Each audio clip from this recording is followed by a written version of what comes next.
type jobs. Yeah, that's how it works. Yeah, yeah. You know Why about did- mechanics, right? Why did the flat earthers just learn like extremely basics of philosophy and they're like throwing it around? Like, dude, just answer the question. You don't even need to answer the question, so I looked at your rule. But you could have just said, yeah, I'm a flat earther. No, I'm a above the ground, in the medium, under the heavens earther. You're a flat earther, it's okay.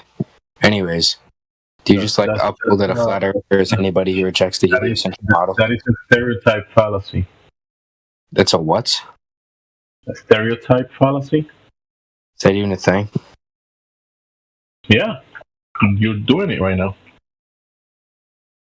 Let's see. You say, "Oh, you don't believe in the globe. You don't believe what I believe. Therefore, you are a flat earther." No, I never said that once. I'm just asking a clarifying question, dimwit. So, do you have any evidence of the spinning water ball through the vacuum of space? Are you gonna answer my question or not? You think you're gonna join someone's house and put your boots on the table and demand food and rice and beans? Listen, I know you're like cognitively impaired. Do you want some ribeye with it too? You want some ribeye? Alright, I'll just ask it again since I didn't get through Just your get your defense. dirty boots off the table. You Just just get your dirty uphold that a table. flat earther, Leave your boots. anybody Leave who your just boots rejects at the the door. heliocentric model. Yes or no? Leave your dirty boots at the door. You're just so lost in the conversation already, aren't you? There is no heliocentric model. It's just a fantasy. You're a fucking idiot, dude. Even if I did agree it's false, it's still a thing. Like, what's... Is it? Can you post it? Yeah, sure. Yeah, go ahead. Post it. Post the model. You said it's a thing. Go ahead and post it. Okay.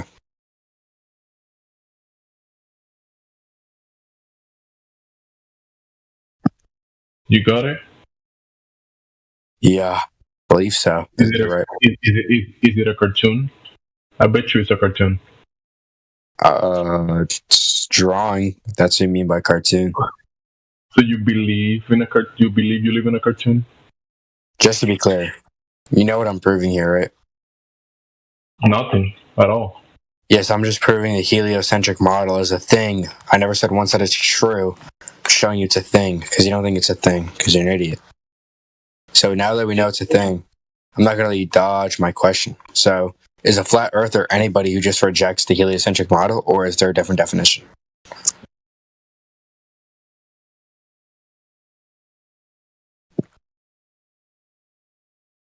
Just straight crickets. Oh, It's yeah, in your brain trying to run and comprehend what's going on right now. Do you understand the question or no? Do we have like issue here? Look at the model, bro. What's up, man? The heck is that? The model. Anyway, so you're gonna answer my question, or you're gonna keep like running away? That looks like someone grabbed some lead pencils and started. Yeah, I don't care. I don't care. You can answer the question or no? What question, bro? What question? It's gonna be the fifth time asking. Is a flat earther just anybody who rejects the heliocentric model, or is a flat earther something? You are flattered. You. So are you gonna answer the question or not? What is a flat earther? What is it? Is it you or? This guy is so retarded, dude. Why are flat earthers genuinely so stupid? Like, come on, dude. It's like you can't understand basic questions. It's embarrassing. Hey, is the round flat table made out of Does flat any other like flat earther maybe have a little bit of cognitive functions? Because this guy is like a brain dead moron. Is the flat round table made out of roundness and flatness? I'm not talking to you. You can't answer basic questions. Too You stupid. are talking to me. Didn't you notice? You are talking to me. You retarded, buddy? I'm saying I'm no longer going to. Starting now. So, do you have evidence for the belief that you posted? Besides a bad drawing of it?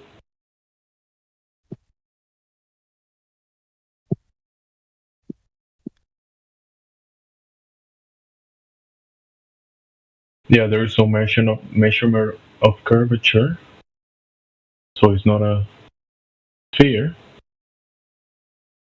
It's pretty simple. That's it. Oh, shit. That's all, that's all it is. No motion of the ground under your feet, and you're standing above the ground, in the medium, under the heavens above, in a construct designed by the Creator. If you deny that, well, it's a you problem.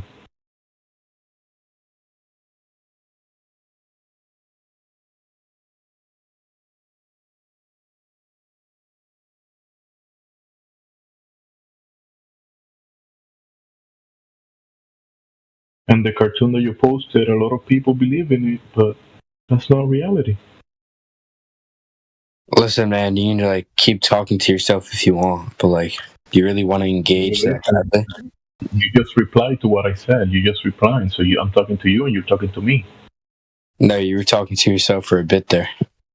But you heard me and you replied to me. So that's a As I conversation. hear you doesn't mean you're not talking to yourself, idiot. So you playing deaf. Wait, are you stupid, dude? What do you think? Let's go. Let's give the answer to your own question. Let's go with that. What question are you referring to? You just asked me. Are you an idiot? What do you think? Yeah. Is that reality? Whatever you think. Maybe. Yeah, I imagine that's the way you think, because that's the way you're acting. So yeah, you are a brain in a jar. What'd you say? You are a brain in the jar, aren't you? I'd be a pretty smart brain in a jar, if anything. Smarter than you, buddy. What do you eat? Like fish food? No, not really. I mean, you are a brain in the jar, since everything is whatever you imagine. Wait, what? Wait, what? Oh, dude, you're an empiricist? Yeesh. Wait, so like, let's just say whoever came up with like math, just like 2 + 2 = 4. What fact are they observing there? They had two apples, then they found another two apples, and they made applesauce. And they said, to make applesauce, you need 4 apples. Wait, yeah, so the only empirical fact there is apples. There's no like empirical mathematical facts, so it doesn't appear empiricism. Yeah, so Applesauce math. so do you agree empiricism isn't true? Do you agree the globe stardation is not? My question or not? Are you gonna leave your dirty boots on the table or not? Why do you have such hard, like just like a hard time answering basic questions? Because the topic is about if you're gonna make a claim about the globe or are you gonna deny it. The topic is if empiricism is true. That's the topic. And it is what it is. Famous. Empirically, you can demonstrate and falsify the globe dart. Define empirically. You define it. Yeah, go ahead and define the word, buddy. You used it. Go ahead, buddy. Yeah, so it kind of appears you're just using words you don't even know the meaning of, right? So I'll give you another shot. Just define it empirically. You're the one that posted a cartoon that you believe in. Okay, yeah, so that was a huge blunder on your part right there. Don't use words you don't know the meaning of. Okay. So don't post cartoons that you believe you live in, but you don't have any empirical proof that Wait. When did I ever utter it's true? Like this model's true. I never said that once. The cartoon that you posted that you believe you live in? The globe model? That's not me saying it's true, dumbass.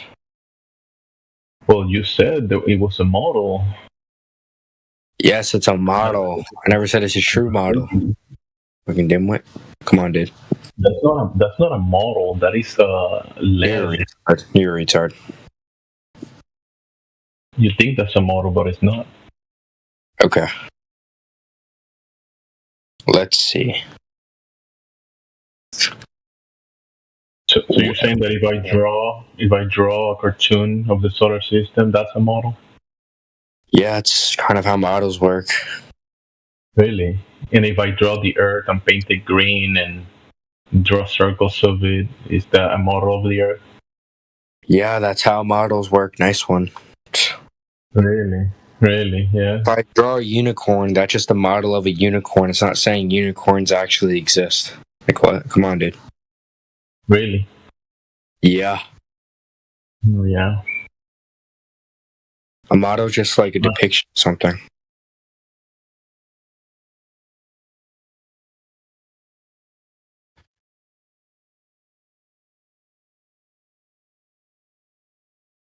So the model of a falsehood, of a fantasy, is what? It's just What's a the falsehood. justification? It's false. There is the lack of evidence. That's just an argument from ignorance, buddy. Okay, can you provide the evidence then? It's not my burden to. I never made a proposition. You posted it. You posted it. Dumbass, I said this. I can try to go get it. Wait, dimwit, I said this 3 times and never actually said it's true. I almost So said work my hands, so I feel like you would just somehow individual finger work. You would just somehow break my hand. Oh, No, actually, I think I could take this pain. this actually feels really good. You're still good, right? For the hour. Okay. Just making Wait, sure. Gemsy, just to be clear, I say it's for like the 3rd time. Me setting the model never said it's true, so there's no proposition I have to defend. Now go ahead and just tell me why the model's false. Okay, good for you. You don't believe in the Glowtard. Welcome. Okay, just tell me why the model's false. The model is not the actual thing. It's a Yeah, false tell me thing. why the model's false. Yes, I already know. Just tell me why. You don't do anything besides drawing it with it. This might be a little bad. So kind of just get Piers. You can't tell me why Anyway, it's so you were false. saying you want to get back to your ex. What happened? I didn't know so. Why you missing? What, Mike? The cartoon of whatever that is not reality. It's false. It's a false. Do you guys only stay in this room because you're like shunned from the rest of the server? Since you guys are like socially inept. Yeah. Whatever you imagine, that's the truth. Oh my. Bad to admit. Remember Maybe that part? Social skills up, okay. Yeah. Yeah, you go do that. Little pipsqueak. Is that why you joined this room? Because you don't like people in here? You hang out with people you don't like? You hang out with inept people? That's why you joined? Oh, that's not why I joined, but yeah, you're still like socially inept. Is that what you imagine? Yeah, that's why I'm saying it, retard. Wow. Therefore it's true, because you said so. This guy's so dumb, man. Wait, I'm being so serious. Are you actually like autistic or anything? Because I don't want to make fun of cognitively disabled people. Huh. Maybe you are. Are you going to answer the question or not? This is like the 5th time you're just too scared to answer a question. I mean, remember, you're the one that imagined things and think they're true. So listen, I can hear you shaking, okay? You're shaking in your boots, you're peeing. Come on, man. You got to be scared of me, okay? So whatever answer you want to give to your own question, that's what it is. You're a moron, buddy. Mm-hmm.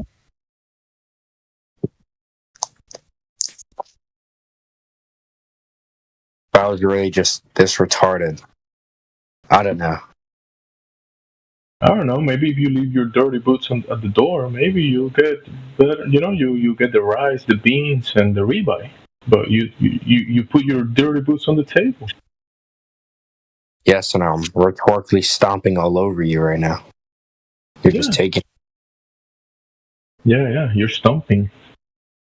What's your guys' like YouTube? What is that? You're stomping. Wait, what's your YouTube? Hold on, I found it. What happened there? I can watch myself live now. Good. I can watch myself bully you in live action. That's awesome. Alright, well, you're not like entertaining anymore, so see ya.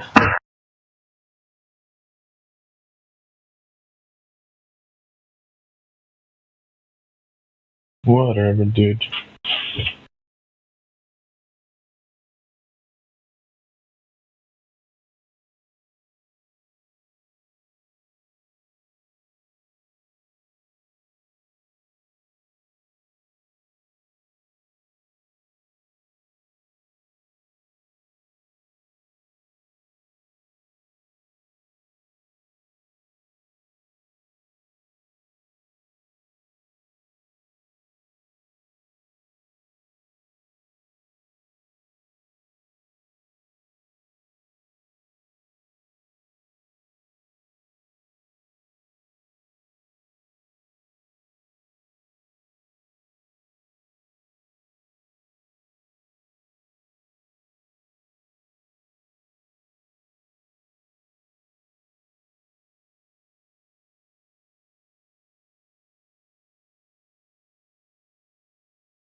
Nothing better than silence in the flat earth room. Truly a sign that it's been It's debunked. peaceful, man. It's truly very been peaceful. debunked. Right? That's how you know the earth is round, is when there's It's silence. very in the peaceful flat in earth. here. So, what evidence do you have of the globe that debunked the flat Earth? Nope. But nice try. It's Okay. always the same question. It's like a script, right? Like you guys have Well, like a you just script, said you and just if you said go off script, then it you doesn't just work. said You the guys flat freak Earth out. was debunked by what?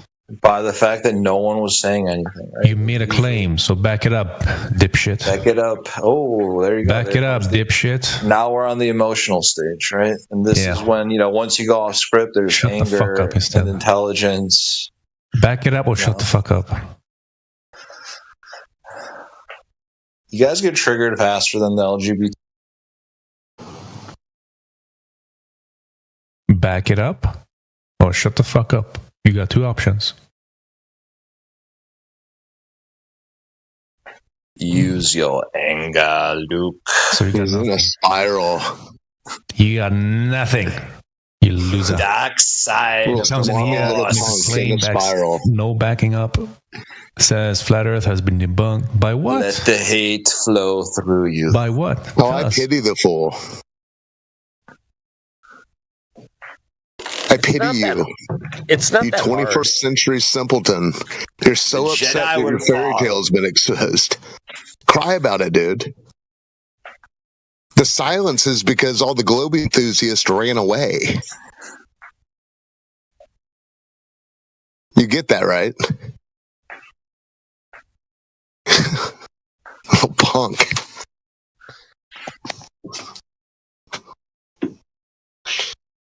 Your script was short.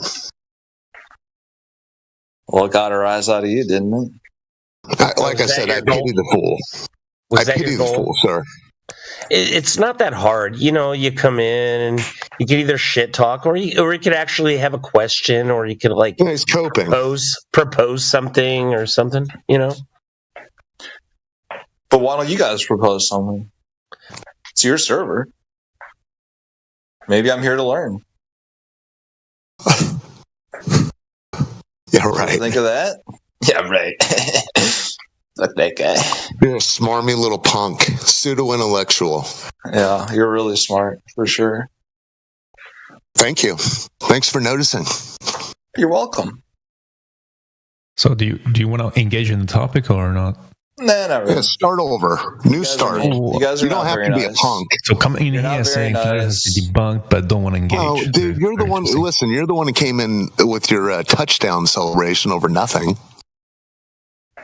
Well, then why is it excited, dude? So smart If it's ass. over nothing, why'd you guys get so mad, dude? He said it's your server. And Anime, why Yes. did you come to their server? What brought you here? I don't know. Am I How did banned you from here? find Should I this? not He's be here? pouting. Should I not be here? No, I'm just curious. You can be here. What? Okay. Well, so how I'm did here. you find it? How did you I don't find it? know. And what motivated you to join it? I'm just I was curious. traveling. I was exploring the internet. I was traveling, cyberspace, and somehow I probably, got off course and ended up here. Like, He opened his mic. Like, was it? he said, "Oh, I want to learn something tonight." I was on the course to search for like general artificial You intelligence. were looking to Somehow learn something. I ended up. Oh, in hold the on. Flat He Earth said he channel. was looking for artificial intelligence, Yeah. and this sub channel. Well, that's what he has. This Discord server popped up. I'm very curious. He's all loaded up with artificial intelligence. Hey, Ban Anime, I'm gonna called reach weed. out. I'm gonna reach out with an olive branch, man. I've been on the politics server and I bounce around those other channels, and oh my god, they're ridiculous. And if you even so much as question what the topic is, they just jump all over you. Don't think Sure. that's the way it is here. Yeah, It might I you don't. might have experienced it a little bit, but just saying, dude, I'm cool, it's man. not like that. Okay. I'm cool. Just saying, because I've jumped in some of the politics servers and just asked a question. I was banned just because of my avatar and shit. Have I insulted anybody since I've been here? I haven't said anything. I've been called No, a I'm just- smarmy prick. You've insulted yourself. pseudo-intellectual. I've been called. I've been told to shut No, the fuck listen. up. You've insulted yourself. You were You were You were celebrating silence, yet you broke it. Funny. You broke the silence. Baname, So I did should- you so come I shouldn't looking speak. for? Did you come I don't looking know. for flat Earth or for conflict or what? What drew you? He's to a this punk. moment? He doesn't know what he's looking for.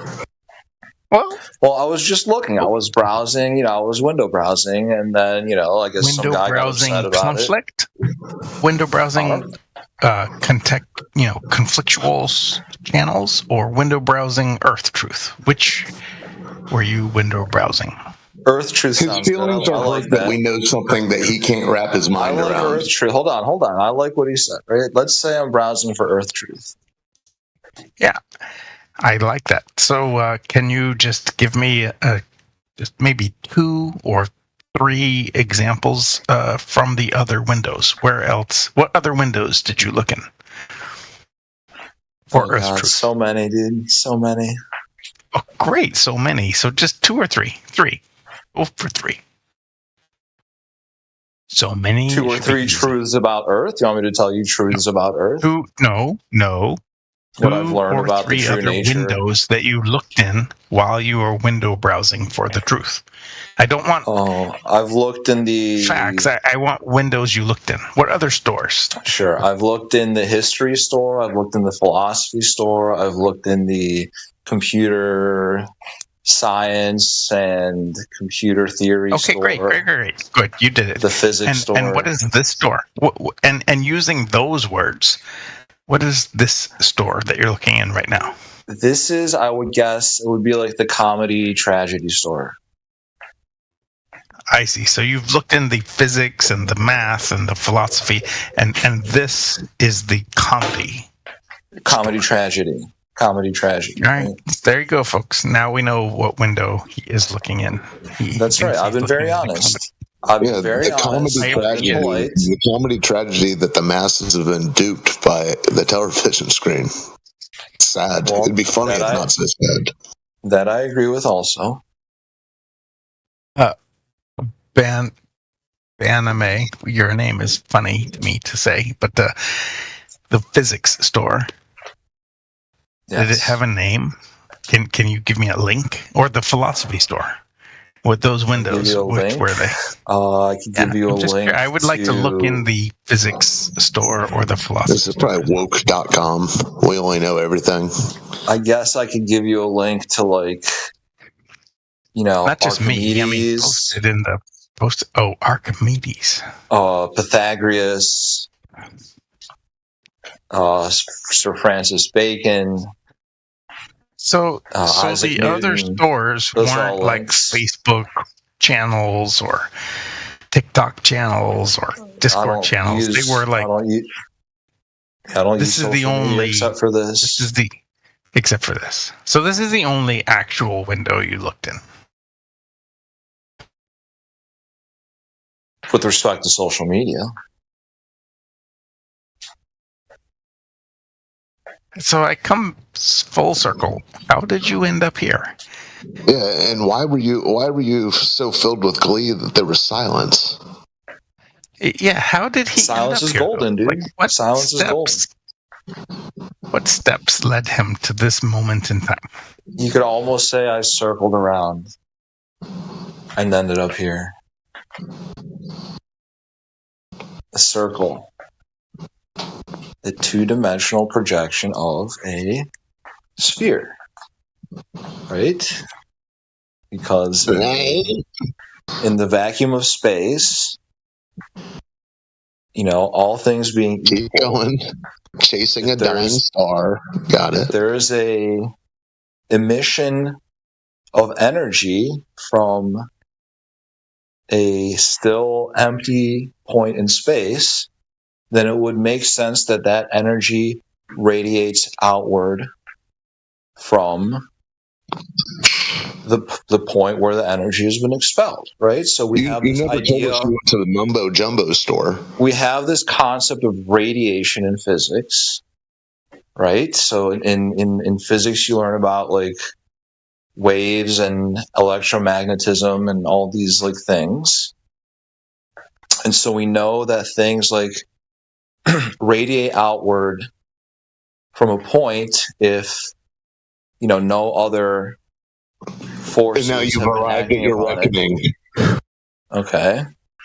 Which is why, for example, when we look at something like the rings of Saturn or accretion disks among forming planets, or even when you just look at the moon or the sun, right? Everywhere we see these types of radial circular objects, right, which when projected into 3 dimensions from 2 dimensions are, they're spheres. And I just don't understand how things that don't possess those properties, right, how can we say that the Earth is something that doesn't possess the properties of all of these other things that we observe in nature? Right? So if Earth is like any other planet-like object, right, which you can argue that it's not, but if it is, right, then certainly it would have to possess. The whole outer space mythology is just embedded in your psyche, and you can't fathom it any other way. No, I can fathom it. I'm just saying that the evidence for... Well, no, you can't, because whenever you talk about these things that aren't... Listen, every time you talk about these things that haven't been verified or aren't fact, you go, right. But what is verified and factual? Right? Well, if not our knowledge... Hold on. If not our knowledge of, astronomical bodies, right, which we've at this point been basically studying... Thinking. Hold on. No, I'm just asking, your knowledge or your wishful thinking? Well, it's not my wishful thinking, right? If civilizations since the ancient Egyptians and the ancient Mayans have been observing the sky, right? Like, if anything has been constant through known human civilization, it's been, astronomy, right? Observing. People have been ogling at the sky and making up stories. Yeah. Right, but like at some point, those stories. So what makes it any different? What makes it any different now? Well, a lot of things, right? Namely, thousands of years of technological progress. Remote controls, right? I mean, cell phones, right? Well, hold on. I'm glad that you actually brought up cell phones and remote controls, because certainly you wouldn't question the existence of radio waves despite not being able to see them, right?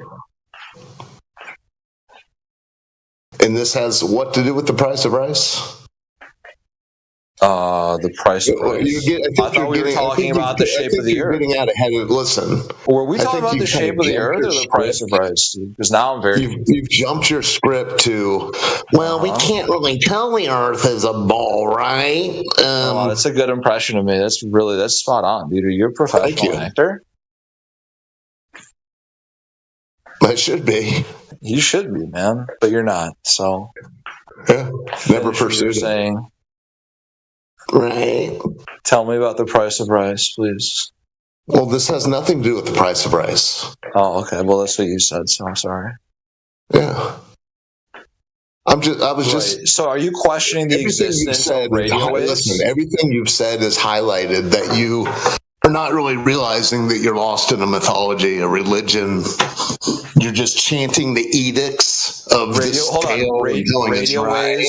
Radio waves are mythology? No, bro. This idea that we're traveling through space, that when you look up in the sky, you must insert the ground you stand upon into that mess. Are you traveling through time? Oh, my Lord, dude. Is time passing? Right now, is time passing? Or isn't it?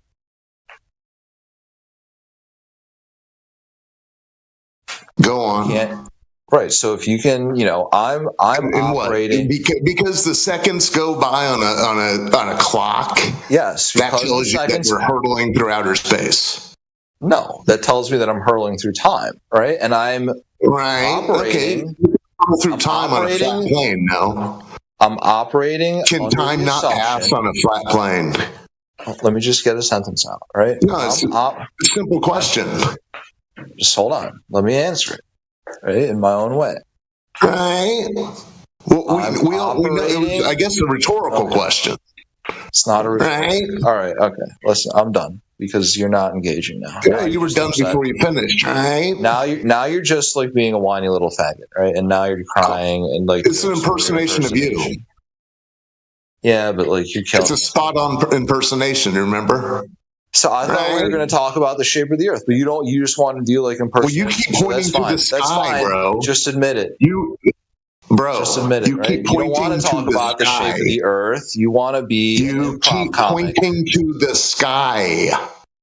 Okay, so now we're going to talk about the sky again, or do you want to do more? You brought it up. You brought it up. Impersonations. Go ahead.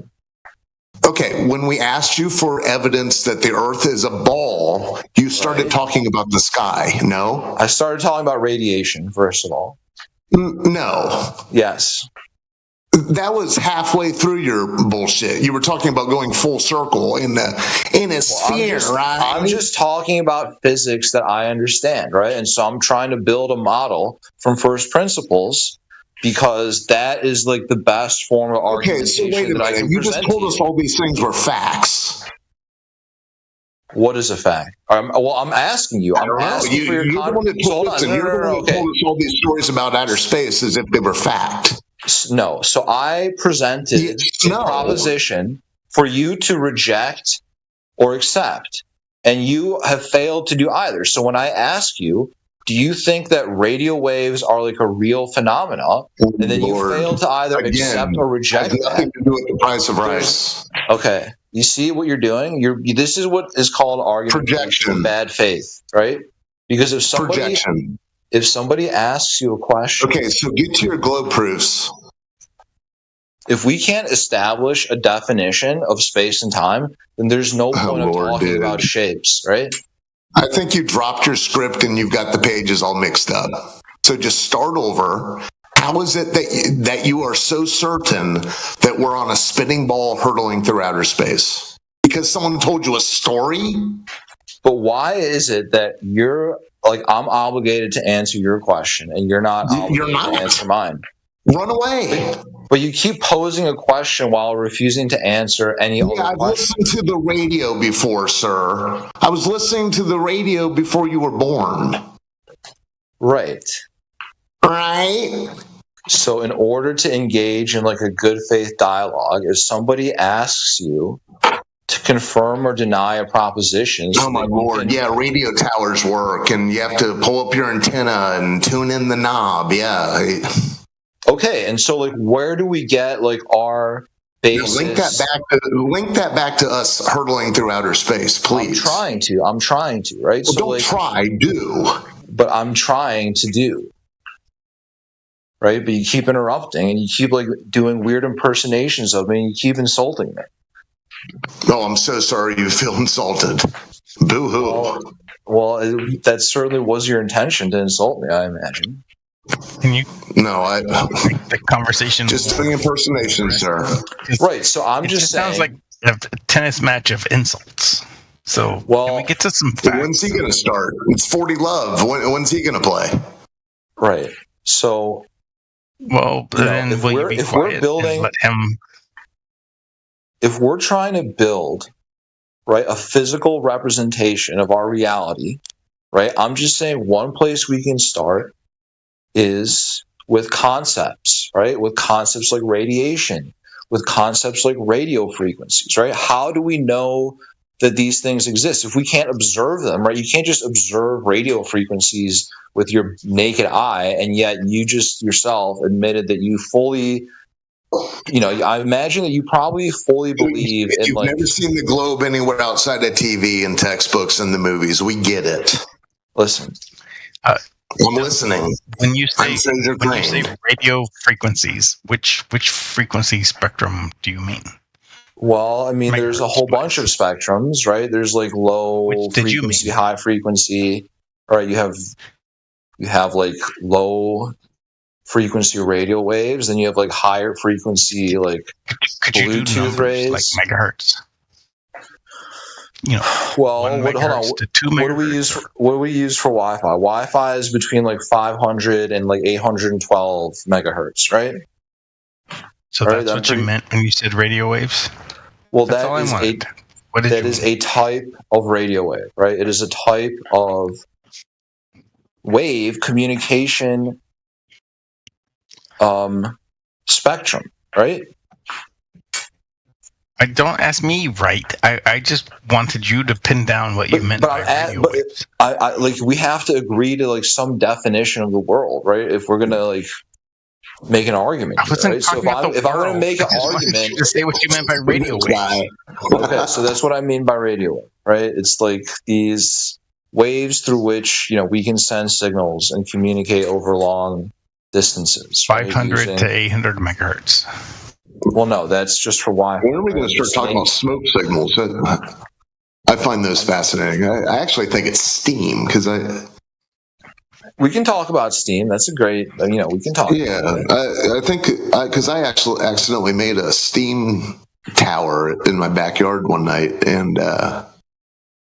Anyways, go ahead. And where does steam come from? Well, in this case, it came from the wet cardboard in my fire. Okay, so going from water to steam is like a phase. No, I was just using like I guess you're too young to even know what smoke signals are. No, I know what they are. Okay, so why the hell are you out? Come on. So I was mocking your whole radio tower thing. If anything, radio towers point more towards a flat Earth than a globe Earth.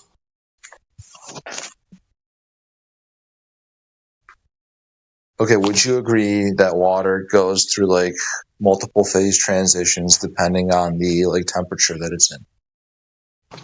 Yeah, I'm the one that brought it up. Right, so you have solid, liquid, and gas. You have solid, liquid, and gas.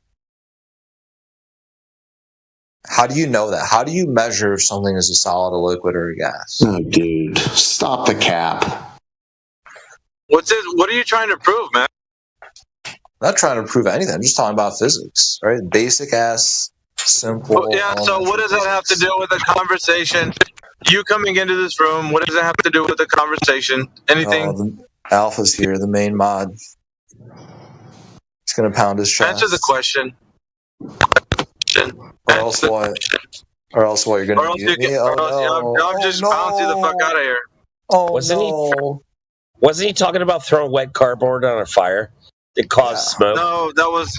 No, I had wet cardboard in the fire. I was mocking him because he was obsessing over radios. All right. So what does that have to do with the conversation then?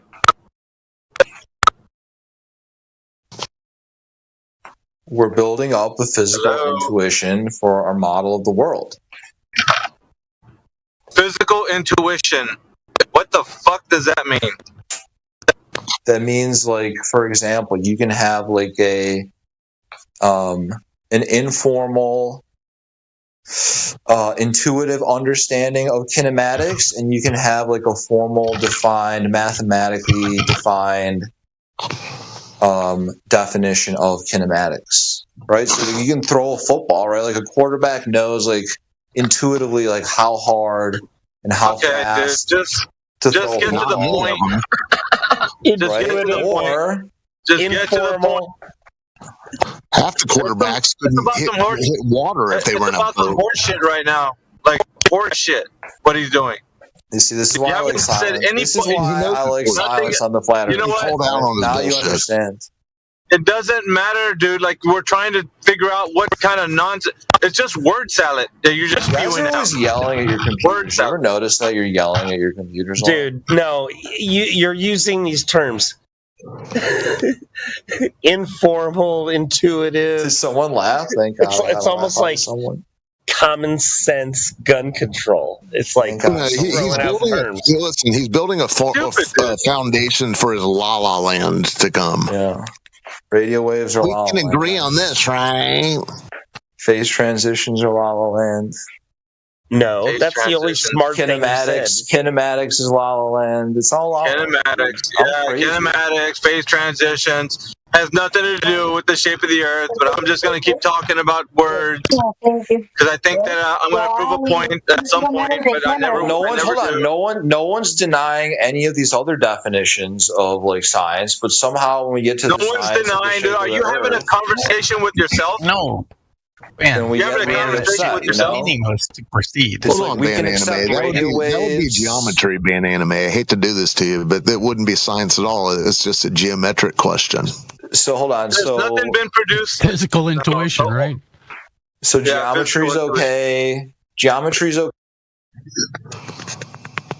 Can somebody Somebody let got that to guy put- know that he has to know the definitions of words? He can't He just doesn't. make He's them just up. saying words. He's saying words. You know what? If anybody's intellectually honest, at least he'd be able to tell you the defined terms for any of these words that he's using. He doesn't know. Yeah. He's just probably looking at some fucking rhetoric that he just started talking about. Right? He doesn't know anything. How much you guys want to wager he doesn't know anything of what It's he just not said? even a word salad. He's prepping a word salad. He's washing the lettuce. I don't know what the hell this is. Hey, do you know any of the words that you just said? The terms that you used? You guys, man. Answer the I question. always come back. I always appreciate. Just answer the question. Do you know any of the words that you said, as in the definition for those terms? Any of them? Let's start with informal. Purge the internet of mods. Purge the internet of mods. Come on, informal. Having a relaxed, friendly, or unofficial style, manner, or nature. Start with Come on. that. You act like you want to sound intelligent, but I don't think you are. I'm going to call you out right now to see if any of those words Keyboard that you warrior, used, you know dude. the definition Keyboard of. warrior in full armor. Let's go, dude. They're your words. Mod abuse. Go ahead and ban. Go ahead. Go ahead. I haven't had cause for it yet, but I want you to define, because you were in here saying a whole lot of words. Now, give us some definitions for some of the words you use. See if you know what they mean. Okay, which word would you like a definition? What?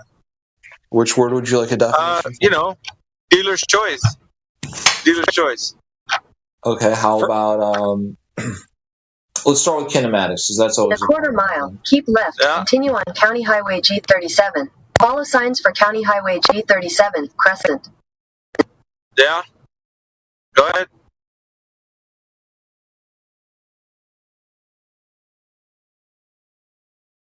Well, he's muted at the moment. Maybe you should rephrase his, or at least repeat his statement.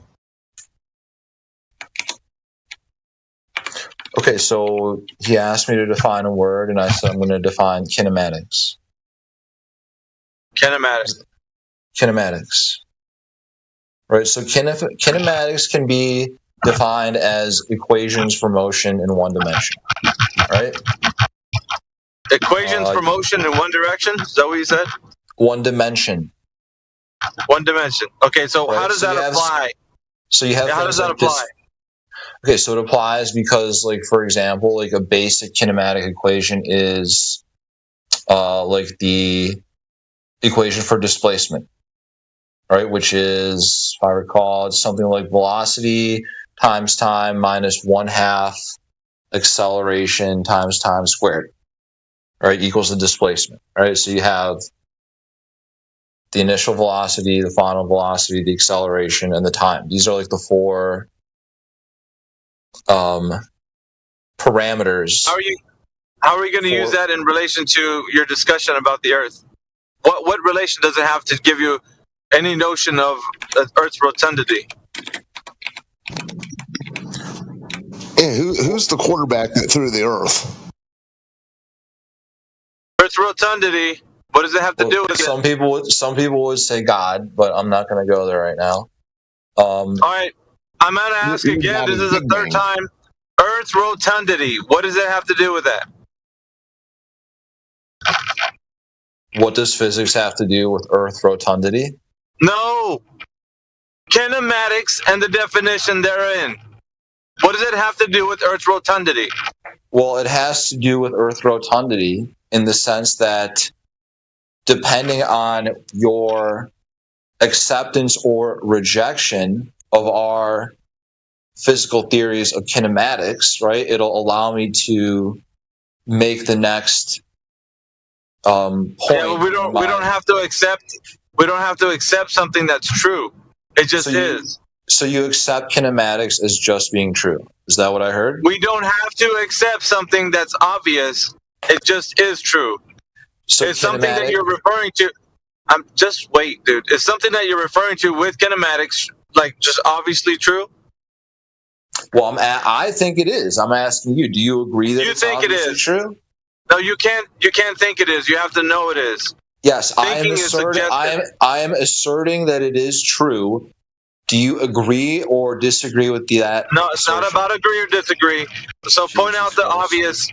Point out the obvious understanding of kinematics within the Earth rotundity. I wanted you to display how you understand it's in relation to it. But hold on. Do you see what's happening? Is every I don't time care about your. every I don't care about time your I color ask commentary. you, every time I ask, I don't care about your color commentary. Just get to your point.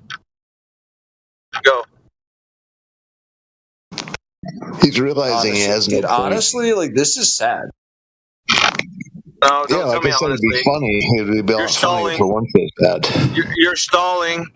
You're stalling. The answer, once again, for kinematics relating to Earth rotundity. Go. Okay, the answer is you're a power tripping faggot mod. Oh, All right. feelings.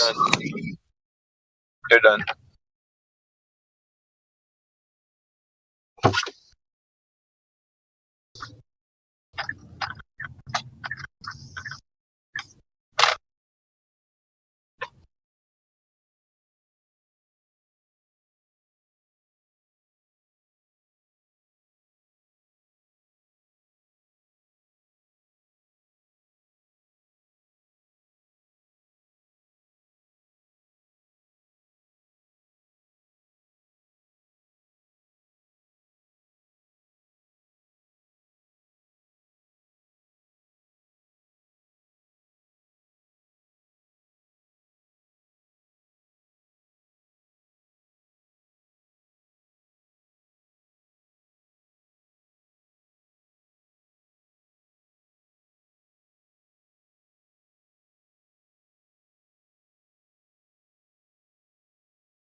unfortunate for the Glober, but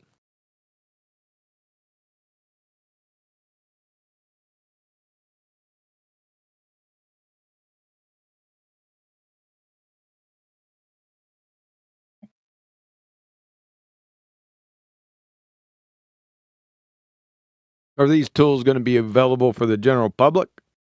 yeah, at the moment they're a bit private because they're in beta testing phase. Mm-hmm. But eventually, just like ChatGPT became available for everybody, this will be the same.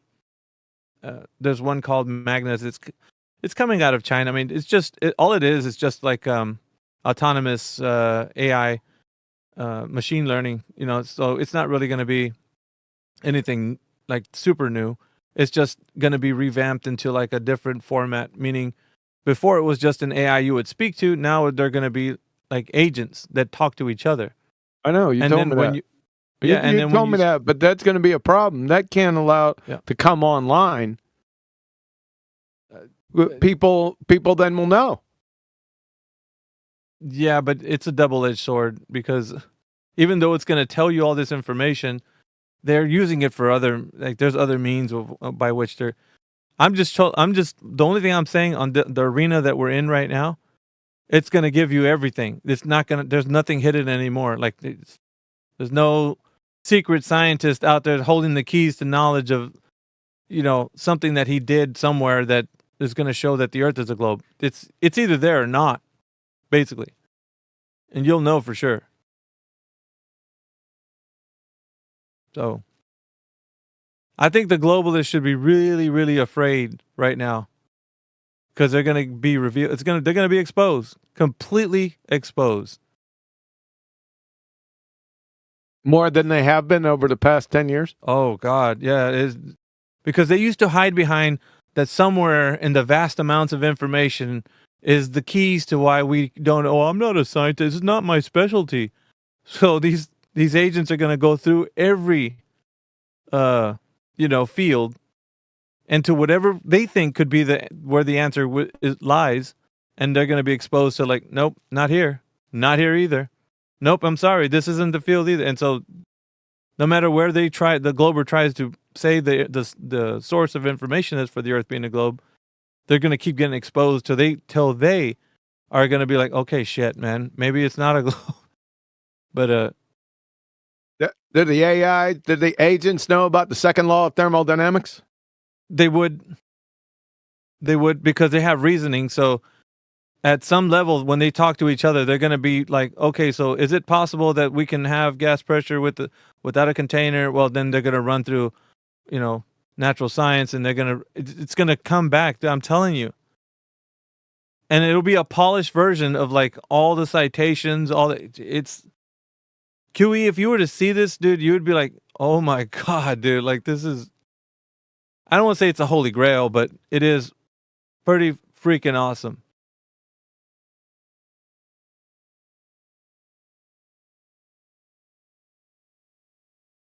Which means that you'd probably have a little, a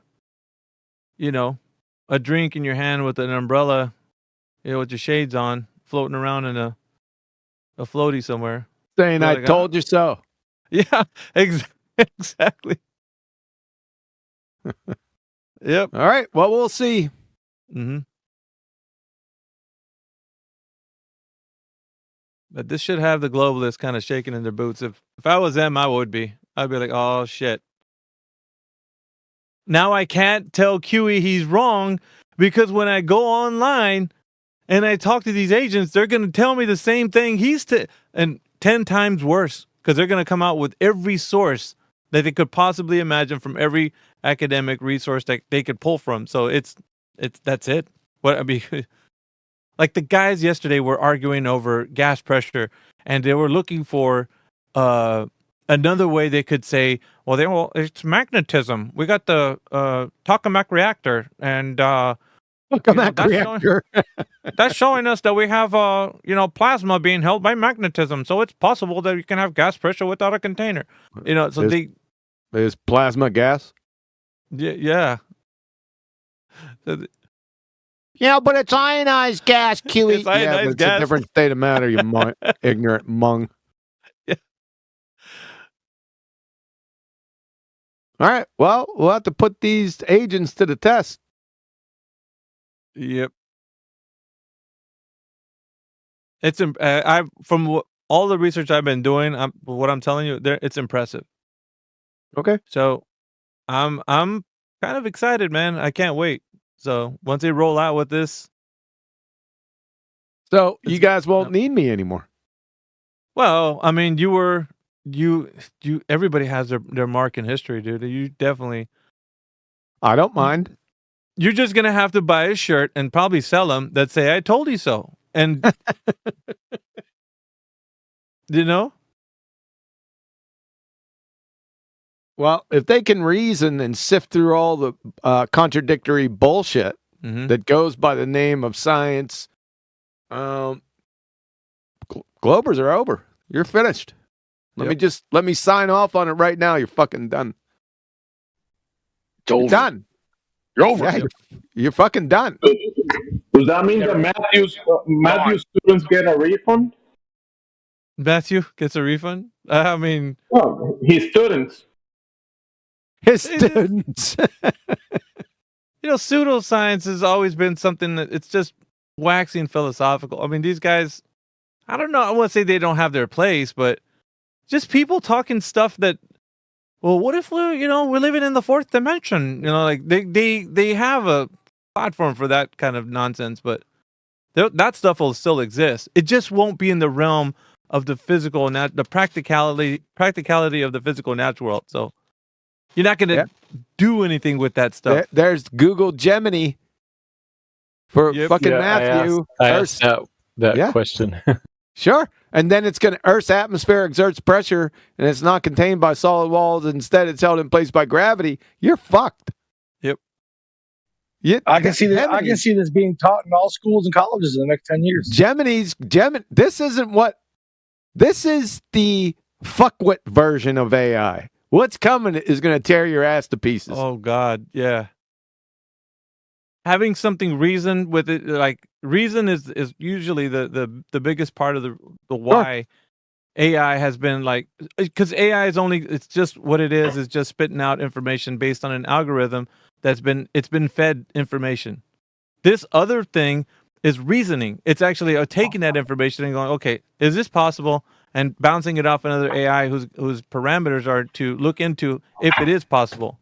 Well, let's look into it, and so they're going to bounce back and forth that information until they can realize if it's possible to be done or not. It's going to be binary. Yes or no. Can this be done, black or white? Then the Glober is going to be left with what? The hold in the bag, the empty baggie. Yeah, exactly. Yep. Fucking exciting times, man. But the current state is what it is. You're just getting answers that people can program into the algorithm to. Sure, yeah, I got it. Yep. Yeah. Dumbass shit like Trump said we're going to Mars. So what happens when we see the American flag on Mars? Yeah, they're done. That's why they got to hide this shit, Miggy, because once it's out, we can't go to Mars. Second law. Exactly. Yeah. What you mean? You're going to be fighting against the pseudoscience. I don't know. It sounds good though. It'll be pseudoscience against what is actually or what can be done, and so that's what it's going to come down to. Okay, so we can't do this in the physical natural world, but in our minds we can. We can think about it like this, and that. So you're still gonna have like anime conventions and fictional conventions, including the Globe. The Globe is gonna be in the fiction convention side of things. Yep. Coming People soon, will be able man. to participate in fantasy. Well, it's always been there, but more so than not in the future. Because it'll be. I'm telling you, man, these fucking agents it's gonna be like super QE on you dumbasses, and you can't get out of it. Yeah. I think you should be the face of it. You should be the motivational speaker. I just sit back and like Mickey said, get some drinks and little umbrellas and a stogie and sit back and make T-shirts saying "I told you so." Yep. Are you gonna be able to pick the voice of the agent and add like Huey's voice to the agent? They're more working on an autonomous kind of like background. They're not talking to each other like with like vocal cords or like audio. They're just doing it like with a with their boring. Obviously, you could probably do that if you really wanted to, but that's like a whole extra step of like hearing the auditory responses back from the reasoning side of it. Well, I don't know. What do you think? And as I look through the internet, like you're gonna be hearing shit like that. I mean, you don't have to hear it, but it is what's going on though. That's how they're bouncing information back and forth. Yeah, but people that can't read, blind people, also need to hear it. Yeah, well, let's see. I think ain't no blind people on a flat Earth. DeepSeek is doing that currently. There's reasoning models that they have. DeepSeek has one as well. Most of the later models that are coming out, they are reasoning. So, but the agents are gonna do it as a team. They're gonna be bouncing back and forth between agents. So it's not going to be like ChatGPT where you compromise the son of a bitch, like we compromised the one that was in here the other day. Yeah. Remember? So it's not going to be like that. We're not going to be able to compromise them. Yeah. I'll believe it when I fucking see it. Hello, sir. How are you? What are you talking about? Oh, hello. Thank you very much. We're talking about your sister. I was gonna say I thought I'd leave it up open for somebody else. I don't have the I need your banking information now. We're going to call the police. What? He's talking to me. Sir, I have access to your banking account. Send me the money. I will have to go tell the police to your house right now. Tell you the money makes perfect sense. Sir, do not fuck with me, sir. Tell me the money. Your sister.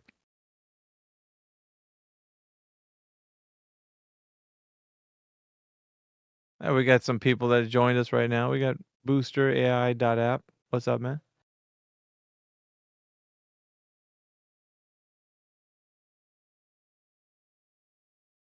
Hey, Rob Noxious, what are flat earthers gonna do when we put the American flag on Mars? What are they gonna do? They're gonna do what they always do. Make up an excuse about it. It'll be a good one too. It'll be entertaining. I'll be here to listen to it. Excuse about going through Narnia. Exactly. Second law, baby. You can't go against the second law. I dare you. What's going to happen here in the future is dumbass slackers are going to come in here and they're going to make a claim and we're going to sick the AI agents on them. Oh my God, dude. They're going to get torn to shreds. The fucking reasoning behind these are at a level that these guys they could barely handle any of the fucking reasoning that we do with them in here. Fucking AI agents are like 100 times above them. Like, there's no way. They're gonna come after citation. Like, dude. So what? We're about to start fighting like the fucking the Autobots and Decepticons. It's not a fight though. That's what I'm trying to tell you. It's an extermination, bro. Oh shit! You're going like crazy. I got dude. You. Yeah. It's not me though. What I'm trying to tell you, what I've seen so far, and the research that I've been doing, unbelievable. It's unbelievable. Yeah, you guys are. Yeah, I know. You got it all figured out, Alpha. I know we're done, finished, bro. I know, dude. You guys, science is gonna change. Schools, everything's gonna change. So you guys did it. So check it out. You know how you really want the Earth to be a globe, and you believe it, right? So when it comes I don't know that. I don't know that at all. I don't. So when it comes to when it comes to autonomous information, right? These agents are going to be bouncing, reasoning, and talking with each other. And when they come out with their output of like the information after they've done all that, they're going to come through with a polished version of a response to your question. It ain't going to be like you typing something to, Gemini or GPT at the moment, and you get this like really dumb response. So like, of course the Earth is a globe. We're Eratosthenes and whatever. And no, these agents are going to be like, okay, so we're proposing that Eratosthenes. I know. I heard this all before, bro. I'm still going through it, brother. So they're going to be talking like to each other, and then once they hand it down to another agent who has a capacity or parameters to look into this topic a bit differently than the one who received it.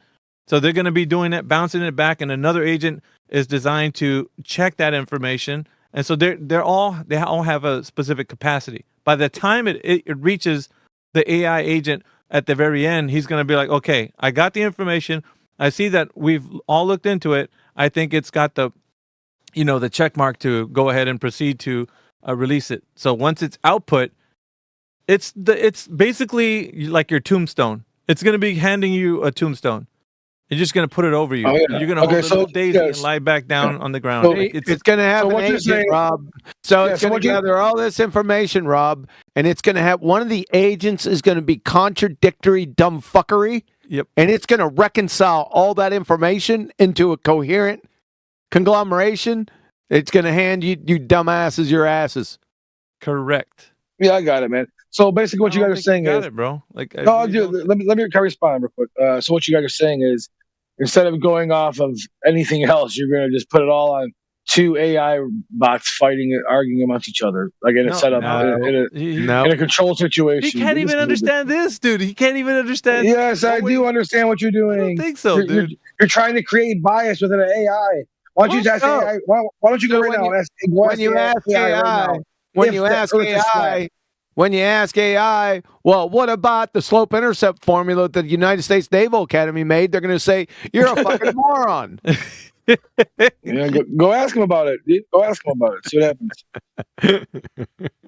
You guys know damn well the Earth ain't flat. You guys are just trolling people. Yeah, right. They're going to be handing him his ass, dude. I'm telling you. In a nice little bow. He's gonna be like, "Damn, I just." I can't wait to see it. I hope you guys do. It'll be on the news because it'll be the greatest discovery in human history. So it'll be on the news. This is what you don't understand. This isn't coming from us, bro. Technology. I don't care where it comes from. Wherever it comes from, it'll be the biggest thing ever. It'll be the biggest thing.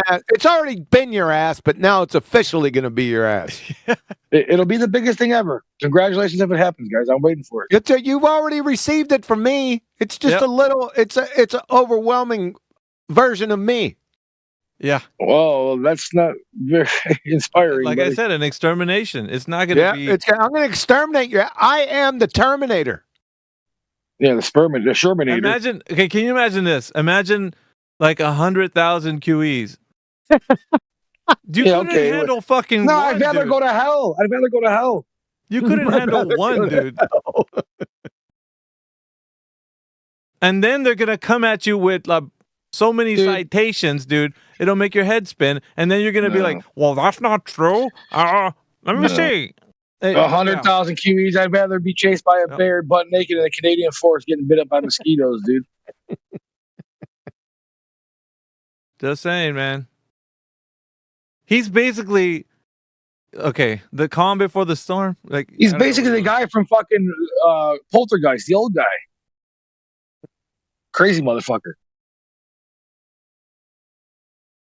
You know how befitting that he is the Terminator, because before Terminator. Before what's his name? John Connor actually saw the future before Skynet. Come with me, Roberts. You want to live? No, listen. Before Skynet went online, dude, the Terminator was actually here before that. So they saw something that was there was like a taste of what's to come. And then when Skynet went online, dude, it was fucking everybody was toast. I remember the movies. My favorite movies ever. Well, I mean, that's what I'm telling you.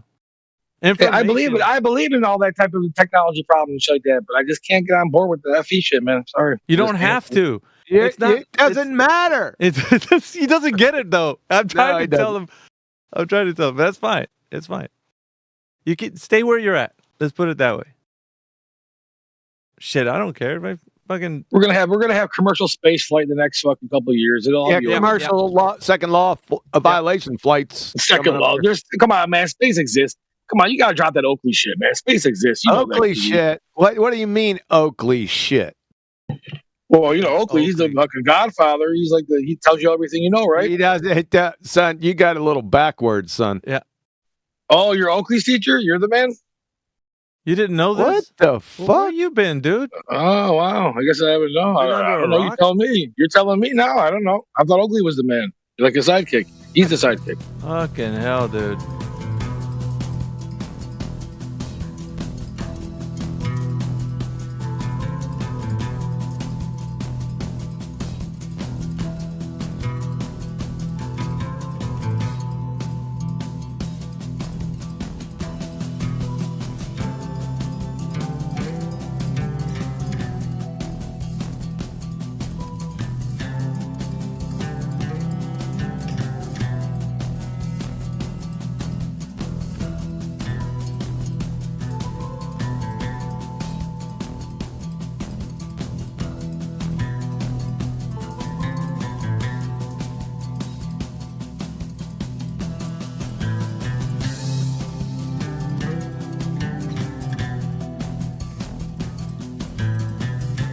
space, you moron. We're saying that there's no vacuum of space. Space exists, length, width, and height. My God, you haven't reconciled that yet? Holy you know shit. what I'm talking about. I'm not talking about space and what you're talking about. I'm talking about outer space where the fucking. He means the empty space between his ears. Yeah, I know. Parasite's got him. You guys looked through telescopes and shit, haven't you? Really? Yeah, I've seen telescopes. So what do you think you're looking at when you look through those? What do you mean? What do you think? What do you think? What kind Come of? on, it's a question. Can't you just answer the question, man? Rob, what kind of information can you get from a telescope, dude? What type? That's why I'm asking you. I'm inquiring about the information. No, That's you're why I asked you. inquiring. When you look through it, what do you see? Nah. What type of information are you getting from a telescope, dude? What do you see when you look through a telescope? What the fuck do you think I'm saying to you, man?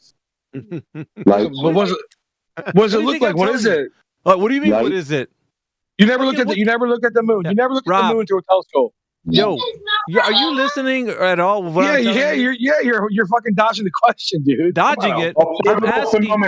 I'm asking you, who's asking us the question, as if I just asked you a question, though. You don't ask me a question. You're a question. That's weird. You're thinking that there's some sort of revelation that anybody's going to look through a telescope and go like, "Oh, it looks like a ball of gas up there." Like, I'm not doing that, Alpha. I'm not doing that, Miggy. I'm just asking a question. I just want to know what you have when you look through a telescope at the moon. What did you see? What do you mean? The moon. What other information? What other information do you think we can fill in the blanks with, Rob?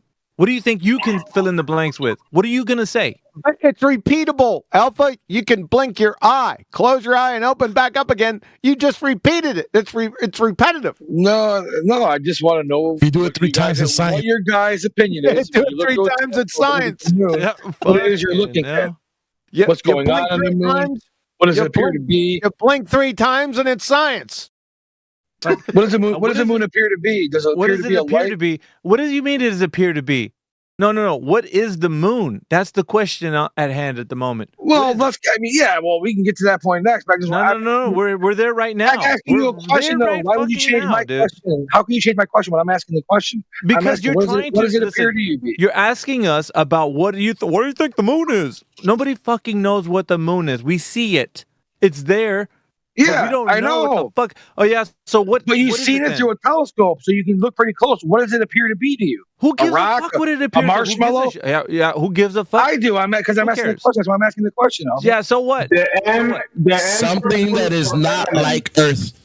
So when you lay a claim to the moon being anything, what do you have to do, Rob? Once you lay that claim down. I'm not laying any claim. I'm asking you, what does it look like to you when you look through a telescope? What does it look like? Observable phenomena. But how do you know what a moon looks like? How the fuck? Observable phenomena. How do you know what the moon looks like?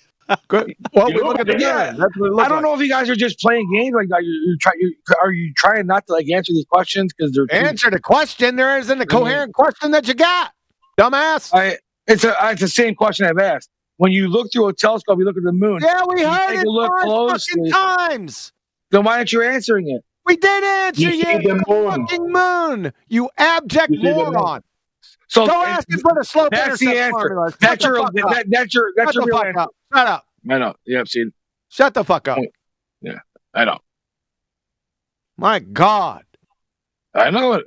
That's what happens every time you guys get caught. That's what happens every time you diarrhea out the mouth. Every single time, that's what happens. Because you're a fucking retard. That's why. Then beat me. If I'm so stupid, then beat me. You. My cat's litter box can beat your dumb ass. I know. That's not really a way to do it. Shut the fuck up. Shut up. Child. Shut the fuck up. Child, you're a fucking retard.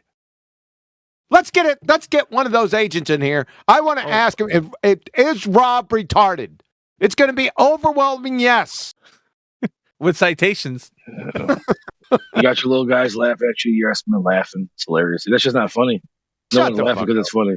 Oh, because it's funny. You're just a moron, dude. There you go. You're a fucking Dunning-Kruger idiot.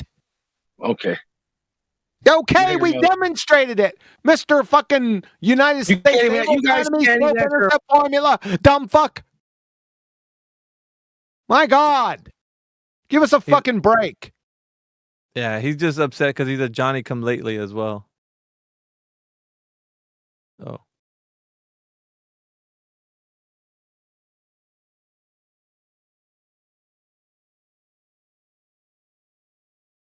Holy smokes. We got Aragon that just joined. Aragon, what's up, man? Hey, hello everyone. What's going on? Hey, so are you of the mind that the Earth is a globe? That's my current belief, yeah. Yeah. Well, do you think there's any scientific evidence for it being a globe? I just make the plea to authority type Yeah, thing. but what? Stop. Nah, that's not the right answer. What you should have said, Alpha Veritas. That's a malformed question. Natural science and the scientific method only adjudicate natural cause and effect relationships, has nothing whatsoever to do with shapes. Heretofore, sacrificing your below second grade science acumen on the altar of first grade fuckery. Thank you. Yep. Can we be friends?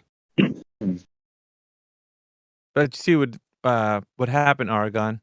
So you should have identified that it's a wrong category. What I said, it was a malformed question. No, but you said that's the current belief. Yeah, so why I believe that is because I have trust in the scientist that says so. Scientists, we just took that to the woodshed. And number two, you said belief. Belief means acceptance without evidence.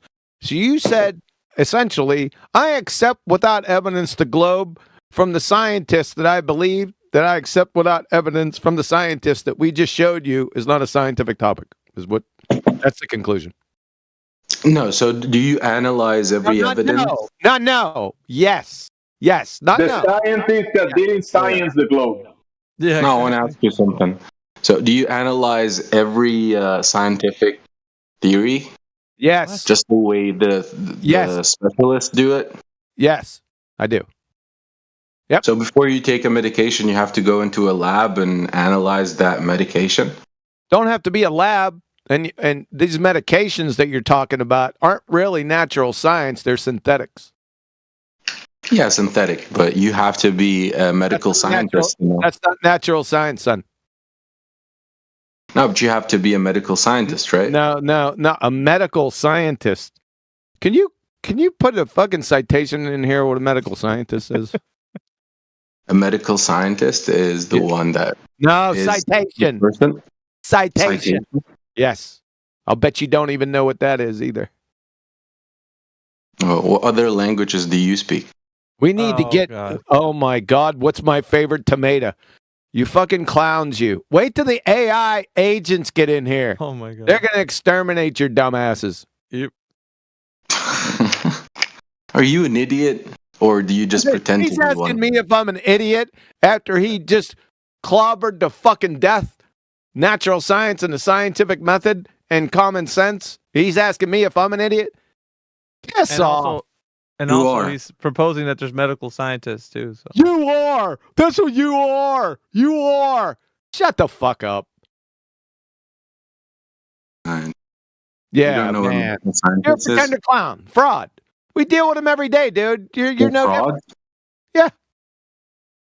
They perform complex tests on patient samples using He's still on his medical scientist.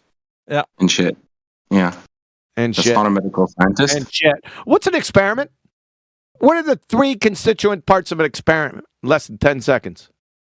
Okay, experiment. You need a control group, an experimental group, and a factory. Wrong. Those are the 3 ones. Yeah, those are the 3 ones. I just literally cited the experiment. I'm just literally going to expose you like the pretender clown that you are with your fucking control groups and the experimental group horse shit. You don't know what the fuck you're talking about, Sunshine. I asked you, what are the 3 constituent parts of a scientific experiment, and you fucked it up. The 3 I'm gonna, yeah, things you mentioned. that's what I asked you. Yes. Yeah, what are? I asked- Tell me. I gave you the You're answer. a dummy. You said it's We're the going wrong to see answer. here in a second. We're going to see who the dummy is. 1 second. Oh, you're Are fucking. you gonna? You're You're gonna fucking go dumb. research it Yeah, or something? no, I already did. So get ready, Crayon Muncher. Read it and fucking weep. Right in text chat. Let's go through them. From Penn State University, there should be 3 categories of variable in every experiment: dependent, independent, control. From explorable.com, highly decorated research organization, there are 3 important variables you have to remember when you're designing your experiment: independent, dependent, controlled. From Anne Marine Helmstein, PhD, Biomedical Sciences, when you design an experiment, you are controlling and measuring variables. There are 3 types of variables. Guess what they are? Control, independent, dependent. From mytutor.com, GCSE Chemistry, what are the 3 main fucking variables in a scientific experiment? Independent, dependent, control. From Practical Physics, Institute of Physics, when planning an investigation, students need to identify the variables they consider significant, and then they select the ones they want to look at for cause and effect. If possible, any other variables that will affect the outcome of the experiment need to be kept How is that different from my answer? How Don't is that fucking different from interrupt my me. I'm answer? not done yet. Shut the fuck up. Yeah, you can read. You're Shut gonna up. read this Shut whole the thing. fuck up. I'm reading them all. Yep. Independent, dependent, control from the Institute of Physics. From BioLibra text, in an experiment generally tests how one particular variable is affected by some other specific variable. The affected variable is called the dependent variable or outcome variable. The variable that affects the dependent variable is called the independent variable. It is also called the manipulated variable because this is the variable that is manipulated by the researcher. Any other variables, controls, that might also affect the dependent variable are held constant, so the effects of the independent variable alone are measured. From the Office of Research Integrity, United States Department of Health and Human Services, therefore, in experiments, a researcher manipulates an independent variable to determine if it causes a change in the dependent variable. From the National Science Teachers Association, when it comes to conducting a scientific experiment, there are 3 components, you know, the ones I asked you for, that are very important. They are variables, constants, and controls. Let's take a look at each. Guess what they are? I'll give you 3 guesses. Dependent, independent, controls, or constants. Have a nice day, bum sniffer. Now he's gonna claim that he said the same thing. Yeah, right.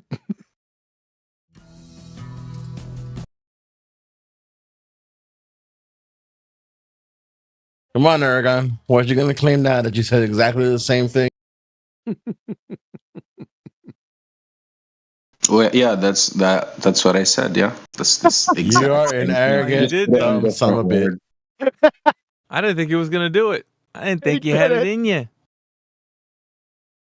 Do you know that this is recorded, by the way? You know that? Yeah, if you actually researched, you will find out that what I said was the exact thing. Just I in different did more wording. research yesterday than you'll do in your entire fucking life. Cap. Yeah, that's why you believe the earth is flat, right? You think the earth is flat, right? No, I know it is. It's a lie. That's It's a an opinion. lie. You're a It's an liar. opinion. You're It's a an liar. opinion. That's your opinion. Shut the fuck up.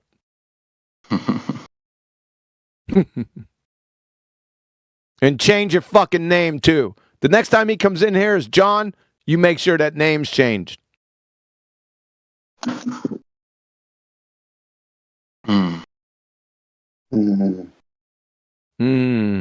Fuck, did I miss it? That John guy come in here? Yeah, he did. No, he's another John, not Oh, the okay. business John. Fuck, I was like, I put my headset down. That's when I heard the next time he comes in here. No, we're waiting for him. I don't think he's been in here. Not the guy we're talking about. A lot of them won't leave their echo chamber. They just stay in there all day long, just bitching about flat earthers, shit scared to talk to them. Man, where do you go? Aragon, you're talking about observational studies, you abject moron. This isn't natural science. Yeah, What's the first step of the scientific method? You just want scientific jargon that you just pull up from a website. That's it. Start Googling that bitch real fast. What is the first I'm step? not Googling anything. Method? Shut up. Don't overtalk me. Not Googling anything. Dumb fuck. Don't you dare overtalk me. You understand me? Fuck wet. So, what is the first step of the scientific method, clown?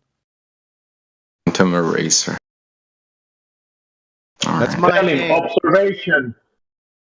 Don't be answering the fucking questions for him. I'm not answering any of your questions. Yeah, then you're fucking out of here then. Bye. Have a nice day. Don't attempt to talk.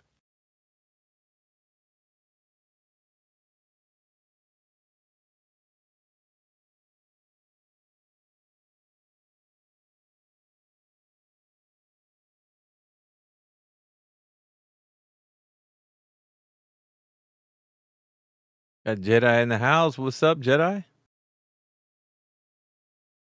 What's up, brother? How you doing? Your sister's ankles. Good to see you guys. What's going down? Anything exciting? Same Well, stuff. we got pretender clown frauds to the left and to the right. They're all around, or they're surrounding us.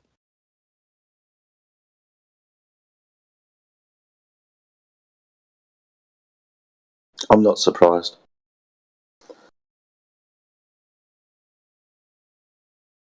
So this old Green Beret sergeant, old crusty Green Beret sergeant back in the day when I first got in the military, he was in one of our groups and he was talking to me, right? And we were joking around. I said, "What's the most important thing in battle?" And he said, "This is what he said: keep your ass down and launch fucking bullets."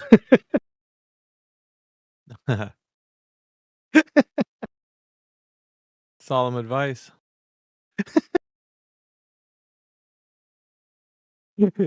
I took that to heart as a young nothing. I didn't have any rank at the time. I just my fucking collar floated in the breeze. I'll never forget that though. I took that to heart. I employed that strategy on many of occasions. Are you gonna take back that you said exactly? What's a little bit What's more what than Razor that. said? You can't stay in the same spot. It's called shoot, move, and communicate, Matt. That's what you do. Well, you didn't come through, man. I heard you very faint, and then you came up real Did loud. I step all over him? Shoot, move, and communicate. My bad. My bad. Holy Can you hear me now? Shit, man, he's talking all over me. Yeah, now you come in like a... Had to turn on my compressor. Just kidding. I'll turn my compressor up, you son of a bitch. I'll do it right now. You're like the Wizard of Oz right now, man. Step forward, cowardly lion. You know, like fucking... Talking about cowardly lions. Aragon. Do you want to take that back that you said exactly what Quantum Eraser said? Because I got receipts. Oh, no, I actually said the exact same thing. We were just speaking in different you fields. did not. Come on, bro. All right, what are the three things that you said and what are the three things that Quantum Eraser said? Well, it's basically the same thing. It's just worded differently. What did you say? I said a control group and an experimental group and an outside variable. And what? An outside variable. That's Introduced fucking variable. bullshit, outside variable. You're talking That's what about, you do. You're That's what talking you do. about observational studies, you fuckwit moron. That's not Okay, natural so if science. in the medical Tom. science That's field, not okay, in the natural medical science. science That's field. observational study. Do not All right. overtalk me. So in the medical Don't fucking science, do it. Fuck you. Shut the fuck up. Shut the fuck up. This fucking clown. You've never been near natural science. I've been all over these observational studies for half my fucking life. So shut the fuck up. You lecturing me. Like fucking Gomer Pyle lecturing General Patton. Shut your fucking mouth.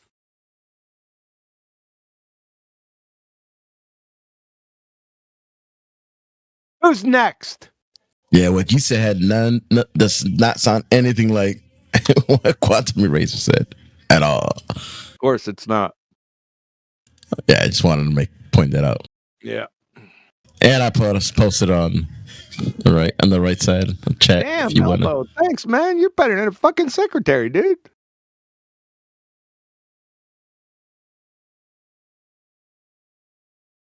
Call me Mr. Secretary. I wouldn't lose. My fucking cat's Litterbox wouldn't loose to you. You spelled lose as loose, you ignorant dumb fuck. My God. Just sit there and be quiet. And if we need any refreshments or any sandwiches or anything, we'll signal your slobber nurses over there in the corner. Other than that, just sit down and shut the fuck up. Yeah, this is some really high level shit you're speaking, right? Shut up. He probably was coached by Thirdum Dynamics. Oh, ha ha ha! Let's all laugh. We're buddies. We fucking believe in the flat Earth. Let's laugh. We don't believe it. We know it, dumb fuck. You're the believer. You don't know it. You don't know it. No. Because you look at it flat. That's you don't why. know it. That's Shut how the you fuck know up, it. Rob. Put Yeah. Rob on mute. We don't need white knight dumb fucks helping another dumb fuck. So, Can't even understand normal words. idiot. Miggy asked you a question about your bestest scientific evidence for your globe, and you fucked that up. You know why? Because you're a fuck up. That's why. You're a pretender clown. What's your best evidence for You're a already flat Earth? fucked up. My best evidence for a flat Earth are horizons. Yeah, I see it flat. They're Horizon. I didn't say that. I said horizons. Dumb fuck. because you see it. Because that's what you see. Because I see it. Yeah, but the problem is on a globetard, you wouldn't see any horizons. You want to know why? Why? According to the slope-intercept formula, y equals mx plus b, all horizontal lines, which are derived from horizons, have a rate of change of slope of 0. Baltard's IQ. However, there's a problem. United States Naval Academy defined curvature as the rate of change of slope of non-zero. So how can we go out in reality and see rates of change of slope of 0 everywhere, horizons, but yet be told by the fairy tale fuckwit pseudoscientists that every point along a tangent from our feet has a rate of change of curvature of slope of non-zero? That's a paradox, son. Yeah, but you don't see enough of the horizon to notice any dipping. We don't see enough of the horizon. We see fucking horizons everywhere. Yeah, but the plane that you're seeing is too small. Too small? That's what she said to you. Uh-huh. You got a problem. Yeah, your mom. You got your a mom problem. said You got to that. Your debunk. mom Don't talk about my mother. I'll but she took it anyways. You fucking imbecile of a dumbass clown. You got to debunk the slope-intercept formula or the United States Naval Academy, their definition of curvature right now, or you're done. Well, you don't see enough of the planet's circumference to see the planet. horizon. That's begging the question, fallacy. Shut the fuck up. You fucked it all up. Fuck up. Shut the fuck up. Go back to primary school. Pay attention this time. If I were you, I'd drop anchor in like 8 or 9 50 to 60 level basic reasoning courses along the way. What's your level of Other education? than that, Did you shut your finish fucking high mouth. school? Shut up. Did you finish high school, Shut the dumbass? fuck up. You shut the fuck Shut up, up. you fucking halfwit. Shut up. You pretender clown fraud. You've already been exposed. More You time. flat-minded Wolf is in the fuck. corner fucking blushing. Shut the fuck up.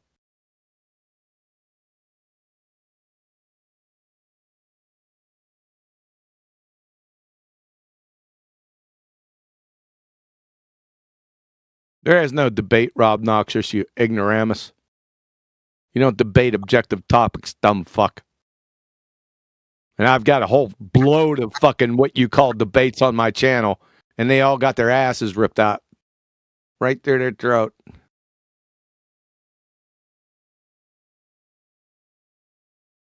Even when I was green around the gills. I wasn't here a week and took on your best of the best. The Rumpus dumbfuckery.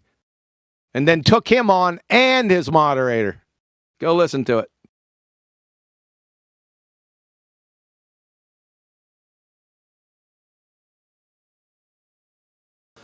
I went to Google the Navy's mission statement, and I was kind of confused because it said here that the branch of the military uses ships, submarines, and aircraft to fight and defend the nation's coast and interests at sea.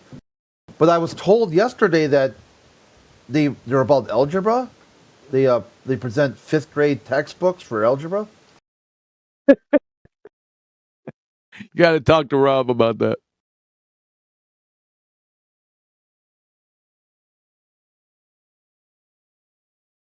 Yeah, I went over the whole website. Hold on. Okay. I won't step in gems. Let me tell you, you fucking glue sniffing idiot. I ripped Gem Panda a new asshole the first week I was out here. Roll back in his videos, you fucking ignoramus, and take a listen to me and Cathexis. We're talking to him, and then I just fucking eviscerate him. You and Gem Panda, the birds humping moron of a dumb fuck. He's got his own wing on my numpty clips. I'll take him and bring the best of the best over here. Best of the best. We'll have a moderator. We'll do like an arena routine. I'll leave him with that just pumped the neighbor's cat look on his face within 15 seconds. 20 with interruptions. You fucking clown. You don't know who you're dealing with, son. Unmute. Fuck off. You and your coward shit. We better never meet. On the internet. Yeah, if I ever meet you in real life, I will challenge you to hopscotch.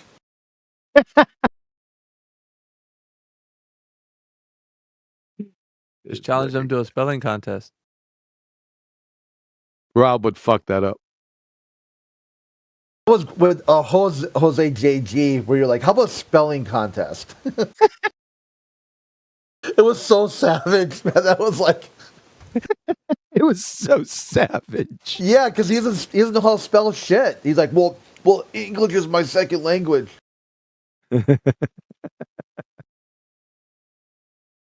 Incoherency was his first. What a clown he was. Where's he at? Picking up cans alongside of the road. Last I heard, he just kind of disappeared, just fucked off. You think the Gators got him? He actually hangs out in Clubhouse. You know Clubhouse, the app? Really? Yeah. Yeah, he hangs out over there. Where the hell is that at? It's an app server. Like, it's another thing like Discord, just a different name. There he is right there. I mean, how dumb can you be?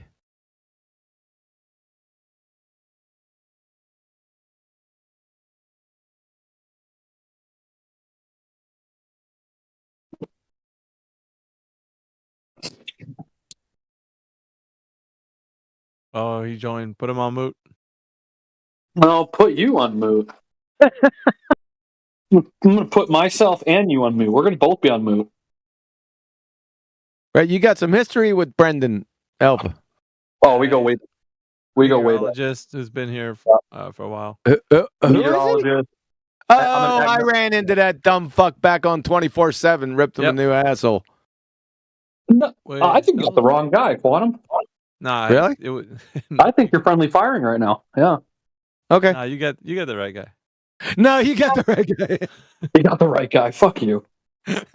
No, there was an argument that came from the one you were dealing with, Mark G. Remember the measurement of the troposphere? I think you guys were saying the mesosphere. Oh, that fucker. Oh God. You know what's funny about that, by the way? When he joins this VC. No, here's what's funny about that. When this guy joins the VC, that guy you're talking about, We'll be talking about something different here in 24/7. I don't even say a fucking word, and then I see side chat blowing up of him pinging me saying, "Oh, look, see. Remember that conversation from 3 weeks ago?" Yeah. He's like pinging like Wikipedia articles. I'm like, dude, relax. What the fuck? You left a mark. I'm not dude. kidding. Like, it's hard. Like, he got so wrecked in that argument that I know Mark G, dude. You left a mark on him. Like dude, he's seething. He's seething. He's seething. Yeah. Crazy. Mark G, Mike Katz Litterbox can expose Mark G. He's that stupid. No, but listen, seriously, it was in here, and then it was in like, I think I was in like the Sharia chat, and he fucking follows me in there, and he does the same shit again, pinging me inside chat. So okay, Dude, let me just tell the chat a little bit of the premise of the argument. I think we were having a discussion, or I don't know, debate, but everybody was that the Globers in the chat were saying that you could measure the air pressure as far as altitude goes, all the way up to even far past the meso, going to the thermo, it's far, I guess all the way up to where the ISS is. To say that you have the pressure readings, what they are, way over there, right? So Mark G was defending the position that that's possible, right? We can measure the air pressure up into that altitude, which then Brendan was against and said, dude, we've looked into it. I've studied this. No, you cannot measure directly the air pressure going out. You can calculate, from that, an idea of like where you would be from, that altitude, but there's no measurement. And I think Mark G was defending the position that you can. He gave him a citation from, I think it was an academic source, Brendan, if I'm not mistaken. Yeah, I don't recall what year it was, but they did an experiment, I think in like 2006, where they shot some sort of like rocket up there to measure. That wouldn't be an experiment. Well, according to him, it is. So I mean, Gotcha. Yeah. Yep. So anyway, yeah. But he said because they did that, they are measuring the air pressure in that region of the thermosphere. Right, and I forgot the premise, but I think from his quote unquote experimental study he cited, I think the fallacy was that it wasn't actually measuring temperature, air. It was measuring something else. I think it was like incoming solar radiation or something, but it had nothing to do with temperature, air pressure. But he was so hellbent that it was, and it wasn't. And even moreover, you were saying that is not practical. People are not looking to get, because they're not concerned with that. You're only concerned with, what is it, the troposphere and the upper parts of the Alpha, in a perfect world, would we love to have the full picture of all 4 quote unquote layers of the atmosphere? Of course. But when it comes to weather, we're really only concerned about the troposphere. I like that quote unquote. That was special to me. Thank you. Yeah, well, it's special to me too. So much so that I get mail from this guy. I think on a weekly basis, like once a week. Seething, dude. So he's still. How many years ago was this? Well, it was probably about a month and a half ago. But even still, the motherfucker still hits me up. Like he DMs me. Yeah, I felt like it was one of the better moments that you actually, because he can argue with us because he could make it sound, well, they're flat earthers, but when it's somebody coming from an academic standpoint and it's not a flat earther, that hits different, man. I'm telling you, hits different. Hey, what's a tornado that spins the opposite direction in the north? What do they call that? The opposite direction? You mean like in the northern hemisphere? Yeah. It's just anticyclonic. Yeah, rotation. They had it, maybe it was. They said that. I was watching the weather.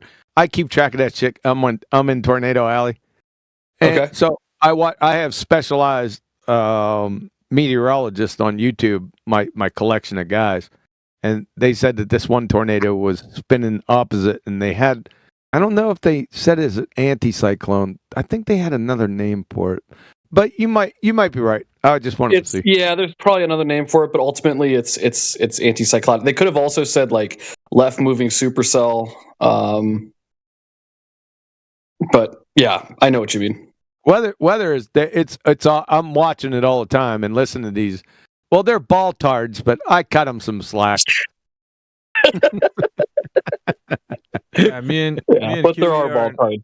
Yeah, me you know, and Kiwi are like essentially like bowling pins.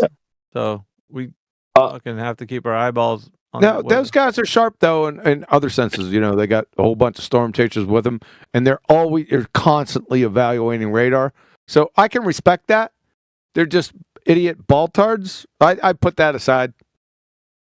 I like to think as meteorologists as, you know, yeah, we like our baltard. I like my baltard agnostically, but we don't worry too much about it because we're more focused on the near surface observations. So we tend to, well, at least I do, out of respect for the gentleman in this VC, I tend to block out the noise, so to speak. I know my lane, so I stay in it. But, you know, to your point, though, not to take us on a weather conversation, but yeah, what you're talking about is anticyclonic rotation, which can happen at a localized level. Now, it's incredibly rare, but it has last happened. year. Yes, it did. And that is an area that I actually still have to study a little bit more because it's that, and then you have what's called left-moving supercells, which means when you look at those supercell storms in Tornado Alley, they typically deviate to the right, or they move sort of like a northeastern trajectory. Yep. But what you can have happen sometimes, in rare cases, you can have a supercell moving off to the northeast, and then as it's deviating, you have a cell that splits off from the main one and pretty much deviates north. Well, yeah, north and even northwest. Yeah, that's like a left moving. I've seen those. Yeah, they're bad. Those are really gnarly. We've never. All right. Well, I'm going to test myself.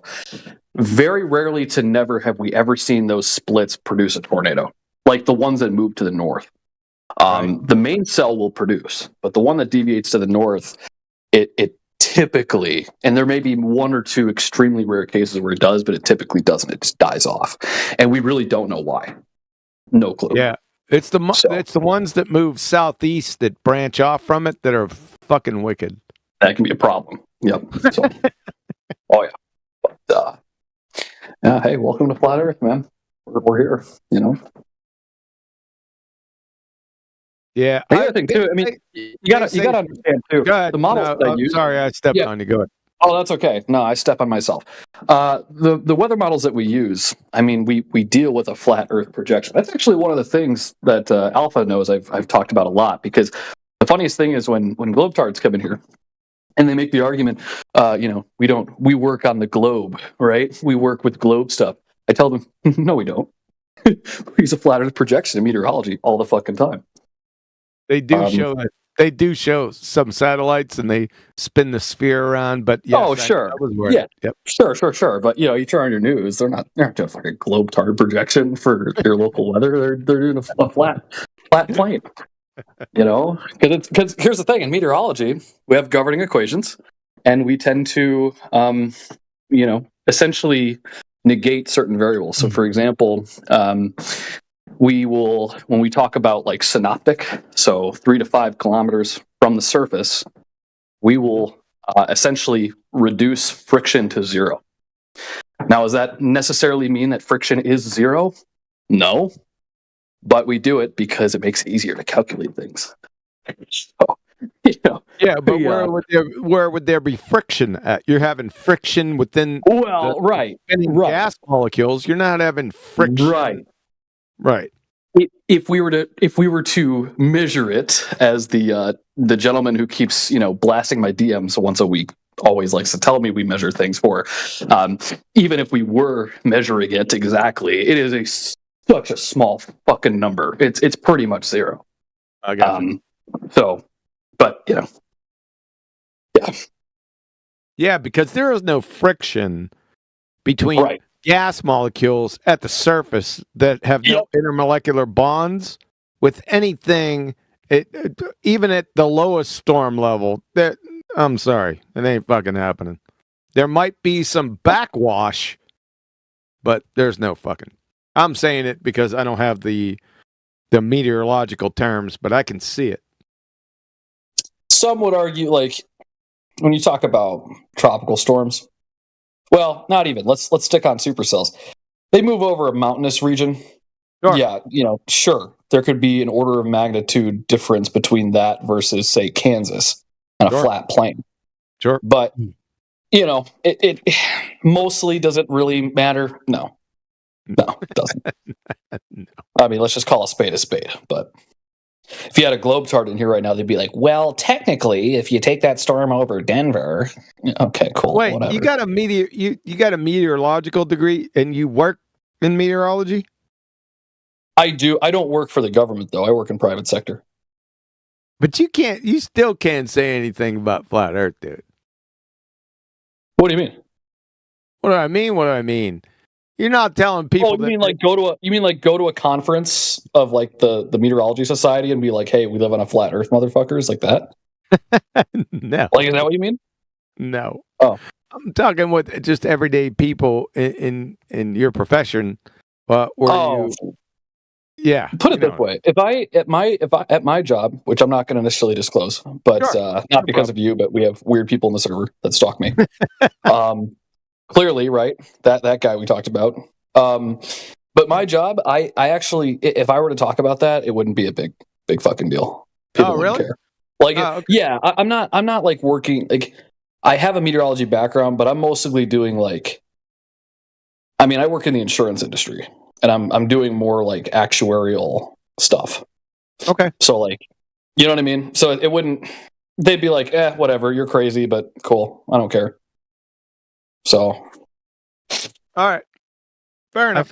I found the one of the hangups that he had for the reason why he's just still hanging on to this kind of idea that the Earth is a globe, and it was having more to deal with the systems that he deals with, like hurricanes and Coriolis. I think was it the Coriolis effect? I think. Oh, that's right. Yeah, we did talk about that. We never.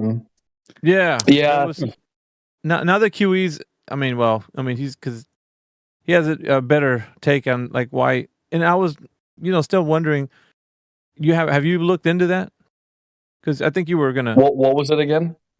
It was a Coriolis effect with the hurricanes. How it's described in meteorology, like the way you guys. Oh, yeah. So what I was ultimately getting at is, I mean, hell, let's even just take Coriolis out of the equation for a second. Let's just like talk big picture.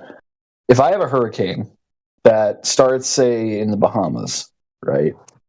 And then that hurricane progresses northeast, it hooks along the eastern seaboard, and then goes towards Nova Scotia.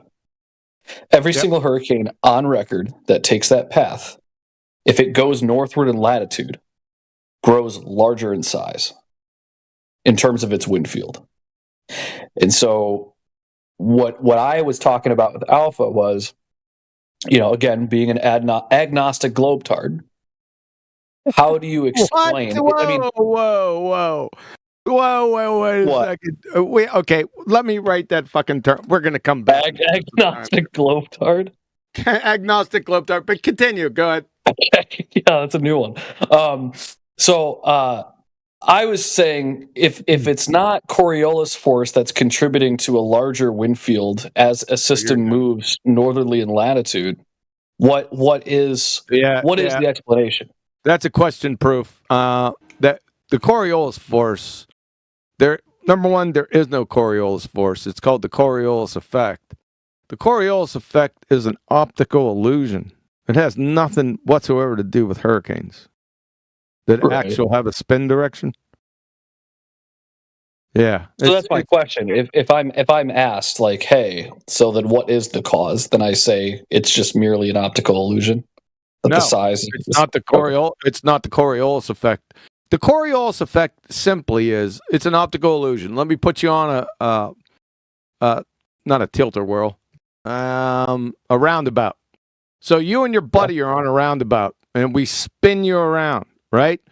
But me and another buddy, we're on the z-axis of you guys spinning, and we're throwing a ball back and forth. We're playing catch with each other.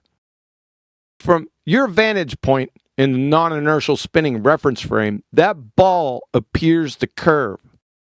But that's only an apparent deflection because you're rotating. Me and my buddy are throwing the ball straight back and forth. What you're seeing on that non-inertial... See what I'm saying? You got it? Okay, yeah, I follow you. Okay, so from my vantage point, it's being quote unquote deflected, but to your vantage point in the Z axis, then no, it's not. It's just you throwing the ball. Exactly. That is most people don't know what the Coriolis effect is. That is the simplest way to explain it. That's what the Coriolis effect actually is. It's an optical illusion based on the non-inertial spinning reference frame, which there is no Coriolis effect in regards to the Earth. However, there is a Coriolis effect in the situation I just explained to you. Okay, so I'm going to take you on my roundabout so I can understand your point, like at a different analogy, right? So say I'm on a jetpack, 30,000 feet. Follow me. I'm actually being serious. Jetpack, 30,000 feet, right? And I have a basketball. And a plane is coming towards me, a United plane, right? I'm staring right at it. I throw the ball in the direction of the plane that is heading towards me. That ball, yes, it's going to fall flat, like straight down. But if I'm like right up against the plane, it's not going to deflect because I am on the same plane as the plane. Yeah, you're in the inertial reference frame along with the plane, yes. Unless if I'm standing above it and then I drop it or I throw it down towards the plane. Sure, I'm hovering above it with my jetpack. If you're both in the inertial reference frame, so you have to have two reference frames for the Coriolis effect to exist.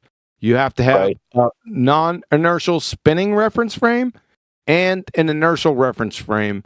And the only way to see the optical illusion is for you to be in that non-inertial spinning reference frame, not the inertial. Yeah, exactly. You got it. I could follow that. Yeah, I could follow that. That's what it is. You got it. You're good.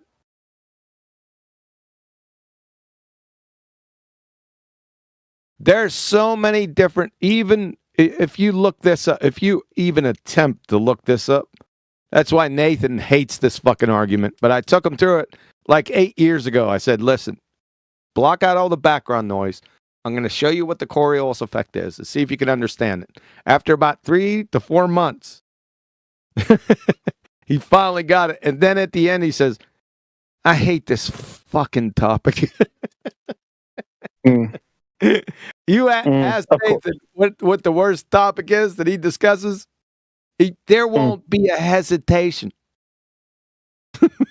So on the case that you're saying though, Brendan, that if it's not this idea, right, Coriolis. So what are you saying? There's a force that has to be described in I don't know what you guys are using and what language that you guys are talking about. So you have to describe it in some way. So you're basically bankrupt if it's not something you can actually attribute colloquially, right? You can't use saying it's, the force. Yeah, and you know what? And it's not even necessarily me saying like, okay, well, if it's not this, then what is it? It's really me saying, if I am to say and defend to my buddies at the water cooler, hey, Coriolis force. Oh, sorry, excuse me. Coriolis effect is not contributing to a system that moves northward in latitude and increases in size. What is it? It's more of a dilemma, so to speak. But I think ultimately, considering the conversation we just had, maybe there's another contributing factor. Right? Yeah, there's many. Yeah, we are in a dynamic system, so I mean. Oh shit! Don't say dynamic system to Baltar. Oh, that's I know that's Voldemort. It's like saying Voldemort. I know, but I like this guy, man. Well, I like you too, man. I have some wonderful comrades here. It's usually more. I respect the hell out of you guys, but listen, it'd be a lot more entertaining if we got some more Globetards in here. Usually, it's fun around 2:00 in the morning when people are usually high on weed.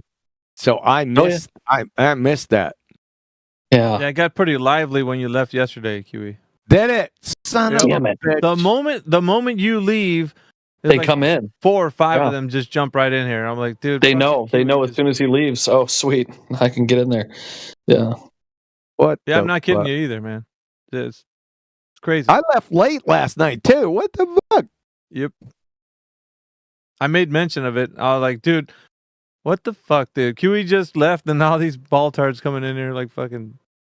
I got something for you, Brendan. I'm going to throw it in side chat. Just a few definitions of what the Coriolis effect is. Maybe you can use those. Maybe in quiet time, you could take a look at that. See what they're saying. Sure. Yeah, you don't have to deal with them right now. Just maybe copy them and throw them somewhere. Yeah. I don't want to overwhelm you with many citations. It seemed like you got it though. It makes sense. I mean, it's all I'm trying to say is the hurricane conceptual. I think it's apples to oranges. That example. I mean, I agree with it. I'm not disagreeing, but you know what I'm saying. And to try to attribute that, I don't know if that necessarily. It still begs the question, but I don't know how to even answer the question itself. So, sure, Yep. But yeah, good shit. Good shit. We got Charlie in here if you want to speak to him. He's muted at the moment. Charlie. Oh, Charlie. All right. Yeah, sure. He's a solipsist, isn't he? Not sure. I think he is. That's a brain in the vat, sumbitch. He wants to challenge you to a quiz. He thinks they challenge me. I fucking drug him around by his short hairs from about 2018 through half of 2019. He's a fucking idiot. Well, let's you know what? Let's let him out of his cage for a bit. Let's see what he does. He doesn't know what refraction is. He doesn't know what light is either. He's a fucking moron. Well, let's look at his avatar. He's a fucking moron, dude. One thing you can do with Coriolis too is look for like what they say the rule is in the globe and use internal inconsistencies. Like there's been like 11 storms that have passed the equator. Like the storm on Jupiter spins the wrong direction. And say, hey, if your physics makes this rule, then how come internally in your own model you're seeing the rule be broke over and over and over? What are you talking about? Where they say the storm can't pass the equator. Oh, that dumb shittery. Yeah. You got citations from NASA. Who the hell said that? Oh, you'll hear him. I got pinned one of the comments up there. Oh, fuck. The guy Nuckin went over. I mean, like a full meltdown. A full meltdown. Yeah, they just repeat. They'll just say flat earthers are wrong because no storm has passed the equator, and you start linking them storms like from. That's NASA. literally not true. It's happened before. Is it rare? Yes, but it's happened. Yes, I've seen it happen. Yep. It doesn't matter any fucking way. It doesn't have anything to do with what we're talking about.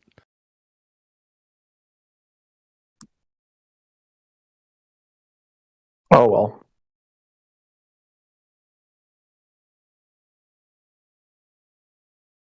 Too funny. All right. You got Crit's worst nightmare in the text. Oh, I didn't post it. I didn't post this in here for. Did I post that in there for you, Brendan? I did. Oh, yeah, I did. Shit, I didn't even. It's at 16 minutes after the hour. It's a whole bunch of them on Coriolis.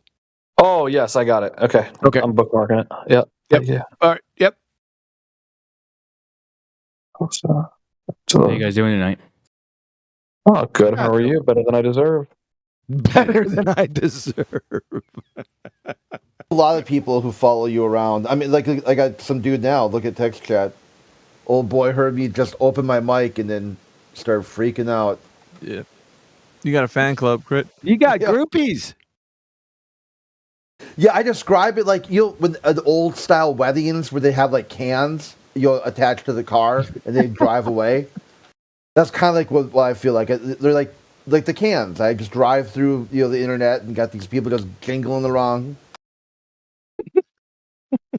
Who said better than I deserve? Literally changed his name. Oh, that was me. Worst nightmare. Do you listen to Dave Ramsey? Yes, I do. Yeah. Based. I don't agree with 100% of his financial advice. Like he says, like you shouldn't have credit card thing is dumb. Yeah, that's retarded. But His other stuff makes sense. I mean, it's pretty standard, like have an emergency fund, don't be an idiot. Yeah, I think the reason he says that is because he targets his program to like really dumb people that really probably shouldn't have a credit card in the first place. So I get that. So he's targeted towards you. Well, I mean, the algorithm did go to me, so who knows? We'll see. No, I meant to Charlie. Or Charlene, as he's affectionately known. Charlene. Okay. Yeah. Kiwi, you said we talked in 2000 when? 2019, 2018? Yeah, it was right around there. Yep. I don't think so, because I only got into Flat Earth like maybe 2-3 years ago. I think so, because it was on Betty's server where I drug your ass right around by your short hairs. So wait, 2019? Holy shit. 2019? Yeah. That was like 6 years ago? Yeah. I don't think I was... Yeah, you were, because Betty sat there and laughed her ass off. Do you have a date on that? It was Like in an her exact server, date? by the way. Hey, so I got a question for you guys. Oh, sure. Oh, shit. So, how does the moon work? How does it work? I got another. Hold on. I got a challenging question. How does underwear work on a globe tard? How does underwear work? Why are you worried about underwear? Yeah, because it has to work some type of way on What a does that globe have to tard. do with the? Can What you does that have to explain do it? with the moon? Can you explain it? Nothing. What does that have to do with the moon? Nothing. That's his point. Okay. That's my Pin. fucking point. That's his What's up point, with the Pin. moon, then? It's irrelevant, Pinhead. right? You Pinhead. explain how the moon and Pinhead. the moon That's and my the point. sun work. Here, I got a question. So, I never made any claims. So, You still do you haven't walk up asked there- my shut the question. fuck up. It's a simple Shut up. question. Shut up. So, I often don't come up to complete strangers and ask them to explain something that they never made claims for. If I did in where I live, right here, I'd have to have a fucking mouthpiece and a really big You didn't helmet. make claims for the You moon. fucking You idiot, don't believe in right? the moon? So I don't explain think it's things like I a haven't Jim made Gordon claims for. spotlight, Don't like overtalk me, Batman Pinhead. shit? Don't Is overtalk that me, what it is? Pinhead. Pinhead. Don't fucking overtalk me. Don't do that. Is it like your Batman Don't call, fucking bro? do that. Now, you may ask Brendan or you may ask Alpha didn't claim how the a moon works and shit, which is dumb How fuck does like the second moon grade. work? But they can go ahead and answer that. Well, I got to go take care of some chores, but I'll be back. Yeah, go wipe your ass, On buddy. to We you all know guys. you Shut the forgot. fuck up. Don't speak to me. By the way, the moon doesn't work. It's unemployed. The moon is like you. No, like yeah, you. that's right. Yes, The Alpha does moon's a not love work. machine, and it don't work for nobody but you. That's good. I like I'm it. just trying to figure out how the moon works because it looks. No, you're pretty not trying to fucking figure. If you were spherical trying me. to figure out how the moon works, you'd be doing something very different than what Well, you're the doing flat now. earthers So can't tell You'd be me. on the your moon right question- now. your scooping question a is- You guys chunk of can't it. tell me yeah, how the your moon question works. is Okay. malformed. You want to know the mechanics behind the moon and the sun based on a flat Earth. What are you talking gotta, about? You gotta ask your mechanics? question. Mechanics You are on gotta Earth, ask you your retard. question. You gotta ask your question correctly. It's not asked correctly. That's the problem. You're not asking the question correctly. Once you do, then you'll get a good answer. But right now, Okay. it's a train How wreck. does the moon work? You see, it's a train wreck, dude. What do you mean? Just explain how it works. Like, well, what do what's you that mean? moving- I'm moving in the asking. sky, what Pinhead, are you This is the observing? this is the say, problem. This how is do the you problem. explain Okay, the say I don't orbit of the know. movement of the Okay, moon? say I don't know. Just say that, All right. dude. We get it. You don't Yeah. know. No, Pinhead, it's the way you're add the right asking question. the question. Ask them. How do you explain the movement of the moon? That's a clear question. How does the moon work? Isn't the question. Like you're not asking about anything specific.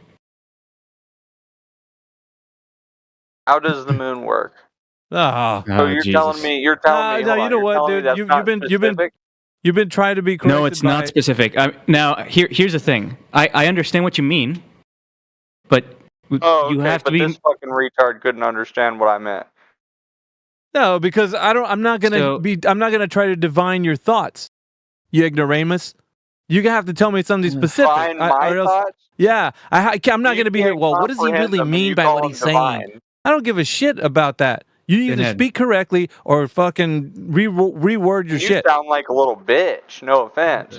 Who gives a fuck, dude? If you're not gonna ask the question correctly, You then still sit haven't your dumb answered ass the down and let somebody else do it. Huh? You still haven't answered it, buddy. Well, because you didn't formulate it correctly. I said, You tell me fucking how the ignorant moon wretch. works. But let's establish this though. Let me jump in a second. Let's establish this, sir. Are you asking the question on the basis of a gotcha, or do you genuinely want to know how the moon works? I want to know how you think the moon works. Oh God. Okay, so you want to know what I think. Yeah, no shit.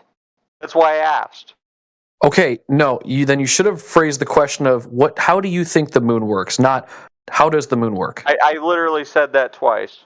No, you didn't. You said how does the moon work, as if you're at like a fourth so grade I gotta level. sit here and use the correct words for you. Yeah, you do, in order for me to understand your question. Yeah, it's That's really exactly not that what hard. I was saying, Brendan. I gotta sit here and cater to the mentally handicapped. No, community. because you're That's a fucking ignorant wretch who doesn't know how to speak, use the English language correctly. You don't know how to fucking Sounds formulate like you sentences. don't know how to understand it, buddy.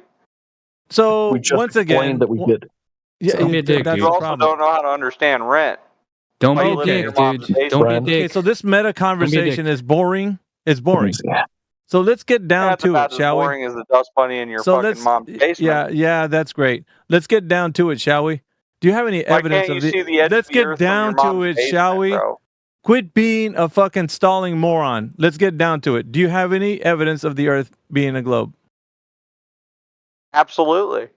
Okay, give me one evidence, please. The evidence is common sense. I'm sorry you don't have Okay, dude. Common sense. Fucking hell, bro. Is that the best you got? Common sense? I'm asking for geometric evidence of the Mother Earth's gets shape. the best I got. Yeah. Okay. Well, what Can are I you, question 11th him? grade? Are you in fucking junior high? What the fuck, dude? Am I in junior high? Are you insinuating? Yeah, there's a bunch of adults in this room and you got to resort to these fucking antics. Just tell me if you have any evidence that the Earth is a geometric shape or not. Fucking drop that fucking high school act, dude. Geometric shape. There we go. All right. And So you're easily just a contorted fucking. too. It's like right into a triangle. So you can't do it, can you? I can do it. I'm calling your dumb ass out. You can't do it. Tell me how the Earth is a geometric We're shape. talking about the same thing. Yeah, well, I am. You think it's a oblate spheroid, yeah? You think it's a sphere? You think it's a fucking round ball? It sure as fuck was round. I'll tell you that much. Okay, then. How is it that if you believe so, give me some evidence? I want to know who's measured this monkey. You want some evidence that shit was round, bro? Yeah, You how want did me they to- you want me to show dude? you next time? Listen to the words that I'm telling you. How was it measured? Dude's a little delirious because How mom kept was him up it last night. measured? Don't run from the question. Answer it. How was it measured? With a tape measure. I'm giving you the floor and you're fucking squandering it. How was it measured? That was what measure? You're not being The specific fucking enough. globe. What globe? You're not being God damn, specific dude. enough, bro. You're globe? calling other people fucking thick and What look are we at talking you. about? Are we talking about your mom's globe? The or what? goddamn earth you're standing on. Okay, so Earth as in reality? Oh my god, dude. You know how you think you're standing on a giant fucking I ball? wasn't being specific enough. I'm asking you The to be giant specific, ball you bro. think you're standing on? That thing. Who measured that thing? Bro, I'm sitting in my chair. What are you talking about? Oh my god. Okay. So just admit it. You don't have the answer to the question, right? Admit it. Admit it. This is painful. The answer to the question. What was the question again? Can you tell me one more time? No, What's fuck the off, dude. question? Fuck off. Oh God. Because the answer is yes, buddy. That's why you guys are fucking losing daily. Because they got fucking idiots like you coming forward and being their champion. That's it.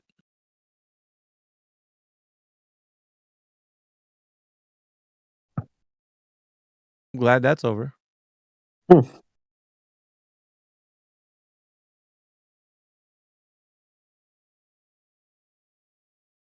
Well, that was fun. That was fun. Wow.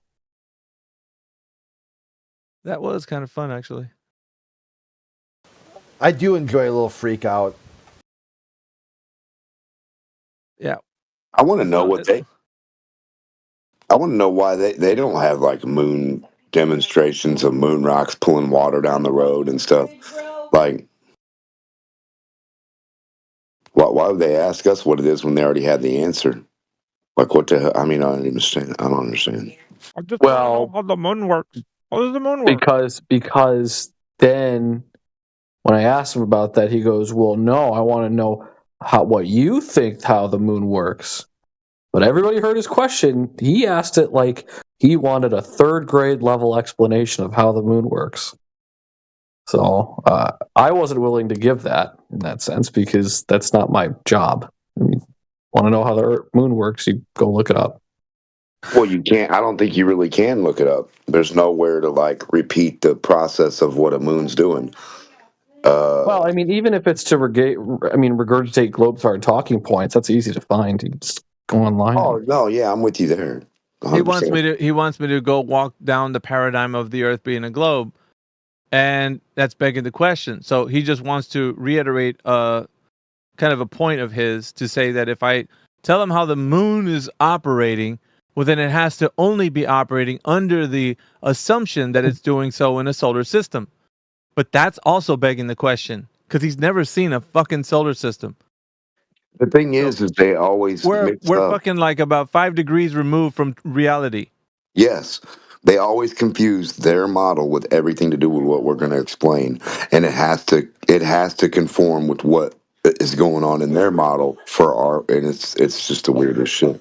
So we're not in the fucking solar system, which is what he wants to actually beg the question on. So there's no point. It's a use unless he's specifically talking about something different. It's a fruitless endeavor to go down that path. Plus, like Brendan was saying, he could just look that shit up. Right. That's my point. Like they supposedly have all the answers. Why come in here and ask stupid questions? If you supposedly have the answer, why don't we discuss what your answer supposedly is, and we can get to the idiocracies of that? Why wouldn't that be a better thing to do? Then you could understand that Exactly. It would be. But is there anybody else in here who believes the Earth's a globe that would like to chime in? It doesn't always have to end the way that one did. So, just letting you guys know. I am Spartacus. That was unfortunate. It really doesn't. But it is what it is. I always match the energy of the person I'm speaking to, so just depends. Okay, you want that smoke? Guess what? You're gonna get it. But mostly it's just a chill convo. So I am asking the question, does anybody here in 2025 believe that the Earth is a globe and could substantiate it with any amount of evidence? You can come forward. Have we spoken before, Veritas? Maybe. Charlie, no, I spoke to a Chardsy. Who did I speak to? Yeah, he's got a yellow Chardsy. avatar. Yeah, It's Chardsy, right? Yeah. No, I don't think I've spoken to you, Charlie. Obviously, you've had a run-in with QE, but Yeah, I don't know feel what like he's I have talking talked about to you, because but I haven't been in Flat Earth for more than 2 years, so we definitely couldn't have been me that spoke with him in 2019. that avatar has me understanding at least your position. Yeah, Well, and even if you were talking to him in 2019, I don't know how the fuck I'd even remember that. So, yeah. QE keeps track of people, but I think there's the Chard Z too. That I might be thought there was confusing more me. than Confusing one. him with Yeah, Chardsy, I think there is. Yeah. No, wait. There's a guy with a yellow Discord avatar. You know, it's got the yellow with the, avatar for Discord. You know. Anyway, it's not you probably, but so what is your? Because I'm going to ask you, but you're going to tell me straight away. Your position on the Earth as a globe. Do you believe the whole bit, or do you make up some parts of the cosmology that you don't? There's some archetype of individuals who pick and choose what they like from the Earth being a globe and a vacuum of space. And are you that kind? Like, are you throw out what you don't like, and then you adhere to the things that you do, or you just take it wholeheartedly what it is, like the whole package? I'll be completely honest. Growing up, as I learned things about science, there is certainly a degree of this is a fact that I accept because it comes from a figure of authority, and I'm just a child, right? And I'm trying to learn as much as I can. Some of it comes from a point of like, I get told something that I find to be unbelievable, and I'm just like, surely that can't be true. And then I actually validate it myself, and then I find out that it's true. And that's happened a few times over my study of like physics and science in general. But do you have a background in physics? Yeah. I have a degree in computer science, physics, and my degree in computer science is also in electrical engineering. Okay, I think we might have spoken before. Yeah, I mean, I've been around the past few days pretty frequently, so that wouldn't surprise me. Anyway, continue. What were you saying? Yeah, like, so there's certainly a certain amount of like belief where I read a textbook and I just absorb it.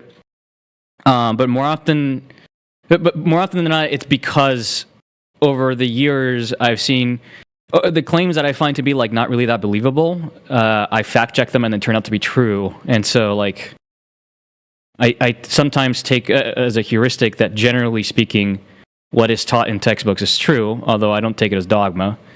As far as like the globe, right?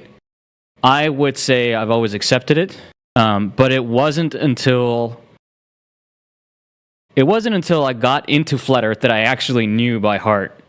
You know, like I could actually go through, not run the experiments myself, but like go through what the experiments would be and then look up the data from sources that I trust and see if it fits the what I would expect if the Earth is a globe. I mean, I also have personal experience that I think would be difficult to explain on Flat Earth, but you don't have to believe me for that. Do you okay, so the statements that you're making right now are somewhat, what I'm hearing anyway, is that you were kind of, you knew that the Earth was, or not knew, you believed that the Earth was a globe, but after you encountered Flat Earth, you are more sure than you were before that the Earth is a globe. Yes. Is that true? Yes. Okay, so how long was that ago? I don't know, like 2 or 3 years ago. It's like maybe when I started getting into Flat Earth. Yeah. Recently. Now, did you do that out of, I don't know, I don't want to say spite, but it was out of, I went into one of these rooms, right? Like, and you know, I went through the hazing or whatever, the gauntlet of like the people that are first in this room, and you ask them like, oh, well, how do you know the globe is real, right? And then you say, well, common sense, or some stupid ass response like that, right? And that actually made me realize I didn't actually know the reason. Okay. Granted, I always thought, and I've never changed my mind about in my mind, the ridiculousness of a lie that big actually happening. What, like, why would they lie? Yeah, but I'll admit I didn't actually know like the reason why, and it wasn't until then that I started learning about the actual reasons why. Maybe you can. I don't care if you put it on a scale. I really want to know what level of assurance you have right now that the Earth is a globe. Scale from 1 to 100. Pretty. I mean, I don't really believe in many things at 100%, but I mean, it's pretty. A scale from 1 to 100. Where do you put it? It's pretty damn high, like 99.9999. Okay. Some other nines, right? What is the because I'm going to word it the way I'm actually going to word it the way that I think you can. I'm going to speak globalese right now. That's fine. What in the preponderance of evidence, what do you think are pieces of the strongest ones that would make it a globe for you? So I don't think you're going to accept this, and you probably shouldn't. I don't care. I just want you to say whatever it is that's. So this doesn't necessarily mean that the Earth is a globe, right? But I'm an engineer. I'm a software engineer. Yeah. Electrical engineer. I work for a satellites communications company, as I'm sure you can imagine. I do some work that would be difficult to explain on a flat Earth. Yeah, but so is it something to deal with logistics or putting the No, actual so hardware together? Like what? So I'll give you the example that I gave yesterday or the day before that. I don't remember. So I have personally written and validated and to some degree calibrated some ground stations for this algorithm that trilaterates the position of two geosynchronous satellites that are up like 35,000 kilometers up. Use Ron Hatch's work. Sorry to interrupt.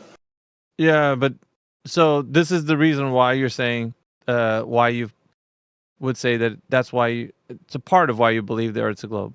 Yeah, I mean that's probably like the most like tattooed in my head. Like I've pointed the satellite dishes, right? I know that there is something out there bouncing back RF signals. So what are you saying that Flat Earth is saying about that? What do you think? What do you think we're saying about that? Again, I preface this as saying like it doesn't necessarily mean the Earth is a globe, right? It's just that I haven't really heard a lot of flat earthers agree that that's compatible with flat Earth. Something being that far away. Yeah, but what I mean. Can I ask him a question? Hold on, G. The thing that I'm trying to get to right now is if we're putting this all together, you're more sure that the Earth is a globe because of said information, and this doesn't actually, like you were saying, it doesn't give you that assurance. Yes, I don't find those two. It's just an argument that's not been brought forward by Flat Earth, and according to you, you've never heard anybody speak of this. Yeah, I don't find those two statements to be in contradiction, if that's what you're saying. Well, I mean, but it's not going to give you the keys to why you understand that the Earth is a globe in a geometric shape consequent. So you're not going to be pointing to this and say, well, I know that the radius of Earth is done in such a way because of the placement of a satellite. Yeah, I mean, I have other experiments for that sort of thing, or like this radius of the Earth. Basically, this was kind of a nothing burger. I wouldn't say it's nothing, but okay. So what do you think it contributes to the Earth being a globe? So the set of ideas which encompass the space of flat Earth, quote unquote, models. Well, no. Is not very. Yeah, forget flat Earth. Forget flat Earth for the moment. I'm only inquiring to you about what gives you the assurance that the Earth is a globe. So this was a piece of it, but then it turns out, as you explained it, not really. So I don't didn't know. know. Right now, I think. It's I think that's why I wanted to ask a question. That's a mischaracterization of my interpretation of that experience. Like I don't think that's nothing. I actually think that's pretty massive. Yeah, as in what? Tell me what? How? Charlotte, is that your name? Charlie. Charlie. All right. Don't be afraid to get into the details. A lot of these guys are actually pretty damn smart. So if you have to talk about how long it takes for a carrier wave signal to get back, and then your algorithm that you write for that, you know what I mean, is has to be timed at a specific rate minus the equivalency principle, since we realize now that electrons do not actually blue shift as they fall into the gravitational well. These guys actually understand this shit. So you can go ahead and I've been here for years, and some of them, not all of these guys. I'm saying there are some smart fuckers in here. Well, I just don't know if they're here now. I haven't. Trilateration isn't actually that difficult to understand, right? It's just a generalized case of triangulation. So okay. But yeah, once again, let's say because are you familiar with their satelloons, right? They're instead of satellites, they're closer, and they're sending. This is what is imagined in some cases as a pretty good argument against the idea that satellites are out in space. But I was going to say, do you know how to delineate the signal, the time difference from that signal being at that shorter distance relative to a longer distance of let's say 300 miles? Okay, I agree. Yes. I agree with Mr. G asking you this to not be afraid to actually go into depth. So hold on, Charlie. What I'm asking for on the very topic of what we're saying, it either is yes, this is affirming something that gives me information about the globe, or this is not really affirming that it's a globe. I just never heard an argument from Flat Earth speaking about this. So you know what I'm saying? So it's either affirming. So put it in one of those camps for me. I mean, I don't know. I don't know why it is that you disagree that the observations from the thing that I've seen wouldn't be more consistent with the globe. But I will say something else about the same the same algorithm, the same calibration. Answering my question. I get it, but you're not answering my question. I'm sorry. Could you restate it? As it's for you, if it's affirming that the Earth is a globe in some way, it's either doing that or it's not. Yes. Okay. It is affirming that the Earth is a globe for me. Okay. So how is the next thing? So Mr. G already laid it out to you. Don't be afraid to explain. But how? So again, the set of quote unquote models of flat Earth that include being able to. There are no models of flat Earth. Don't talk about flat Earth. I'm just telling you. Stop. Don't mention flat. Not even a little bit. His ass is grass, Maggie. Well, the problem is that I went into it with that in mind, right? But don't do that. I'm asking you. Do not do that. Imagine if flat Earth was not a part of the conversation. Do not mention. Don't say flat Earth. Don't use that in any context. What I'm asking you right now is to affirm that the Earth is a globe in the evidence that you're putting forward. Don't talk about, well, if it wasn't a flat Earth, don't say flat Earth. Speak about the globe and affirming how your evidence here is going to point to that. Okay. So, Can I finish my point? As long as you don't say flat Earth. As long as you don't fuck up. So one of the things of this algorithm that I'm talking about, right, is that so I'm going to give you a quick analogy just to make sure that you understand. I hope it general analogies. No, I'm not going to say flat Earth at all. Okay. It's about, are you familiar with how triangulation works? Yeah. Sorry, I couldn't hear you over QE. I'm getting ready to tear your ass up. I couldn't hear you over QE again. Would you? Yeah, is that shut yes the or no? fuck up. I'll let Miggy go until you fuck up, and then I'm going to be all over you like white on rice. That's fine. By the way, that wasn't me who spoke to in 2019. I'm going to mute you, and I'm going to go. Oh, I didn't know white on brown. White on brown rice. Indio, how are you speaking with your being on mute? That's what I told him yesterday, QE. Dude, my shit's just weird, man. Okay, I didn't know Indio was here. Indio's gonna take a half slice out of that ass, Charlie, and I'm gonna take the full slice after he's done. You glue sniffing fungus muncher. Wait, a slice of what? Boy, you guys sure proved he was wrong. So I'm gonna prove he's wrong. You fucking moron. Okay, I want to go back to Alpha. Like this is getting like he asked you to affirm the globe, man. I promise I'll be fast. Hold on. Like you're meandering, dude. Get to the point. Is this how the cult behaves when you don't file suit? Shut your fucking mouth. What does meander mean? What does meander? Ridiculous. Shut these fucking Mr. G. Shut him up. So shut him up. Meanders like a river that goes and it doesn't go straight. It meanders all over the place, like winds back and forth. That's his explanation. It's winding back and forth instead of going from A to B.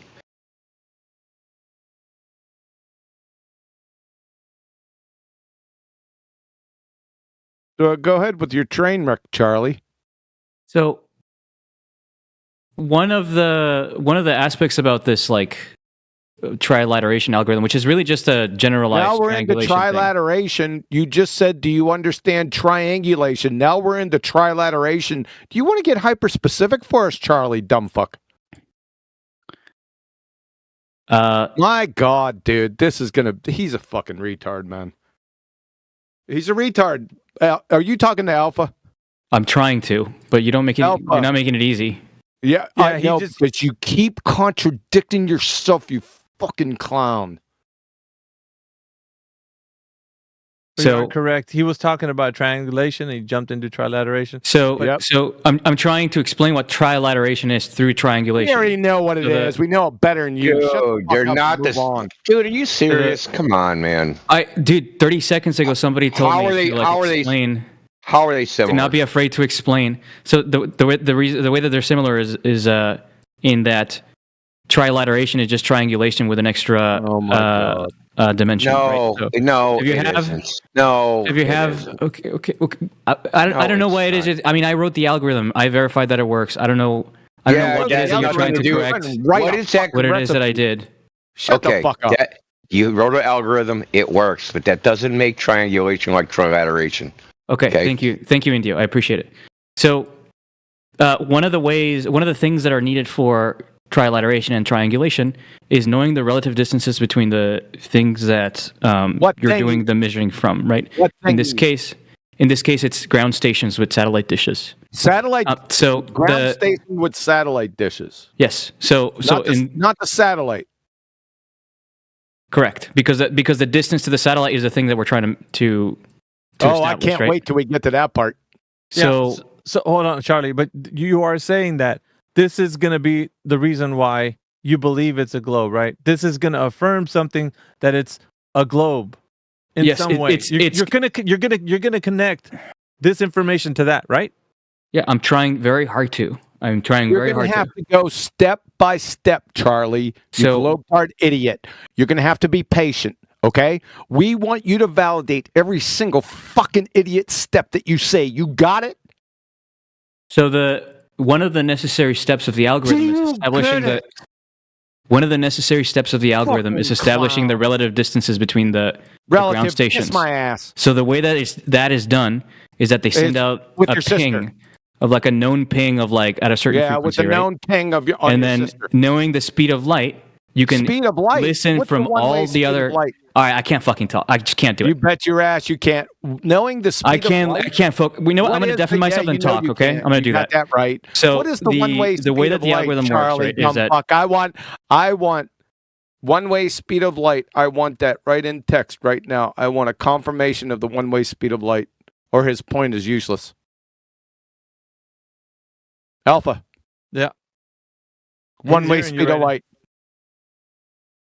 Charlie, you got to mute it. He wants the confirmation of the one-way speed of light in the text channel.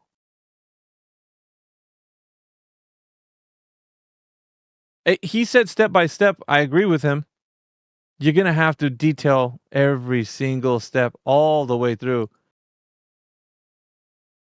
Indigo, do you have a problem with that? He posted it, QE. Look what he put. I can't see it. He sacrificed. There's no way to measure the one-way speed of light is what he posted. Well, there you go. Bye, fucking. Sorry, Charlie. Tricks are for kids. You did it right there. Yeah, he knows it. That's correct. So, there is no way to measure the one-way speed of light. So why is he appealing to it? We really don't have to go much further, Charlie. That's it right there. Right. Yeah, well, he can try and tell me from the diagrams how trilateration and triangulation are the same. I'm looking, I can't figure out there's similarities. The only thing similar is try in the word. That's it. Alpha. Yeah. Alpha, we can move on if Indio wants to move on. I don't want to. He was in here when I came I'll move on. I'm not. No. I was on my chores and you were in the middle of it. I didn't see you here. Oh, I just got here. Big Daddy Flurf. Go on mute.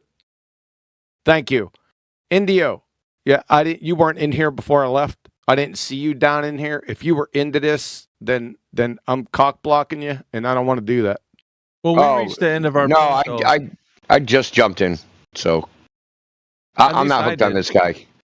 I reached the end of the because he was gonna actually tie in anything that was relevant between why he believes the Earth's a globe from what he's doing in his field of work to how he knows the Earth's a globe from his detailing it. But with the one thing that he got stymied on, well, there's many points like the one you were bringing up, and also the one-way speed of light not being able to be verified. So now we're just it is a nothing burger what I told him before, but now it's apparently so, because what else I don't know where else we're going to go. I mean, he's going to tell you how they're not the same eventually. He's going to tell you how his fairy tale satellite in Narnia is the distance that it is. He would fail. Intro, there's a second law of thermodynamics from high school. That's where all this dog and pony show is going. Right? No, it's going to go to, he made the whole fucking thing up. I guarantee it.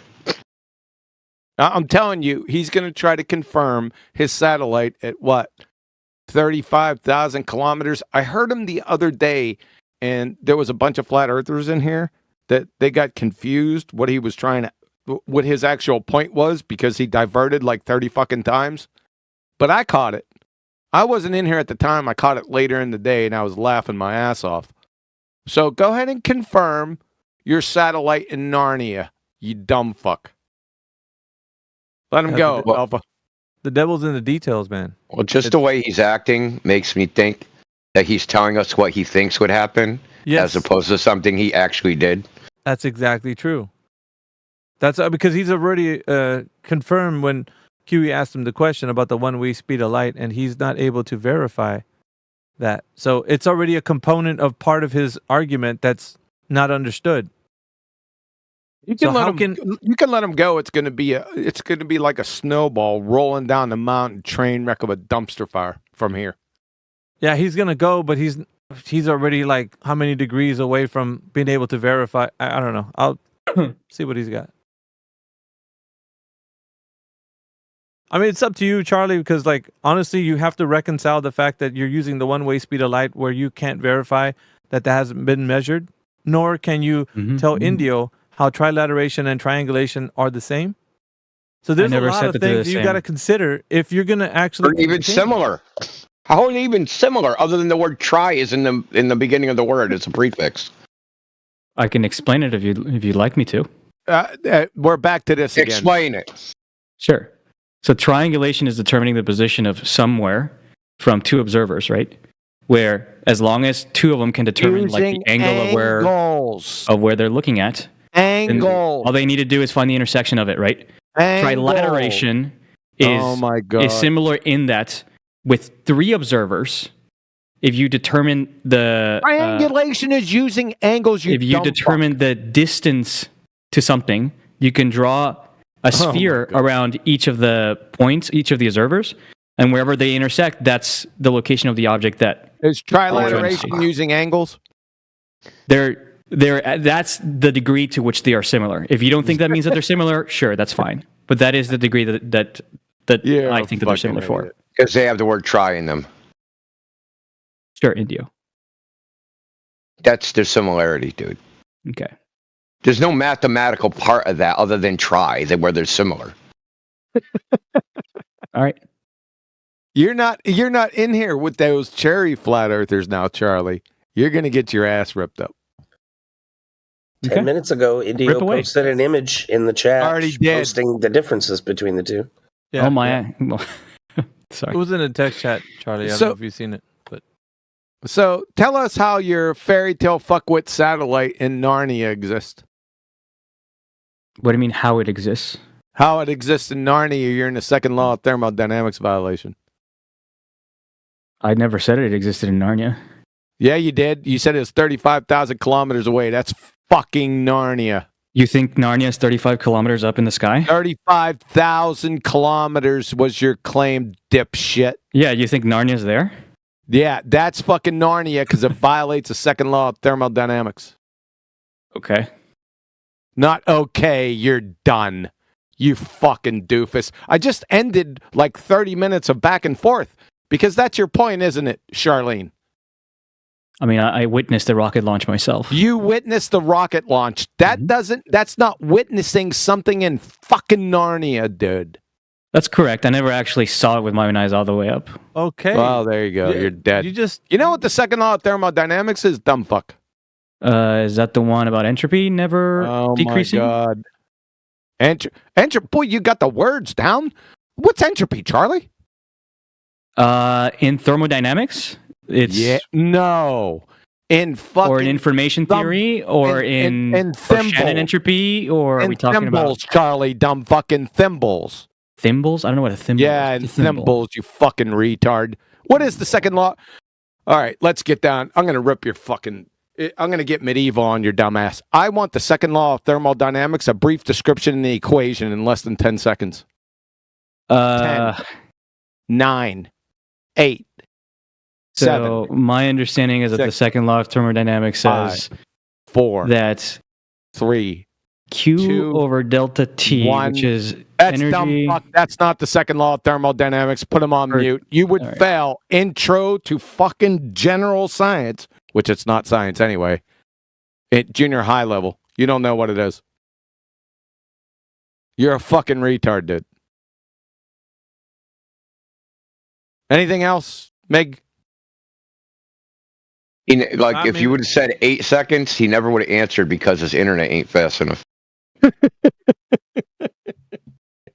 prior to you coming into the room, QE, I told him, dude, if there's any reason why you would believe that the Earth is a globe, what would be the reason why? And he was like, well, there's a number of things. And so he went into this being a specific thing that he, something that he works with. But I was kind of curious. I was like, dude, if it's true that you believe and what you do is pointing to the Earth being a globe, I want to know how. Show me the steps as to how. And so he went on this diatribe of like how he was going to tell me from, his vantage point being that he works with these things. And using an algorithm and such.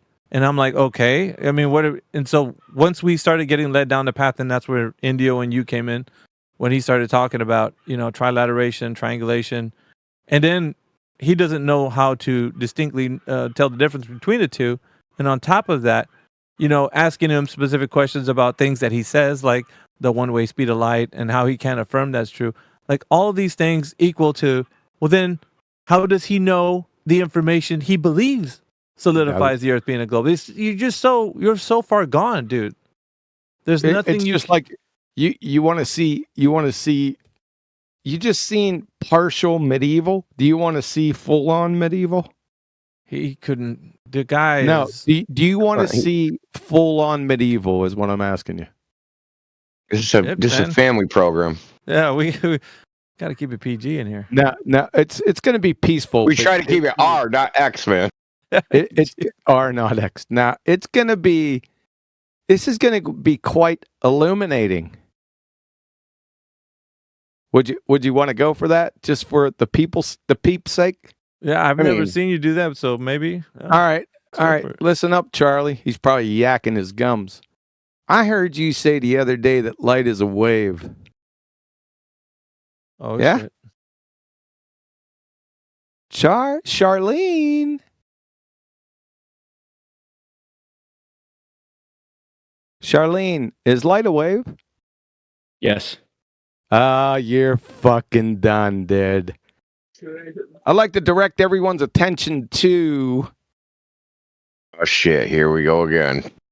This is gonna be bad for you, Charlene. You may want to cover your eyes. Are you going to say that it's a particle? Don't you worry what I'm going to say, dumb fuck. You just shut up. You shut your mouth when you're talking to me. So, 3 minutes. Aren't you supposed to be like a Christian? Shut him up. Shut him up right now. He's not going to make it. Shut him up. Is this Christ-like? Shut him up. Why would you go there? What are you, weirdo? He's a fucking weirdo. So, Charlene said that light is a wave. I'd like to direct everyone's attention to, I know you stole that off me, Alpha, 3 minutes after the hour in text chat from Richard Feynman. The first thing Newton believed, light was corpuscular, turned out that it had very strange properties from that point of view, and it was then explained that many of these strange properties was because, in fact, it was a wave, which was wrong, Charlie. It's not a wave. He said, which was wrong. Turned out he was right. Newton was right. It was a particle. End of citation. That's the first one. From the chair of physics at Yale, Charlene. Everything is really particles. All things, electrons, photons, protons, neutrons, they're all particles. So let there be no doubt about that. So we have Richard Feynman. And then we have the chair of physics at Yale tell us that light is photons, particles. But yet we have fuckwit globetard Charlene here saying it's a wave. That's a big fucking problem. Next citation. Back there, Professor Schenker, chair of physics at Yale, one of the most prestigious universities in the entire fucking world. So we have to play this game in two ways. It is particles. He's talking about light. But its future is determined by a wave. Uh-oh, Charlie has some life. But the wave is purely mathematical. You just died again. You cannot put an instrument to measure the energy due to that wave. It's a construct we use to determine what will happen in the experiment. End of that citation. Here's another death knell from the University of Tennessee. In one dimension, wave functions. Charlene has a difficult time between actual waves and wave functions. Waves are physical. Wave functions are purely mathematical, but I digress.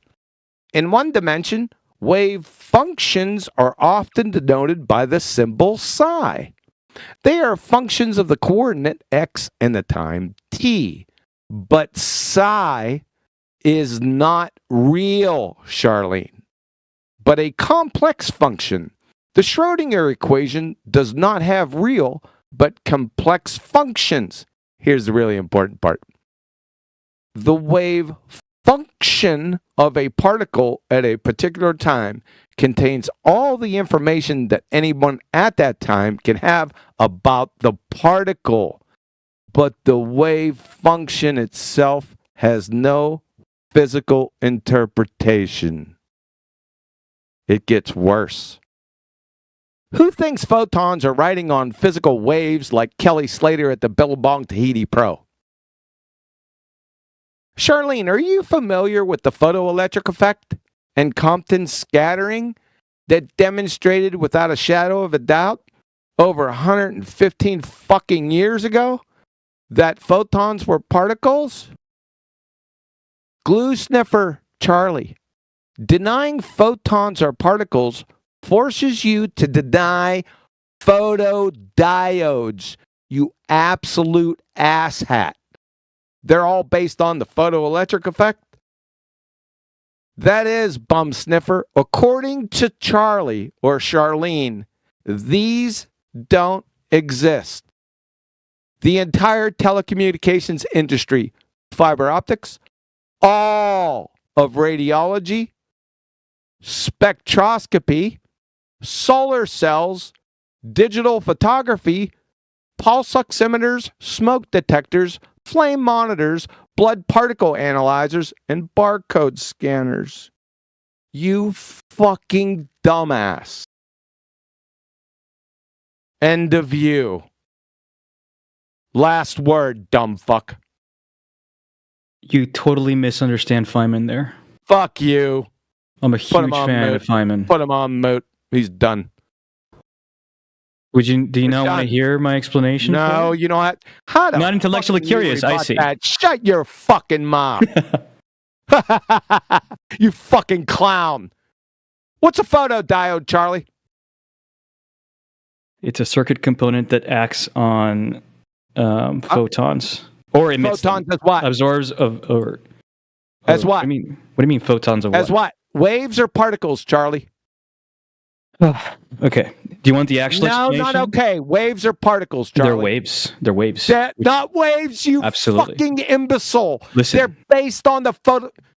Listen. Fucking mom. The fact that there are discrete packets. The fact that you're a fucking The photoelectric effect observed that the waves are absorbed in discrete packets. He just told you. That doesn't mean that they're particles. Shut the fuck up. Are waves quantized? Yes, they are. Ah!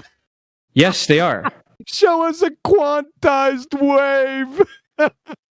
Yes, absolutely. A photon is a minimal amount of like energy. Citation, please. Citation, please.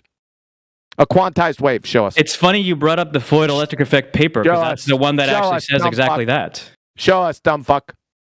Einstein's photoelectric paper. Show us, dumb fuck. That wasn't Einstein's, by the way. It was. It was the 1905 photoelectric effect. It was one of his, what is it, 4 or 5 papers in 1905? No, it wasn't. Absolutely. Photoelectric effect. Shut him up. I'll show you right now. Shut him up. Is that the only way that you can win? By shutting me up? Fuck up. But like you're muting a fucking clown. The photoelectric effect, yeah, you're all going to leave him go. I'm going to tear your asses up. Oh, mute him. I can't do anything unless you mute him. Heinrich Hertz, you sleazy bitch. Heinrich Hertz was the originator of the photoelectric effect, you dumbass. The 1905 paper by Einstein is the one that described... Einstein, moron. Heinrich Hertz. The 1905 paper. I have my notes right here. Let me pull up the paper itself and I'll link it. Notes are fucked. You're fucked. Yeah, Einstein got the Nobel Prize, but he didn't discover it. It was Heinrich Hertz. And the threshold frequency for fucking particles, you asshat, is named in his name. The threshold frequency is in hertz. It's called the Hertz effect, you abject moron. Now get your dumb ass out of here before you piss me off. QE, what does it mean for two quantum operators to two quantum non-commute? Operators? What does it mean for two quantum operators? Go on, you have 10 seconds. Or a particle? 10, is 9, light a wave or a particle, 8, Charlie? 7. Charlie, 6, is light a 5, wave or a particle? 4, You're already exposed. 3, 7, 6, 2, your wave into a fucking 1. mute. You're done. I already answered this. It's a wave. I already You're answered. Done.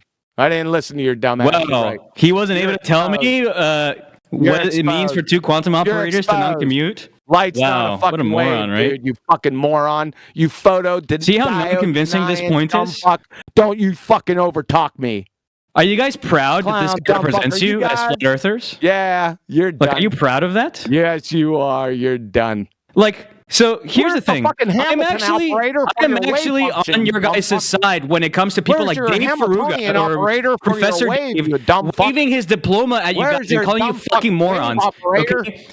People like QE are not helping you against that. Okay? Shut the He is not your friend. You're done. Toast. Let's go back to Richard Feynman. How were we misinterpreting his which was wrong citation? Please tell us. So, the fundamental object of reality, quote unquote. Read the citation and then tell us how we're misinterpreting it. The fundamental object of quote unquote reality is the wave function. Charlie. You said that we were. You asked me to explain. You asked me to explain what was the misinterpretation, right? Read it. I'm trying to explain it to you, QE. Read it. The fundamental object is the wave function. Shut your fucking mouth, Charlie. You diarrhea projectile fuckwit. Read the citation and tell us where we were misinterpreting it. The fundamental object is the wave function, which is a wave. When you observe it, it collapses to what you might observe as a particle, but the fundamental object is a wave function. Moron. Wave function. What are wave functions, Charlie? A wave function is a mathematical object which you go, construct by projecting onto whatever the state ket of whatever quantum state you want to measure. We want a measurement, and you of the project wave. it onto whatever quantity is that you want to measure. Want a measurement so you can of have a wave function for like position. We want a measurement. In the case of like an electron, it would describe roughly where its position is, like a probability density based where its position is. That's what a wave function is. Hamiltonian operator for the fucking wave function, dude.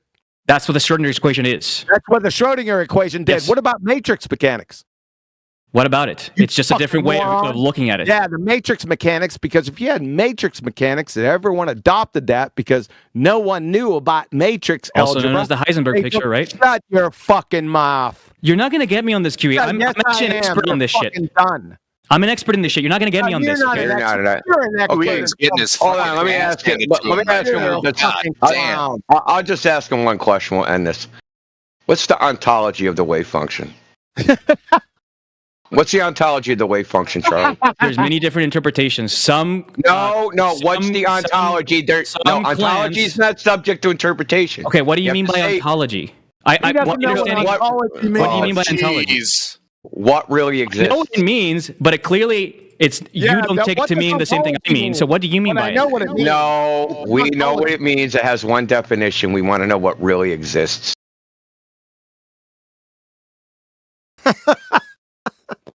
So yeah, there are many different positions. That's called checkmate. No, there is no position.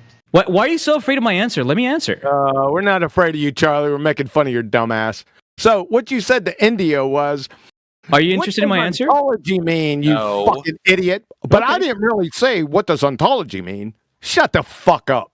So there are some people who believe that the wave function represents the distribution of like matter of particles. Shut up. There are some people scared to hear your There are some people that believe that it's like representative of like the many worlds interpretation of quantum mechanics. Like a bitch. There are some people who believe that the Okay. Everett. He's not talking. Listen, who Kate him?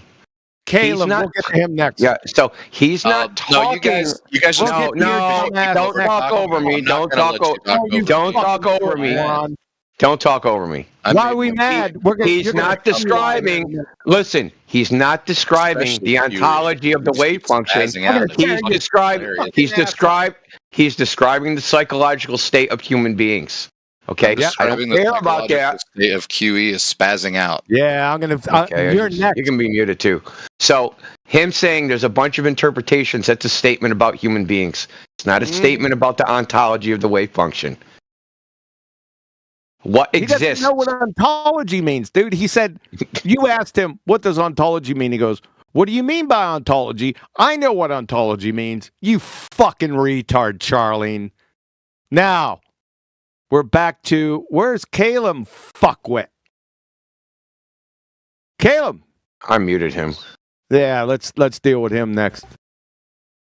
Mr. White Knight, dumb fuck. Coin. Which one? Caleb. Oh, we're Charlie's fucking smoked. Dude, it's a wave. What, in math? What's like the math is the wave? Like, what the fuck are you talking about?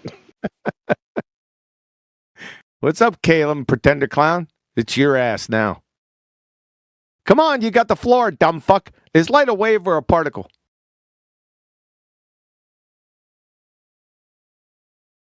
Oh, Caleb. Yoo-hoo! Yeah. Fucking coward. All you can do is White Knight. Yeah. Now you're up on stage. You got a cowboy to fuck up. There's another snack for you in the live stream. What is it? Lava Gang. You ready to run your script on me? Oh, this coward's coming back. Okay, go ahead. Is light a wave or a particle, dumb fuck? I'm not a scientist. Fuck you asking me for? Yeah, we know that. Oh, you were white. Go ahead, Indio. Oh, I was going to say, we know. You didn't have to tell us. We discerned that all on our own that you're not a scientist. I'm just here for the entertainment and watching you guys spaz out. It's fucking hilarious. I just fucking exposed him more than Mae West. You dumb fuck. Really Can you read? Can you read? That's a serious question. A serious well, what do you think about the deflection of your bro Charlie? His shucking and jiving, dude.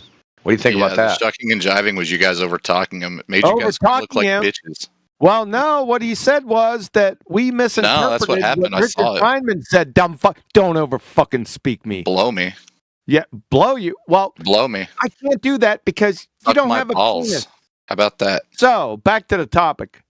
At 3 Your minutes balls after haven't the dropped hour, yet, dude. At 3 minutes after the hour, he said we misinterpreted Richard Feynman's citation here. I'm going to read.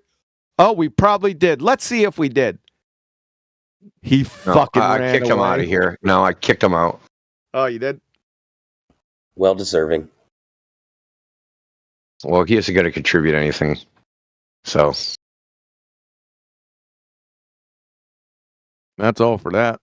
When they devolve to blow me, it's not going anywhere from there.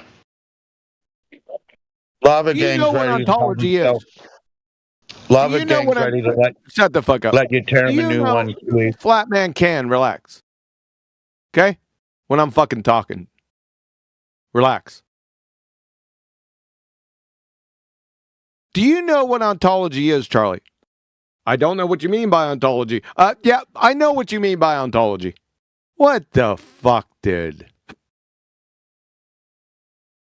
Charlene, you know this is recorded. Maybe I have to find existence for him. No, don't do it. Let's just move on. Okay. I want to do it anyway. He might not know. That's a good, you know what? I haven't tried that. That's, I like the cut of your jib, Ed, to go.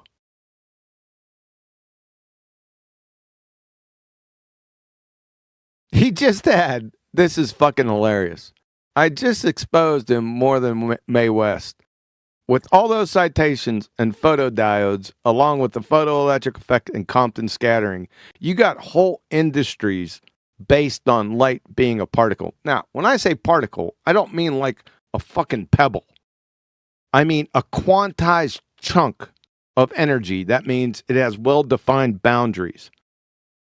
The photoelectric effect, which was first identified by Heinrich Hertz in, I think it was 1885, somewhere around there, about 20 years before Einstein stole it from him and then got his Nobel Prize. Einstein only got one Nobel Prize. It was for the photoelectric effect.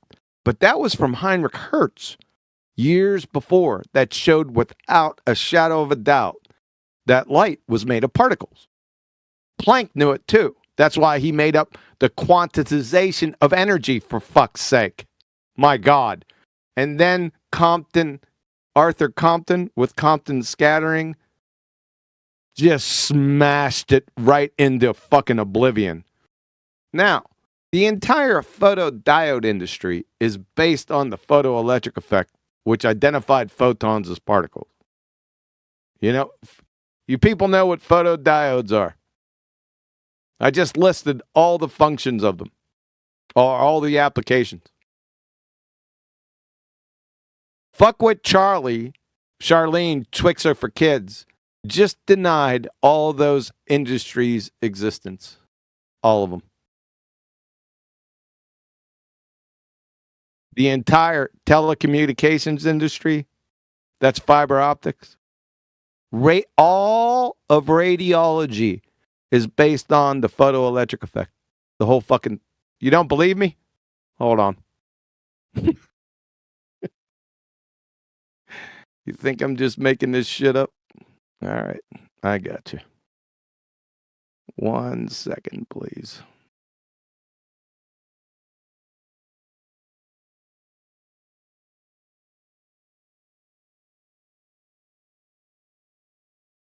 There it is.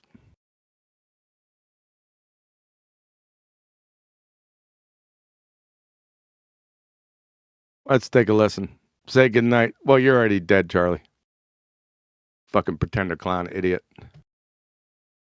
May I direct everyone's attention to 23 minutes after the hour from Britannica.com. Device. This is formatted. The format's all fucked up.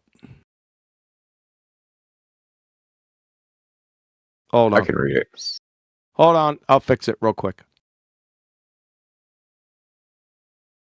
I think I just did. Let me try it again.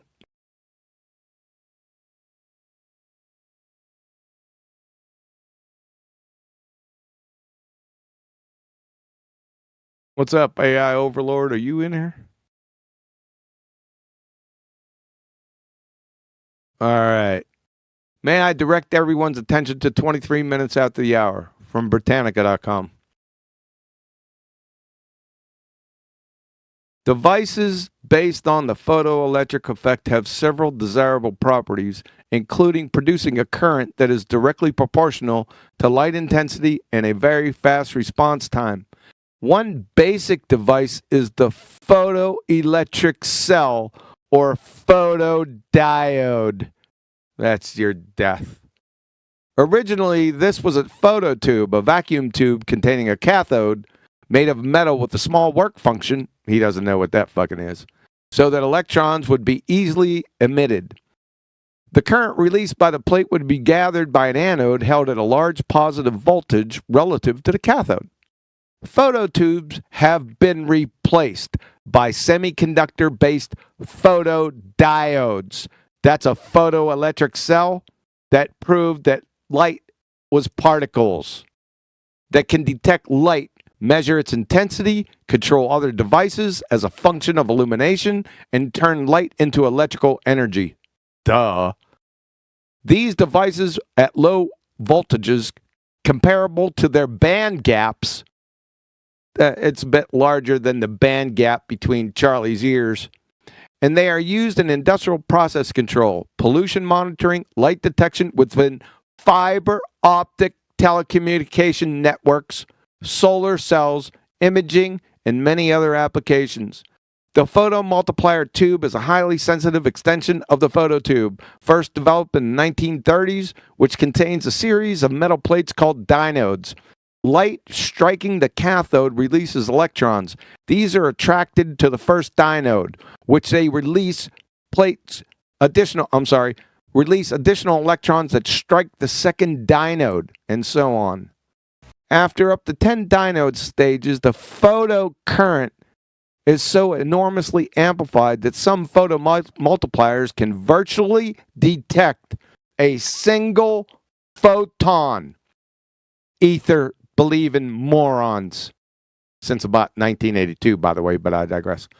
These devices are solid-state versions of comparable sensitivity, are invaluable in spectroscopy research, actual spectroscopy, not spectrochocoloscopy, where it is often necessary to measure extremely weak light sources. They are also used in scintillation counters, which contain a material that produce flashes of light when struck by X-rays or gamma rays. Yeah, that's Compton scattering, you glue sniffered fucking moron, Charlene. Coupled to a photo multiplier that counts the flashes and measures their intensity. It's finishing up. This is really fucking important. These counters support applications such as identifying particular isotopes for nuclear tracer analysis and detecting X-rays, and used in computerized axial tomography. That's CAT scans to portray the cross-section through the body. There you go. End of a citation.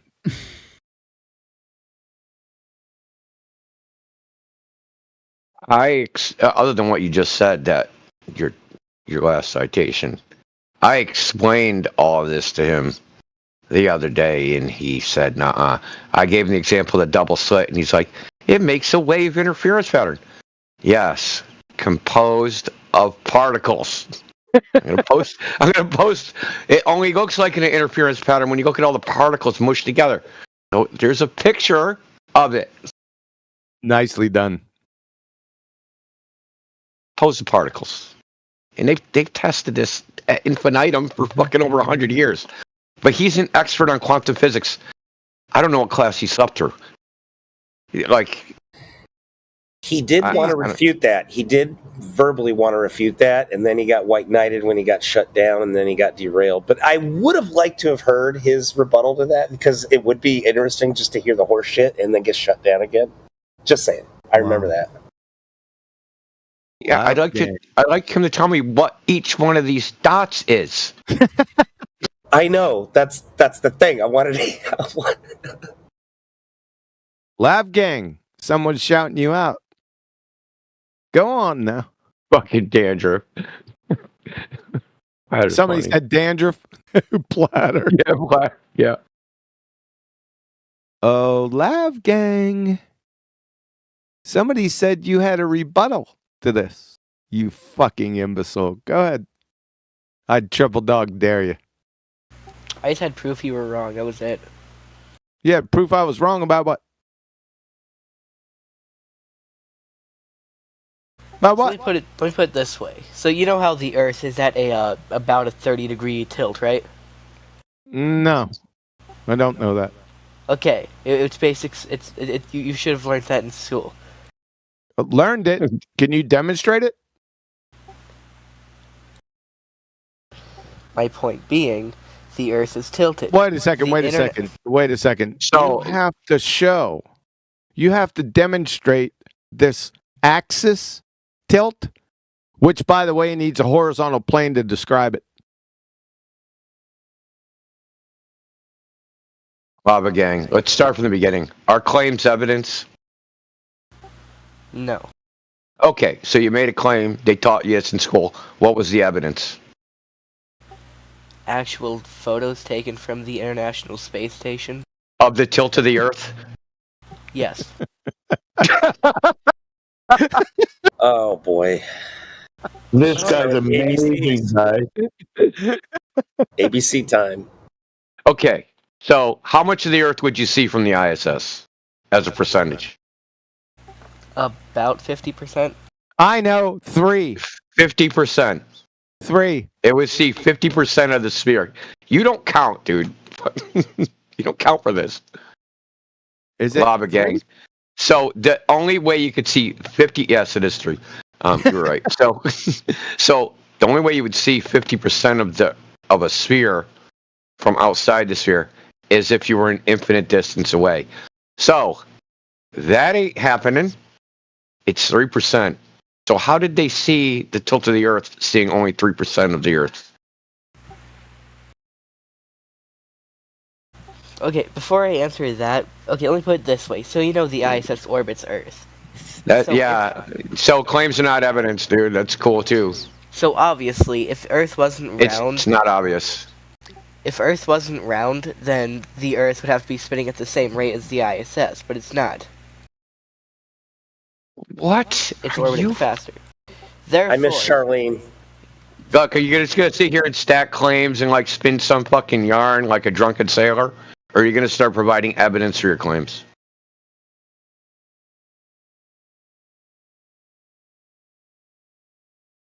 We know the stories. You're not educating us on the stories. We're well versed in the lore you believe in.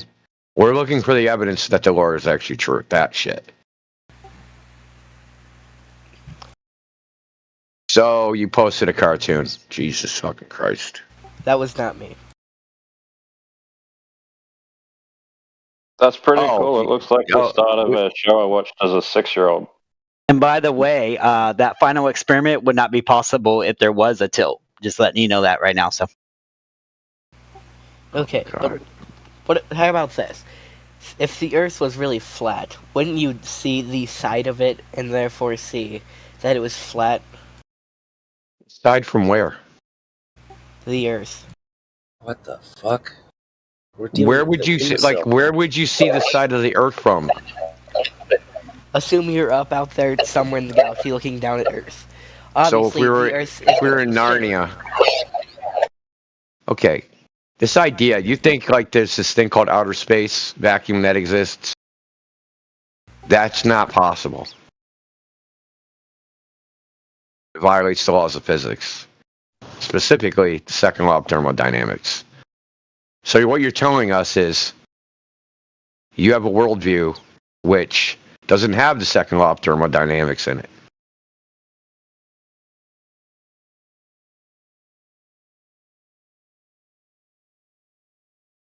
What I'm saying is if you had a view from that point. You can't go to that point. I'm saying if you could get a view of that point. Yeah. If. Start with the presupposition, then say if, then therefore, I win. You would see that tilt you were talking about, Lava Gang? To help you out with that, Lava Gang, it was 23.4 from the beginning, which leaves a 66.6 degree remainder from that 90-degree angle. So to change that up a little bit, the current angle is 23.5. So it's not 66.6. Now it's 66.5 in the remainder. And that should be a bit of a red flag for you. As well, you didn't even know that information about what you think you know about. Continue. Okay, so this is, thanks. Thanks for that irrelevant factoid. Lava Gang, what do you think that we think? Do you think that we think the Earth is a space disk orbiting the sun? In a sense, yeah. No, that's not what we think. So you made up a whole flat Earth thing in your head that we don't believe in either. Okay, so how do you look at it? Okay, that everything is as it appears to be. The sun moves, the moon moves, stars move. You're stationary. The Earth looks flat because it is flat. It's pretty simple. You don't have to believe all that shit's an optical illusion. You don't have to believe it only looks like it's moving, but you're moving, or it just looks flat, but it's actually you don't have to believe all that shit. It's pretty simple. Okay, but if the Earth was completely flat, the existence of height wouldn't exist. Therefore, it has. No one said it was a fucking smooth surface, dude. We know there's topography, but most of the surface of Earth is ocean, right? Yes. Okay, then. So whatever the water's doing, the Earth has to be doing, right? So if the water's curving, then it has to be a curved surface. If the water's flat, then it has to be a flat surface, right? Yes. Okay. So, do you know of now or any other time that anybody's ever measured the oceans to be curving? No, however, we can assume this because. Oh, no? No, it's at no. There is no but. We don't need to assume anything. We don't need to make up stories in our head. I'll take the no, though. Thank you. And ended it there. Until you have something to, prove. That'd be interesting. That's what we're looking for. Show and prove.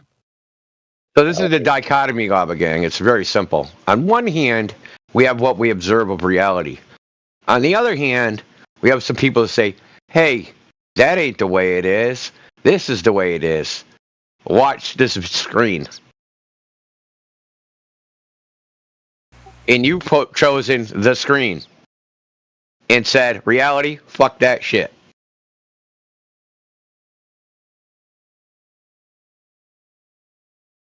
It's the situation, dude. Sorry. One more question. Just whistle past that. I would too, man. How would the existence of time zones exist? Time zones are political. They're made politically.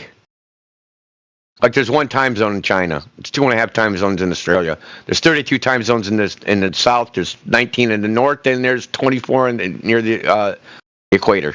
What you would call the equator. And why? Go ahead. Sorry, I interrupted. Why do you suppose it's like that? Because they're declared. Because we decided we're going to do that. And in my region, they're going to remove it. So what does that mean? It means the sun don't move over your place. The sun doesn't move over you, Oblivion. Just stops moving because we got rid of time zones. So let me put it this way. Say there was one person in New York and one person in California. Would they both see the sun at the exact same place? So No. Exact same lighting too? No. So then how does that work without the Earth being spherical? Okay. Because the air is not transparent.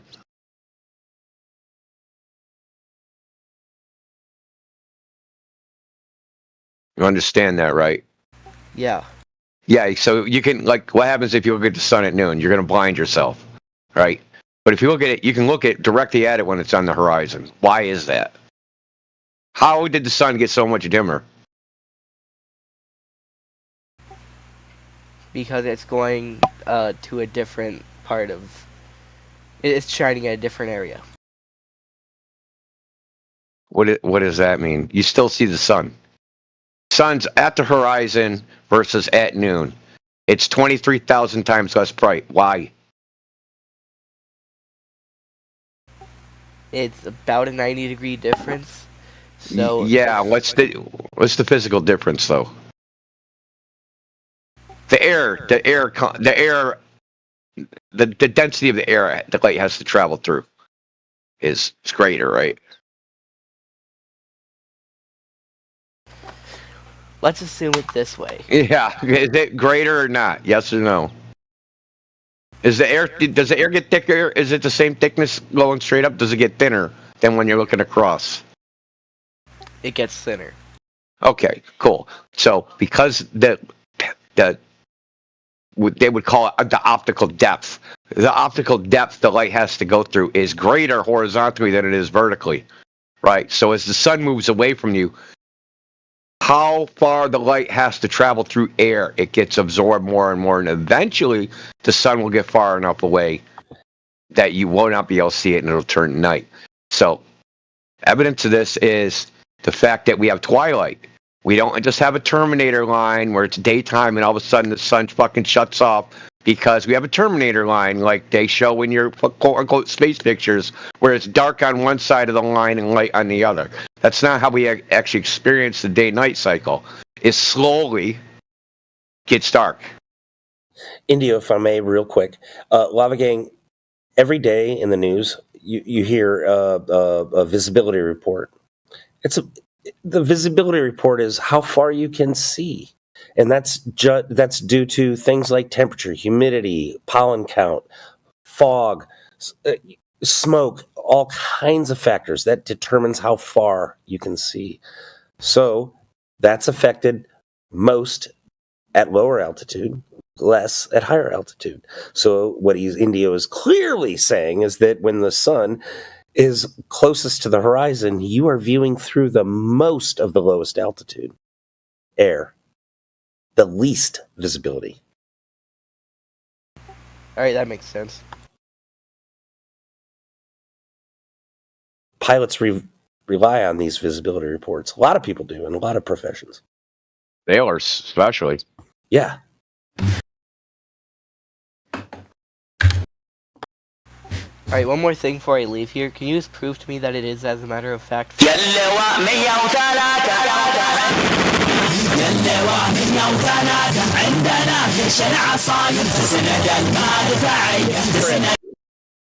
it's Fred. Wow. That's what you get for being the largest room in the politics server. Prove to you what? So one more thing before I leave. Can you explain to me how the Earth is flat and not round? Go outside, dude. We just told you. The oceans aren't curving, dude. It's a dichotomy. Either the surface of the Earth is curving, or it's not. And if it's not, it can't be a ball. Right? Yes. Okay. There's no evidence the oceans are curving. There's no evidence that water curves. Standing large bodies of water at rest. There's no evidence they have curved surfaces. Okay, but how about this? Assume there's going to be a boat going down the Pacific. So from North America to Europe, right? Didn't we just cover the visibility thing? Oh, wait, yeah, we did. It almost sounds like this guy hasn't done his introductory due diligence. Like, hasn't seen a single video or hasn't... He hasn't been contaminated yet? He hasn't looked into it at all. That's good. I get it. All right, I'll shut up. Sorry. Well, I mean, don't you think that's a good thing instead of us fucking defending the same stupid shit that you heard on the internet over and over? Yeah, I was probably kind of being a little bit of a dick. I'm sorry. I agree. So people have an idea that if the Earth was flat, you'd be able to see, like, you know, if I stood at the coast of California, I'd be able to see China or something. That's just not the case. It would never be the case, even if there was no air. It wouldn't be the case. Things get smaller with distance. What's the ontology of China? Chinaman. I think it's just asking questions with no answer. Literally, you just said it. What do you mean by ontology? Wait a second, I know what ontology means. You fucking retard, Charlene. I know what ontology means, but I think you don't know what I think it means. So, based upon nothing, like, fucking what an ass. What an ass hat. Dude, serious. Yeah. Some of these people, man. Some people. Never observed ontology. What do you remember, Ludwig? Saying how this guy's like, oh, I've never observed ontology and I've never drawn a conclusion from an observation, so I can't tell you what ontology is. It's kind of the height of irony, like as ironic as a thing could be, is saying that. Fucking retard. I'm gonna pull that move. That's a nice little move you got there, Indigo. Sorry. Fuck you, man. Salava Gang. Do you think that, like, if the Earth was flat, you'd be able to see all the way across it? Oh, no. Although I'm half asleep, I can still prove them wrong. That's fucking hilarious, Platter. Thanks, man. Go ahead. Indigo, he's half asleep. He's going to prove your ass wrong. Oh, who's that? That's your boy. Actually, QE, that was your ass he was going to prove wrong. That's what I was saying to you. Oh, sorry. With that Lava wanted a piece of you. Dude, I got to learn how to speak Canadian. Lava Gang, you still there? I'm still here. Yeah. how on earth do you have horizons on a globetard? Oh, he ain't ready for that, dude. Dude, like this guy is like probably never heard Steen or heard any flat Earth stuff. So you want me? He's like he's total virgin. It seems like. Oh, so I shouldn't do that. Yeah, he's like a horizon. Like you're gonna spend 5 minutes defining what it is. Oh, I'm sorry, Lava Gang. I redact the question. Do you know what the horizon is, Lava Gang? Yeah. Can you define it? This isn't a gotcha. If you can't, it's fine. Isn't that when you look outside during around evening where the sun is going out of visibility? Wait a second. What define around evening? Did you say around or did you say round evening? I said around evening. Oh, I'm sorry. Go ahead. The sun would go out of visibility slowly and then it would obviously go darker. That's not a horizon. Alright, then I'm wrong. Yeah. All right. Fair enough. I'm sorry. But I recuse myself. Back to Indigo. Yeah, the horizon is the apparent line with the sky or ocean, or the ground or ocean appears to meet the sky. That line, horizontal line, horizon. This is a big clue. They're both even the same words, kind of. That's the horizon. It's apparent. It's not a physical edge of a ball, dude. It's just apparent, like how far you can see. Where it appears to be will change from day to day. You can even change in the same day. It can change in hours or minutes, even. At 1 minute it'll look like it's 6 miles away, and then a couple minutes later it'll look like it's 4 or 10. Is the Earth inflating or deflating, Indigo? Not to my knowledge. I don't feel any motion. Now it has to be inflating and deflating for that to happen. Wouldn't it? Oh yeah. For the horizon to move on a ball, yeah. Yep.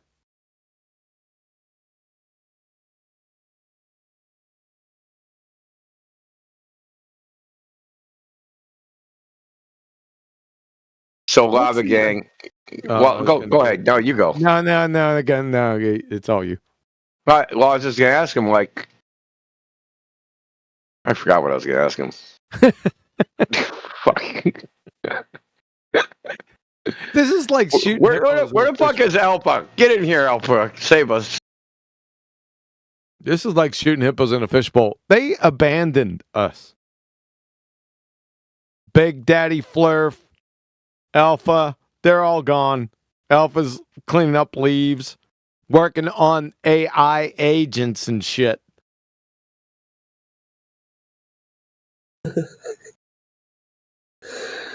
So Lava Gang, what like? I know you don't know anything, so it's hard to like ask you. I mean, I know what the answer is before. Like, if I ask him, hey, why do you think the Earth's a ball? He's going to be like, because TV said so, or his teachers told him that, or whatever. The reasons we all know, the reasons we all initially believed it. It's the same reasons he believed it. Right? Because you were told so? Well, everything I had was proved wrong so far. Well, I mean, what? No, like you were presented at some age, like 4 years old, 5 years old, 3 years old, whatever age, you were told that, hey, the Earth's a ball. And I like asking you guys, like, what evidence did they present to you to convince you of that? How did you get convinced? Now that you mention it, everything I've said, which is how it was proved to me, was already proved false. So you thought the Earth was flat until you found out about time zones? What? Well, no, I always believed it was round. Until... Always? Well, hold on a second, Indigo. Round and flat aren't mutually exclusive. You have round and flat pennies, CDs, LPs. Do you want to be hyper-specific with your language from here on forth? Yeah, when I'm saying round, I mean, like, sphere. Yeah, it's better to say sphere. Always. Well, you're young, so I know like your indoctrination probably started pretty freaking early. You're a lot younger than me, so you never had another option? Nope. Did you have like a solar system mobile over your crib and shit? You remember that? Nope. Did you like? How about when you were a kid? When your parents like taught you to read, or maybe didn't teach you to read? Were there like books about dinosaurs and planets and aliens and shit like that? Nope. Then where did the idea come from? You didn't make it up yourself? Some sort of science class. I don't even remember when. Science? The fuck? Yeah. That's not science, son. A class posing as a science class? Yep. Well, they probably mentioned some science in there. You probably did some actual experiments. I doubt it. But then Not all of a anymore. sudden they started talking about astrophysics and cosmology in the same breath. And they Jedi mind tricked your dumbass.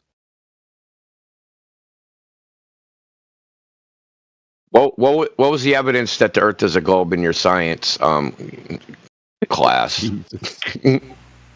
Everything I've said so far. Oh, why do you keep saying that? They didn't say Earth's a globe because of time zones. They didn't say Earth's a globe because, what was your other reason? Because of day-night cycle. Basically, yeah. What's the hypothesis for either one of those, by the way? Or you have to have a hypothesis before you have an experiment for it to be science, correct? Yes. Yeah. So what's the hypothesis for the time zones? God. I don't have an argument. I'm sorry I asked you that. No, we're just asking that, but we don't. What was their argument? Like, listen, we're trying to figure out how you got this idea, dude, and like we're trying to figure out like what was the evidence that was presented to you that convinced you, and you can't tell us how they convinced you. It just seems like you're just like they're like Earth's a globe, and you're like, okay. Basically, yeah, that's exactly what happened. Okay, at least you're honest.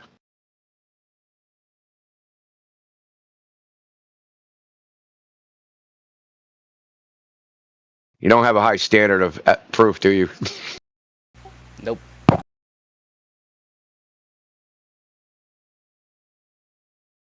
So, what if one of your textbooks said Jesus walked on water? Would you have a higher standard of proof then? I never believed that.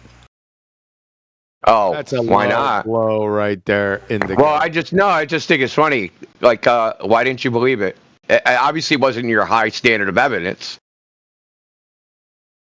Because you said you don't have one. Tell them what it is, Lava Gang. Tell them Schrodinger's turkeys. Yeah. In modern day, if you were to put a human like on like a lake or something, they'd sink. So how could one guy walk on what everyone else would sink in? Well, you know what? You believed in space, though, right?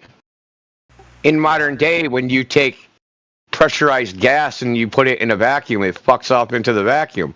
It doesn't say sticking to a ball. But you believed that. Yeah.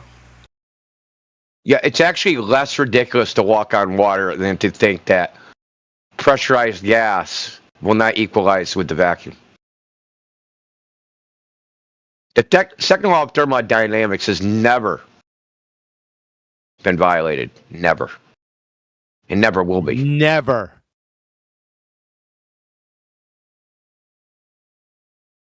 Never, but you ever, can't go on YouTube and see people run pretty fast and appear to walk on water.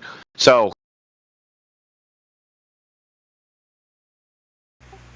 well, that's just momentum. See how you have to explain it away? So, in one, you appeal to physics in one hand, and then you just throw physics out with your other hand. Yeah. He's like, yup. Yep.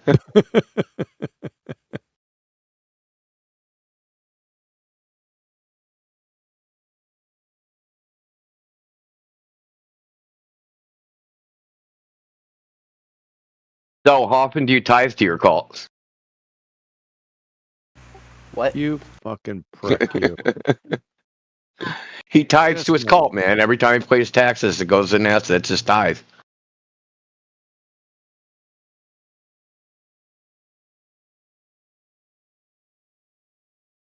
Tithing is the donations people give to their church. Obviously, you're probably an atheist, so my condolences. Atheist? What the fuck is that? Yeah, good question. I know it involves a fedora. Fedora. I wasn't ready for that. I was getting ready for something profound. Shit.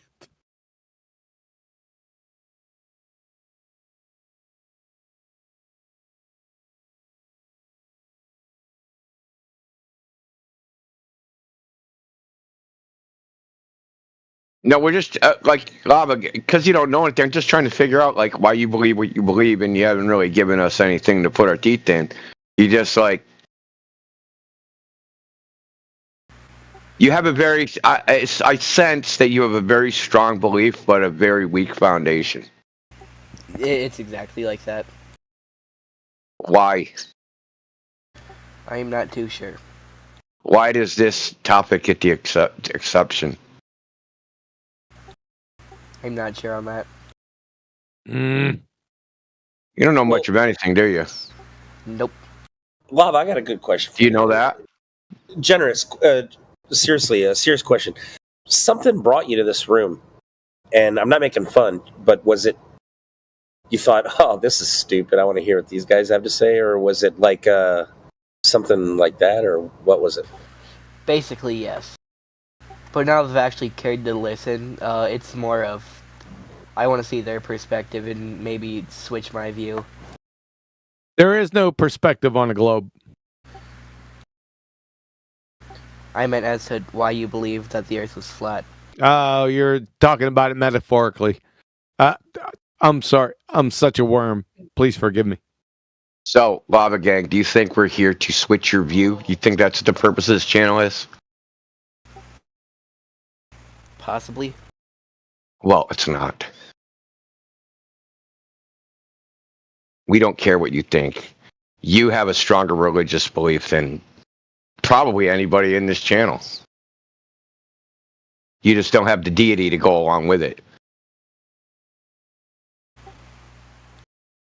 I suppose you believe in evolution, Big Bang, all that horse shit too. Yeah. Oh, shit. So you have a creation story, creation of reality, just like a religion. You have a creation of man story, just like a religion. You have you have this the realm that all that exists in. It's like a religion. You're just missing the deity. Nature is his deity. Randomness is his deity. Just wait longer is his deity. Just wait longer. Yeah. Lava Gang, imagine this. Everything came from nothing instantly. It's just preposterous. Boom. And everything became from nothing. It's just ridiculous. I think Indigo really just said it, the religion's defined as waiting for something that never happens.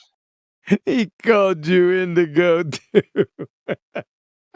What are you doing to these people? Yeah, it's weird. I got a drawer with nothing in it. I opening it, expecting something to be there because everything nothing, but it keeps being empty. Weird. That's Indigo. Dude, you're gonna get them all saying it. Yes, I am.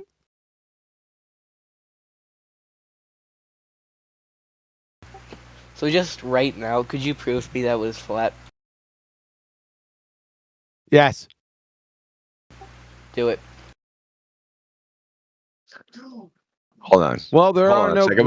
Before you prove it, let's figure out if this guy can even discern what a proof is, because he'll just not whatever you say. So before we go wasting our time, yeah, really. What constitutes a proof, dude? How would you prove the Earth is flat to you? Evidence that evidence that's flat. Yeah, but what would prove it? So the evidence is not proof, right? Evidence will give you a proof, but evidence itself is not proof. Yeah, evidence is proof. Yes, it is. Yes, it is. Evidence is proof.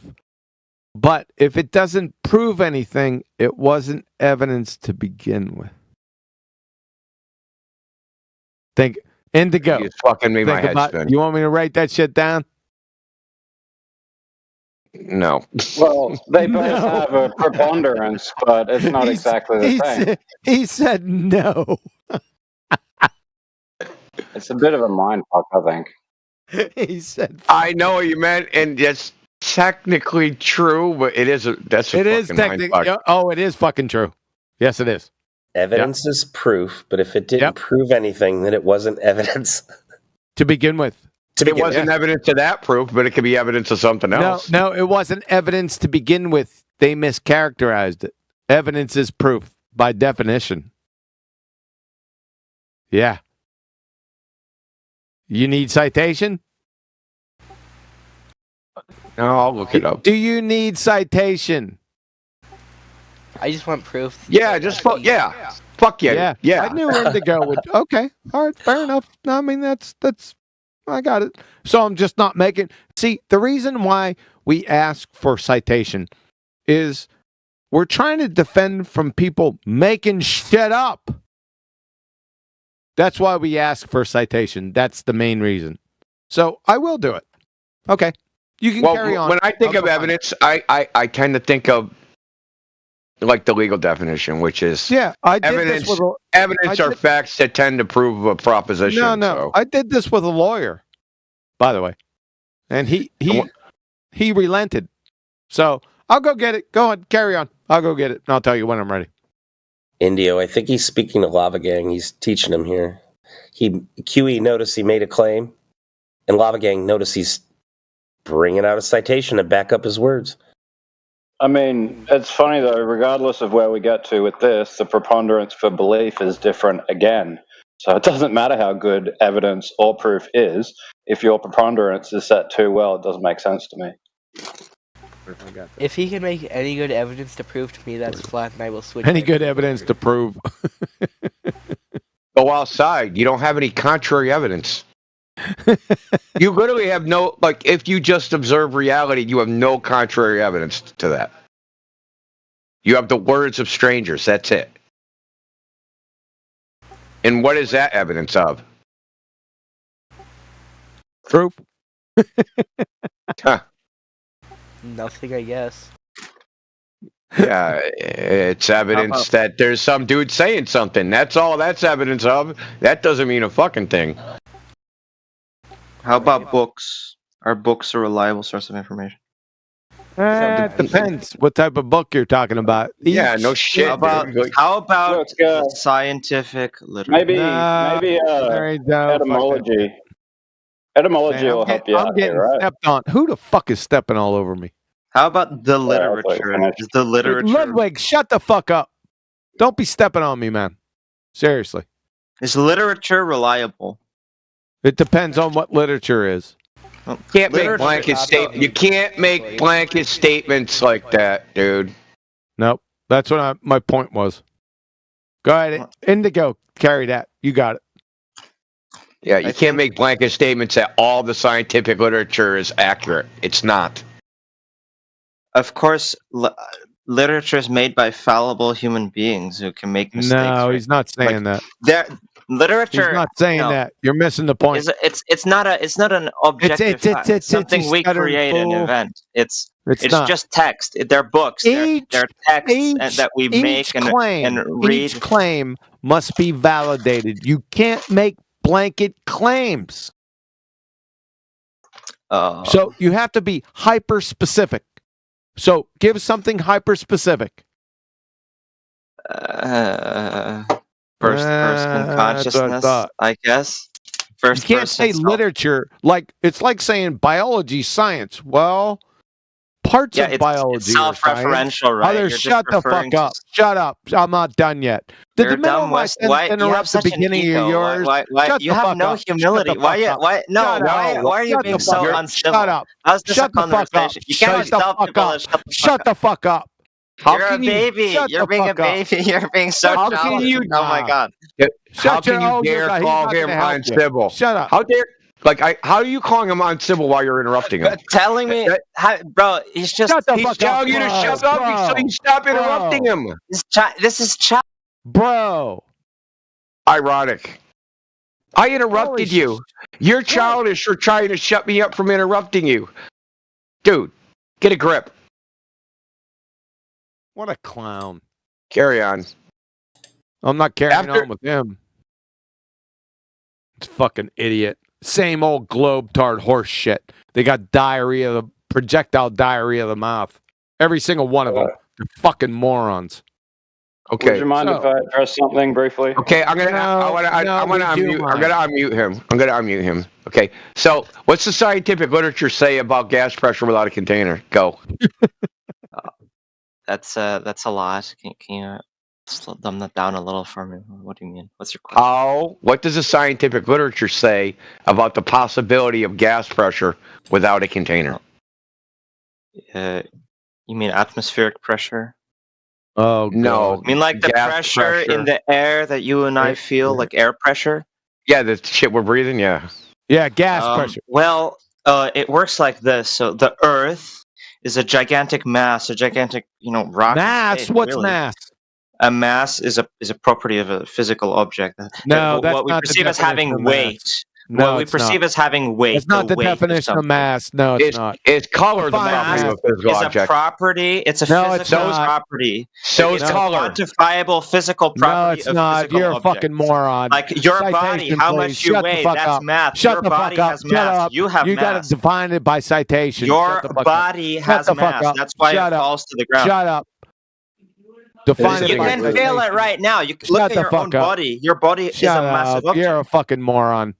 Dude, you're just saying like 9th grade level bullshit, dude.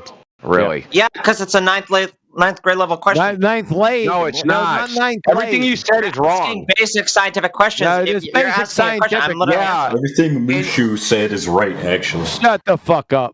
That's because you're stupid as him. And you never... This is basic physics. This is physics. No, it isn't. Not physics. You're a flat earther. You understand physics, right? You're a dumb fuck. So there's his argument. You're a flat earther. That's why you're wrong. Great argument. That's a genetic. What you believe is not based on evidence. That's called a genetic fallacy. That's called a genetic fallacy. You fucking clown. Okay, I'm just muting you. It's called a genetic fallacy. Okay? You're saying you're wrong because you're the source of some information. So everything that comes out of your face is wrong. That's a genetic fallacy. He doesn't know that.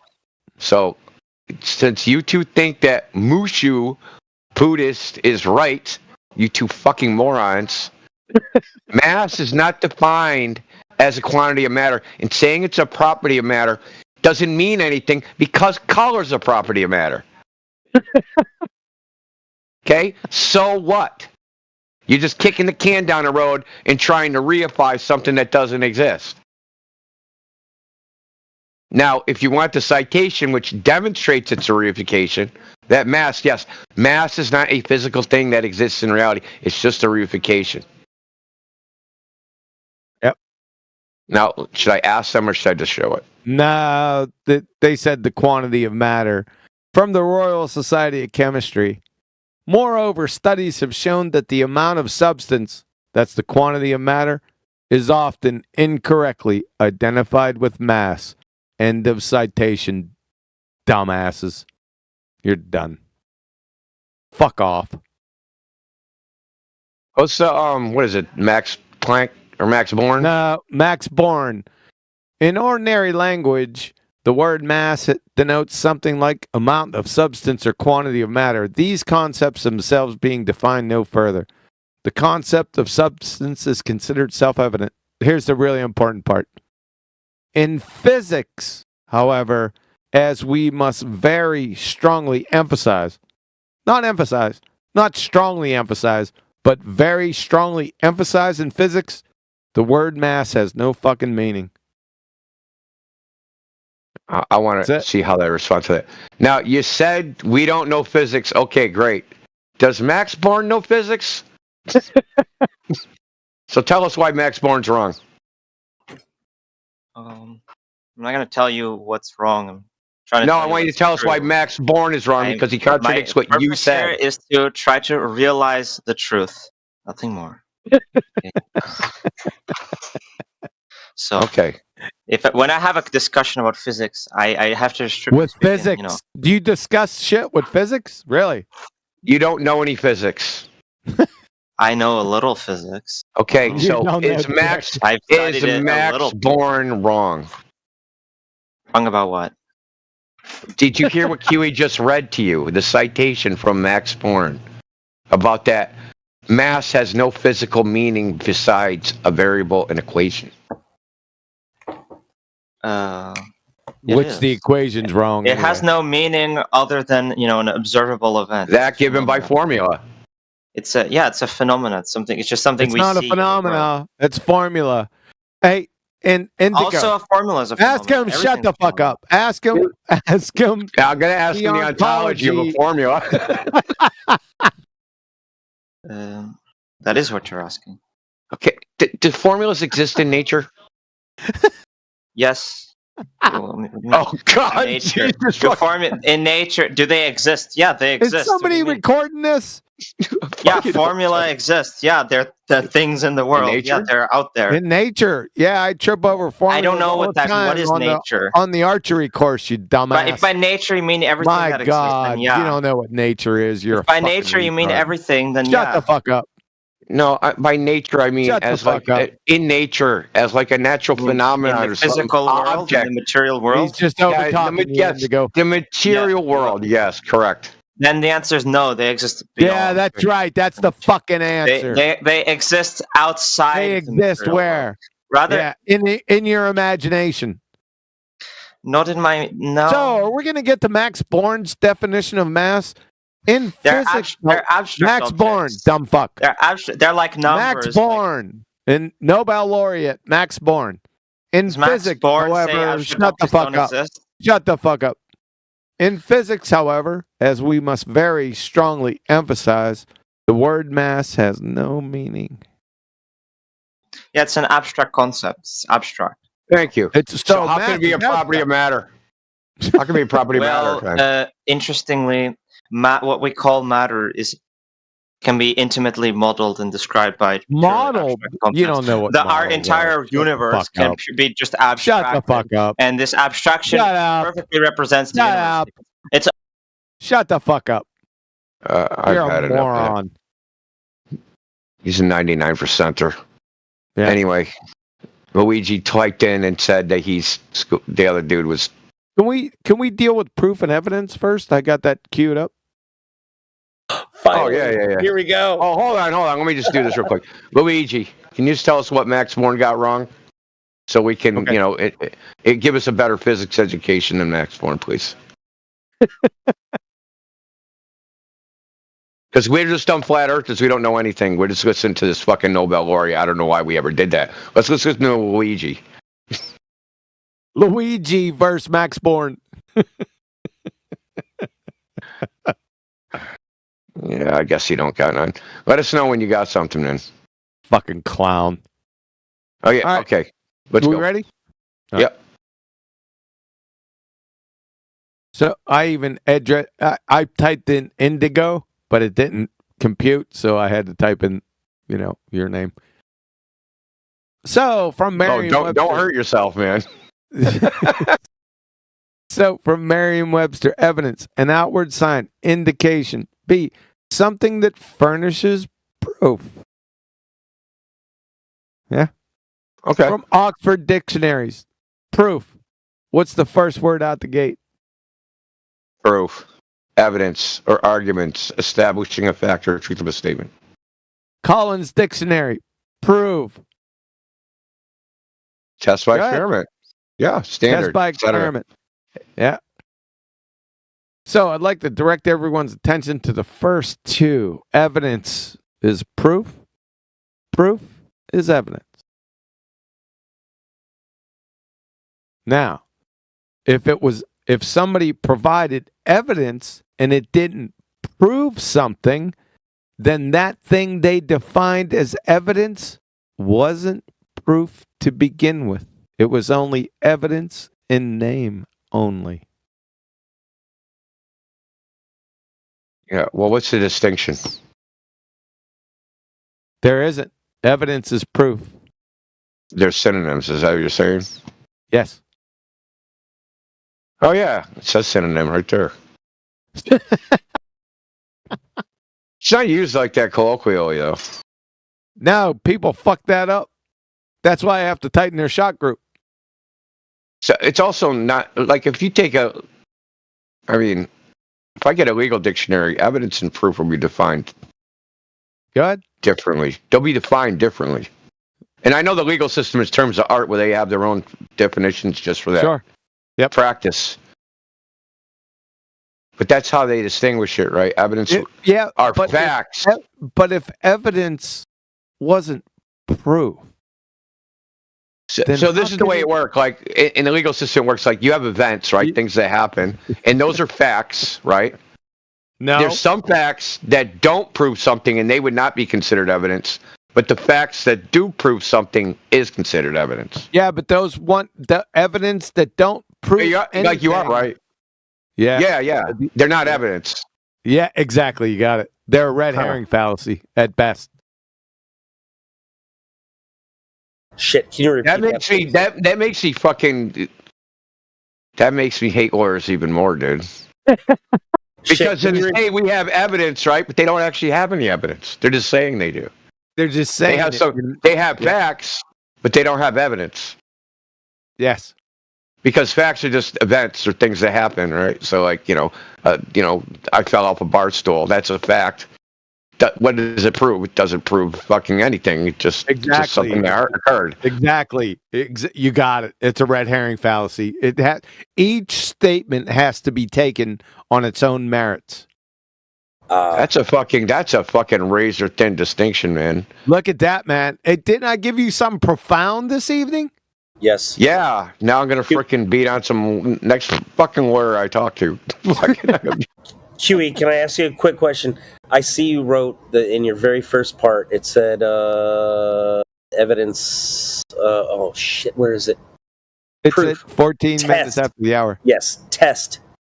As in the first four letters of testimony. And if I'm not mistaken, testimony is considered unreliable.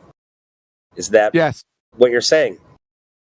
Yeah, somebody's testimony, which is subjective, if you're in like a courtroom or something, their testimony, that has to be supported by other things.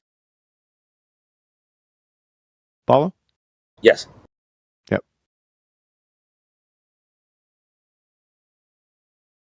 Wait, who are you talking to? I mean, you're not just going to convict.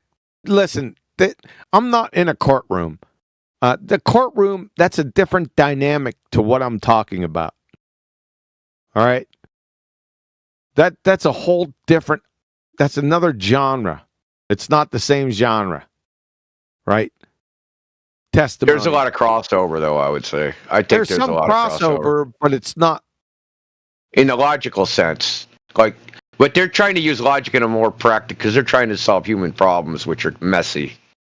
So they have to, wing it a lot. Right. And what's their standard in most jury trials? Reasonable doubt, right? See, that's horseshit.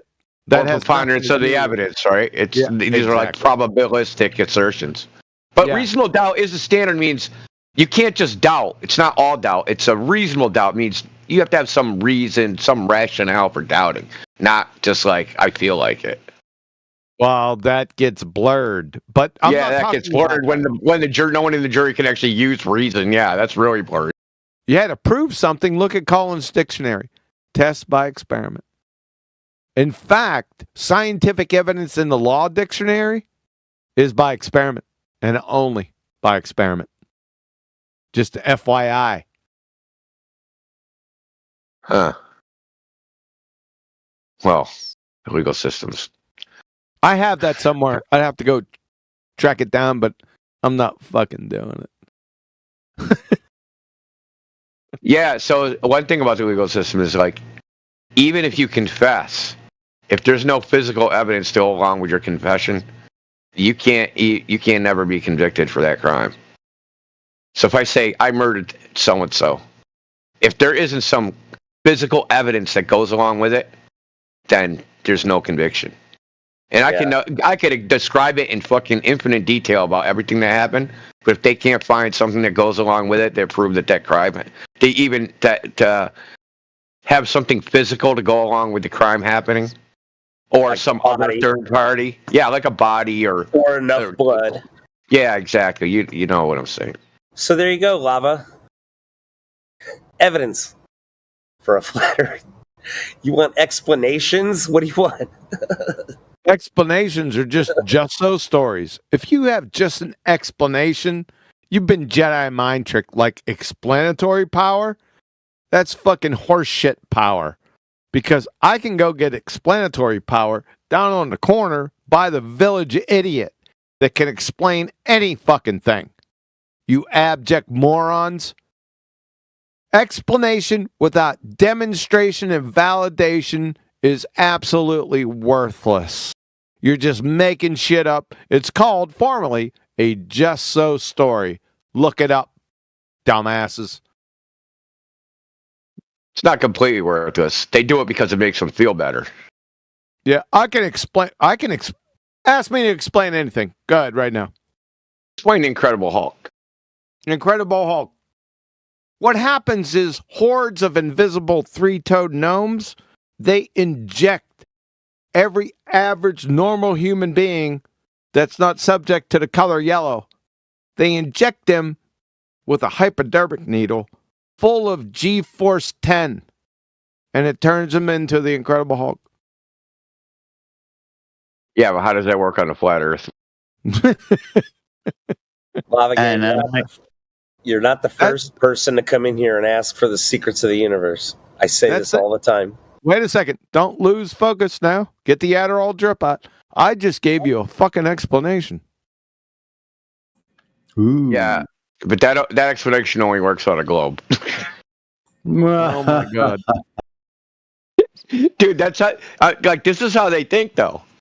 They have some just so bullshit story, and you're like, my bullshit story only works on a globe. Yeah, so what? I mean, I make up a bullshit story that only works on a flat Earth. Like, so what? Fucking explanatory power explanations.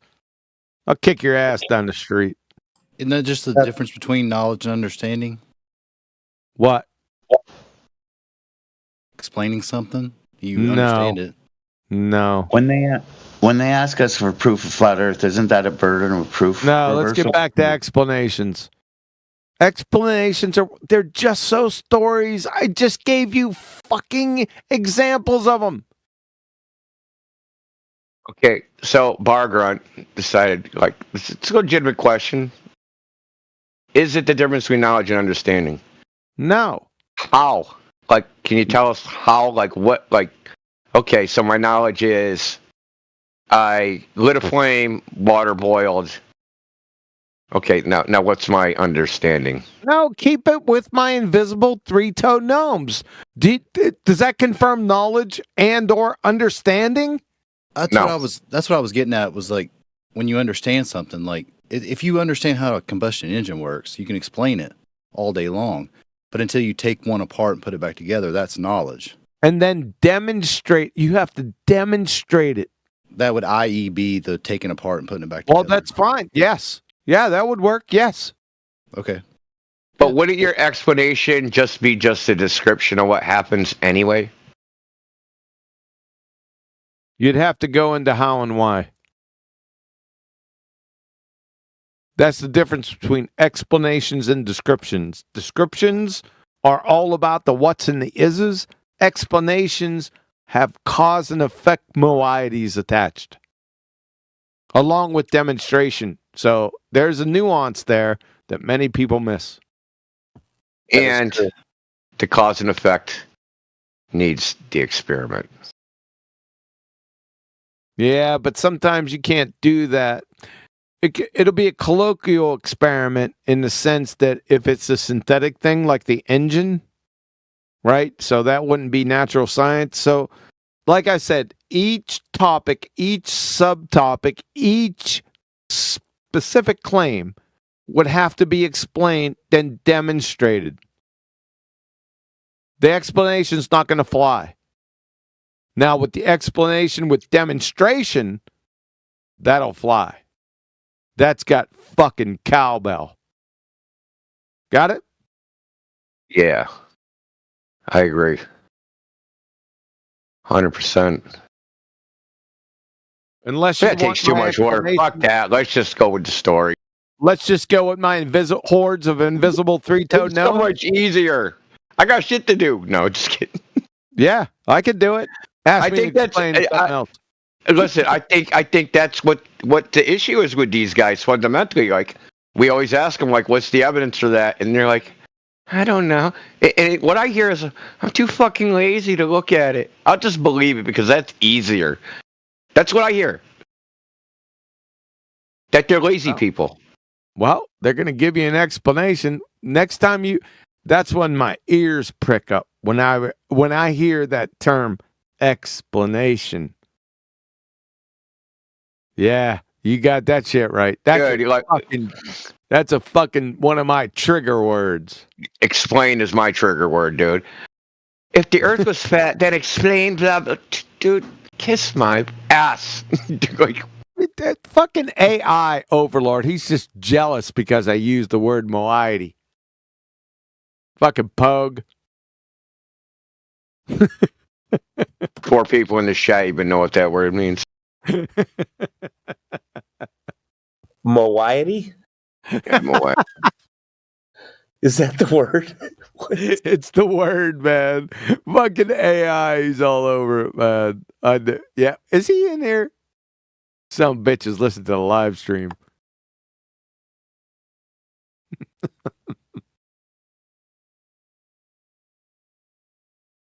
How many of you fucking people are looking at the shit up? I'm Googling it right now. Dude's got a word of the day. Look, man, we know AI's got like a word of the day calendar sitting next to his toilet.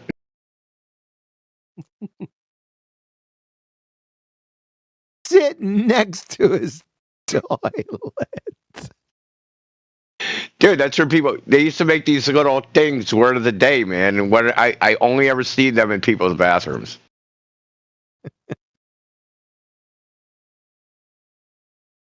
I need to where do you get those calendars? I don't know, man. I've just seen one for a long time. I mean, they were bigger in the 80s. Right? It would have the frickin' number, and then it would have the word, and then the definition underneath it. Let's see if I find one here. Word of the day.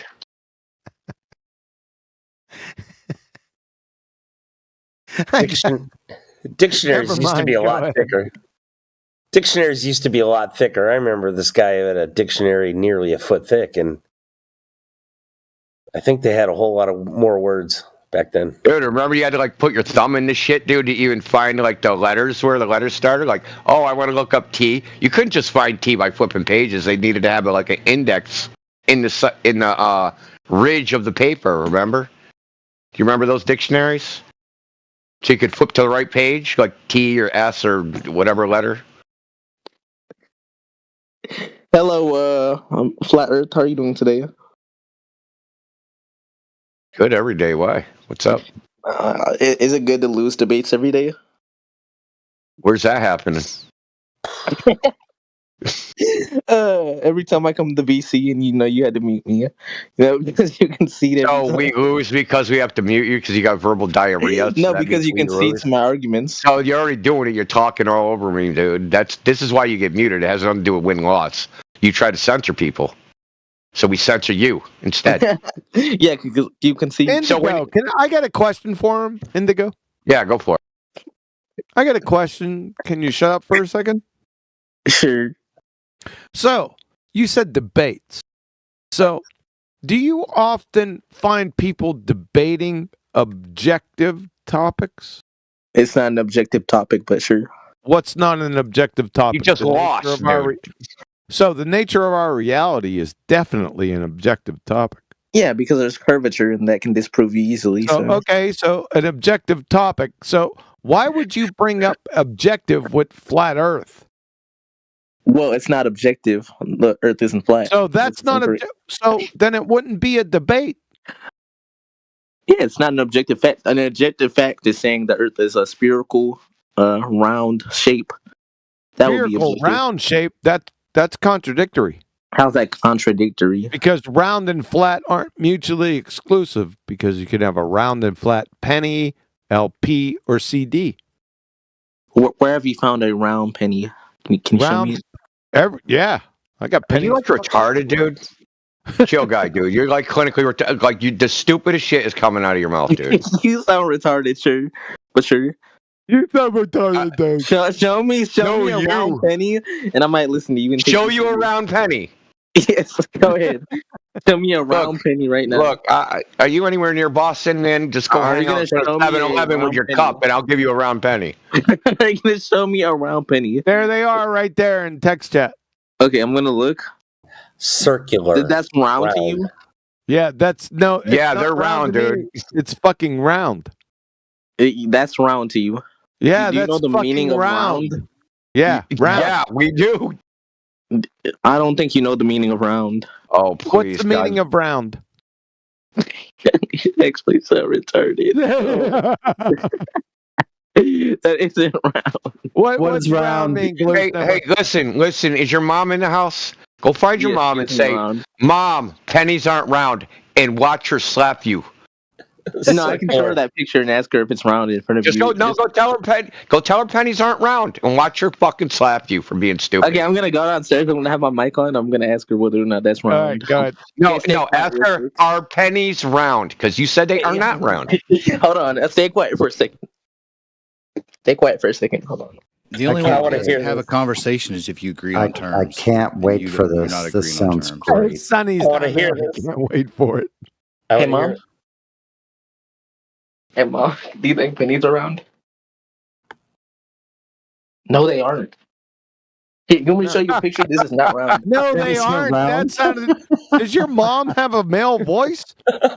No, she told him they are, and he was like, "No, they aren't." He started arguing with his mom. Oh, really? At least the mom is smart. I didn't hear her. You guys heard her? Dude, I didn't hear her, but I know that voice. I have kids, dude. I know that reaction. He muted it. He must have muted it or something. I don't know. Holy shit. He asked her, "Are pennies round?" She said, "Yeah," and he said, "No, they're not." I'm back.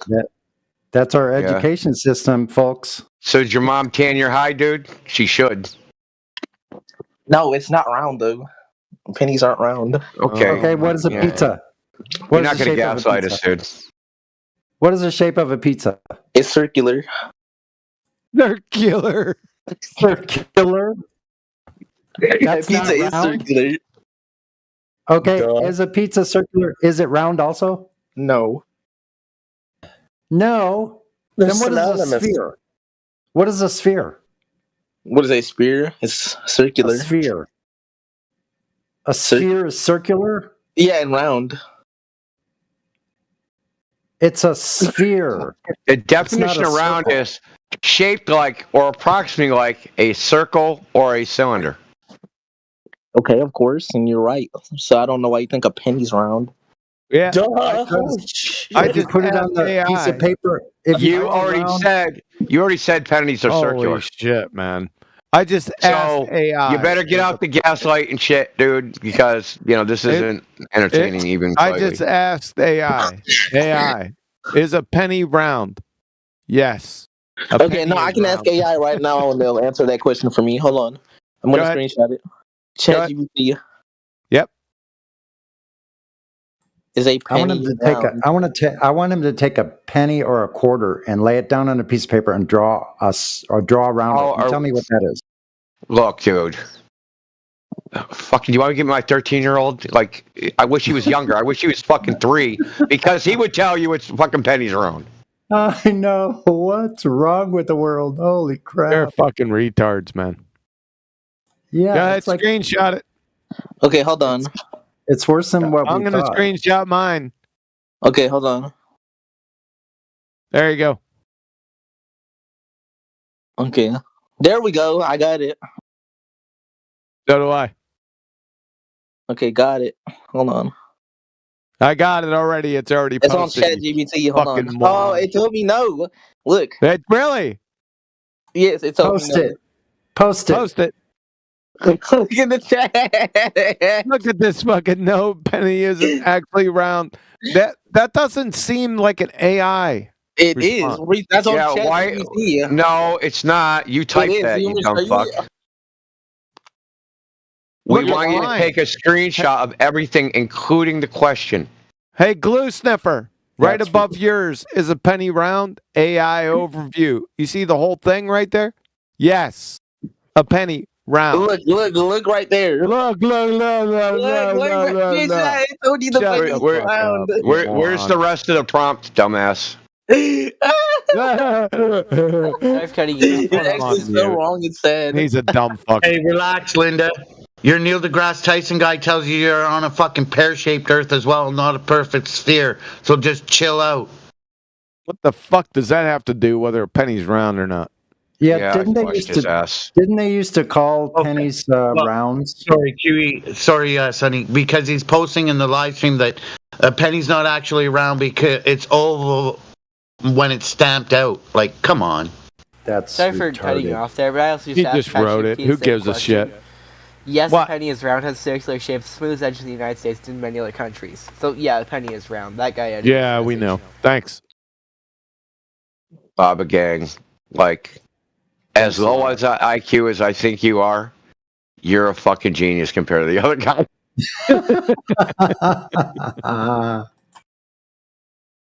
That's kind of a compliment. It's not meant to be an insult, but at least you're past, like, I think first grade. Would that even be first grade? No, pre-K. Yeah. So yeah, pre-K, man. Like your parents teach you that. We're giving Lava Gang a really wide berth. At least be smarter than that last guy. You got a lot of room to spare.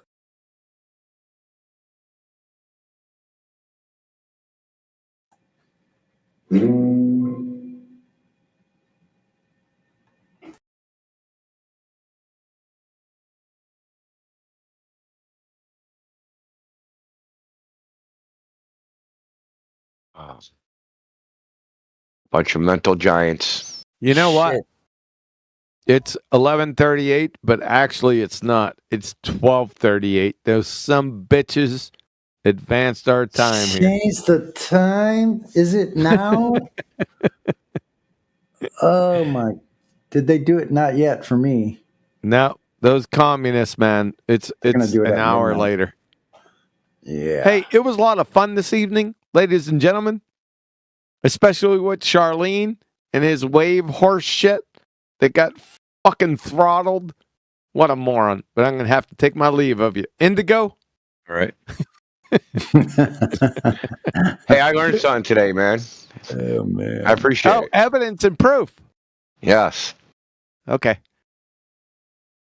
It's a razor thin distinction, but it's not even a distinction.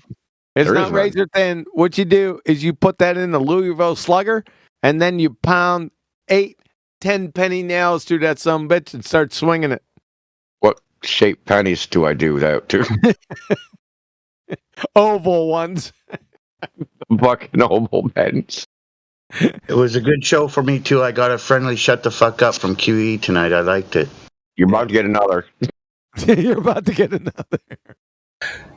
Hey, guys. Ladies and gentlemen, have a good evening. Catch you on the flip side. Adios. All right. Peace.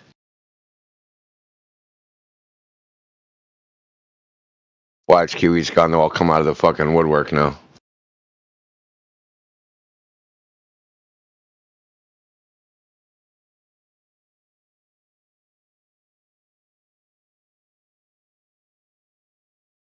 See if Luigi has anything to say. Luigi, you're unmuted, man. If you want to do better than last time.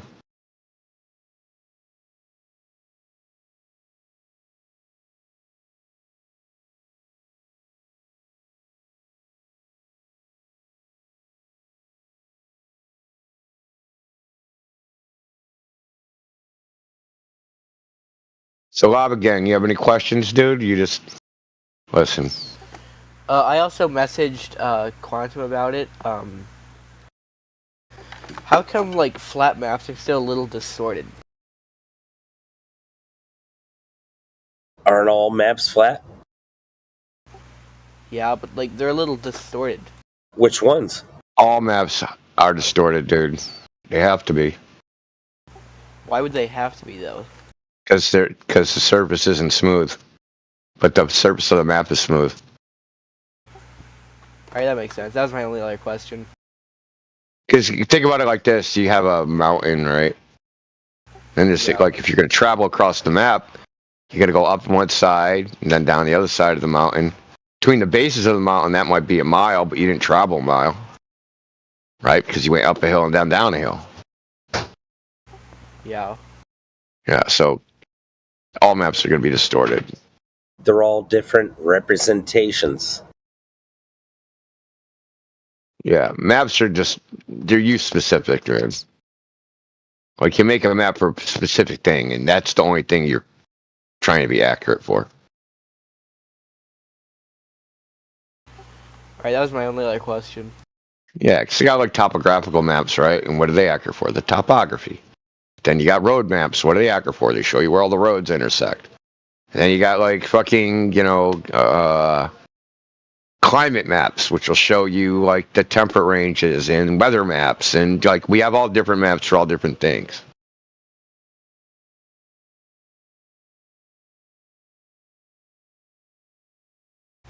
Alright, well that answers all my questions. There's no such thing as a dumb question as long as you're being, genuine. And they know in this room when you're being genuine. I think you probably noticed that, right? I have. Awesome.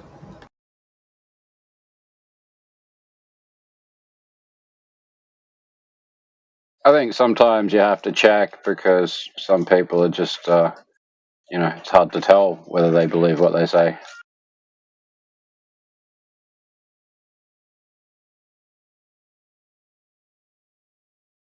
Well, that's all my questions, so with that, I'm gonna head out. See ya.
Does anyone know how old Discord is?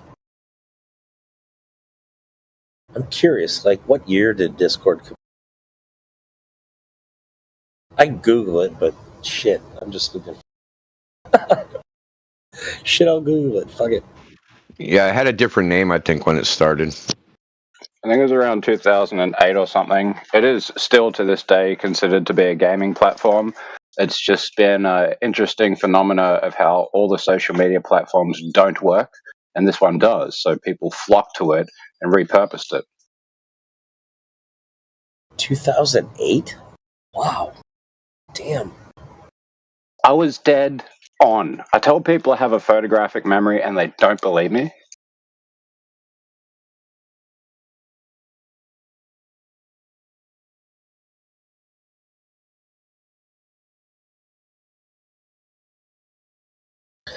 The reason I ask that is because it just seems like people just flock in here and they're, coming up with, well, ships come over the horizon, so therefore... And I'm like, haven't you guys done any of your due diligence? I recall coming across Flat Earth on YouTube. God, I can't even recall how many goddamn hours, days, weeks I've listened. I listened to Zanuck and shit, and even before QE was on. And oh my gosh. It's just funny. It's like people just pop in here and they're just like, give me the keys to the universe. Tell me. If you were to go looking for the answers, as it were, or an investigation even on something like Facebook or any other social media, what you're going to have to deal with as a factor in this process, a big factor, is number one, the algorithm, and number two, the bots. So you don't have that on Discord because you deal directly with the human being expressing voice and individuation of thought in text. Right? And the other side of it is main platforms like YouTube, they all run on advertising. So what you get is marketing's influence in there, which isn't as bad as bots and algorithms, but algorithms still play a role. And the idea is everyone is bought. And this is why we have all these fakers out there like Witsit, So Discord is like I said, it wasn't designed to do this, but it's just going to do it anyway. Yeah, you're probably right. I haven't looked up Flat Earth on YouTube in years and years and years. So if I did, I'd probably get garbage and... Yeah, garbage, right? Is that what you're saying? Yeah, it's literally the most garbage sandwich that you could imagine when you do a YouTube search. That's the literal, out of all the internet, that's the worst medium that you could look for anything related to Flat Earth in. Because I've spent hours trying to find credible stuff without being given like key-specific prompts and links. And it's almost functionally impossible, literally. Same for a lot of things, actually. I could talk about more of that, but it's not really that connected. There's another suspicious thing about it. It's been for like the last 3 to 4 years, the very same videos that show up at the top, and as you scroll down for like a half hour, it's the same thing. It's not just like showing you bullshit. It's been showing you the same bullshit for 3 years straight. Yeah, see, because it's all people reacting to the main people who have been like bought and paid for, That's the influencer phenomenon on YouTube. Yeah, I get it now. You know what it reminds me of? Like the fact that it hasn't been like, they don't put new stuff on there, but it's just the same old propaganda bullshit. It reminds me of how, like, if you have Orion. The TV. Sorry, Orion. I don't know if it's just me, but your mic is real bad. It might just be me. I don't know. No, he was cutting. No, I was barely picking up.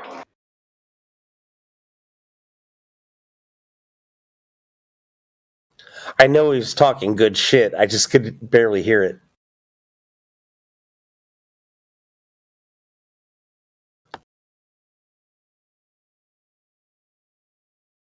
Yeah, the best way to search YouTube is to use Google search, and then just attend YouTube at the end of your search terms. Do you know what the most interesting conclusion that I drew from my model, right, is that would actually provide the most effective means to stop the deception, because it ties the whole reason for this deception to the helium renewal cycle of the sun. And if humans unbalance that, the entire natural system collapses. And in the 10,000 word novella that I wrote with Grok, you can look at that in Saturn and see a dead world that's destabilized its dome top, perfect circular magnetic pattern. So instead, it spread the Mercury to the 6 points equidistant in the dome's midpoint, creating rings. And that's like now a world that probably can't sustain life anymore. So I think they probably did that by accelerating helium-based technology beyond the sun's renewal point, and then everything fell apart. Carbon dioxide.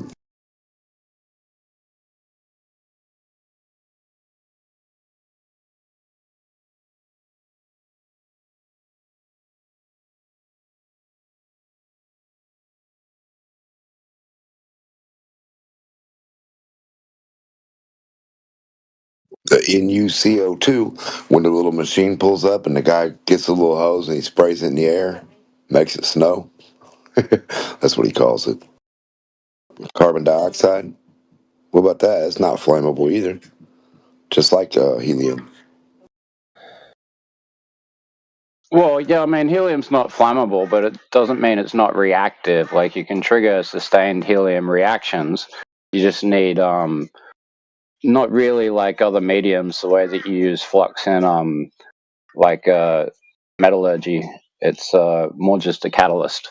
So I've been accounting for that in my model, whereby the frictional motion of the liquid mercury moon against the solid oxygen generates the charge into the helium pool, which kickstarts the sun process. But the sun is actually being pushed by the moon moving according to just basic principles of mercury sliding, basically, across the curvature. Well, I think everything's reactive, 100%, like temperature, electricity, the voltage, the amps, everything can make something. Well, if you can picture what I'm saying, right? Just picture a blob of mercury on top of solid oxygen. And if you don't know what solid oxygen is, just look it up. And as it slides, it generates static electricity. And because this is also combining magnetic effects, it's expressed all the way through the solid oxygen into the helium pocket, and it triggers a lot of lightning, which kickstarted the ignition principle for the helium to become a sustained reaction that's pushed to the extent of the moon's magnetic field, and then just is pushed along by it, and it's slowly drawn into it where we see the eclipse. Kinetic conduction or superconduction. That's what it sounds like, yeah. Right, so that shows you perfectly the moon's phases, because as two fields interlap, their circular extents interweave. So when it's just enough, that side of the moon melts back into liquid mercury, whilst the other side of it is freezing still on the cold liquid nitrogen that's pressing down on the solid oxygen, which is what keeps it from collapsing.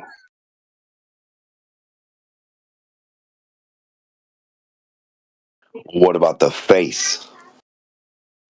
Well, see, it's a mirror, because liquid mercury and solid mercury with a liquid mercury film on it is a perfect mirror, and it's going to reflect perfectly a greater size than the ground plane that we're on, so outside the containment dome. The entire light span of creation, as it were, visible from our frame of reference, is lensed into that point if it's underneath it on the horizon. So it never changes. Okay, like a reflection map in the sky, like a Batman signal. No, I got you. Yeah, exactly. So our frame of reference might be really, really small, and it also might be hidden in a refraction of depth. So finding our world would be like pointing out a pixel in our resolution capacity. Maybe we could get super resolution cameras and go right into it, but then we're going to have to deal with everything I'm saying about it first. Kind of like it's focused. We're speculating. Yeah, like a focused image instead of like a spread out one. I got you. Yeah, and we've got to look at the way that light inverts and all of that. So in my 10,000 word novella, it looks at the phenomena where light is diffracted from its true point when it passes through an electrostatic field. So as the moon moves around the sky, it's what's causing the stars themselves to seem like they're in precession. and we see that precession, but it's only an optical phenomena of Correct. how much all the principles of light, which span the entire basin of creation, the observable thing for us, it's all lensing in different ways at different times, and it's all locked to precession of Did you hear some of this from me? Sorry? Did you get some of this from me? No, this is all just referencing chapters in the book that I wrote last night. Well, do you know what? I've developed parts of this idea on different Sundays here and other times. Do you know what I say about the three pyramids? There was something that you said yesterday which struck me as really profound. I can't remember what that was, but if you cover the three pyramids up, the three stars above them will probably disappear. Oh, sure, yeah, like harmonic points and all that. I've looked at that extensively. That goes in with exactly what you're saying also, that all ties in. Yeah, it does, because it accounts for why they'd use the 42-degree angle, which is the same as the critical angle for a rainbow. So the Sphinx and the Great Pyramid are all built to that same angle, and it's the angle that the stars are coming through the dome on. And that's important to know the geoposition of the true space of the actual worlds that we see as stars, because every star is a dome world, and the light passes through all of their atmospheres, if you like, evenly, and spans all of creation as one contiguous field, right? So that perception is shifted around by it condensing to the smallest point based on the size of it. So we have comets, right? And comets are you seeing a actual sun's precession around a very large dome world that's a lot closer to us than some of the other stars. But the planets are another way that you can see that they're domes filled with different gases or with different terrestrial makeups.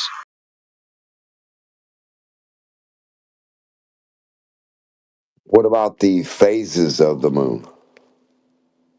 Is that so? That's when it's in liquid and solid state. Like the part of the moon you see is when it's frozen Mercury, and the part of the where you don't see it as well is liquid Mercury. But it's still like if you zoom right in, you'll see it's like dark, and it's reflecting not as well, essentially. What about like the certain colors that it reflects, like orange and red? I have an idea. So this is the lens that you see its position on based on the gases that are near it. So Mercury will redshift, and if we look at Jupiter and we see that giant red spot, it's very likely that it's been lensed lower on the dome, and its true position is at the top of the dome, because what we're seeing is the back of the day span, if you like, or possibly the moon function. I'm not exactly sure, but yeah, I think it's likely to assert that it's the moon because it's phasing, it's Mercury phasing light in that particular pattern. Can you demonstrate redshift? Demonstrate it. You have to demonstrate it. Have you looked at the ionization of gases? Demonstrate that there is ionization. You can just look it up. Like that's what neon lights are. Different. Oh wait, are you a flat earther? I'm doing what the flat earthers do. Are you a flatty or a globey? Yeah, I guess you'd call me a flat earther, but I don't really like the I don't know, the conception as it is generally held to be. I'm out here on my own, that's all. So why are you a flat earther then? Because I believe in geometry, and I believe that's a better definition for what a flat earther is. Somebody who defers to geometry when carrying out observations, because it's what physics is based on. Wait, so you acknowledge things like redshift and ionization and air, but not like atmospheric refraction? Look, you've got to take things compartmentally, not draw inferences into the rest of how it might fit into my picture of realities. I was just talking briefly with Demok about a 10,000-word novella that I wrote last night. I'm happy to link that to you, and you can read it at your leisure, but I'm not going to go through every point and tie it to your perception versus the basis for this conversation. Wait, so you believe that you have to compartmentalize observations, but then how do you know that, say, for example, redshift applies everywhere and not just at that observation? I don't know how phrasing it that way changes the nature of your question.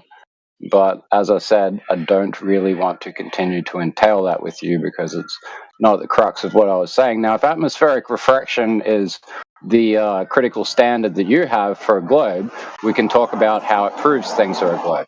That's what the channel's for. Why would it have that? It's just that it's a response to your position that geometry contradicts observation, which would be true if we didn't have an atmosphere. Atmosphere. So let's deal with the second part of that word, the sphere part. Where's the sphere come into an observation of gas, which in that word is synonym to atmo? Right. So we're talking gas. Where's the sphere? Yeah, no shape of gas. Where's that at? So, for example, well, the shape of gas doesn't matter. Right? We don't want to. If I get very, very dense gas, right? Hold on. If I get very dense gas and I look at something through it, the image isn't going to be in true position based on the gas, right? I mean, that's an easy way to come to calculate Snell's law meeting, I think it's Boyle's law or something, how gas can displace true position of light. But electromagnetic fields do that as well. That's where my model comes in, and Mercury's relationship to ionized gases. But this is all not derivative of why you believe we're on a globe. And I'm trying to get why you think gases are involving physical things becoming spheres. Well, they're not. But what the reason I'm bringing it up is because when we make an observation, right, that suppose that we have an observer height. Haven't made an observation of a sphere. Hold on, please. Thank you. And we put a target, let's say, so at some place where we shouldn't be able to see it, just based on geometric calculations, that this is where the tangent line is with the line of sight, and so anything past that. Look, you lost the way there already without finishing the explanation. You said we shouldn't be able to see certain things at a distance. What do you know about a P900 camera of Nikon? I don't know much about it, I guess. Well, about a decade ago, they developed cameras that were powerful enough to take optical horizon further than it is for your human eye and for previous technology. So we can zoom further and push optical horizon further back, which from your initial frame of reference will universally climb up the image. So if we extend that to the shape of the entire Earth, the lowest stars on the horizon are coming in at the most oblique angle possible from outside of containment. Does that make sense to you yet? Because the other part of it is how the sun moves away in the sky, and all of your current critical knowledge based on refracting gas is how you can come to understand these phenomena. How did we get to containment? How do you know that there's a containment? Accounting for the horizon and the sky and the way that over distance things climb in your image based on resolution. When you're going beyond the optical horizon, the physical nature doesn't change. So if you move forward to physical horizon, you have the same span to the next physical horizon, meaning that if it measures flat in one position and it measures flat in every position that you can take that frame of reference to, and you've already done 70% of the Earth's surface just by going with the water, and realizing that this is kind of just proving to yourself that water finds a flat and level, stable surface. All right, that's given you 70% of the shape of the world. How do you build a sphere with 30% of a sphere? Tell me. So, I don't know what you're asking. How do you build a sphere with 30% of a sphere? What does that mean? Yeah, if we've derived that the geometric properties of 70% of the Earth's shape are derived from water. Water finding a flat, level surface once it's filled whatever container it can no longer escape from. Yeah? 70% of the world is 70% of the shape of the world, and its property is a cardinal plane of reference. We refer to it as horizontal because it plays a role in optics and in all things. I think you're mistaken. If you removed all the water from Earth, you would just have a sphere. You would just have a rock that's sphere-shaped. Yeah, now that's a statement without basis, not a valid critique to my point. Do you want to try a better rebuttal? You're steering it too much. Do you just want evidence for that? Or I want you to either contraindicate what I said with evidence or accept what I said. There's no other option for you in what we call debate, which this isn't, but you want it to be. Okay. I mean, you say that water takes up its container. Not sure what you mean by that, but the Earth is... Okay, how about this? I'll just present some evidence that the Earth is shaped this way without water. How about that? Like a direct measurement of dirt? Curvature? If you got curving land that fits conventions that your 30% of your shape is going to make a ball where the 70% of the shape doesn't, explain all of that right now. No. It's not 30% of the shape. Because you're mistaken. It's not 30% of the shape. It's 30% of the substance. 30% of the substance is rock. 70% of the substance too complicated is for 'em. water. Yeah, like this is getting needlessly complicated. Let's just boil it down to this question. Do you know of any time that anyone has ever directly measured the surface of the Earth and detected curvature? And what was the method of how they did this? Yeah, so what they'll do is they'll make a fixed observer height, they'll set up a bunch of targets, and they'll make a prediction. They'll say that if the Earth is shaped this way, with the atmospheric refraction index being this, then we should observe the Bedford level targets at this location. And if that matches your prediction, then that is scientific evidence for the Earth being a globe. That's how science works. Is scientific evidence like cause and effect? You mean like that kind of scientific evidence? I don't know of any scientific paper that talks about cause and effect. They just talk about IV and DV. So I don't know what those things are. So setting up bullseyes is science. Really off the top of the rocket. I mean, yeah, maybe that's your opinion, right? But like, you can't prove that. No, but the reason why I'm laughing is because the term, if you're talking about natural science, specifically natural science, it has only to do with cause and effect relationships and demonstrating cause and effect relationships, and nothing more, nothing less. So what you just said, it has to do with DV and IV relationships, which you believe for whatever reason are cause and effect. That I don't know why you think that, but I mean. Yeah, but anyway, one way or another, we're not talking about science. We're not talking about cause and effect relationships. We're talking about geometry of the Earth at the current moment. What dirt? Yeah, IV and DV relationship. You have an IV, DV, and you make a hypothesis. That's science. I don't know what cause and effect mean, so sorry. But you said dirt is shaped with the curve of the Earth. What dirt where? Dirt? I didn't say dirt. What? The Earth's not made of dirt? The rock of Earth, the dirt? Oh, if you weren't talking, so if you weren't talking water, stupid, what else is the Earth made of other than dirt and water? So when I say the word dirt, why would you I'm not going to talk to someone who just calls me stupid for no reason. Sorry. Well, try again. You're kind of stupid. When you're the one that said rock, and then I say... Back to the question. Hold on, guys. Back to the fucking question. When has anyone ever directly measured the Earth and detected curvature? What devices did they use? What method did they use? Go on with it. Like I said, they'll take so to take the measurement, they might use a camera to detect distance. No, stuttering Bob, you don't measure with fucking cameras. Why? He's technically right. It's an observation with a camera, to be more specific. But when I observe the water and the Earth with my camera, I observe it as flat and level for 8.5 miles over Lake Chelan. So yeah, it's because it's locally flat. It's a manifold, so it's going to appear flat. Over 8.5 miles, shouldn't there be 48 feet of curvature? Shouldn't there be? Depends on if the light is bending or not. Light is bending or not? Okay, can you prove that the light is bending through the air? Like, come on, dude. You're trying to tell me that the air is functioning again, this is just atmospheric refraction. Yeah, but think about this for a second. But you're trying to tell me that the air is functioning like fiber optics. That's what you're telling me. Like fiber optics? I don't know how that relates. Yeah, that's what fiber optics do. They allow you to do what you're describing. Tell me how fiber optics works. It works the exact way you're describing. What you just fucking described. That's how fiber optics work. This is just Dunning-Kruger. This is not.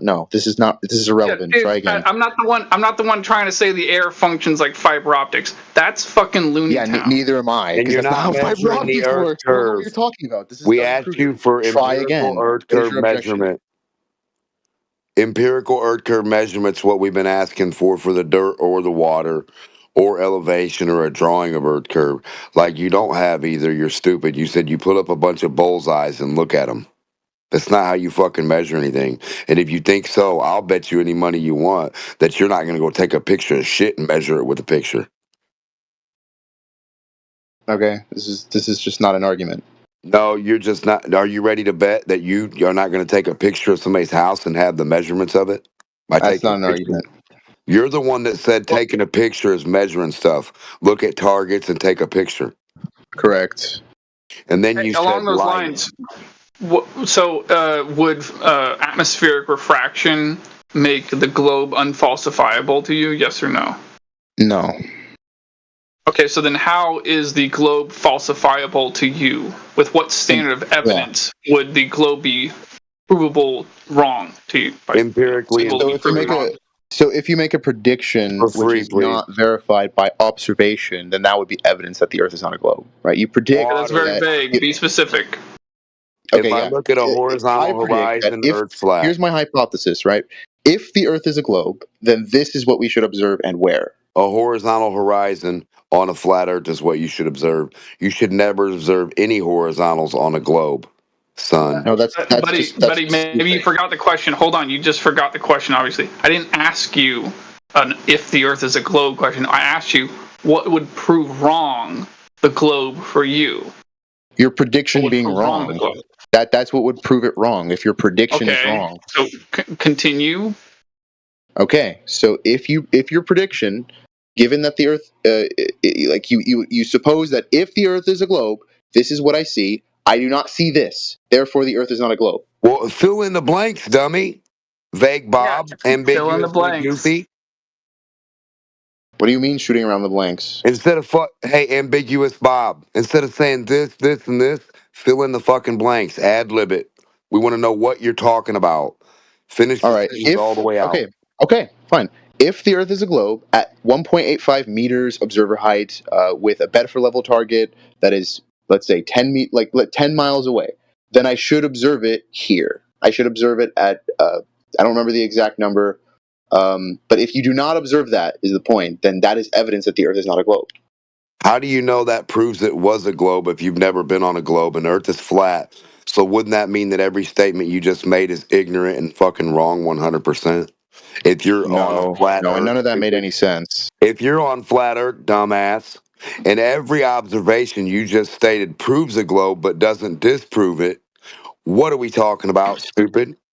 D-Mock, let me say it a different way. Maybe you'll understand it. With D-Mock, hold on. Look, I want to. D-Mock's making a good point. D-Mock's making a good point. I want to say it a little differently. You wouldn't observe those things that support a globe model. This is ridiculous. What D-Mock is trying to say, and he's making a valid point, is that what you're saying would have a lot more relevance if you had two Earths to compare to each other. If you had a flat Earth and not flat Earth. But you don't have two Earths to compare to each other, which kind of makes what you just said kind of irrelevant nonsense. Well, so what studies do is they'll make a flat Earth model. So they'll say, supposing that the Earth is flat, this is what we'd observe. But I mean, I don't know if you guys believe in models. Where are the two? I mean, I don't know. Where is your flat Earth and round Earth? Dude, it wouldn't be a model. No, buddy, not a model. I said Earth, like an actual, literal, fucking physical Earth. Like if you had a flat Earth and then next to it a not flat Earth, and you compared them in the way that you're talking to, maybe you'd get somewhere. But you don't have two different Earths to compare to each other. This is not how this works. No, yeah, you don't have that is how that works. That is how that works, buddy. No. All you have are models. You don't actually have reality. No, you need a moving. No. This is brother in a fucking lab. We can spin a 3D ball. That will be your reality. Stupid. You don't trust reality. No, that would be a model. You don't trust the real 3D ball. We don't have reality. We just have models. No, what you don't have is a spinning ball to prove or a curve. You keep saying how everything you see that's so flat must prove a globe. That's the dumbest thing I've ever heard in my life. Yeah. Where have you ever seen a ball or been on a ball? Now, you're standing on flat. Listen, you didn't let me finish, dummy. If you're standing on flat Earth, everything you just said is negated. Now, what does that mean for you if you are on flat Earth right now?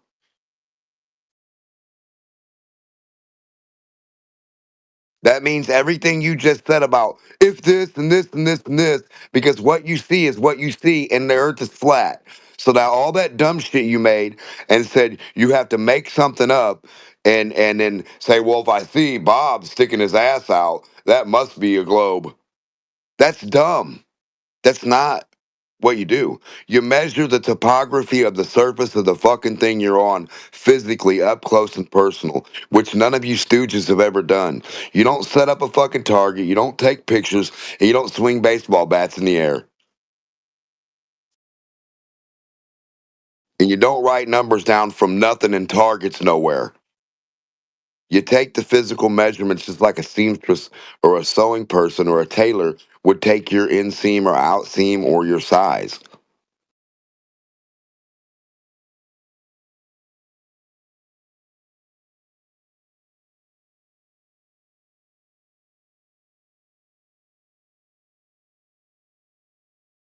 Same way they measure your windowsill and your porch with a tape measure and a ruler and a level. Hey, maybe we should go to the second question. Do you know of any time anyone's ever measured axial rotation, the spin of the globe Earth?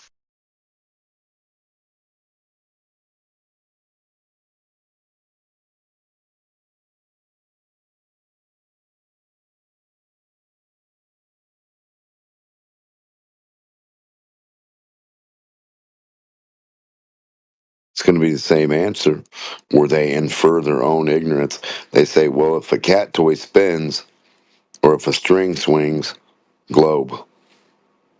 Their prediction is always going to be just an action or reaction of what we're going to see when we do stuff. Jump up. Still in here? Is that guy still in here? I don't know.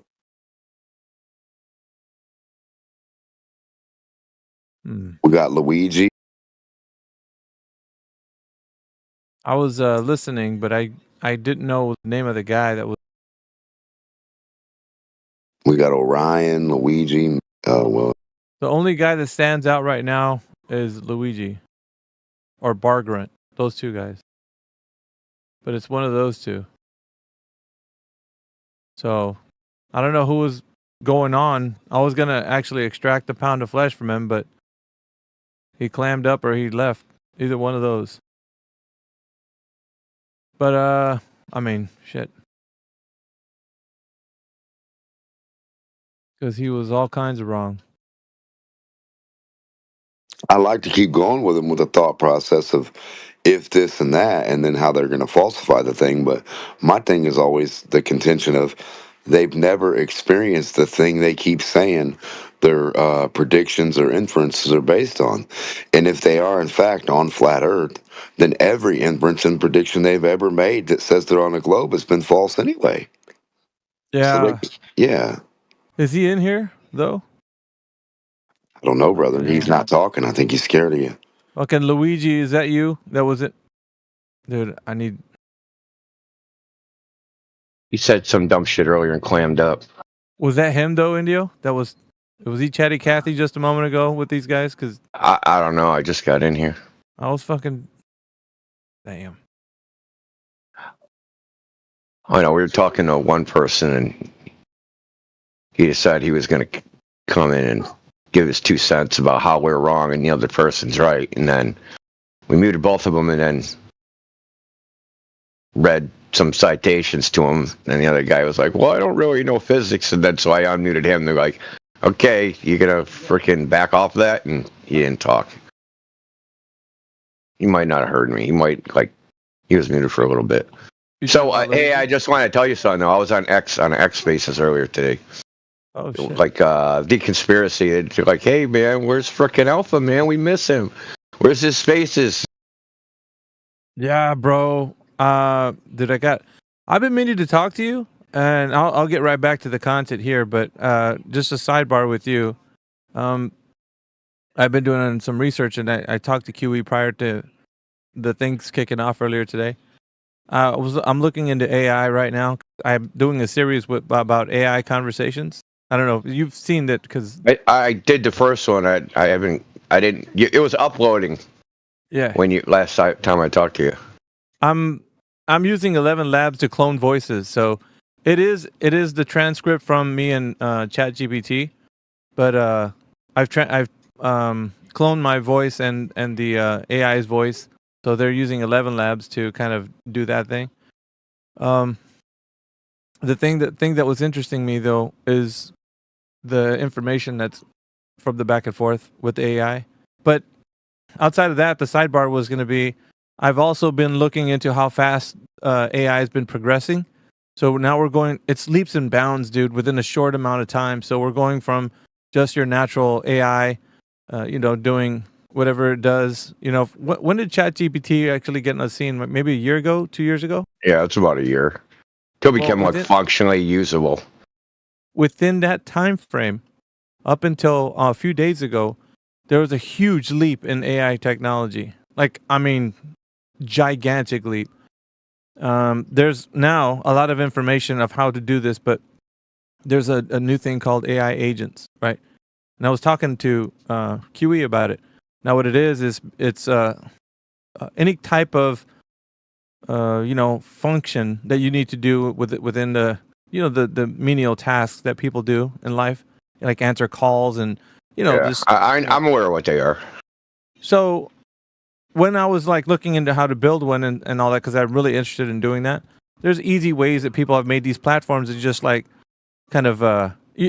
takes a base knowledge of kind of what information to do with coding, but it's not that hard, right? You just kind of go through and learn a little bit of the language and such.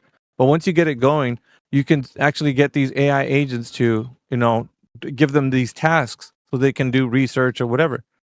So what I was telling QE was you could design, a couple of agents to actually do research for you, investigate certain scenarios like claims and stuff like that.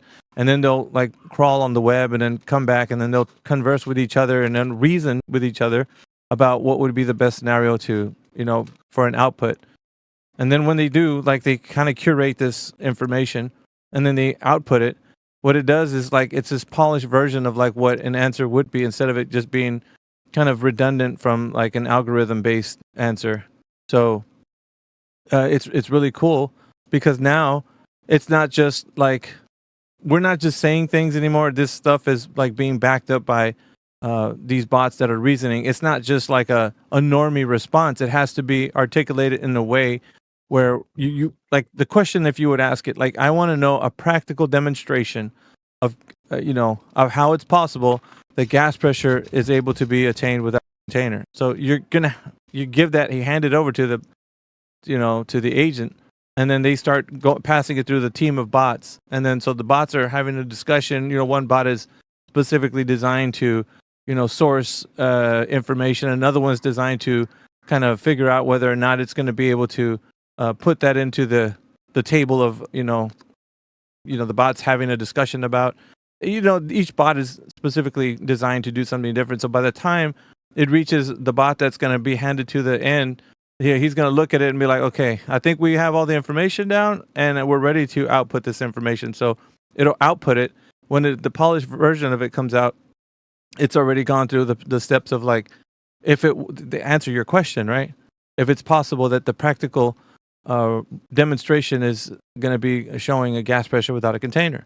Now, if it's not possible, then it's going to tell you a definite answer, if it is or not. So, and I was telling QE about it because it's fascinating, right? You're going to actually be able to have citations with it. It's going to give you demonstrations and or not. So either or, right? So it'll become more binary than it is with this sophistry that they use when they come in here. So it's, I would say about a couple of days ago, China's come out with this platform called Magnus. Now, Magnus, you can look it up if you want. They haven't. Yeah, I heard about it. I heard about it this morning, but it was just a very bare minimum review of it. So I don't know a lot about it. I didn't think it was out yet, freely available. It's in private beta. It's out, yeah, but it isn't public, right? No, but you have to be invited to be able to use it. Oh, okay. when you ask to be a part of private beta, you have to give them a request. The request would have to be something akin to, something that would be applicable. Like, in other words, worthy of using Magnus. Like, what would you want to use it for? And you have to give them a reason, and then, of course, it probably is going to fall back to them and seeing if they're going to allow you to be a part of it. But some people that receive the code, the invitation code, are selling that code for thousands of dollars, dude. Like, ouch. Just just Alpha. to use Magnus. Yeah, that's probably against your terms of service, though. So, like, you're taking a risk buying that shit, dude. Alpha, this reminds me a lot of like YouTube back in its infancy, where you type in something and it would actually give you viable search results that you actually searched, right? That's in its infancy, and that's when it made all the money. And then once it became valuable, then it got manipulated. It's algorithmic now, and now it's pure garbage. That's the future of AI, as far as I see it. It's going to be pure garbage. Yeah, it seems that way. But on the onset, because of the disappointment. My cynical view. I don't think. Just hold on. Let me just cover what you just said real quick. I don't think that cynical view is. I mean, normally, if it was just America and there was like a monopoly, but the Chinese are like, there's some competition going on. The Chinese are producing some shit, and they're open sourcing what they're doing. Yes. So, like, because it's like I have the thing right now. It's called Olama, right? So I can download a DeepSeek model. Now, obviously, I don't have like a fucking supercomputer here, and I can run like there's two smallest models. But if I had the hardware, I could run my own model, and I can train it. Mm-hmm. I can train it on the data that I want, and I can fine tune the model to do whatever I want. It's all open source. So, like, on one hand, you're correct, but the Chinese, on the other hand, are thwarting that the proprietary nature of these AI systems. Yes. Got it. Let me ask you one question, and I'm ignorant on this one thing. What was that event in history with China and that tank and that person standing or kneeling in front of the tank that stopped it? What was that event? Tiananmen Square. Yes. Now, ask it about that and see if China will tell you about that event. I bet it doesn't. Well, that's censorship. I mean, that's censorship. That's asking. Okay, so that's nonsense. I'll do it right now, dude. I got an API version of DeepSeek, so got it. But you know what I'm saying, right? But if you were in China, it won't talk about it. Yeah, you're talking about things that are censored. When I'm Chinese, I'll worry about it then. Like, I'm not fucking Chinese. I don't care what the Chinese people see. I know that sounds idiotic. Until it's here, and then you ask about something that we're not supposed to talk about. So here's the thing, which we actually can't talk about in this forum right here, right now, right? Well, that's the thing, right? Is that, like, we're going to have AI that the Chinese are going to access that blows up their shit, and then they're going to have AI that blows up our shit. And, like... So we can't get to the truth because it's algorithmic. Yeah. And, hold on, right? Because the cynical version of like what you're trying to propose right now is just it's overshadowing maybe it's a bit of ignorance that I know get where you're coming from. It's like, man, every single time truth seems to want to come out, they're just like snuffing it out some way. I get it. I know where you're coming from, and it's a genuine place. But when it's open source, dude, you got many hands on this thing. It's not just like this company that's like. Like YouTube, it's private, it's proprietary, you can't access it. It's all just like they control. But when the world's like everybody's got their hands in it, there's nothing you can do. It's basically like it's cryptocurrency. It's decentralized. How are you going to stop? You can't. There's no way. Information sharing. Yeah, but what I'm saying is, when there's information sharing, the only way that it could be stopped is completely taking out the entire system. And how is that possible, dude? We're so far ahead with technology. The only thing that they can do right now is mitigate certain, results, and they the best they can. But like Indio was saying, he can download, he can download an LLM on his computer, but I don't know what hardware he has, but he could run it. And he could train it. And that thing can be trained specifically to what he wants it to do. And so it will do what he wants, not what the people have already done it for. People have already decensored DeepSeek, so it's already been done. Yeah, so it's not like, the cynical side of things is like, yeah, man, every time we're gonna come out with something, it's just gonna get taken out. And no, dude, it's like this type of technology, it's far beyond like the reach of like the grabblers. The grabblers had control when it was, So what this is, right? When you have as much information that is out there right now, and you have the advancement of technology able to grab, you can only do so much, right? You can only try to prevent the information to come out, but if it's out there somewhere, it'll be found. Especially now if it's all autonomous, dude. Like, it will be found. There's no place to hide. Information will not have any place to go. If it's already out there, these bots, they're crawling all over the place, they're gonna find it. And they're gonna aggregate it, and then they're gonna put it together, and they're gonna make sure that it's concise, and then by the time it gets output, like I was telling you with these agents, they're going to give it to like the people like, okay, here it is. And you're going to get this polished version of like, oh shit. Because, when it comes to practical demonstrations, you're either going to have it or not. It's either true that the Earth is a globe and it could be demonstrated, or it's not. And so this is the binary, right? And this is what I was telling QE is like, if the information's out there in academia somewhere that they're providing evidence that the Earth is a globe, it is going to be so. You're going to know the detailed information. And if it's not, there's nothing the Glober can do. They're going to be exterminated, dude. Like, it's going to be a mass extermination of Glober mentality. Because you're going to have this... And I'm telling you, man, it's like, there's nothing they can do. Like, I'm already... Like, when I was talking to the AI, like, just ChatGPT, not the agents. Now, I'm not talking about, like, an autonomous version of it. But just me talking to the AI... And it's giving me the responses via the algorithm. And it's telling me like all these things. Dude, what do you think is going to happen when you get agents talking to each other? When they start reasoning and they start getting a polished version of my question, put forward and, given to me like in the spreadsheet and fucking diagrams and shit. It's not going to point to globe. Well, a good litmus test would be to ask them the grabber questions. And if they answer the grabber questions, holy cow, I will be impressed. Well, those are the most censored. Okay, so when I'm having the conversations while I'm going to work and coming from work, these are the types of questions I'm asking. Now, of course, the algorithm will pull from the sources that it does, and Eratosthenes, of course, and so the layer is very superficial.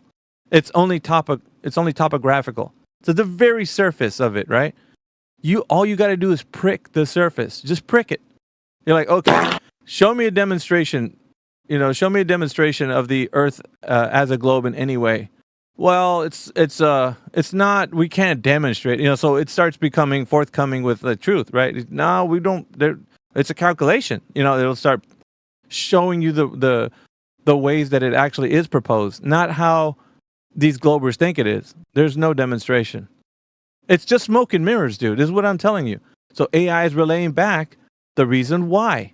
It starts going into history, right? It's like, and I'm asking it questions, right? I'm like, okay, when was the first time it was proposed that, because there's a lot of conflation going on, bro. People think that Einstein came up with the idea of the ever-expanding cosmos. Do you know that people believe that? That's the reason why that we believe that the universe is expanding, and he wasn't the father of that. Much to a lot of people's surprise, he's not the one that was saying that that's the case. The universe is constant. And nowhere written or nowhere spoken did Albert Einstein mention globe. Did you know that too? He did not even advocate for the globe. This is astonishing. Yet they were saying he was one of the main proponents for globe. That's totally false, dude. So, I don't know how to put it, man. It's so astonishing that when I'm having these conversations with the AI, it's like, dude, how come people don't know this shit? Like, you come in here and they're saying a bunch of things about academics, things, but it's very superficial. It's just like puffed up pseudoscience. You get me? Like, this is the problem. And a lot of people don't go any farther than that. We argue the superficial information. We're like, okay, so you're saying that Einstein came up with this. What was he like? And it's like, no, Einstein didn't come up with this. You're lying. There's nothing. Show me a source that points to Einstein showing this cosmos is ever expanding. And there's nothing. It's empty. There's nothing there. What the words that they said to say that, it's nowhere validated. You get me? So it's like, but people don't know that. So unless you start going past, how they know what they know. And that's what AI comes in, and because AI is going to give you that superficial information. But when you have AI agents, they're going to reason with each other. They're going to go past that layer without you having to do it. You know what I'm saying? Instead of me talking to the AI and pricking it for actually, finding out where it found that information. And if it's true, that's what the agents are going to do. They're going to be set up to bounce that information back and forth until they really reason with it and be like, okay, there isn't a way to verify that the Earth has surface curvature. It's just all mathematical. And they're going to come back with that answer. And everybody's going to be shocked and awed because they're like, dude, what the fuck is wrong with these AI agents, man? Why aren't they saying the truth? The world is a globe. And I'm telling you, it's an extermination of the globe mentality. So here's something I was checking out the other day. So I was looking up what is the so I did a couple things. So these things like ChatGPT, they've been trained on certain data sets, right? And there's a big one named I don't know the name of it, but a lot of these DeepSeek, there's a company that has a free data set. Basically, they crawled the web and saved all the websites and parsed all the data into text, and you can train your AI on that fucking database. OpenAI and all these other companies have used this. What's not in there is archive.org. So archive.org has something like 16 million books that go back to the fucking 14th century. That has not, because of copyright issues. Yeah. Right? Even if they're public domain, so people try to we're just going to take the public domain books that should have no copyright issues, and we're going to train on that. Archive.org went in and made them stop because they said, well, it might not have been entered into our system correctly, and it might not actually even be public domain, and it was entered wrong. Whatever. You're not going to have this problem with the AI agent. Nope. Because the next thing I looked up was, hey, how can I download? So all the books that are on archive.org are also in text format. So they're text files, .txt files that I can open up in Microsoft fucking Notepad, right? They're just text files. The entire book's in a text file. So I asked her, how can I download all these text files? I just wanted to enumerate all the books first, right? How many books are there? How many text files? How can I just find these? Because you can ask Grok or ChatGPT to write you a Python script that will download shit, right? So I've done this a few times now. So you'll be able to tell the AI agent, hey, go search fucking archive.org through all the goddamn text files of books, and then give me the answer, right? So you're not going to be limited to what's been put on the internet, right? You're going to be able to access further repositories of information that they did not put in their AI when they trained it. Basically, almost like external shit. It's almost like being able to tell the AI, yeah, fuck the internet shit. Go down to the library and read all the books there, right? So exactly. This is what I was saying before, Indio. I was like, the reason why it's the extermination of the globe mentality, it's okay. Remember, and I was using fucking QE as an example. I was like, you know how he's the Terminator, right? Well, before the Terminator, because he was showing up, he was popping up, and John Connor was dealing with him. But before Skynet went online, there was a showing of the Terminator coming. So Terminator was actually, I was like, QE, you're like the way the plot of the movie, where the Terminator was showing up before Skynet went online. But what this is with these AI agents, it's like, for me, essentially, it's like Skynet going online. There's no more fucking lying. There's no more, it's only the information. That's all you're receiving. whether something was out there that was done that could be done, and is a an experiment that was achieved. Some results were given out, and it's going to tell you whether this is something that's applicable to anything that can be done or not. There's not going to be any like, well, I mean, it's a possibility, with the fourth dimension. Like, it's not going to do any of that. It's going to parse it out very succinctly, and it's going to detail it to you. So you can't hide behind the veil of like, well, some scientist out there could figure it out, but I don't know. I'm not a scientist. And then you're going to just tap into AI agents. They're going to be like, no, this isn't possible whatsoever. We know because the vast amounts of information that we searched has shown that there has never been anything done to validate this. They're going to tell you exactly. So, like I said, at this current time, because of the vast amounts of information that are out there and how you don't have enough time to research it all, Oblivion, let's just say, the AI agent already has a team of other bots that are able to do that type of work. So, on whatever topic, right? Whatever thing you want to look into. What did QE say? What was his final statement? Like, I'll wait until I hear it. Yeah, and he's like, I told him, he's like, I'm just gonna say I told you so. I was like, yeah, make T-shirts now that say I told you so, and you're gonna have a little floaty, with your little umbrella and your drink, and you're just gonna sit back and watch, all these guys get because it's gonna be a mass extermination, dude. Of this. You really think so? You really think so? Oh, dude. You're an optimist, man. I think you're an optimist. I'm so like what I've been seeing, Oblivion, it's jaw dropping, bro. Like I can't even. For me, it's like even far beyond any the capacity of like understand. Like we try to as humans, right? There's only so much you can know. There's people that are learned in a specific field, but these agents, they can give you. It's like tapping into fucking all the libraries of the world. I hear you, but ask it very simple questions.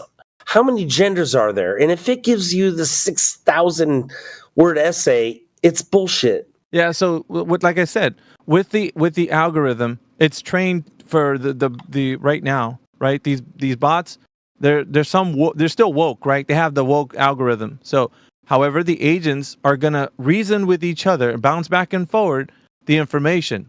And until they get the result that's going to be the final say, there's not going to be like, okay, well, yeah, there can be 162 genders. Like, there's not going to be that, dude. It's only going to be what it is, what it actually is. You get me? Like, no. Yes, I know what you're saying, but I've never seen it. The agent is different than the chatbot, is what he's saying. The agents are different than the chatbots. Then I'd be surprised if I ever saw it. Look, you could tell an AI agent, hey, make your website that sells fucking underwear, and the thing will build the entire goddamn thing. Yep. It'll, like, say I had it on a Linux system. The one that's out right now is, I think it's called Claude 3.7.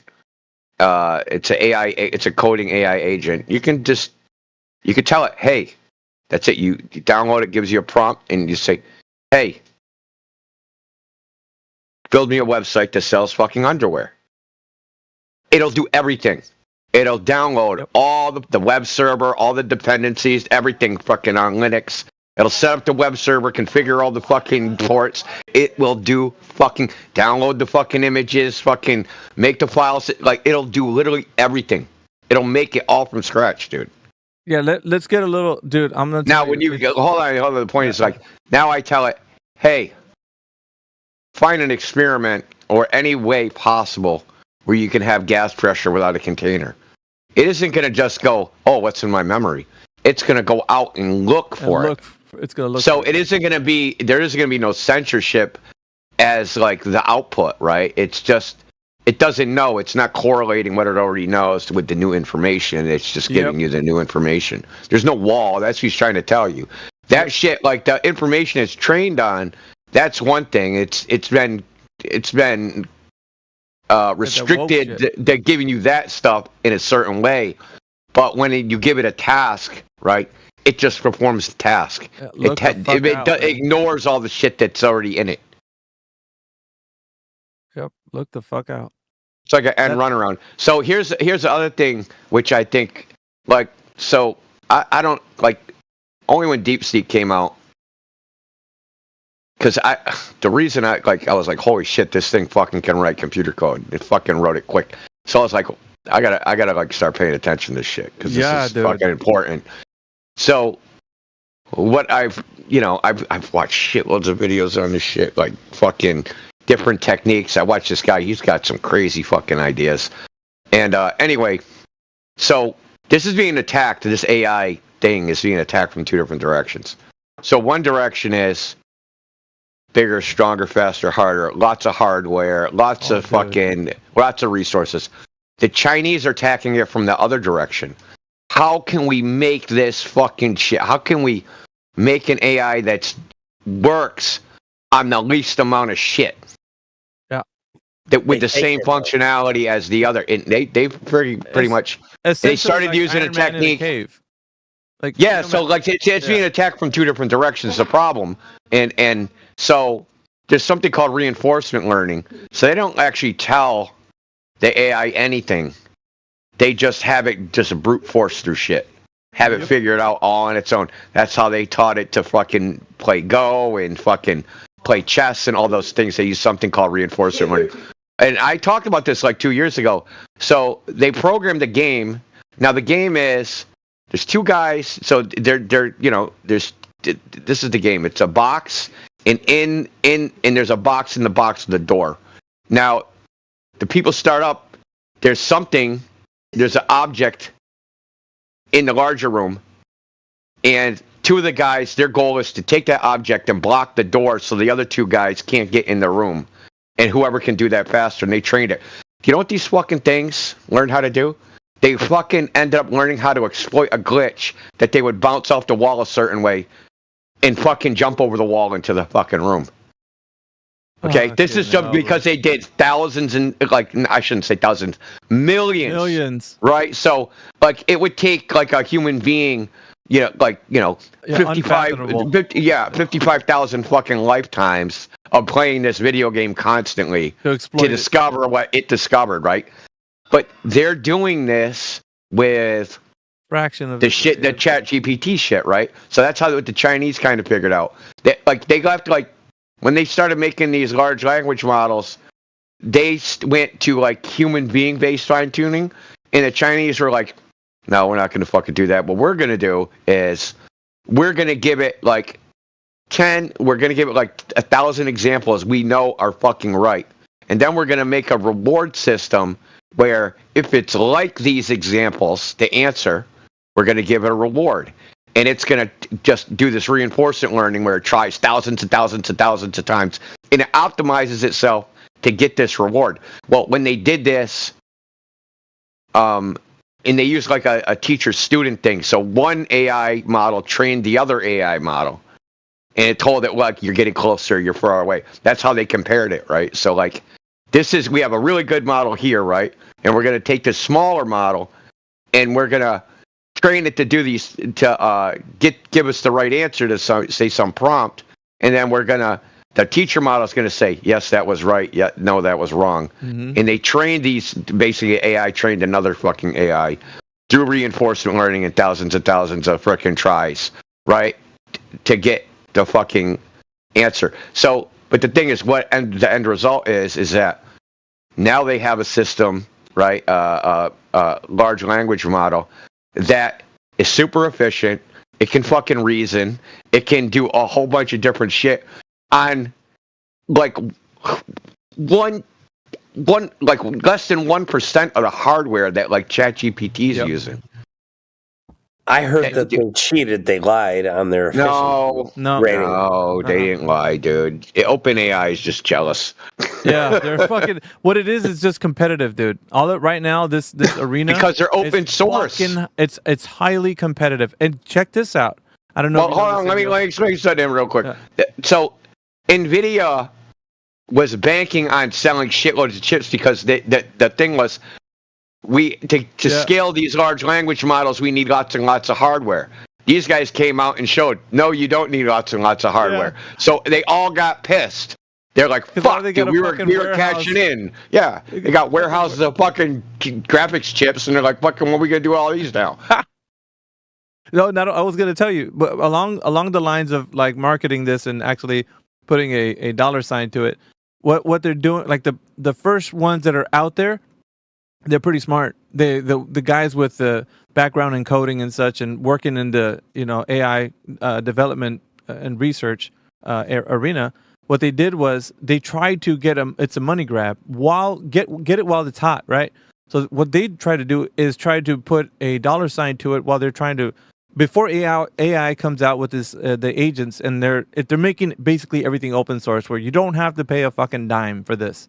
You can use it, and it's it learns more when it has a bigger swath of a population to run through. So the more people inputting information, the more it's going to get more advanced. So you don't want to restrict that by putting a behind a paywall, right? You want to open it up to everybody, because that's the best way you're going to get the most amount of information coming into it, so it can show what it can do. Like as stress it is what I'm saying. You're going to try to stress it as much as you can to see what limitations it can, and then you try to break it, right? So if you try to push it to as far as it can go and see what you can do with the type of equipment you can. So what they're doing with the open source is very genius, right? The people that were monetizing it first, right now at this, there's a lot of people that I've seen. They're on subscription services. They're on because they didn't know this shit was going to come out as fast as it did, right? Because they're not in the know. So the ones who are on like $200 subscription service or whatever, it's because they don't know there's open source availability. So now that it's becoming more mainstream and you're getting to know what AI agents are, it's starting to get out there into the public, and then people are like, oh fuck, dude, I was about to pay like $200 for this shit. Now I'm a big idiot now because it's open source. So I could just tap into that. I don't have to fucking be on a subscription service. But that's what I'm saying right now. I'm learning that because I was like, dude, this looks good, that looks good. Dude, even the prices are way you could pay for it, and so. Let me give you so 1 million output tokens from OpenAI, and a token is just like a string of words or whatever, right? So they take a word or a phrase and they turn it into a token. So that like say it's 128 characters is a token, right? So you type a bunch of shit, they'll turn that into tokens. So 1 million output tokens from OpenAI is $60. From DeepSeek, it's $7. Okay, that's not like it's not even remotely similar in pricing. Yeah. So I actually bought. I bought like I think it's $5 of tokens, and I've been using it for like a month now. I think I've used like 4 cents worth. Look for the guys who are listening right now, because we're well into fucking Speculation Sunday. But I'm saying it's what this is though is it's revolutionizing the tech industry in such a grand fucking way. Like it's tapping into almost every single. I'm telling you right now, it will completely outsource a lot of the mundane tasks that people do, and so you're not going to see in companies, you're not going to see like receptionists anymore. You're not going to see like those guys, those $40,000 a year jobs are going out the fucking window, because you're going to have something that's 24/7 and can be monitored, and can scale up if you need to, like later on. But you're not going to need a human person who's going to bitch and moan about like getting paid or whatever, because now you know what I'm saying? So the whole thing that a long time ago they're saying the robots are going to replace humans, it's going to start happening like within the next year. Fucking people are going to be like lots of people. So what you're going to have to do is learn the fucking system and figure out how you can participate in this kind of like new technology age or whatever. But it's definitely not going to be like there's some things that people have to do, like obviously, right? The tasks that like taking out your fucking garbage. Like at some point, maybe there are going to be actual androids that are going to do that. But at this current time, you guys should check this website out. But what I'm saying right now is like, because of the fact that with these globalists, right? The idea that the Earth is a globe and apparently, stuff. Looking at the sky from the equator, you can see the entire sky. Just the research so alone. They've done all that photography in Ecuador and given you. Dude, can you hear me? Ludwig, can you hear me? Sorry, what? Can you hear me? Ludwig. I don't think he can hear me. And what do you say what to? Yeah, either that or he's just. Yeah, we've seen that website. Something? Or, okay. Yeah, I was actually talking, dude, and you jumped right in the center of it. Whatever, let's move on. Anyway. Yeah, we've seen that website. That's going to happen because he's using a panoramic lens, so it doesn't prove anything.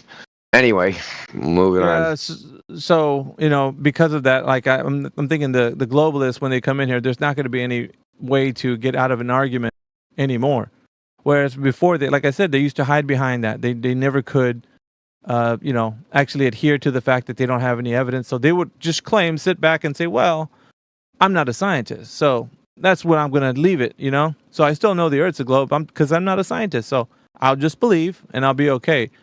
Well, that's not going to happen anymore with these agents, man. They're going to just fucking, put them in their place with citations, with all the ways that it's been put out that it's not possible to have this specific law be violated, all that kind of good shit. So. Yeah, I've been experimenting with it to a degree, but mostly because you can just tell it, hey, write me a program that does blah blah blah, and it just fucking does it, dude. It's fucking so simple. Yeah, well, I've seen. I watched a guy on a video where he. Have you ever seen those downloads of 1,000 video games and emulators and whatnot? Yeah. All right. So he tried to he noticed there was so many redundant games. So he was like, all right, let's test AI. So AI, and this guy could code shit, and he could write it to filter out the redundant games. But he spent far many hours with AI to try to get it to do it rather than just doing it himself. I mean, it didn't work. It just didn't work. Yeah, I don't. What did he? Yeah, so some of that stuff is depends on what it is. Yeah. Depends on what you're using. It depends on what you're using for an AI, depending on how you prompt it, right? Because one of the problems is that it kind of doesn't have a memory. So it has a limited, what they call a context window. It's basically the window of its memory where it can remember the task. So if you say, hey, code something, right? And then it codes something and it gives you an error. Then you say something. And then that does something else that you don't want. When you get the next prompt and you say, hey, eliminate that second error, it doesn't remember the fucking first prompt that you told it. It doesn't have a memory like that. This shit, it's getting better. So the Google one, what is the Google one called? I can't remember. Gemini?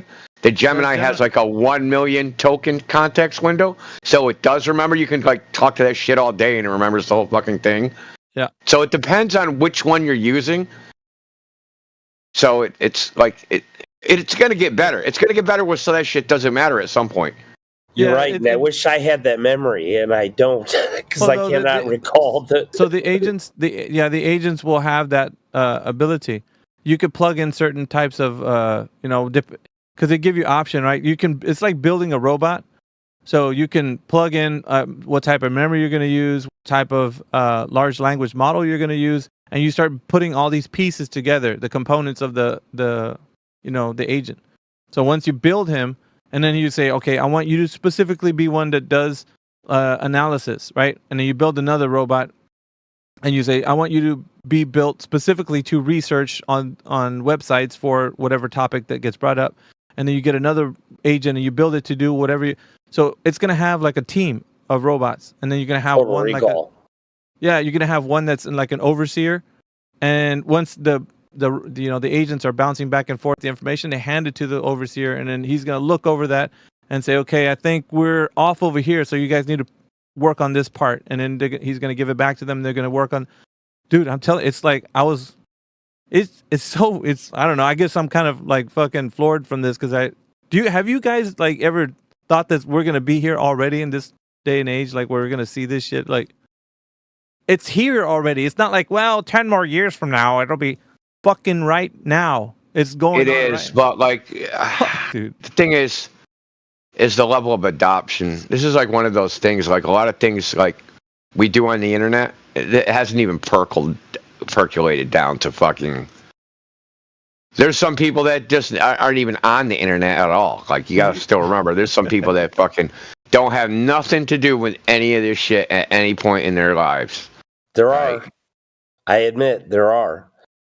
And AI is gonna be whatever is marketable. You know, there's still people with flip phones, man. And what the fuck's the AI gonna do to a flip phone? Yeah.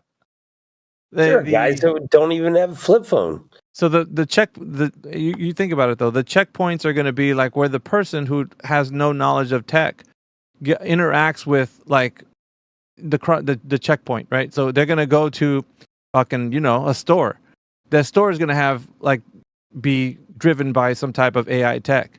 Now the person who's like oblivious, right, just going into the store and I'm just going to get me a bag of potatoes, maybe a little for bread. Disagree or retarded. I found the edge, guys. I got past the wall. They're on my trail. I hear the dogs barking in the background. Your username checks out, dude. Have another juice box. They're going to get me. Oh no. Oh shit. Jeez. Fucking infants. Yeah, so I mean that's the way I see it, man. It doesn't like to interrupted by hold my juice box. Jesus Christ. But yeah, so I mean, you got to think about it, man. People that don't use the tech, they're still going to interact at some point somewhere. That's going to be in their face. Like they can't just live under a rock their whole life. So, I mean, some people they still got landlines. They don't fuck with any of this shit. They don't use computers or any of that. But they're older, obviously, right? So old people, they just don't interact with any of this stuff. I guess maybe it's not for them anyway. Yeah, it's a phasing out of that old and bringing new. So much of what like has been done in research, like libraries and stuff like that, that's really just going to be archived and digitized. So most of going to a library and sitting down and opening a book like that's going to be. It's going to be far greater to sit down and it's going to be like Neo fucking plugging into this shit and just like absorbing information, dude. Waking up, be like, fuck, dude, that was amazing. I just read an entire fucking novel. Like, yeah. But the thing is, a lot of the information right now is still proprietary, right? So like, you say all the scientific journals, all the medical journals, all that information, that's like, you really can't train. There was just a lawsuit. They did some stupid shit, and that's kind of why they lost, because they tried to license it, and then so Westlaw is so they publish books with annotations of cases of all the like federal cases, state cases, and they have an electronic version of that, and these people wanted to train their AI on it. And Westlaw was like, fuck no. And then they were like, well, we're just going to do it anyway. They're never going to figure it out. They figured it out.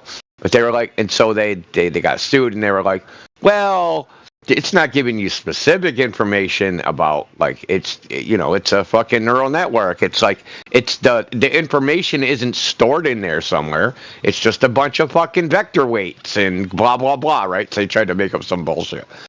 Well, they lost because they're idiots and they fucking tried to license it in the first place. So when you do something like that, right, like you're already basically admitting you don't have the right to do what you're doing because you tried to license it. If you did, you would have did it without asking, right? Yeah. You had the right to do it. Anyway, that's not the point. So what'll happen is, say we want to do some scientific research. Or we want to make a scientific AI that specializes just in like all the scientific experiments ever done in all fucking humanity. All the published papers, everything. We want everything. We want a fucking super bot. We want a super fucking AI. A science fucking AI or whatever.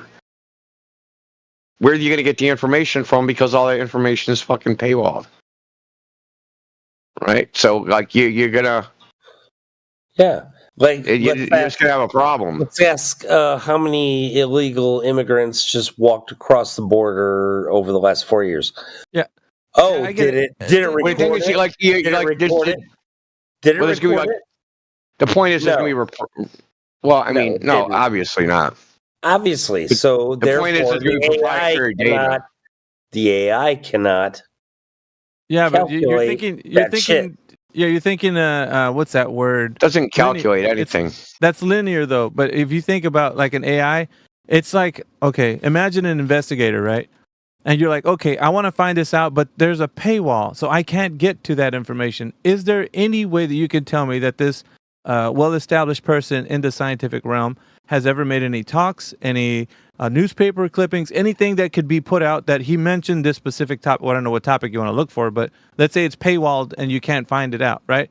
You're going to know that there's been like talks about this specific topic basically surrounding this individual in many different ways, because there's no way that something that's paywalled that is known in science is not going to be able to be known by something that's crawling all over the fucking place trying to figure out when this person has spoken in any fucking capacity. And they're going to piece it together and say, okay, this is what I understand from this particular conference that he mentioned this thing. Also over here, this other student of his was like, you know what I mean? And it's just going to get a conglomerate fucking of all this shit, put a puzzle piece together and fucking make it. I'm telling you, the reason why all the AI does is correlate data points, and in this case, with such a large, it doesn't do anything special. It doesn't think. It does basically the correlations that we can't do in our head, right? And if we actually physically calculate it, I'm I want to see what the correlation is between this sentence and every other fucking human text ever written. You could do that, but it would take you forever, right? So say I just picked a random sentence out of a book. Okay, I want to know the sentence that's closest to this in structure out of all human written texts. Yeah, you could do that. A human being could do that in about 50,000 lifetimes, right? But the AI can do it much quicker. And that's all it does is it finds correlations between multiple variables. And it says, hey, this set of multiple variables is closest in correlation and mathematical weightings to this set of freaking variables. Yeah. That's all it does. It doesn't do anything fancy. There's nothing mysterious. It's basically just finding patterns that exist that we could never find. Not because we're stupid, but because we don't have enough time. Yeah. What if garbage in? What if garbage in? Hold on. Obviously, garbage in, garbage out. Right. Yeah, obviously. And there's overtraining and there's all sorts of problems. Can I just say something? So if what Indio's saying is the case, then what it's doing is essentially it's creating a mind map. So it's going to have the idea yes. So that's going to correlate to, and then it's going to have a spider web of different, okay, well, this seems to be the case for this. And then it's going to start connecting these dots and then having other bubbles. So if you ever seen a mind map, what it does is these investigators, they got a big fucking peg wall with red string. Essentially it's going to be detective, putting stuff together. And then he was saying it would take you so many lifetimes to fucking put together because we don't have that fucking kind of time to do that. Yeah, you remember It's Only Sunny in Philadelphia, where a dude puts up the board and he's got the strings connecting all the shit together? That's kind of what it's doing, right? It's making these connections between a whole bunch of different pieces of evidence, right? So, but it makes correlations it's not thinking. And I'll give you an I'll give you a real life. So, say you have this network, right, of connecting strings, a bunch of nodes with fucking lines connecting every node to every other node. Now, each individual node, say, represents something, right? So this represents the word hot, this represents the word cold, this represents the word fucking red, this represents the word orange, each node. And that they have connections to other things, and how closely they're connected to every other word in the fucking English language, it gives it a weight, right? So this string has this weighting, this string has that weighting, whatever. Now, if you go, okay, we have the word hot, and this network represents a space, like a 3D space. So I go, hey, what's the word hot? Okay? I want to find the node that's farthest away from that. And you'd think, hey, intuitively to us, because we know what hot means, the opposite would be cold, and that would be the farthest one away. But it won't be cold, because cold does not have the highest correlation in the English language to hot. That's its meaning, but its correlation is different than its meaning. So it'll be some other word like soft, right? And to us is like, what does that make sense? But if you like could, look inside the black box, you would see like, okay, usually these frickin' three words precede this word and that word, and that's why they're correlated to each other. To us, it has no meaning because it doesn't, because to us the words mean things, and they have definitions and definitional significance. But to the machine, and that's what makes it good, because it doesn't have, that's the one good thing about it, is it doesn't have a bias about how the words are connected to each other based upon their meaning. That's what I'm talking about. Mostful peaceful protest. It's mostful peaceful protest. Yeah, but that only means something to us. Everything's on fire. Everything's on fire. Yeah, so do you Interesting. But do you get what I'm saying though now? Like No. Indio, just put it into an example. It's like a secondary map of the English language that it's not based upon the meaning, but it's based upon the probabilities of the words appearing with each other. So as a glober, right, with the mentality that they have coming in here, and they ask these very redundant questions, it's going to get an answer that comes to them with a lot of information backing it up to either give it it's going to be binary. Okay, this is the answer. It's either possible or not. There's not going to be like it's not going to give you the paradox. Well, in a 4-dimensional world, this could happen. And it's just going to tell you, okay, now this can happen. This was proven not to be, this is the weird thing about the DeepSeek fucking thing that they did. So they trained the model, and then they'd ask it a question and would basically spit out fucking gibberish that didn't make sense. That it wouldn't make like the ordering of the words and shit. But then when they did the reinforcement learning training, they said, this is the structure we want, right? We want it to like have a fucking predicate, a fucking ending. We want it to. They're basically telling it the form. They're basically telling it the structure that it had to have for human readability, because it didn't make sense. Like if you read it, it wasn't readable to a human. So they told it how to structure it, and once they told it how to structure it, the gibberish became understandable. Which is fucking weird, dude. That's just fucking weird. Yep. Because it's the same answer. In the machine, to the machine, it's the same answer. It means the same. Answer, yeah. It means the same thing to it. It does, but like to us, it meant gibberish. But when they basically said, "Hey, make it so a human can read this," then it became intelligible. Yeah, which is fucking weird, man. Yeah, you're basically saying, dude, stop speaking Chinese. Tell me in English.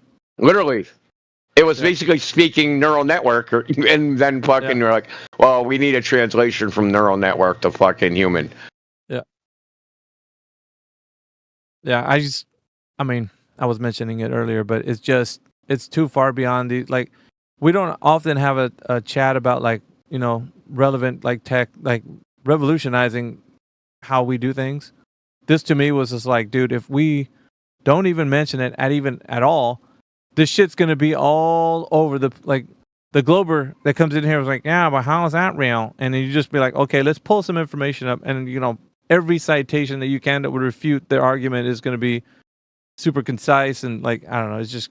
Well, I know my biggest fear is, and I've been saying this for a while, this is my biggest fear as far as future goes, is that so right now we have technological standoff weapons, right?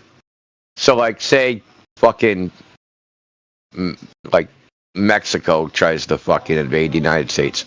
We can shoot them from far away with fucking missiles, right? They have to come here and shoot us with guns, right? So we have standoff weapons. We don't even have to get close to you. You know what I mean? You can't hurt us because we're so far away from you. But I'm thinking things like AI, there'll be technological standoff weapons. Oh, dude. Yeah, that they don't even the upper elite don't even have to get close to us. The AI will be their intermediary between us and them, and we'll never even be able to get close to where they are from where we're at because we're technologically behind. Who are we? The average person out here, the public. User. No, when you say we, Indio, the public. The general public, that's what I mean. The hoi polloi. Geographic. You're talking about war, right? Yeah. I'm talking about war. Geographically, though, who are we? Yeah, well, we is North America, I'd say. All right, North America. What about China? And they said they have those hypersonic missiles. Not worried about China. They have their own problems. They're going to do the same thing to their. They're going to do the same thing to their people. Their neighbors. Yeah. I'm not worried about country, nation versus nation. These globalists, they supersede all that shit. It's them versus everybody else. It doesn't matter if you're a Chinese peasant or an American peasant or a fucking Russian peasant or a fucking African, right? They might reach a state of technological superiority that cannot be overcome by violence. Yeah. That's a fucking talk about right. They got AI robots fucking cutting us into fucking ribbons, and we might get a couple of them, but they have a robot pumping out robots, right? And fucking we can never catch up. Well, not only that, but okay, I don't know. Because we take 9 months to gestate, right? And then we take 18 months to fucking grow into an adult fucking human, right? But they're pumping out AI robots every 3 seconds.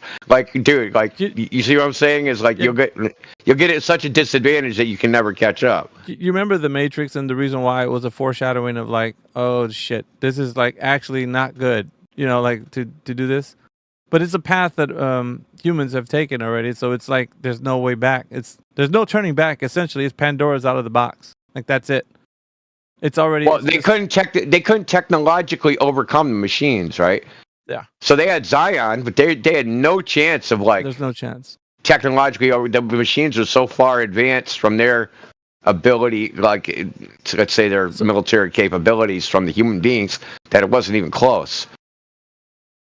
So it seemed like at some point that there was going to be a war between the machines and the humans, but from the wasn't a war. from the machine's vantage point, it kept resetting, and like the architect told Neo, it was we did this 6 times, and we're very efficient at doing it. So what's happening though, if that ever does occur, it's going to be an extermination and just a reset, an extermination. Yeah, if that was the case, if that's a black pill, all get out. But it's just, people in the wrong hands. This shit could be like what you're saying. It could be fucking weaponized.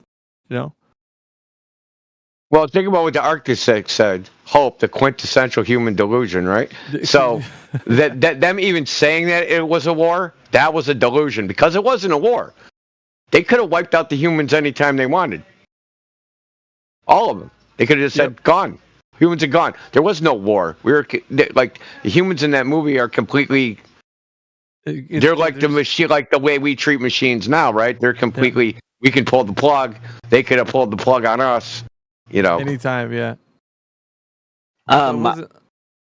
Yep. Just gonna say, you think it's even possible for the AI to be completely AI though? Dude, if you're seeing what I'm looking at in the background, fucking hell, dude. At this current junction of our history, it seems there's a lot of right now beneficial things you can. I don't know how far away we are from that reality. I think probably at the end of our mine and Indio's life, we would start seeing the foreshadowing of that reality. I'm only saying that because I've seen from the moment AI was brought into the picture, where everybody's using ChatGPT and what a wonderful thing and all kinds of shit, to now these AI agents. A fucking year and a half later, dude. I don't know how fast from the agents we're gonna go to fucking already building fucking worse, androids, dude. You know what I'm saying? Let's fucking get this shit. Fucking start having factories. There's another thing I've seen them work on. There's a couple of things that I've seen. Right, so they have this chain of thought, which is the reasoning part.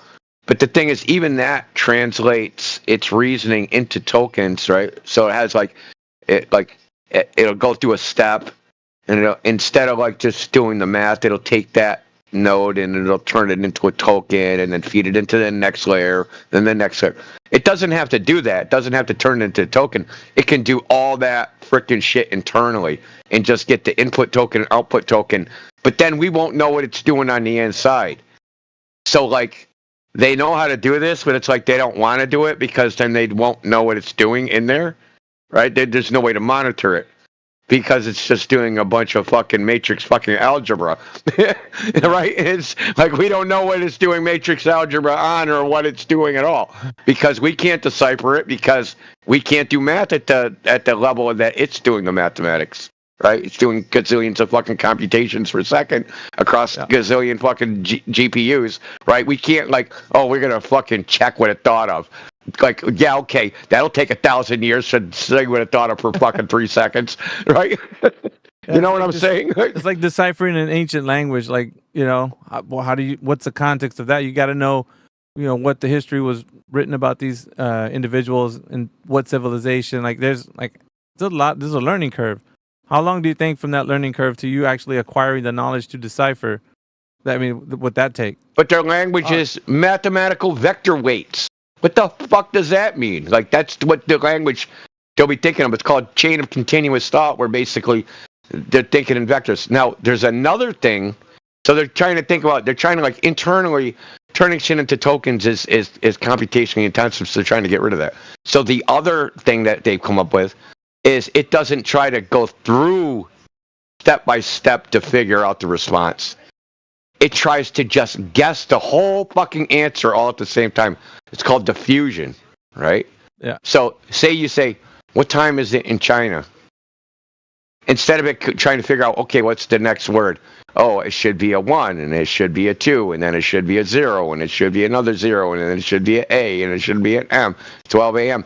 It just tries to, use the entire neural network to figure out what the full answer should be, not step by step, the full answer, all at the same time, all at once. And it's hard to remember back in the day when you would download a picture and you couldn't see it, would be all pixelated, and then slowly as you downloaded more data, the picture became clearer and clearer and clearer. It's called dithering. You remember back in the days, the early days of computers?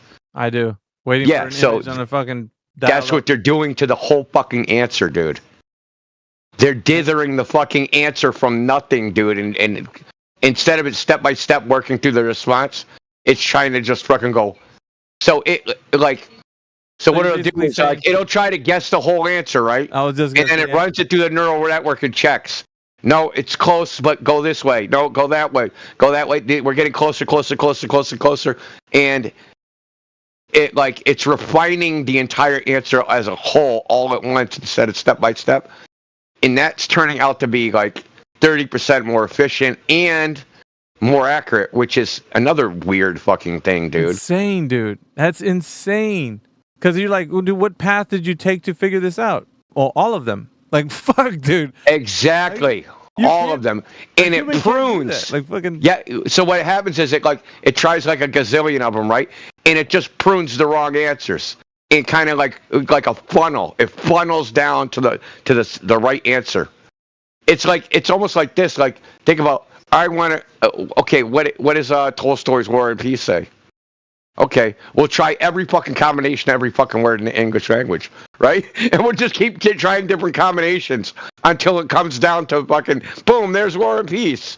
Because we figured out, it's like figuring it out through, Sherlock Holmes deduction, where you figure out, you go through all the wrong answers to come to the right answer.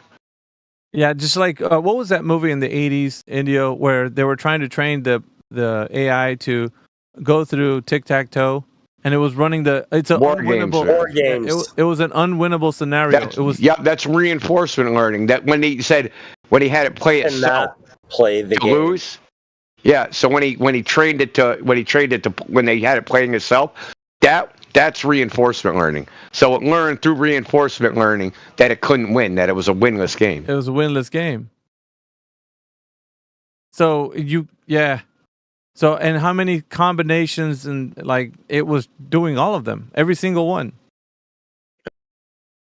Dude, fucking I don't know, man. You see a lot of shit, but this is like what I'm saying. The place where we're at right now in history, I don't know, man. Like I seen when the movie came out with The Matrix down at, was it 1999 when it first came out? And I was like, dude, this is like something that could be the case, but we're so fucking technology wise, we don't flip phones at that time. I think, and dude, hold on a second. I'm gonna You had a flip phone at that time.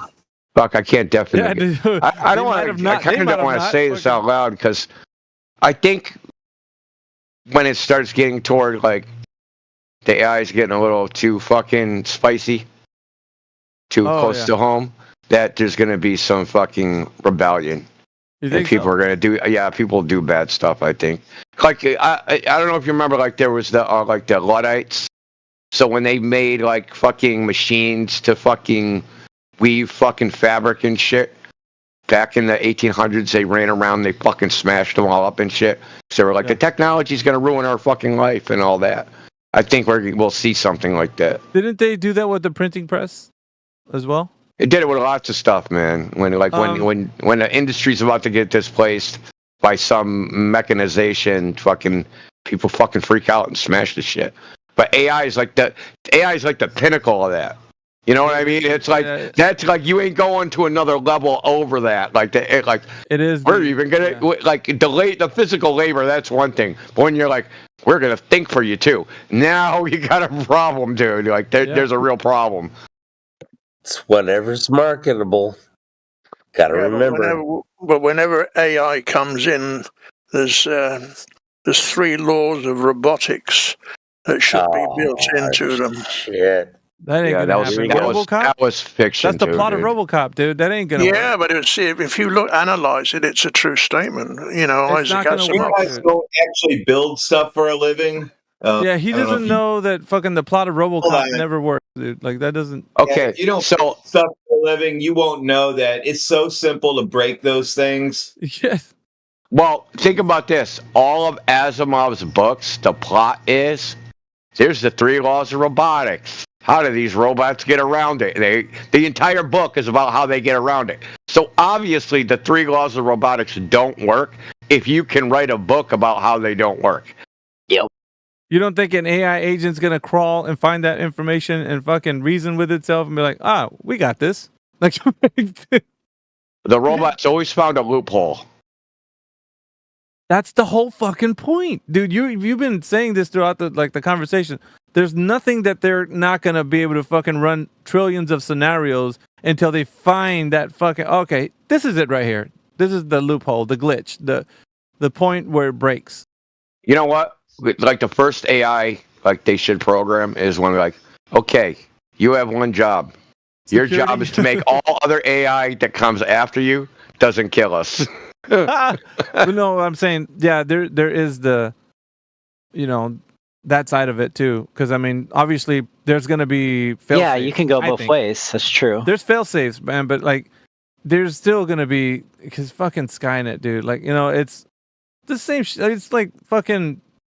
What are you gonna do, bro? Like something that's that computationally, fucking just overshadows any type of like human thinking to. Like it's every scenario you could think of stopping something, it would be like it already have its, method around it. Like, oh, you tried this? Well, we have already worked the way around that long ago. Like it's just. Oh. You try to black out the skies? It's okay. We'll use you as batteries, so it don't matter. Just say.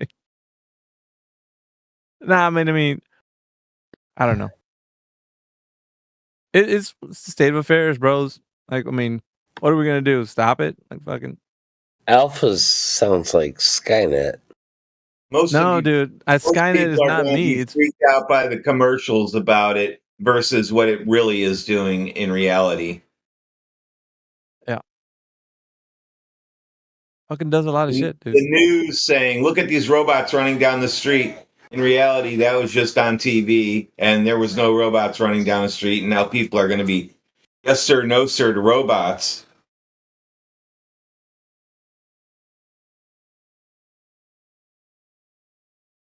It's crazy though. What I was saying, and this all spiraled from the fact that, these agents now, right, with Magnus, you can look at. It's kind of crazy.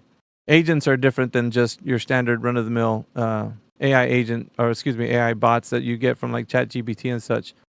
Agents are able to have like a team of other agents working together and be able to reason and come out with an output of something that's better than just your standard response from what you get from an algorithm coming from just a standard AI.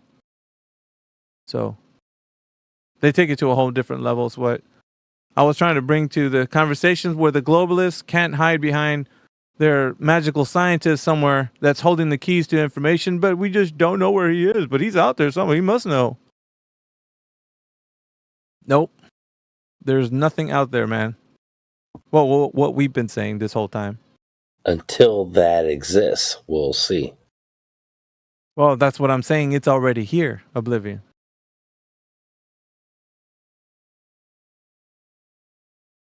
But right now, it's still the one that I've seen. It's private, but you can build agents right now. Specifically, there's certain platforms that you can put them together, and so I don't know.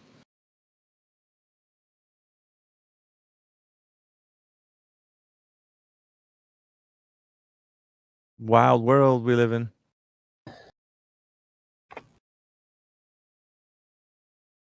I see Pads is back.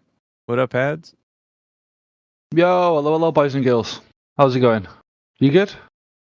Yeah, man. You and that other guy yesterday were kind of knee deep into trying to figure out whether or not you could break. we went for it, bro. We definitely tried. Yeah, we tried. And now that we're here again, did you think about our conversation and see if you could break any of the things that we said?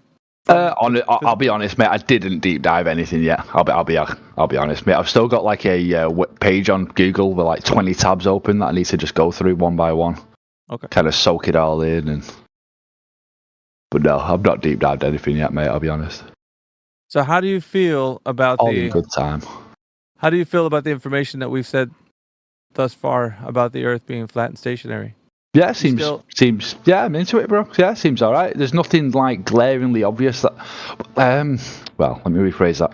There were a few things that I initially thought, well, that sounds like bullshit. But then once you explained it, it seems legit. At this stage, there's nothing like that stands out that you're going to be like, oh, wait a minute, what is this? Yeah.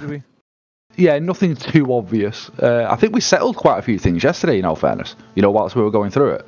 No, it was the other guy that actually made it apparent to you that you had the same question, or actually, isn't that weird? Because we were almost on like verbatim, the exact same, but literally verbatim, like the same almost journey. Verbatim, almost, you were the same thing you said. He came in a different time than you, so he wasn't here when you were saying that. So nobody can say that he was like your buddy. No. No, he was like an hour behind me in the journey, bro. Like, well, it was weird, and for the people who are in here right now, Pads was asking a question about. It was a gas pressure without a container argument, right? So yeah. And I posed it to Pads, and he came back with, and I told him, dude, think of whatever you can to see if you can get around the fact that you can have this gas pressure without a container. I don't care what you bring forward, just bring something forward and see where we land with it. So he brought in randomly, the idea of this thing he heard of, where you can have gas pressure without a container in this thing that he was trying to describe the tokamak reactor, right? Where the plasma is held in with. Yeah, because you didn't know what it was right at the very beginning. Yeah. So you were trying to figure out what it was. So as soon as somebody else brought it up, they're like, "Oh, is he talking about the tokamak reactor?" And we're like, "Oh, I don't know. I guess." Like you were kind of still back and forth about it, and then it got told to you that okay, so if we're having this thing being like it's contained within the vacuum. You have the plasma that's contained with the magnetism inside of the actual, the whole system is inside of a container. So it's like, well, you're still inside of a container. Like you can have that, what you're saying, magnetism's holding that plasma, but it's still inside of a container. So you're not getting outside of the place where you can have gas pressure without a container because it's inside a container. So I mean, and plus it's plasma at that point anyway. So it's yeah, not really, ionized gas. And well, QE was talking about it earlier too.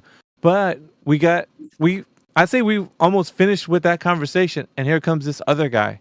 And we started with him from the beginning. He didn't start in on that specific question, but we led into the gas pressure without container argument, and he himself brought the tokamak reactor into the conversation, which floored Pads, because he's like, "What the fuck?" He was smoking weed, so he must have been tripping balls, dude. This guy was, so he's like, dude, that's where I was at, like fucking, telling the rest of the audience about it. Hopefully he comes back, bro. Hopefully he comes back. I want to see what he's doing today. I want to see where he goes. What the progress was, but the same, But the same thing, like when we were talking to you, it was hitting him the same way. He wasn't like these other guys who come in here who are extra obnoxious or nothing. He was just straight up like, fuck, I guess I don't have an answer. And Pads was like, you see, fuck, dude, that's where I'm at. Like, and so they kind of had like a relationship of like, I can't remember his name. Is it like Kibo or Kaibo or something? Kiba. Kiba. Yeah, Kiba. So you and Kiba were trying to figure things out, but you both met at the place where you were looking for how it's possible to have gas pressure without a container. And if you remember, I got stuck on the concept of what we consider a container. That was my hookup, let's say. Yeah, and so we were just going over that with you and Kiba, and the best description to that would be a physical container, right? So, and I don't know if you meant like what shape or whatever, but that's not what we were discussing yesterday. Yeah, no, it's just like where it led me to think. Yeah. Hey, yo, Andy, are you there? Oh, go on, sorry. Sorry, my bad. I thought you guys were done. No, go ahead, bro. Go ahead. I was just chatting shit. That's all. No, I'm just trying to get Indy's attention if he's here. If he's not, so good. Wow. He might have stepped away from his computer. If he chimes in or whatever, we'll get his attention. Carry on. Hey man, Linktree wants to holler at you. Fucking, we do know that people get a bit obnoxious when it comes to like them being proven wrong or in any way not being able to have an answer. So it's kind of cool that both of you kind of just like, well, fuck it, dude. I don't know, fuck. It wasn't really like a contentious point for you and him. No, I'm just going with the flow, mate. I'm just literally, I know it sounds like proper blasé or whatever, but blasé. But yeah, just going with it, bro. Seeing where it takes us. Well, I mean, so far we covered we covered those 3 points yesterday. Because I said, demonstrated in time in history that the curvature of the Earth has ever been measured as in the drop over distance. Because I think it's been said recently that you can have a tangent line on the surface of a globe, right? Yeah, we went through that method yesterday. Yeah. I don't know if Kiba actually went down that route, but we were talking about, maybe we were, I don't know. I don't remember talking to him about that, but Alpha, these guys took the triangle test, so Kiba went all down triangle roads all that shit. That's right. Oh yeah, the triangle test was high yesterday. Shit. There's an honorable mention by Radwin yesterday. We had Kayoka, I think his name is. He's got like the avatar of a Native American with those feathers in his hair. You know that guy Kayoka? I don't know what the fuck his name is. Anyway, he was saying, well, where's the pressure valve? He came in. Oh, yeah. Where's the pressure valve in your container? Like, it was real. He thought he had a gotcha, dude. It was like, where's the pressure valve? You're going to have a pressure valve if it's contained. And fucking, like, just smoothly, Radwin just posts that image of the guy that's got that bottle with the, that vegetation inside of it. So you had like a plant life growing inside of this like enclosed bottle, like this giant enclosed bottle. And it's its own ecosystem, man. It's got bugs in there and stuff. But it's been thriving for, 60 years and such without being open. So completely sealed off. And it just like he started going off of, well, where's what did he say about how does it get? He said something about I don't know, he made mention of the filtration. I think he said, well, how does it get filtered? Oh yeah, it's like, do you need vents or filtration or something? Filtration, like how does it filter out? Yeah. He's an idiot. He tried to post a barn and why people couldn't live in it forever. No shit. How you going to maintain it on the inside? Fucking barn, dude. Like, he's an that's idiot. what his rebuttal was. You know. So I'm not gonna lie, boys, to play devil's advocate and be a dickhead about it. Do you know the picture and the image that we posted, or something like you guys? I keep saying we, like I'm a flat earther, but I'm on my way. I'm on my way. Your way. I'll post it. The picture that was posted in response with the ecosystem, the little I'll drop it. glass jar. Yeah, it did say on the meme on the image. Yeah, that's the one. It did say there, and it might be just be my lack of understanding of a closed system. The only external input needed to keep the planet going is light. So, when we say closed system, do we not include light in that, like, definition? But well, that is a closed system for sure. Nothing leaves it, but light enters it. Closed systems can pass energy. Right. Okay. So when we say closed system, we're not including light in that, essentially. Closed just means matter can't enter or exit. Yeah. There's no exchange of matter, but there is energy or energy. No. Right, okay. Energy, yes. Matter, no. Just like the bottle that's okay. supposed to have light from the outside makes those plants grow on the inside. Yeah. So it's still considered, for all intents and purposes, a closed system. Right? Yeah, closed system. Yes. Right, okay. Yeah, no, I thought it might have just been my misunderstanding of closed system. Well, the three systems that get brought up are isolated, closed, and open, right? Mm-hmm. So this would be categorized as a closed system. However, the Earth as a globe is supposed to be an open system. Yeah. And there's no two ways about it, right? Because matter and energy can transfer back and forth according to the globalist explanation, right? Rockets can leave the Earth, which they're leaving the system. So there means matter and energy are able to be transferred back and forth. Yeah. So if you have an exchange of matter and energy, then it's an open system. Yeah. You can't say that it's not. Like I think one of the proposals was that it's a closed system, but it's like like when you leave a little creak in your door, like just a little bit, like it's a little crack in your door. Like when you don't close your door of your room all the way, it's just leave a little bit open. That's what they're saying the Earth system is as a globe. It's got a little bit, just because there's still gas leaving the system, and they give a specific metric to it. Well, this many tons of gas are leaving the system, so gas is leaving the system. But it's ridiculous, dude. No, but that would make sense if it's an open system, wouldn't it? No. Well, an open system would mean that there's matter and energy transfer. So that means that if you had gas pressure on the surface, well, the gas molecules would be considered the matter. And matter would be expanding to fill the available space. It's simple, man. So imagine it just like a car tire. If you pop the car tire, would the gas just be leaking? No, forget. It would, yeah. But I keep hearing no, it's not leaking, dude. It rushes violently out of the system. Well, it rushes, yeah. It fills the void, I guess. Right, until it's equalized. In terms of the atmosphere and stuff, though, it's like, and this is why I kept going back to container yesterday.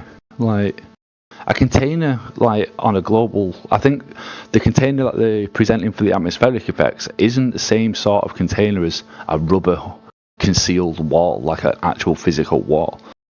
And that's why I got hung up on when we say container, what are we actually meaning? Like, are we meaning a physical wall? Physical container, yeah. Yep. I don't think that's how it's used in really the globe model, is it? Like the use of globe? A container. Yeah, no. Yeah, I'm not saying it's true. I'm just saying the use of the word container is not used. You're correct. It's not used in that capacity. It's not put into. It's not being said that it's a physical container. Yeah. So being that their explanation, like that you were trying to go through yesterday, either being magnetic or gravity or whatever, they're saying that it has to be that kind of a force, right? Something holding the gas. that's containing the gas. Yeah. Exerting like force on it to right, to keep it where it's at. And that's the rub. If you're able to produce a demonstration of this occurring, then Bob's your uncle, and you got it all licked. But that's the issue with it. It's I don't, and that's again my just understanding of it. Some things that are observable on a mass scale are not always demonstratable on like the local or smaller scale. It seems to be. Really? It seems to be, yeah.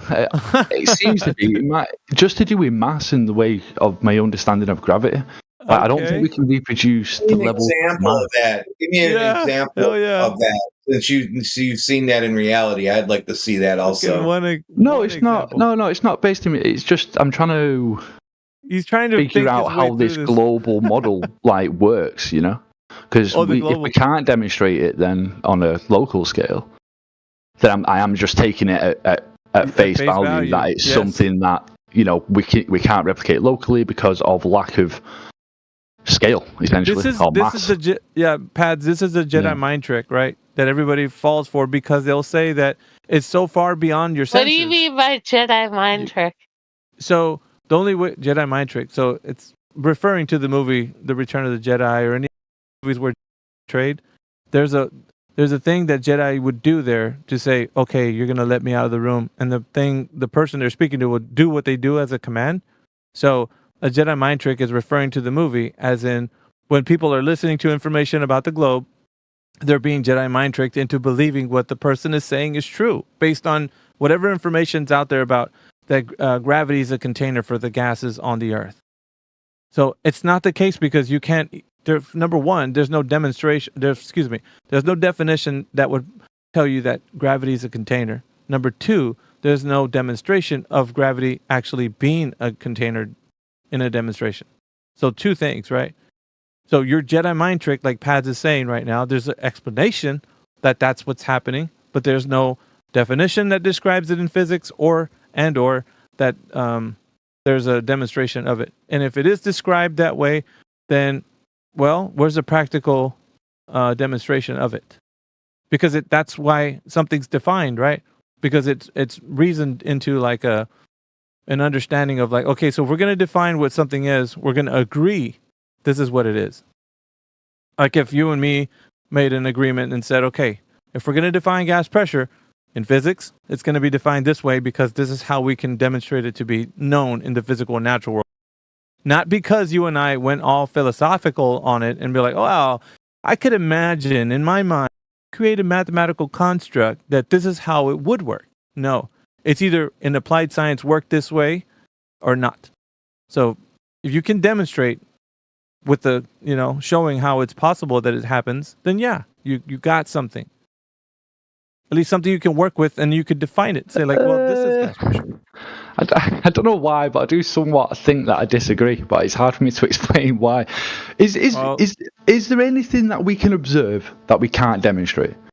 Like anything from any? But that's not the case. What we're talking. No, but I'm just asking in general. Is there anything we can observe that we can't demonstrate? Yeah, but this isn't a hypothetical kind of like philosophical interpretation. What I'm saying right now is, can you do something to be able to present a critique against what I'm saying in a valid form, such as, here's my demonstration of this being incorrect. I'm going to show you. This is it. And we could use this as an example of how that's not true. You have to do it that way. Because if you say, well, in one occasion where you think of little green space aliens coming over here and causing something, like you can't do that. It's nonsensical. You got to stick to what's being said and critique it from a valid, practical point. So you have to do something to demonstrate that that's not true. Yeah. However, if you can't do that, I get that. You got a nothing burger. You're coming at me with a nothing burger and saying, well, what about my nothing burger? I'm like, nothing. Yeah, I get We're not going to talk about that. On a side note, 'cause it's got me thinking. Go ahead. Are the things, because you said the world, I think you said the word natural world or natural. Yes. I can't remember. Physical and natural world. Yes. Yeah, it was a good term. I'm not going to lie, I actually like the term. Are there anything that we, Flat Earther or Global, anybody, are there anything on the Earth that we can observe that we can't demonstrate? Well, you have to give me an example of what you're talking No, about. I'm asking. I'm not clued up like scientifically I don't know. enough. It just could be. I'm just you putting know, it out there if to the you're room. thinking it, Like, yeah, if you're thinking like, well, because I'm talking about the three-toed gnomes that are causing this to happen in nature. Like, I don't know what you mean, dude. I can't divine your thoughts, so you have to give me an example of what you mean. oh, I can't. Maybe some. I'm just spitballing. Is there anything that we can observe that we can't demonstrate? Yeah, you're hoping that. Go ahead. He's hoping that someone can come up with a way to debunk what we're saying in so many words. Yeah, and that's the reason why I'm putting it to the task. So if he's going to try to think of something, it's not my job to do the thinking. That seems to be your problem, not mine. I don't carry the burden of trying to figure out It's what not a can problem. be the It's case. not a job if we can't. That think seems in to it. be that seems to be a burden you're carrying. I don't carry that burden. I don't need Oh yeah, to. yeah, definitely. It'd be good if I could, mate. If I had examples, don't worry. I'd be. The burden is definitely on me to provide them. Unfortunately, I can't. You are right. Yeah. Right. So I'm not going to wax here philosophical. Well, let me see, Pods. No, but if anybody else knows, I'm just putting it out. To the But group. If anybody else, you're prodding outside of your own. Here's what you're outsourcing your question to someone else. You can't do that 100%. because That's what I'm doing. Yeah. I know that because you can't figure it out. So you're trying to do something that gives you not being held accountable to the thing. Yeah, there's a bunch of shit though. I can think of a bunch. Molten iron core creating a magnetic field. There's no evidence for that. You can't demonstrate it's even possible. Okay. So there's one. But what good is it, right? So you come up with some concept, some idea in your head. Hey, maybe it works like this. I can't demonstrate it, but it sounds good. It was just the use of what was the term? Natural. Physical and natural. Physical and natural world. I just thought it was pretty the natural world. Yeah, so that's. But any explanation as good as the other, dude. Without the demonstration that your explanation has some validity, then it's just a story. Yep. Okay. Because science is empirical. I'm not really trying to prove anything, though. I ain't really. Well, I'm just saying science is empirical, and if you don't have the empirical backing, then it's not science; it's just storytelling. Yeah, that is true. Yeah. I mean, but then it's gonna turn into like, well, I mean, what else is there? Can we think of but something boys, else? I've got no answers, and I'm in no way trying to provide any answers. Not just you, buddy. It ain't just you. Don't feel I know, special that you don't got the answers. No one got the answer to this one. Well, yeah, I know, but what's the time frame here? We're doing this for. I'm doing this for at least over 10 years. So there's nobody that's come forward and be able to provide the empirical information that will substantiate the claim that the Earth is a globe in any way.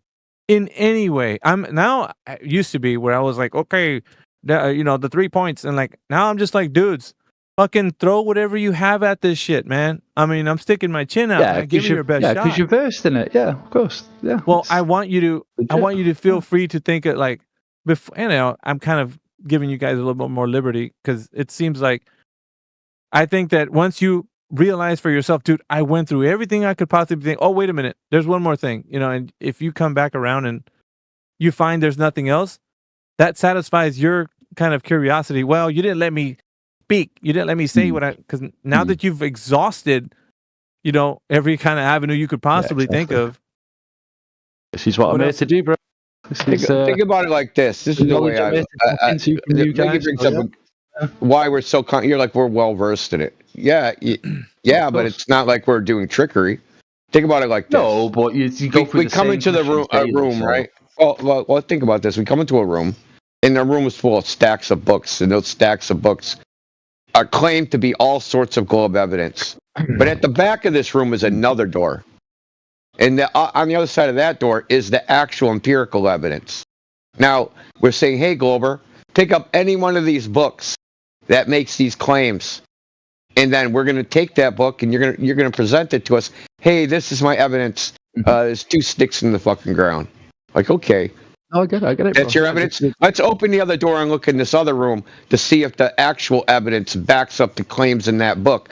And we're not worried. You know why? Because we know everything that's in the other fucking room. Yeah, I get it, bro. The community's at the stage where it no longer needs to fucking shout loud. It can just simply ask questions. And the globalists will soon realize like their own models fucked. Yeah, I get it. Yeah.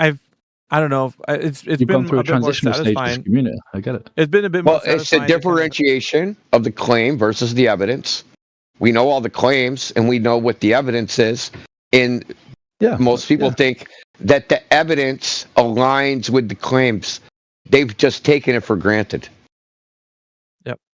Upon further inspection, that's actually not true. The only times I've heard someone say, the gold model predicts everything perfectly.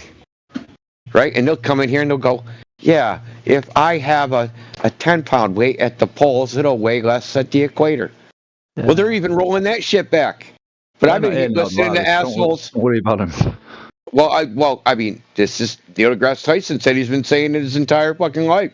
Yeah, but he's not here, man. He's not here right now, bro. That's not the point. I've heard other globalists argue this shit, right? There's no evidence for this claim.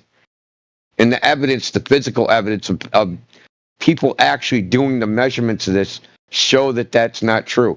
But they'll say things like, it perfectly matches the globe. Dude, as soon as someone says the word fucking perfectly, to me, it's just like, dude, you don't know what the fuck you're talking about. You never looked at any data in your entire life. Ain't none of this shit perfect. It's so far from perfect. There's so many goddamn Band-Aids on it. Like, oh, it does it perfectly. Well, this was the observation. Well, you have to add this correction to it, and then it's perfect. Like, Just to know, I never said anything was perfect, by the way. We're not talking about you, man. Stop personalizing everything. Yeah. All right, I don't know what it's we're on about then. We're just slamming man. globalists. Like, what are we talking about then? Yeah. Sorry, I thought we were still mid combo. In general, I'm talking about. We're talking. It's the royal you, man. Not you. No. If it's over, like I thought we were still like mid combo alpha. I was going to go back to the gas container shit, but if we're onto something else, then obviously crack on, boys. Sorry, I didn't realize. We're talking about the general, how this topic generally goes is generally because you said, hey, we're freaking extreme. We don't have any tricks up our sleeves, man. We're not tricking people. Yeah, sound. Yeah. I'd rather have you exhaust every possible avenue that you can, and then we reach a point where you're like, okay, fuck, dude, I don't know. That's a bit more to me. It's more satisfying. Then I get you to realize, okay, see. So, Pads, I don't know if you've heard of this one yet, Alpha. The celestial theodolite. You heard about this one yet? Celestial field. Sorry, say that again, bro. What did you say? Celestial theodolite. No. Okay, so check this out. This dude with the etherite voice. So he was a Glober when he did this. He thought he had something. He's a flat earther now, let's put it that way. So what he did was, from his house he can see a mountain, and he took stellarium. Well, he did this first. He watched the star, and when it was blocked by the mountain that he could see, Pikes Peak, he wrote down the time. And then he took that time and he entered it into stellarium of where the star was supposed to be. Well, stellarium said the star was visible, would still be visible. So to compensate for that, he shut off refraction. Okay? Put it up, yeah. And then the star would be visible, but only if the Earth was flat and you assumed a flat baseline. Because if you assumed a curved surface, the star wouldn't have been blocked at that time.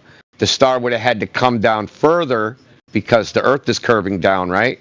So since the Earth is curving down, the mountain would be lower. The star would have to come down further. It would have taken another 50 seconds past the time. He did this test almost 100 times. And it came out the flat Earth result every time without any correction, without anything. Okay. What were the reasons? His name is Dr. Mike Heffron. What were the reasons they presented against that? What do you mean against it? Again, I'm really not clued up in the scientific method, but don't you have to look at? No, don't you have to look? No, listen. He used the mountain. He basically used the mountain. Hold on. So you understand? Yeah. He used the mountain peak as the crosshair. Mm-hmm. The mountain was 57 miles away. 57 kilometers away, sorry. Yeah. 57 kilometers away.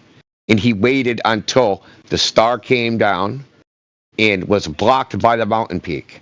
And as soon as it became blocked, he wrote down the time.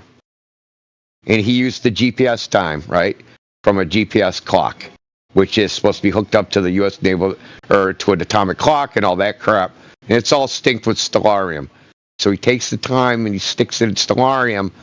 And Stellarium only shows that star blocked at that time if he shuts off refraction and assumes a flat baseline between him and the mountain. Oh, that's a bit I missed. Right, okay.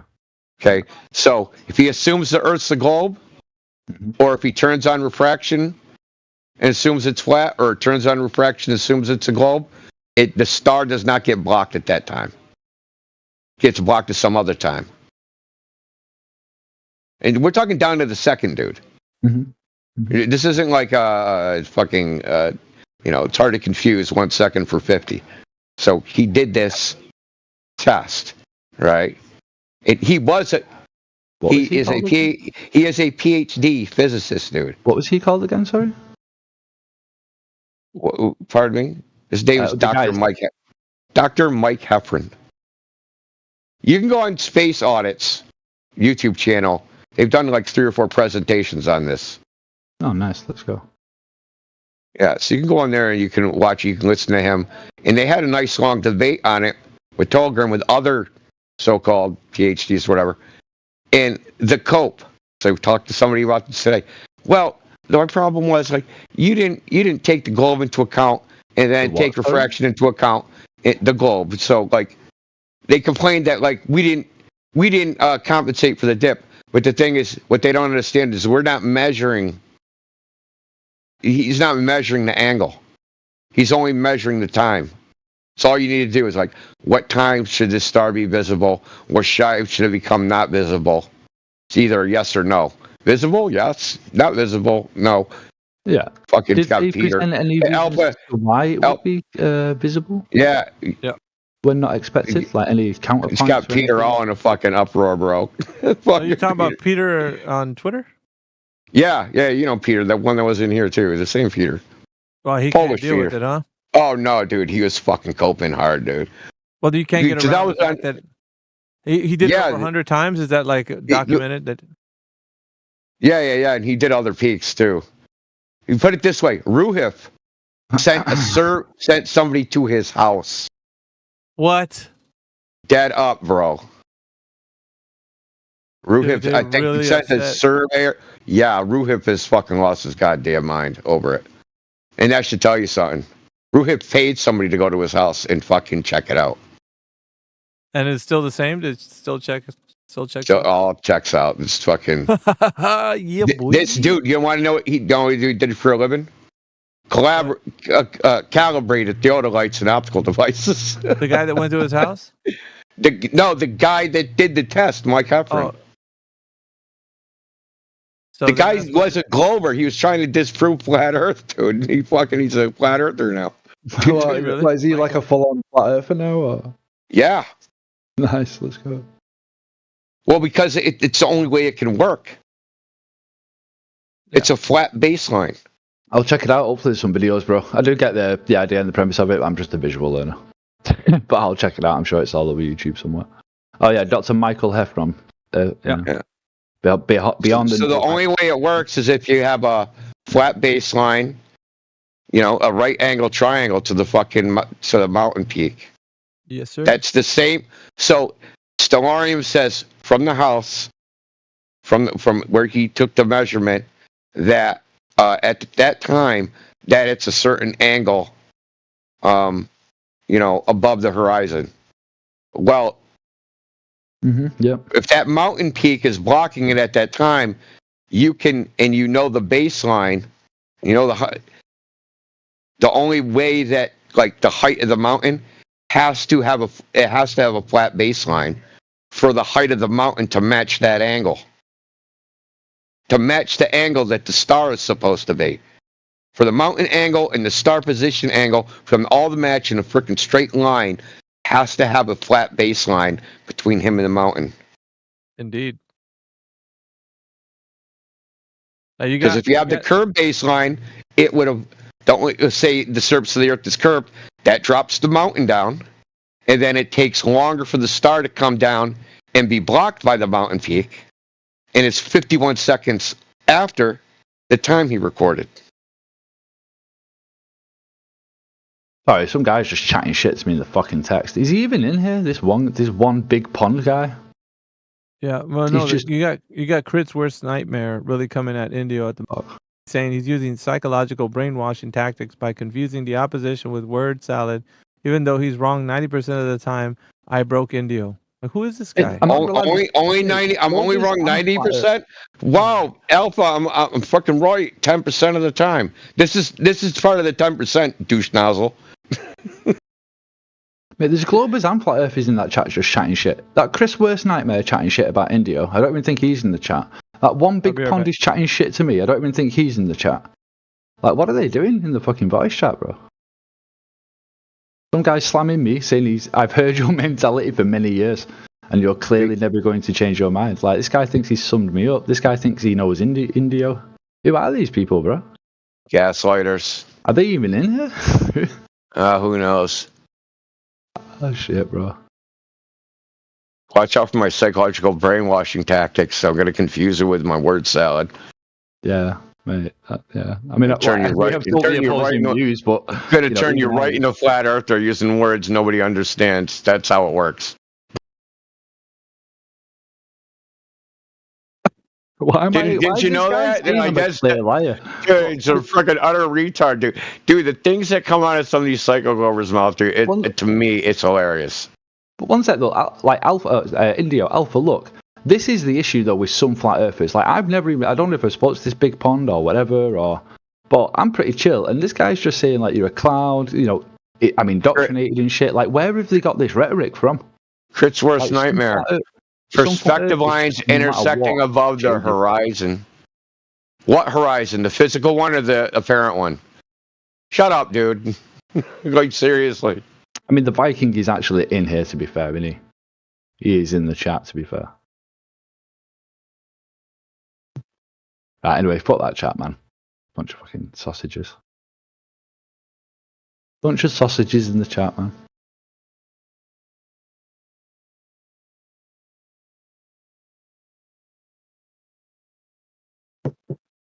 Perspective lines intersecting above the horizon.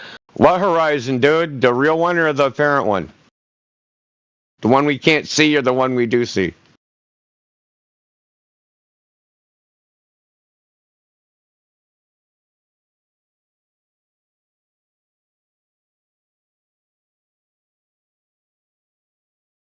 Oh, since you're listening on YouTube. Say bye, dude. Both. See ya.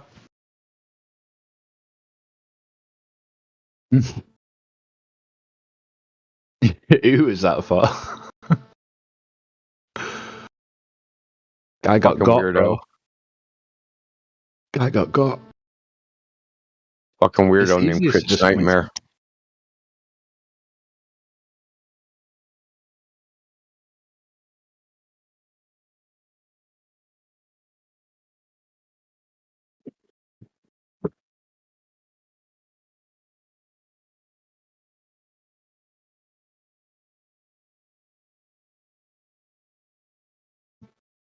Where you from, Indio? You American?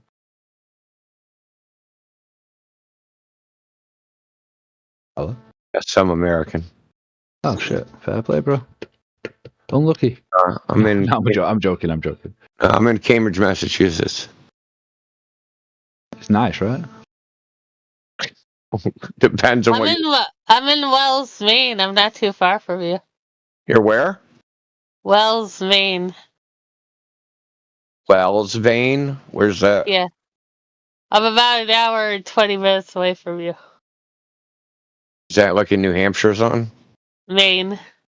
Oh, Maine? Yeah. Oh, you're in Wells, Maine. I know where that is. Yeah, I know where that is. Been up there. Right You're on the bridge. Yeah, you're on the coast, right? Yeah, I used to live in Cohasset in Massachusetts. We also had a place in Barnstable and in Centerville. Yeah, I know where all those places are. Yeah. America's too big, man. And my ex-boyfriend's father had a recording studio there in Cambridge. How long ago was that? He still has it in his house, but he doesn't have his place in Cambridge, the studio. Yeah, dude, fucking rent here's too much for that shit. Yeah, it's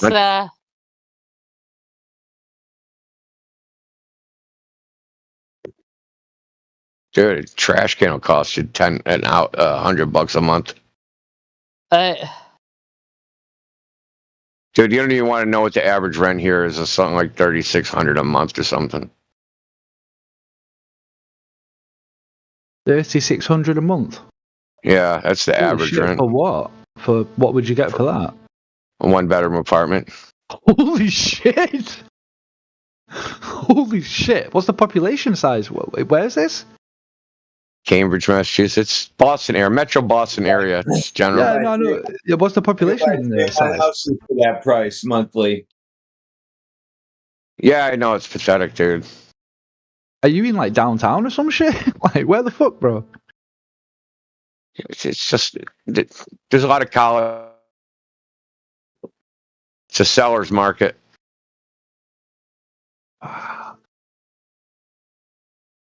And they have done a lot to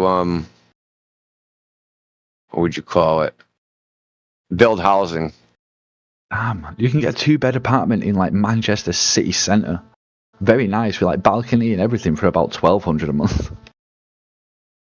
Yeah, this is like the second most expensive real estate market in America. Holy shit! Send me some money, bro. It's to a point they just passed the zoning that you can't build houses here anymore, single family houses here anymore. You're like, fuck that, we need more housing. No more single family houses. Got a lot of student accommodation and stuff? Or? No, that's the thing. So the students kind of have to rent from the regular fucking... It's not really dorms and shit like that. Oh, they just rent. I mean, they have dorms, but like the only people that are in dorms are like the freshmen, but like sophomore, like everybody else. It's like, and it's not just that. It's not just like the student population, because Harvard and MIT are here. People come here to get their, in the Harvard Business School, people come here to get, and there's medical schools and all that shit. They come here to get their advanced degrees. So that population is like the size of the regular student fucking body. But those people, they're not going to dorms, right? They're trying to get their PhD in something. But they have to be here to do all the experiments and all that crap, right? And do all the research, and they need access to the university. So they rent, just like everybody else does, they have to rent an apartment somewhere. So it's like a huge freaking crunch. And on top of that, part of the problem is 80% of the leases are signed in September, and they're 1-year leases. So basically, between September and September of any given year, only 20% of all the housing inventory is even available for fucking rent, assuming that all 20% would be available. I'm guessing the school year isn't 12 months, is it? It's normally like 9 months. So And they're dude, like before I empty forget, 3 months as well. before I forget, dude, don't forget to holler at Linktree. He was trying to get a hold of you earlier. I don't know if he did. Oh, Duncan? Yeah. Yeah, he I wanted clicked. to I holler at clicked you. his shit. Yeah, I got him. Did he DM me? No, he didn't DM me. Well, he just DM'd me. That one big pond just fucking DM'd me. What the fuck's this shit? Did anybody know this guy? One big pond? No? Alright, block him then. No, he's a flat earther, dude. He's in the chat. He's in the chat, but he's not in the VC. Is he chill? Is he... Yeah, he's usually chill. Alright, fair play. Just send me a chat, send me a fucking invite to a VC. Cool. So where are we at with all the, where are we at, Pads? Where are we at? Are you crossing the threshold? On the Are you convinced crossing scale. Are you what? Bro, listen. I am fully aware I'm probably the most indoctrinated fucker on the planet. Proper bootlicker. Do you know the amount of work it's going to take to convince me? 100%. I mean, I'm already on the way, granted, but to 100% convince me the world is flat, you've got your work cut out, boys. Like, I'm open to it, but it's going to take a while, mate. But that's why I'm here. Oh yeah, You got to convince yourself, man. Indoctrinated. Like, I don't I'm mind. not in the convincing business, so I'm good. I'm not gonna. Yeah.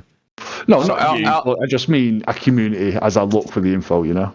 Oh, So look in the chat. Just look in the chat, dude. Okay. Just give us 1 sec. I'm just about to make a. No, no. Like you were just talking about nothing's gonna prove it to you. So look in the chat. I'm just away. I'm just making a cup of tea. Just give us like. At least he has his hopes and dreams. And underneath I have hopes and dreams. Go and get your cup of tea, buddy. Come back. We'll have a little bit of a chatter. You know, we'll be chill, and we'll settle into this little atmosphere that we're denying. Yeah. Well, go get yourself a breath of fresh air, dude, and come back. Yeah, yeah, literally. But when I inevitably push back on shit, dude, I'm not going to argue this shit, dude. You talk to the main guys, dude. I'm just here to fucking clown around with clowns. That's it, mate. That's what Discord's all about. Okay, so Alpha, you look, since he's drinking tea or whatever they do. I can still chat. I just can't see the screen, mate. That's all. Yeah, dude. Like. So do you see the graphic I posted, right? No, like I say, I'm talking to Alpha. Alpha, you see the graphic I posted? Yeah. The little so this is what this is what they did. So the only way this works is with this flat baseline. So it can't work any other way. And so, Ruhiv's the thing is, they did the star first, right? Yeah. So, like I said, they got the time, punched in Stellarium. Stellarium spit out the 2 degrees, 31 minutes. And then they're like, okay, let's assume a flat baseline in the elevation angle to the mountain.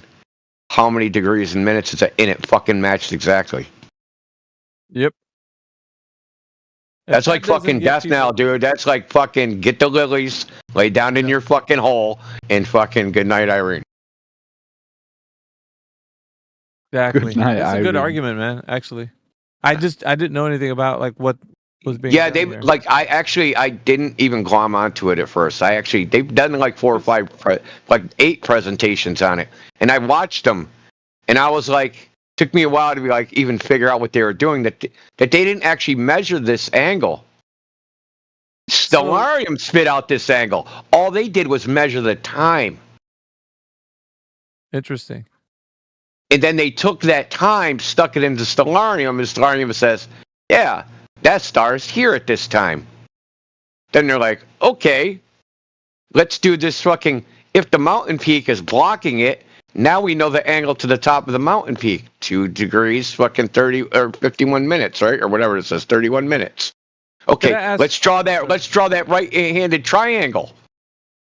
Oh, fuck, dude. That only works if it's a right-handed triangle.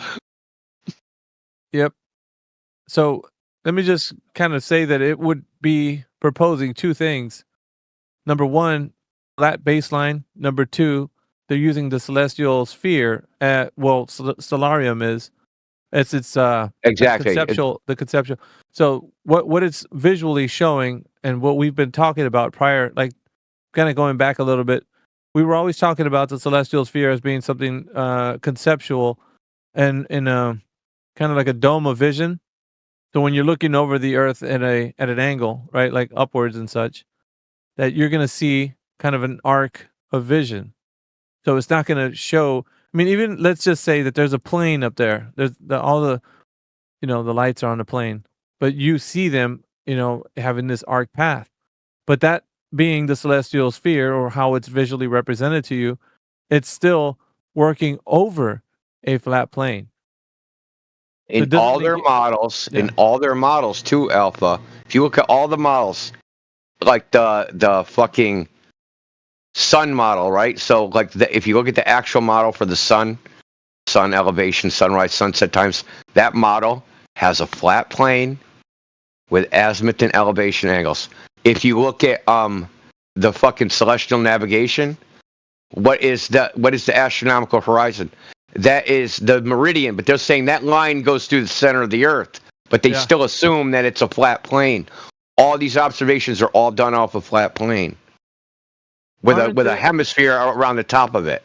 Aren't there now they've dioramas? actually measured it. Aren't there dioramas that actually kind of convey this in 3D, like for people to see like what it looks like represented with like these, these arc paths over a flat plane? Like it's Native Americans had one. I mean, I've seen. Oh yeah. Many. You know what I mean? Like the Egyptians, dude. There's like an Egyptian one where they're fucking, where so they had a nighttime god, right? That was like the expanse of the sky, and like their graphic is him like stretched, like so you got his legs on one side, his arms I've seen that one. stretching, arched all the way across the sky, and there's like stars embedded in his body. Yeah, seen that one. Yeah, but it's over the horizontal plane. It's over a plane. Yeah, exactly. Yes. So it's never been the case where that's not visually what's represented and how we see the celestial bodies. So there's nothing to be got from looking up at being a sky gazer. As far as geometric consequences are concerned, like you're not going to derive the Earth being a oblate spheroid from looking at the sky. So when they say, well, we use sunsets and sunrises to prove that the Earth is a globe, no, you can't. Going through this argument would debunk that for sure. But then again, you're going to have a flat baseline, even if you have, an arc path that, visually it's looking like. It's good stuff, man, because, I mean, it'll solidify the argument for sure. It'll just drive the point home. And does he have, like, videos and shit? Like, that we can... Yeah, I'll see, like, because I said they did a bunch of presentations. What really got me, they did so I don't know if you know the Clubhouse app. Yeah. So Alan on his Space Audits YouTube channel, so he streamed them on the Clubhouse app, and he was doing the presentation on that, and like he has somebody that kind of like I know Ruhip got to him, and like Ruhip like coached him or something, but he really challenged him. And this Heffron dude, he had like, no, dude, like, I did this. He really walked through the process of like what he did. They kept trying to make it about like the angle, because that's what they've been trying to do. It's like, hey, dude, like you measured the angle, you didn't compensate for this, you didn't no, it's not even about. It's about the time. We know very well where the stars are based upon the time. Right? Very predictable. Where's the star going to be? Oh, what time is it? Like, fucking look there. That's where it is, right? And if it didn't happen, right, they'd fucking be all up in arms. We know where the stars are better than the fucking sun is. Like for real. We can predict that. We can definitely predict where a star is going to be better than where we're going to predict where the sun is. So hold on, man. You're telling me that you don't need a globe to make predictions of where things are going to be in the sky? No. You just need a celestial sphere. Dude. Like, didn't you mention the equation of time also for the movement of the sun? Yeah, that's what it is. That has a flat baseline. Flat baseline. Like all that shit. It all like when you look into it, anything with the sky, like it's not done off the surface of the sphere. It's done off of like they just like so mathematically, like within the math, and none of like the stuff is done from the surface of a sphere. It's done from the center of a sphere. Because if you want to find the difference between two angles, right, it's really just rotating the sphere. So what they're assuming is, so mathematically they're like, you're in the center of the sphere, and we're going to rotate the sphere around you. And that like we're going to rotate the sphere like say 90 degrees around you. But to you, right, the way they talk about it, right, is that if you were on the surface of a sphere and you move 90 degrees, you know what I mean? I went from the equator to the fucking North Pole. But in the math, the way you would calculate it is if you're at the center and you rotated it around you. Yeah. You know what's funny about what Viking is posting in the text channel? I was talking with Scott Mackey when he used to be a part of this group. Thank goodness he's not. But he would always say some dumb shit like the sun goes below 0 degrees. And of course, the second image that Viking posted up, you can see where 0 degrees is. So how would he know where something goes below 0 degrees? How's that possible? How could he see the sun when it goes below 0 degrees? That's what Scott Mackey's argument used to be. And he would say something like, well, you can go to a mountain and do a tangential line. From that tangent line, underneath that, it would be the 0 degrees. So, yep. Dogs Are Gods does it too, except he says it goes below eye line. He can't even bring himself to say eye level. Like, He doesn't say eye level? Yeah. So they have this argument. No, eye line. The way they propose it, but it's not coherent, dude.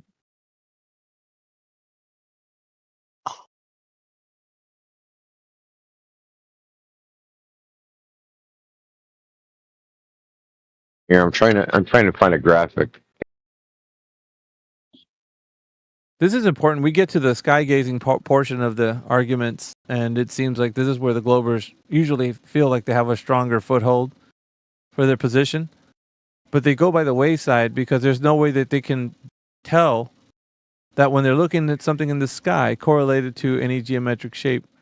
So there's no consequence of the Earth being a specific oblate sphere by any stars. And if there's such a thing, then they're going to have to tell us how.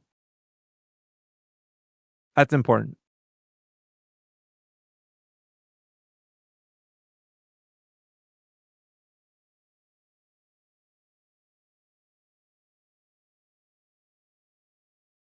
Random question, because I'm a super noob. Yeah? Yeah. So we know, it's presented, whatever, I can't be asked, but whatever. We know the Earth is a globe, or it's presented it's a globe, but it's not actually like a perfect sphere, it's more of a potato. Why is like the moon and like other things not a potato? Why are they all like circle, like perfect spheres? Or appear to be perfect spheres? You're going to have to ask the creator on that one, man. Who? The creator. The creator. Made all of Mate, I thought you meant like a fucking member of Discord or something. Somebody who curated. No, man. No, but I just think he's like pointing out that, how NASA show us the imagery of Earth, and it's not an oblate spheroid, and it's not a potato, it's not any ellipsoid. Mm-hmm. So he's just pointing out, I think, aren't you, that they're saying Earth is like this misshaped thing, right? Yeah. And we look up in the sky and we see like these apparently a round moon, perfectly like circular perfectly. things. Yeah, it seems. Obviously, I get they're probably not so perfect the closer you get, but for all intents and purposes, the moon looks pretty goddamn fucking round. Yeah. Like, the thing is, though, what are you going to do with that? No, I'm just asking. Just like I'm just as I'm looking. So what, it looks more like at moon. it looks like a sphere. Looks like one. Do you know it's one? No. I mean, I don't know. Okay. If it wasn't for the oblong like craters and stuff as it moves to the edges, I wouldn't even say it's a sphere. That's a whole other why thing, is it round? Like, why is it? That's a whole other thing. No. Why is it round? So when I asked you the question, do you know that it's round? No. No, I mean, go. not necessarily. Well, you're answering. I'm not. I can't. Mm-hmm. I can't force you to say any answer, but I can get you to say whether or not you know something to be true or not. So it's. Oh yeah, but all this is all that's a given though. Like assume that I've took that into like account. But I'm like, is there any leading like ideas within the community as to why like we're being presented with? I mean, there's speculation on this potato, but everything is perfect. Like, there's a guy that was in here just a while ago. His name is I don't know, Beethoven or whatever. You might see his name in here. He waxes philosophical. I mean, today was his day, and everybody stepped all over him because they wanted to talk about. There was a numpty that came in here, so, but there's a bunch of people that, today that you're gonna hear if you stick around that they speculate on a bunch of shit. That's it. I mean, Sundays usually is the day where everybody that gets all their speculations out about stuff. And then I'm looking at more photos of the sky, and I just started looking at the moon, and I thought, oh yeah, shit, the moon is like perfectly fucking spherical. I just thought, it appears to be something similar to that, but it appears to be, yeah. It appears to be. I would say that's the best way to put it. when you say that, you're not laying claim to that's a sphere. Yeah, That's true. Yeah, you're tying it down to that. But you can that's say a it different appears 20-minute argument in it, going through semantics and Oh fucking my god, language. yeah. Especially with these empiricists in here, bro. Like you can't do that shit. Yeah. Fucking everybody in here is gonna hold you to. They're gonna hold you to it. I'll just keep. Yeah. But it's goddamn fucking smooth, isn't it? Oh, it doesn't look smooth. The moon. Looks like it's got some. Like I said, the type of closer you texture. get, the Got closer some you type get, it of- looks. Looks like it's like a rigid texture. So, I mean, fuck, it just appears that way. It could be some other thing. Nobody really. It's a mystery, dude. But it certainly does appear a certain way, huh? Yeah, I'm gonna find out That's- why. That's Yeah, what look. you're gonna find out. Well, I'm not gonna find out, but I'm gonna read Good up luck, on the dude. leading ideas as to why. Is what I should say. Like, what if it's like a lens? What if it's lens shaped, like an M&M, you know, something? You know, Like like discs almost, sort of. Not disc, but yeah, M&M. Hopefully you find what you're looking for because it does never. Well, it's not what I'm looking for. I'm just going to find out what the leading ideas so far. Yeah. Start there, isn't it? Really. and see what That's almost happens. like it sounds like you're trying to soothe yourself, man. Like, please, somebody at least tell me that I at least think it could be a sphere up there floating around. Can Well- anybody say that? Like, fucking not in this. To understand anything, mate, regardless of flat Earth or not, I have to understand the current zeitgeist, like the current Epistemology.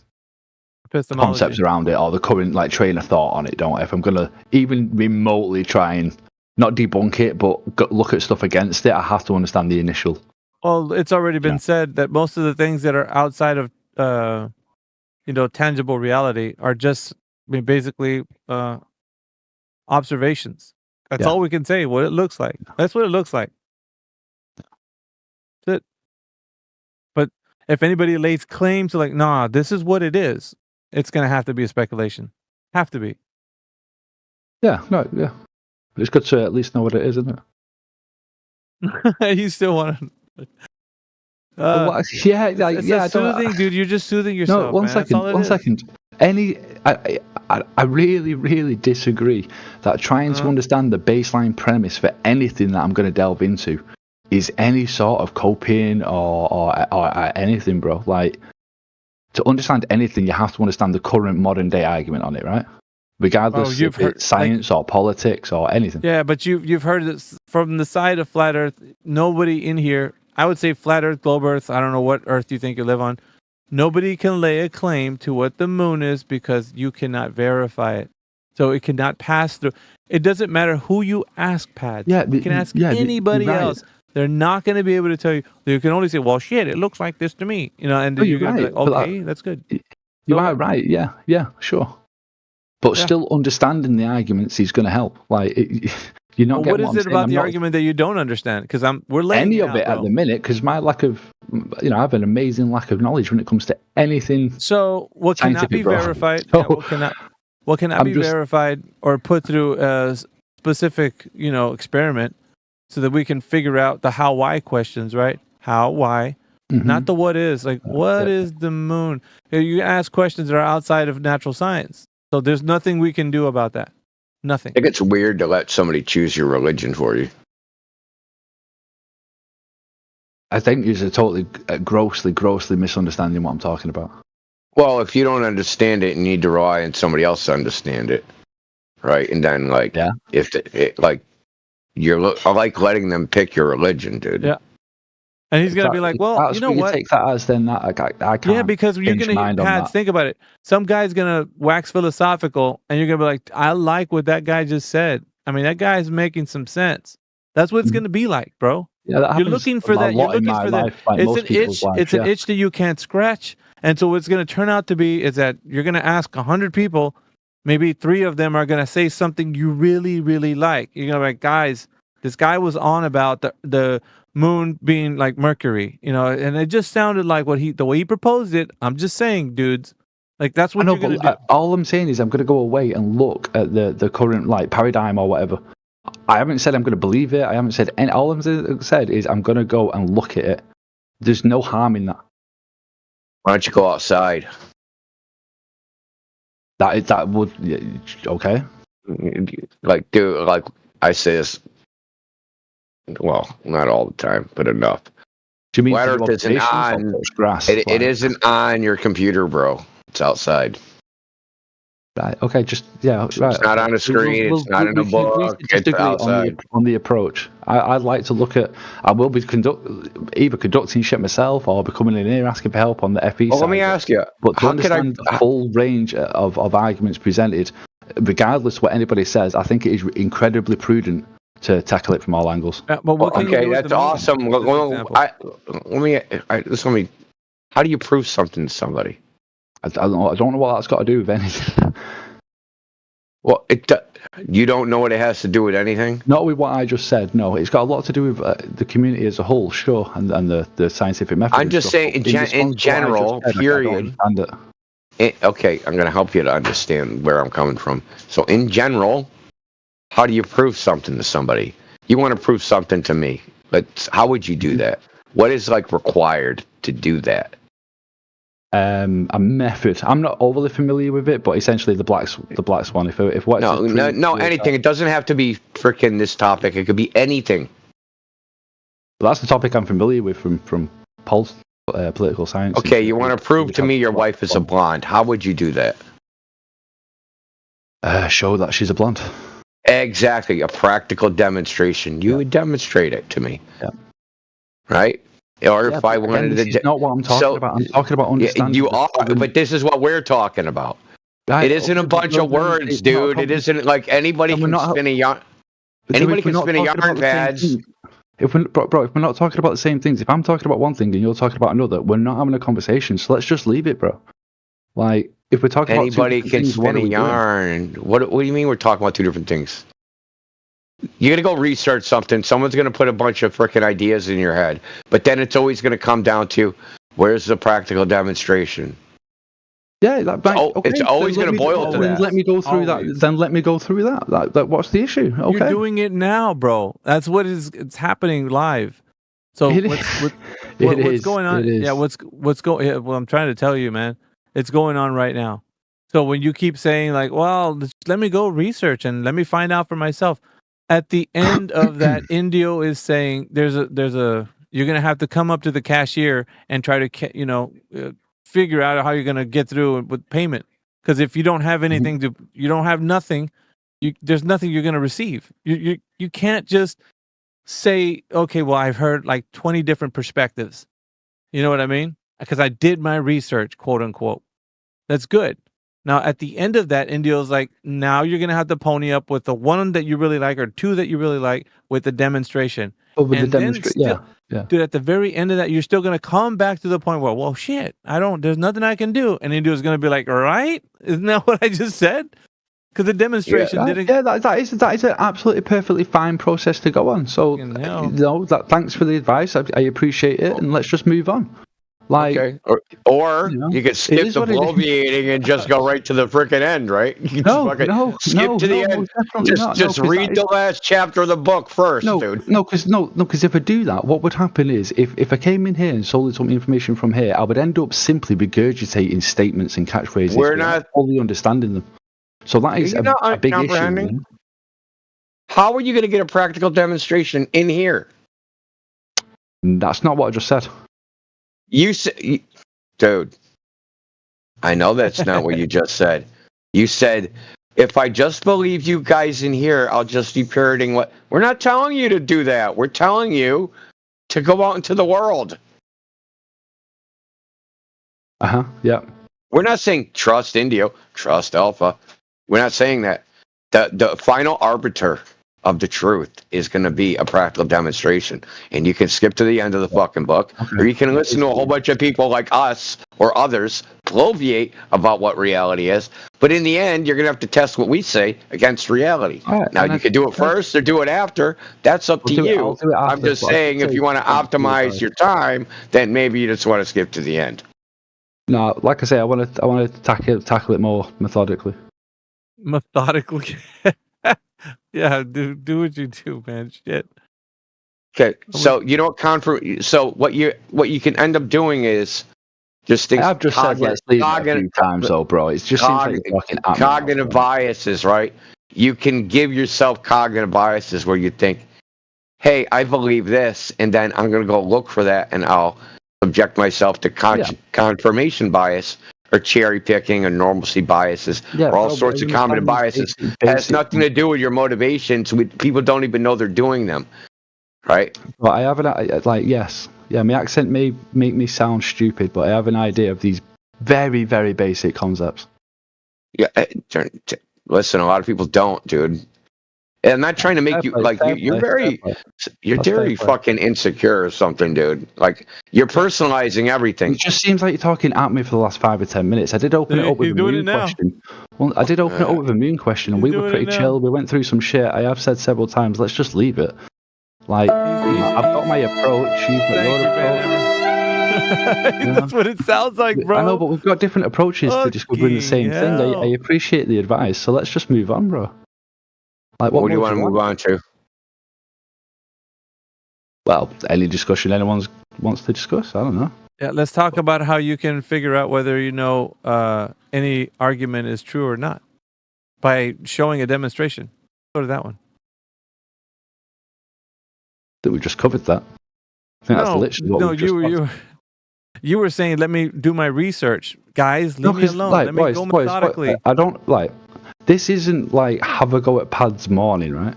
What is going on, bro?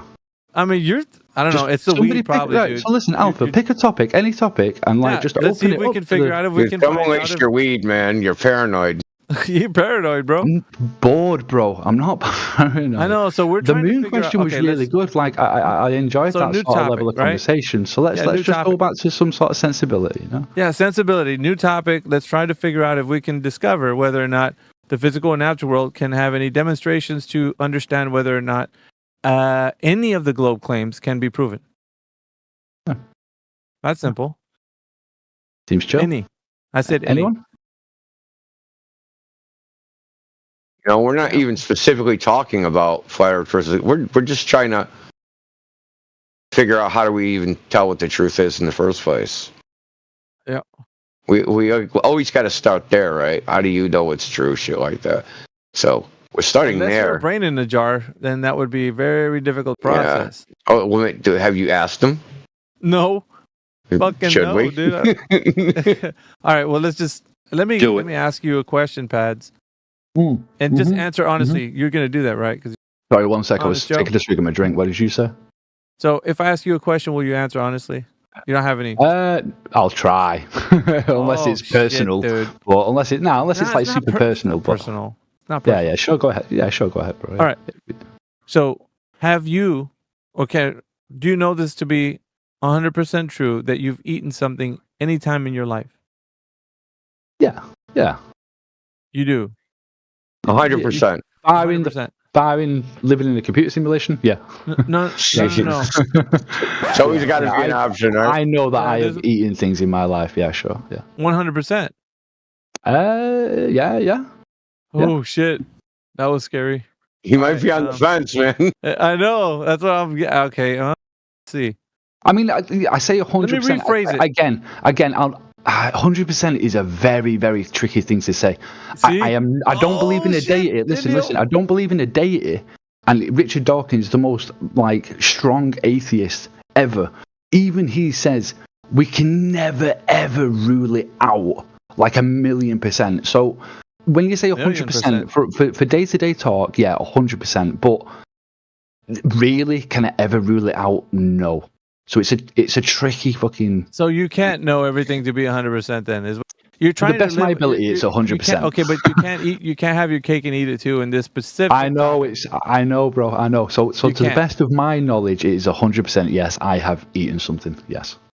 That's still not. It sounds a bit weaselly. So here's the thing. Oh yes, right? Just a straight yes. Just a straight yes. You can know things to be 100%. So if I told you that, if I told you that we're talking on Discord right now, mm-hmm. the program Discord, right? Mm-hmm. Yeah. Could you affirm that right now in your understanding? God. Yes. 100%. Yep. Oh, bro, don't make. Yeah. I'm scared to admit it. Like I just admitted something. I know 100%. Oh my God, I'm going to hell or something. Like what's that? He's like, oh, dude, it pains me to say this, but it pains me. But for argument's sake and simplicity, I am going to say yes. Pads, like this is the strangest thing to me, dude. It seems like.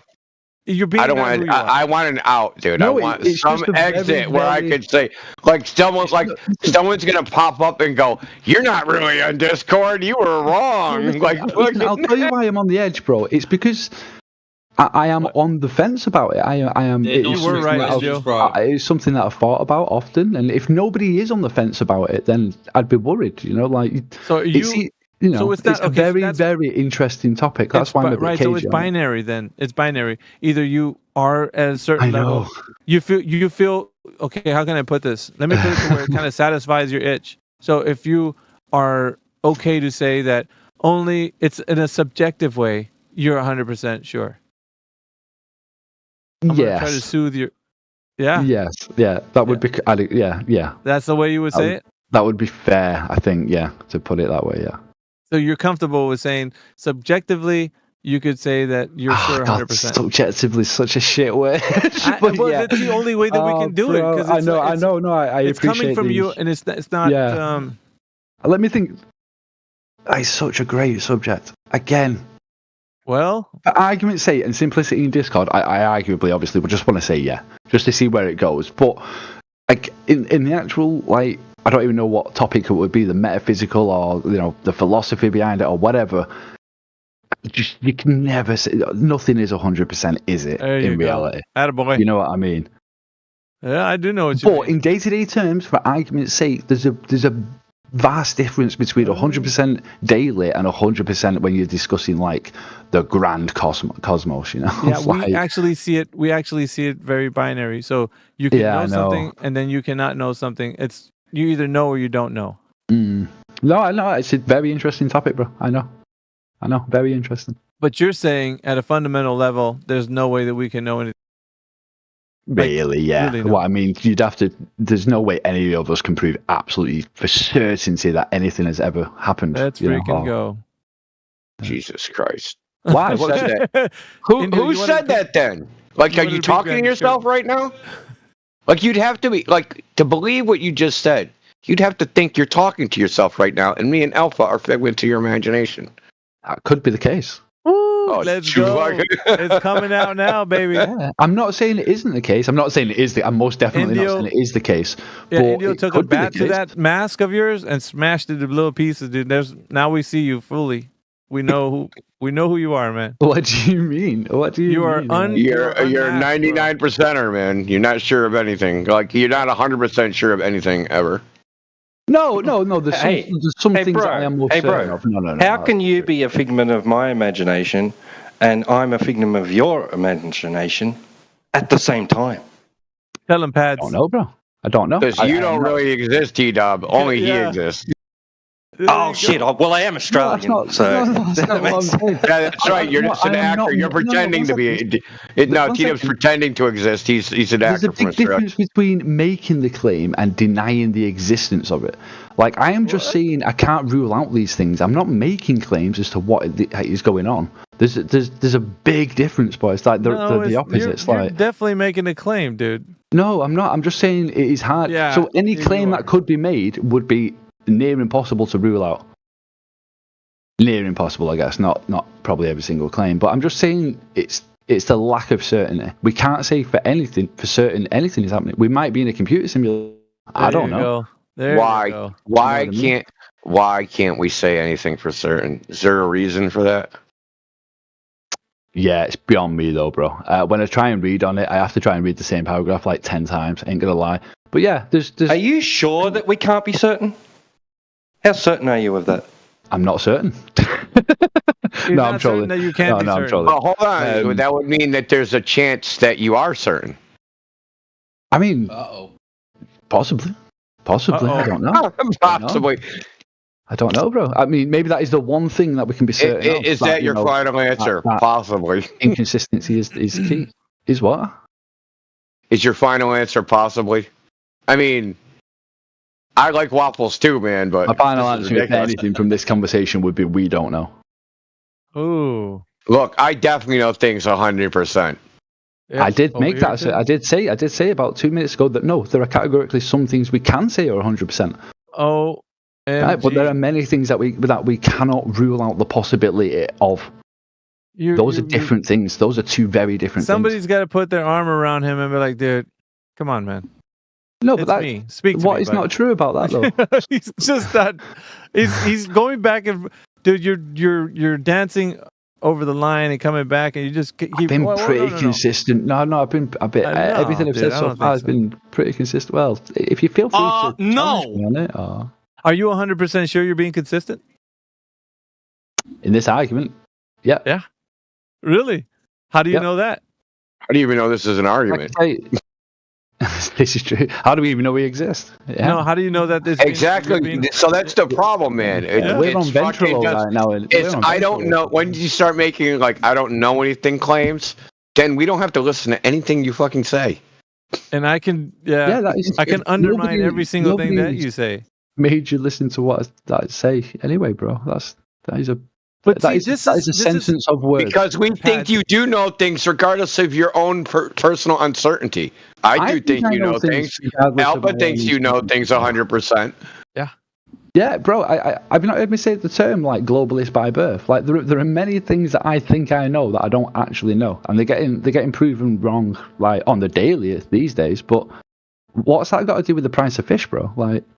But there's things you do know that we know you know, but you're in denial of your knowledge of that. And you've categorized those into a different category of not knowledge, of maybes. Yeah, sound. So, yeah, you'll probably pick up on them. The more I hang about in the community, you'll probably be able to point them out and shit. But again, this isn't fucking have a go at Pads day. You know what I mean? Just look, it's just direct. It's like, I'm not disagreeing with most of what you guys have said so far. We're just pointing out. Yeah, it always comes back to people that come in here. Issue with the way I'm approaching it. No, it's like this, man. It seems like you might think it's very unique to your position, but in fact, it's a script that everybody is running right now. It seems like you're basically an archetype of an individual that comes in here and says, "Well, we have all the information that solidifies the Earth being a globe, and let me tell you, I'm walk you through it." So many. I've never said this shit though. Like no, I've been listening longer than I've been talking, and I am most definitely not the atypical sort of fucking globalist that comes in here, bro. Most definitely. You're definitely a type though. That's what I'm trying to get at. Of course, yeah. There's probably a smart ass type of people the out there. Type, I know. So let me just boil it down. The type that you are is the guy that, you know, after having a back and forth, and you know, you can say, yeah, I don't know that thing. Yeah, I do know that thing. At the very end, like India was pointing out, it's like, have we asked him if he's sure about, you know, what we say reality is? So when I ask you that question, then it becomes a tug of war in your mind, whether, shit, I want to say I know it, but at the same time, I want to say that we can't know anything to be true. So I'm kind of torn between. And so the real you, right, the person who's the, you know, kind of behind all of it, is really not sure of anything. Yeah. That would be the correct way to view it, because that's at the fundamental root, the core of your being. That's who you right now are. But like, that is correct, but I don't remember fucking bringing up me. Like, you're not getting what I'm. You're not getting. Yeah, you did say it would take a lot of evidence for you not to think the Earth was a globe. You did say that. Yeah. Yeah. But it's not your responsibility to convince me, is it? No, it's not. But we're making an observation about Globers generally. That they'll say they don't know anything, but they take positions where they seem very certain. But when you drill down further, they'll start saying they don't know anything for certain. Let me just highlight let me highlight the problem. Right, the reason why we've been going on about this. Let me highlight the problem. To me, though, you've been going on about it to me. Yeah, I know, because we're speaking to you. So the problem would be is that if that was the case, right? If that was the core of your being, who you really are, right? Believing that you just really no information can be known 100%, right? Yeah. Anything that you come across. So if that's true, not anything, then that would mean that it doesn't matter if you come across some empirical evidence or any other information. It gets shown to you. Like I just said. No, hold on a second, bro. But what it means is, you can take it whatever at face value and be like, dude, that's really good. I like it. And for my saying it right now, I could say 100%. I know that to be the case. But if somebody who doesn't know you would peel back the layer of your understanding and then ask you, dude, so on a real fundamental level, are you saying that we could know something to be certain? Or are you saying in reality, for reality's sake, there's really nothing you can know to be true? And then you would reveal to them, that's right. I can't, even though you made a strong case, and I can say with my words right now to you that I can trust that's 100% true. I can't know it to be 100% true in my core being. Get it? So it doesn't matter how much evidence. Explains one's philosophical, talking about the cosmos, and one's like local data. Like exactly. If you so you're trying side by side. One second. You're trying to people side by side and said. I know. So measured the height of each one.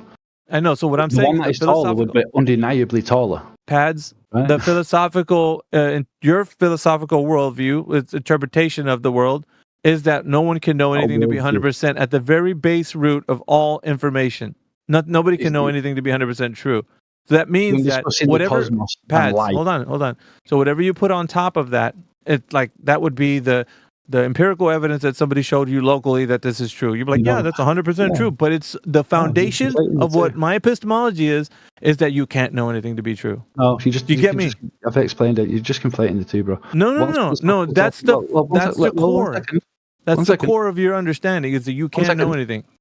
I have just said to you, like, if you stand two people side by side, you measure the heights. If the boy's taller than the girl, at whatever stat, then that is like empirical evidence. That is undeniable. I wouldn't say we don't know for certain here. We don't know. I know that. That's what I just highlighted. So, but what you would say. 1 second. When talking about the cosmos, when talking about no, wait, no. Philosophical meanings of life. I'm actually talking about the dude. I'm talking about the boy and the girl that you were talking about. That's what I'm saying, not the cosmos. It isn't about the cosmos. It's the boy and the girl. For them empirical data and stuff. Yeah, I would say it's true. Yeah, sure. For all intents and purposes. Yeah, but you can't say that you know that to be true. You can't say that you know that to be true 100%. That's what's being brought to you right now. You can't, because you would say because we might be living in a computer simulation. Yeah. I can't say okay. But forgetting that we're living in a computer simulation and disregarding that, for all intents and purposes, yes, I would treat the data as if it's true. Okay, but that's not what we're talking about. Then again, we're talking about the very core of your understanding of reality. You have what is it? I want to say solipsism. I don't know. It's a specific epistemology where you take nothing to be known for certain because you could be a brain in a jar right now, interpreting all the visuals. We're just going around in circles. No, this isn't going around. This is showing what the archetype you are right now.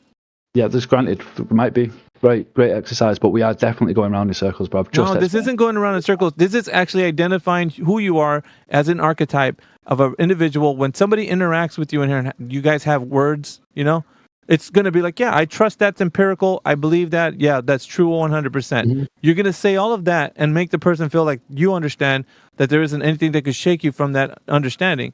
And then all of a sudden, nobody knows what's underneath that layer, which is you could be in a simulation or a brain in a jar or any number of other things. If we're going, bro, I don't know why we're failing to communicate, but we are most definitely going around in circles, my guy. No, this isn't going around in circles. This is actually it's bringing you to who you really are as a person, how you interpret information. The information you're interpreting. I know, but I am fully aware of all this. And but the people who engage with you aren't, dude. That's my point.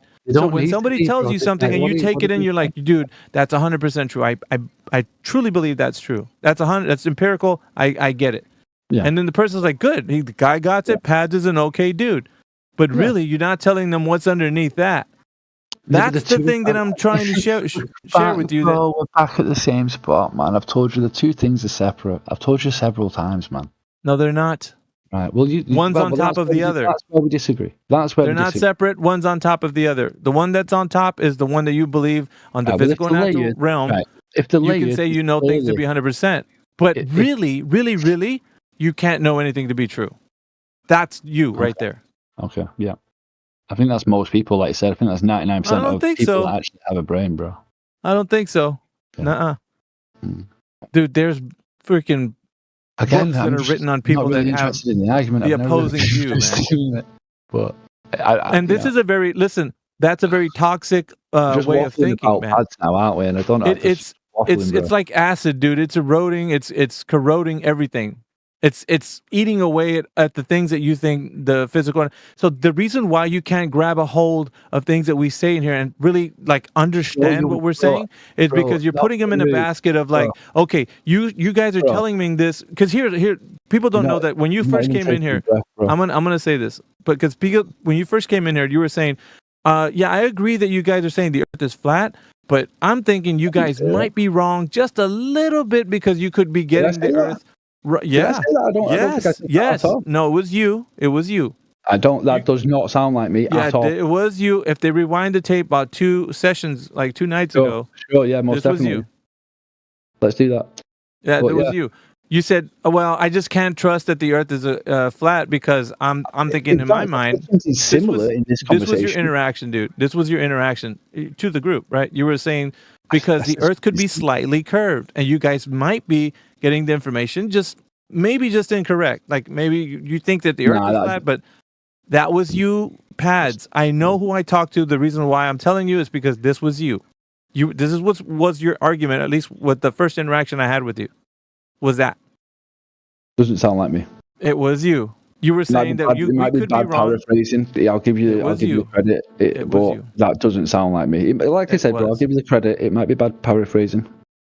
Well, it was you. Anyway, this is I the don't reason remember why. ever saying to flat earthers or trying to even make the argument that it's slightly curved. I'd lose that argument. The reason why you were saying that is because what you hold to right now is that nobody can know anything to be true. So now it's come like full circle, maybe the way you were saying it, but I'm saying it as in a reason to understand why you think this way. Explain it again, though. Say again? Want me to explain it again? What, that the Earth could be slightly curved and we're probably mistaken. I'm never made that claim. I don't want anything to do with that argument whatsoever. Oh, you made that when you first came in here.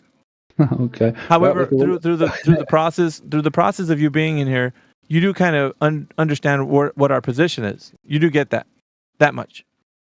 The thing that you don't understand right now is that if you hold on to what we're actually, let's just stay on. If you hold on to that same epistemology that you have right now, it's going to eat away at the things that you do know. It'll be like like that thing that when somebody showed you something here that was empirical, it'll start eating away at that. And then that's why you'll never know something. I've said in your mind to be 100% so true. many times now, and you're just conflating the two. It's one on top of the other, dude. So you don't think? So 1 second. So you don't think scientists, actual scientists, who conduct and use, empirical data daily, you don't think they also question the philosophical nature of like the universe and stuff? Because the two are totally different. I've tried to explain this to you several times now, bro. Yeah, but you're trying to give scientists like it's a stereotype fallacy. So every individual is their own. Hold on a minute, nature, dude. Bro. Yeah, but you can't ask a broad question. You're painting it with a broad brush, and you can't do that. Every person is their own individual. Like they can't. Yeah. You can't say that scientists, as in a general term, think this way. Wouldn't scientists think this way? No. You can't put them in a basket of general. You can't stereotype fallacy them, dude. You have to. Not scientists as a demographic, but people who are scientists by nature of their work. Also This is just a mixed bag of people, dude, with the different epistemologies. Pads, that's why I just phrased it that way, bro, and didn't say demographic. Pads, which field of science deals with shapes? I have fucking no idea, bro. Physics? None of them. Yeah, I was going to say, it seems a bit strange. Biology. Yeah, that's right. So you appealing to scientists in this room means 5/8 of stuff all. No, but many people in this room will be scientists. So anybody who just deals with empirical data. What we're talking about is the shape of something. No, you're talking. I have no idea. You're talking about the shape. Appealing to science means nothing. I have no idea where that came from. Yeah, but that's what this discussion is about. Is it? Yeah, fundamentally, Alfred, are we it's talking about about the shapes, shape bro? of something. So appealing to science when it comes to shapes is just a non-event. I've no I idea. don't know how much. I am I don't know how much totally lost conversation. where Yeah, I shapes don't know how came much from. conversation Just the last Banhammer has. bit of it. Yeah. So. Nah, Banhammer. Alfred, do you mind? Sorry. From the beginning, from the start of our conversation, 2 days ago, 3 days. I'm not really sure. It's in the 2-day range. So if that was the case, when we started talking, Pads, not really confrontational. I think we had an exchange like the first time we had talked, but Yeah, but chill though. Like, he's been mostly chill, but at the same time he's resisting. And for me, it was like I was trying to figure out, okay, there must be some kind of disconnect because he's a pretty chill guy. But when Indio brought it up just not only moments ago, have we asked this guy if he's thinking that you can only know something to be 99% or 100% sure? And so his response was, and he could probably tell you, but I'm gonna just kind of steelman it for the audience. yeah, go for it, bro. It's fine. Is you can if somebody's showing you empirical evidence right now, that's true, right? It can be shown and demonstrated and proven, right? 100%. He's going to agree with that. Yeah. At the same time, the bigger philosophical questions like the nature of the universe and what all things are made of, he would say, I don't know. There's no way I can tell you that. Right? So it would be kind of like, on that one hand, you can say you know something to be 100%. On the other hand, the bigger question, the philosophical one, would be answered with an I don't know. Is that steel manning you? Pads? That seems fairly on point, bro. Okay. Yeah, no, I'm chill Banhammer, I with don't know that. if you I don't know what you heard- steel money means. I don't go for these. It means that newfangled if you said something and I misquoted you, I'm straw manning you. But if I That's not any straw manning, if I steel didn't manning. yeah, They if I just didn't seem like- misquote if I didn't misquote you and I spoke exactly what you were saying, even if I Uh-huh. paraphrased it, but I said exactly, I conveyed the same context, then I'm steel manning you. Then steel man, right? Okay, fine. Okay, fair play. So I basically, because you agreed, right? You said that's a fair analysis of Yeah, what I that's said. fairly. Yeah. It could, you Okay. could expand upon it, but for simplicity, yeah, that's pretty much. Well, what I was trying to make it concise because I didn't Yeah, want to. yeah, Sure. Anyway, that's where we're at with Pads.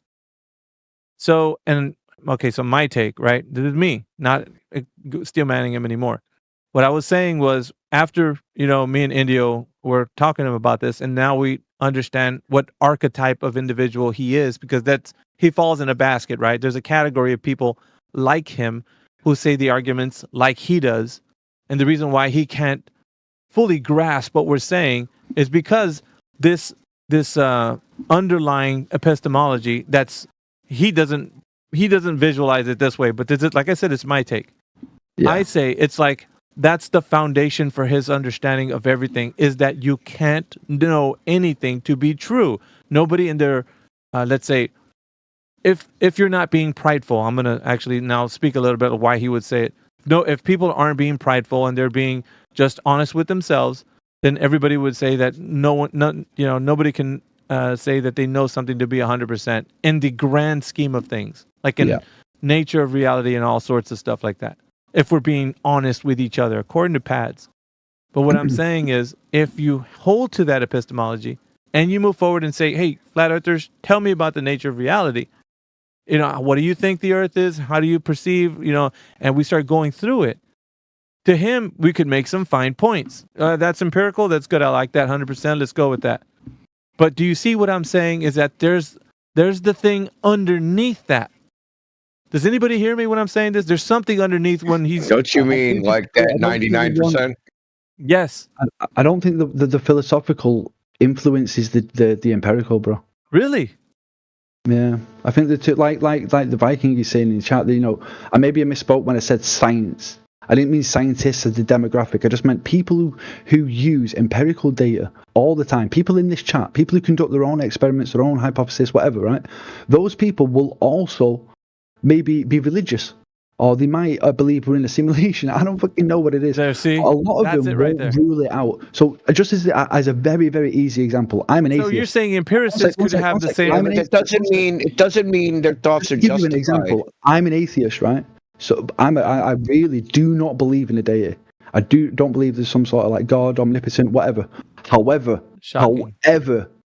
underneath, truly, I can never ever rule out the idea of some sort of like deity or creationist. I just can't do it because I do not know. But I don't. Does it influence my daily life? No. Does it influence any empirical data that's being used? Or anything? No, it doesn't. Yes. It doesn't. Yes, it does. Because that means that when a flat earther, that means, listen, I'm going to tell you like this. That means when a flat earther says we have the knockdown proof that the earth is flat, you're like, okay, that sounds good. Okay. But there's a 0.00000 chance, 1% chance you could be wrong. No, that we're living in a computer simulation. No, or anything. Or anything. Yeah, sure. But that is, again, bro, I think most people operate that way. I think most people believe. That's the problem. Does anybody else that? No, Pads, you think that. Let's open it up to the room and ask people. Yeah, go ahead. Let's see what they say. Be my guest. But here's the thing. It doesn't matter if we have a little study of whoever's in here is going to chime in and say, okay, I agree with Pat. Well, it's just be inclusive to these guys, get them involved. Yeah, but the problem we're having is it doesn't matter. The thing is, anybody thinking like that will never get to the place where they can say they know something to be true and 100%. No, so that's it's not gonna. Yes, it is. Yes, it is. I can prove that to you. I can prove that to you. Because listen to this. Yeah, listen to this. Listen to this. If you say that, yes, you can have all the empirical evidence in the world, but then come back around and say, we could be inside of a computer simulation. That means, hold on 1 second. Wait, because I know you want to jump in. That means that the computer simulation has a specific code, and that code can be overwritten by something like an anomaly, like a glitch. Something could happen outside of the thing that you think is empirical and true 100%. That could cause that one thing to be 100%, 99.99. How do I know chicken tastes like chicken, bro? There you go. That's why I'm telling you, because I've been down this conversation, dude, 1,000 times. Can you categorically say we do not live in a simulation? Is that what your argument is? Yeah. No, what I'm saying is you're posing it. There we go, boys and girls. You're posing it to everybody. We go. You're posing. This must be solipsism. Bro, the form of it. Can you say we don't live in a computer simulation? See, that's a question proof. You're asking for a question, being the proof. I'm asking you. I can play out the train of thought with me. Simulation of what? Well, Indio, maybe, yeah, but I'm asking. Simulation of what? What do you mean? It has to be an original. Simulation is a simulation means it's a simulacra. Anything else, but do you think we live in a simulation is an imitation of something else. So, simulation of what? I don't know, but that wasn't the question. I'm just asking you a simple question. Do you think, or can you categorically rule out the possibility that we live in a computer simulation? Yes. Okay. Because a simulation by definition has to be a simulation of something else. There's no evidence of the other thing.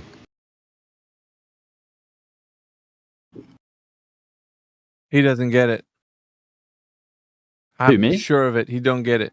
Who, me? If this is a simulation of reality, right? Say this reality is a simulation. It would have to be a simulation of some other reality. That could be the case. Yeah, sure. If that's your argument as to why you don't believe it, then that's fine. Alpha. There's no evidence of the other reality because the other reality would be the same as this one. You're just playing mind games with yourself. No, I'm just asking you a question, bro.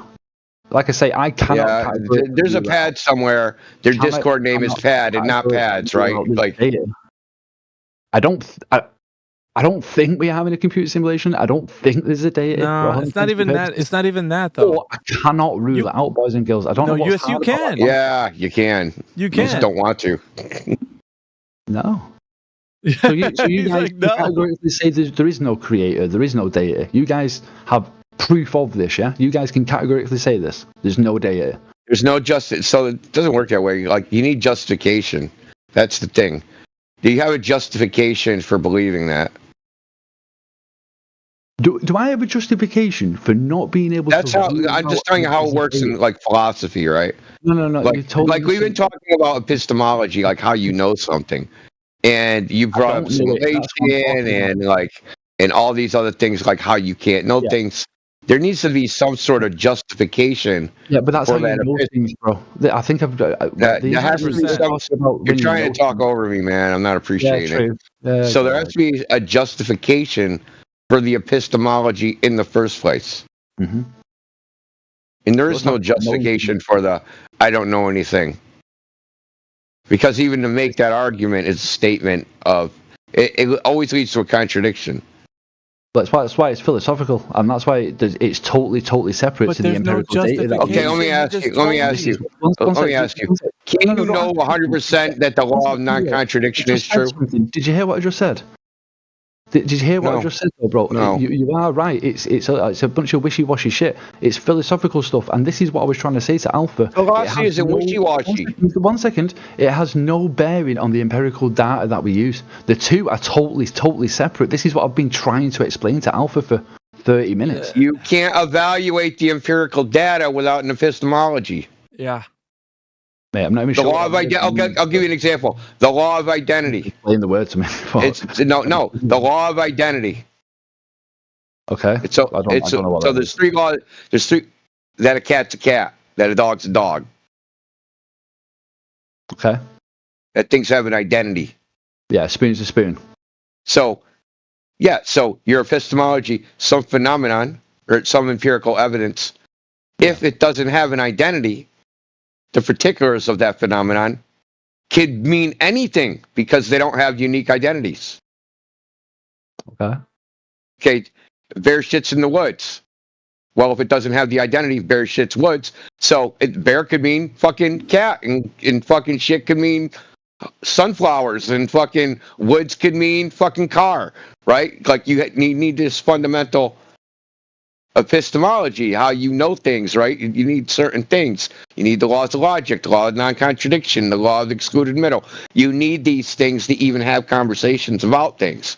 So epistemology is how can you know things in the first place? Well, we need these other things, these laws of logic, to even get to the point where we know things. So once we start saying, well, I can't know anything for certain, that becomes a statement that has I'm just saying, I'm not saying you. If someone says, I can't know anything for certain, that ends up being a contradiction because that is an objectively true statement. And then you go, okay, can you know that for certain? And they'll say, well, no, I really don't know that for certain. Then you end up in the contradiction. Well, then there's a possibility that you do know something for certain. Again, whatever the probability is, it could be 0.0000001% chance that you actually do know something for certain. See, it always leads to a contradiction. That's why you can't, and because you are to argue against the law of non-contradiction, you would have to use the law of non-contradiction. It's not possible. It always leads to a bunch of bullshit. It always leads to paradoxes and contradictions. So, that philosophical viewpoint can't be true. Well, okay, that kind of does make sense. We'll admit, you'd have to use the law of contradictions to argue against it. Aristotle said that. To argue against the law of contradiction, you'd have to use the law of non-contradiction because you would have to argue using the laws of logic in the first place. So it's the lack of anything to prove that something would not exist. It is why my argument's false. Is that what you're saying? No. If you make a statement, I don't know anything to be true, that would be an objectively true statement, which would contradict you can't know anything. I'd say, hey, I can't know anything to be true 100%. Do you know that 100%? No. There you go. Okay, so you don't know that 100%. That means there's a chance, 0.0001% chance, that you do know that 100%. Mm-hmm. Yeah. So do you or don't you? See, it ends up into a fucking contradiction that you can't get out of. It's just fucking turtles all the way down, man. It's self-refuting. It's what they call it's a performative contradiction. Just to even do it is like you contradicting yourself through your own actions. You have to give me a minute to think on it. It did make sense what you said. Of course. I'm not saying I agree with it. I'm just saying what you said. You know, I've followed the logic. Just give me a couple of minutes to think on it. I might have to get another couple of. I'll repeat it. I just want to actually soak in what you've just said, not rather than just. Gonna reach either for some tea or a spliff, dude, but it's still gonna be logically sound. Yep. Can't get away from it. It's like a bear trap, dude. Like once you're there, you just one can't minute. get Just away. 1 minute. 1 minute. I need to just soak it in, bro. So let me go make a brew. If I take any more information in right now, I'm just going to lose what Indio's just said. I don't want to be. Yeah, and then I mean, the thing is, why would you even want to take that position that you can't know anything for certain? And it's a psychological reason, right? We all want to out, right? We can always say, well, I wasn't really wrong because I wasn't 100% certain, so I wasn't really wrong. Yeah. That it was that 0.001%. I was right.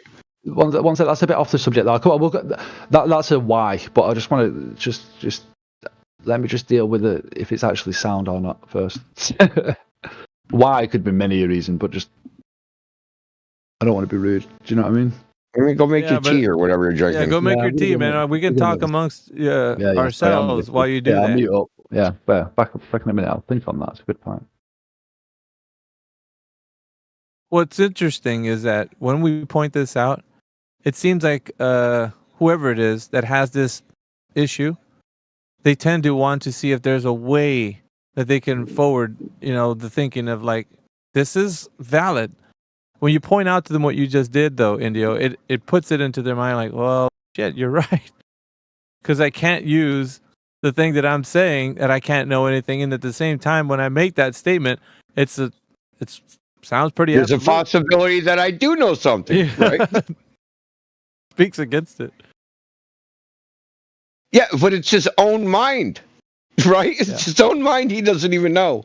Do you know something or don't you? I don't know. There's a possibility I do know something. There's a possibility I don't know something. I mean, where are you at then? The wrestling with that, it can drive somebody mad, dude. So what I was saying, it's never. Yeah, I think you went get something stronger than tea, bro. Yeah. I need a whiskey after that one, bro. Yeah, it's especially, I would say, I don't know how long you've been holding to this epistemology, especially if you've been holding on to it for a long time. Forever, bro. It'll do your fucking head in, dude. Forever. It will. I've got my tea anyway. You'll be fucking... Pads, I'll offer you some peaceful advice. Don't try to be so evasive. They're not gotcha questions. Just be honest, and you'll find it won't hurt as much. I've been pretty candid with my answers, bro. Look, we've dealt with a lot of people that have this, when you drill down, it ends up, you could call it that. Certainly. It is a mind virus. It is. And like, it's societal. It's not like unique to any individual. It's like the societal thing that's been impressed on people that, there's like, maybe it's all just a simulation where brains in the jar, or like I'm just an iteration of the multiverse, or to me, the thing is to avoid accountability. Yes, and it feels good to say that because now you're basically in a world where free for all, fucking anything goes. I mean, what did that guy just say? Fuck, let me contemplate that shit. That sounded like some really tough shit. I mean, that's really. I could think about the universe in this way, and then all that. Yeah, and it leads to like my truth, right? Things like that. Yeah, there's my truth. There's no fucking my truth, bro. In Indio, in terms of like, bro, I'm still processing it. I'm trying to formulate. I want to breathe, man. And stuff. So you have to plug your ears and go la la la la la. I fucking do. In terms of like a dating and stuff. And in terms of what was the term that you used? The law of non-contradiction. Non-contradiction. Yeah, two opposing things can't be true at the same time. God, man! Like you can't be on and off simultaneously. Yeah. So, how does this apply to like a deity and stuff? Like, how would this apply to like? Go make your fucking tea, dude. Go, dude. What do you mean? Well, it depends on your conception of the deity.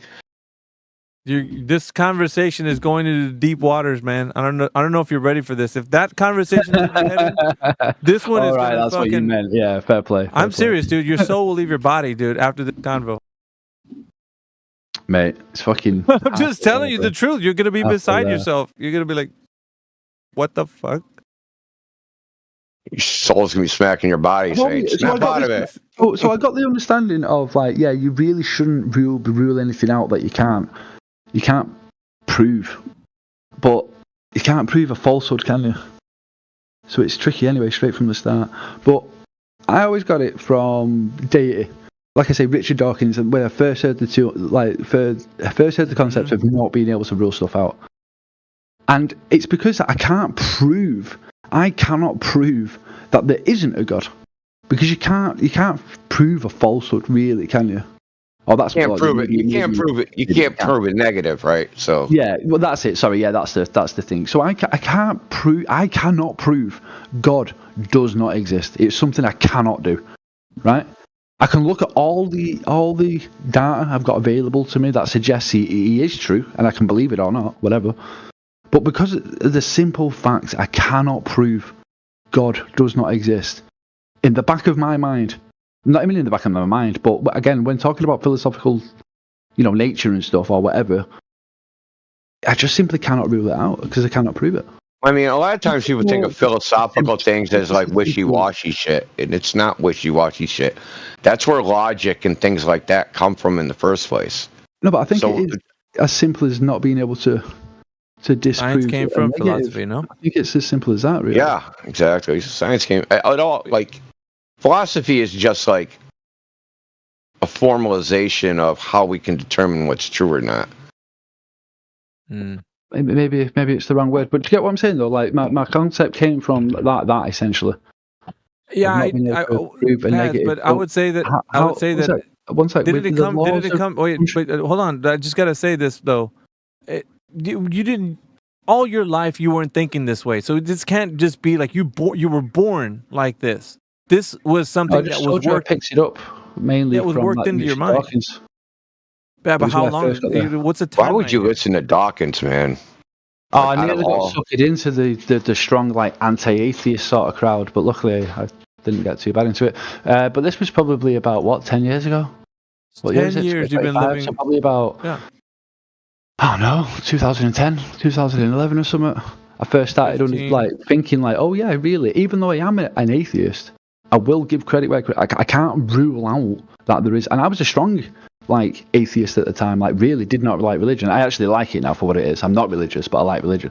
But at the time, even Richard Dawkins said he used to go on tours around the world saying he does not believe in it. He thinks religion's a scam. However, because you can't prove he doesn't exist, really, it cannot be ruled out. There could be some omnipotent deity or creator or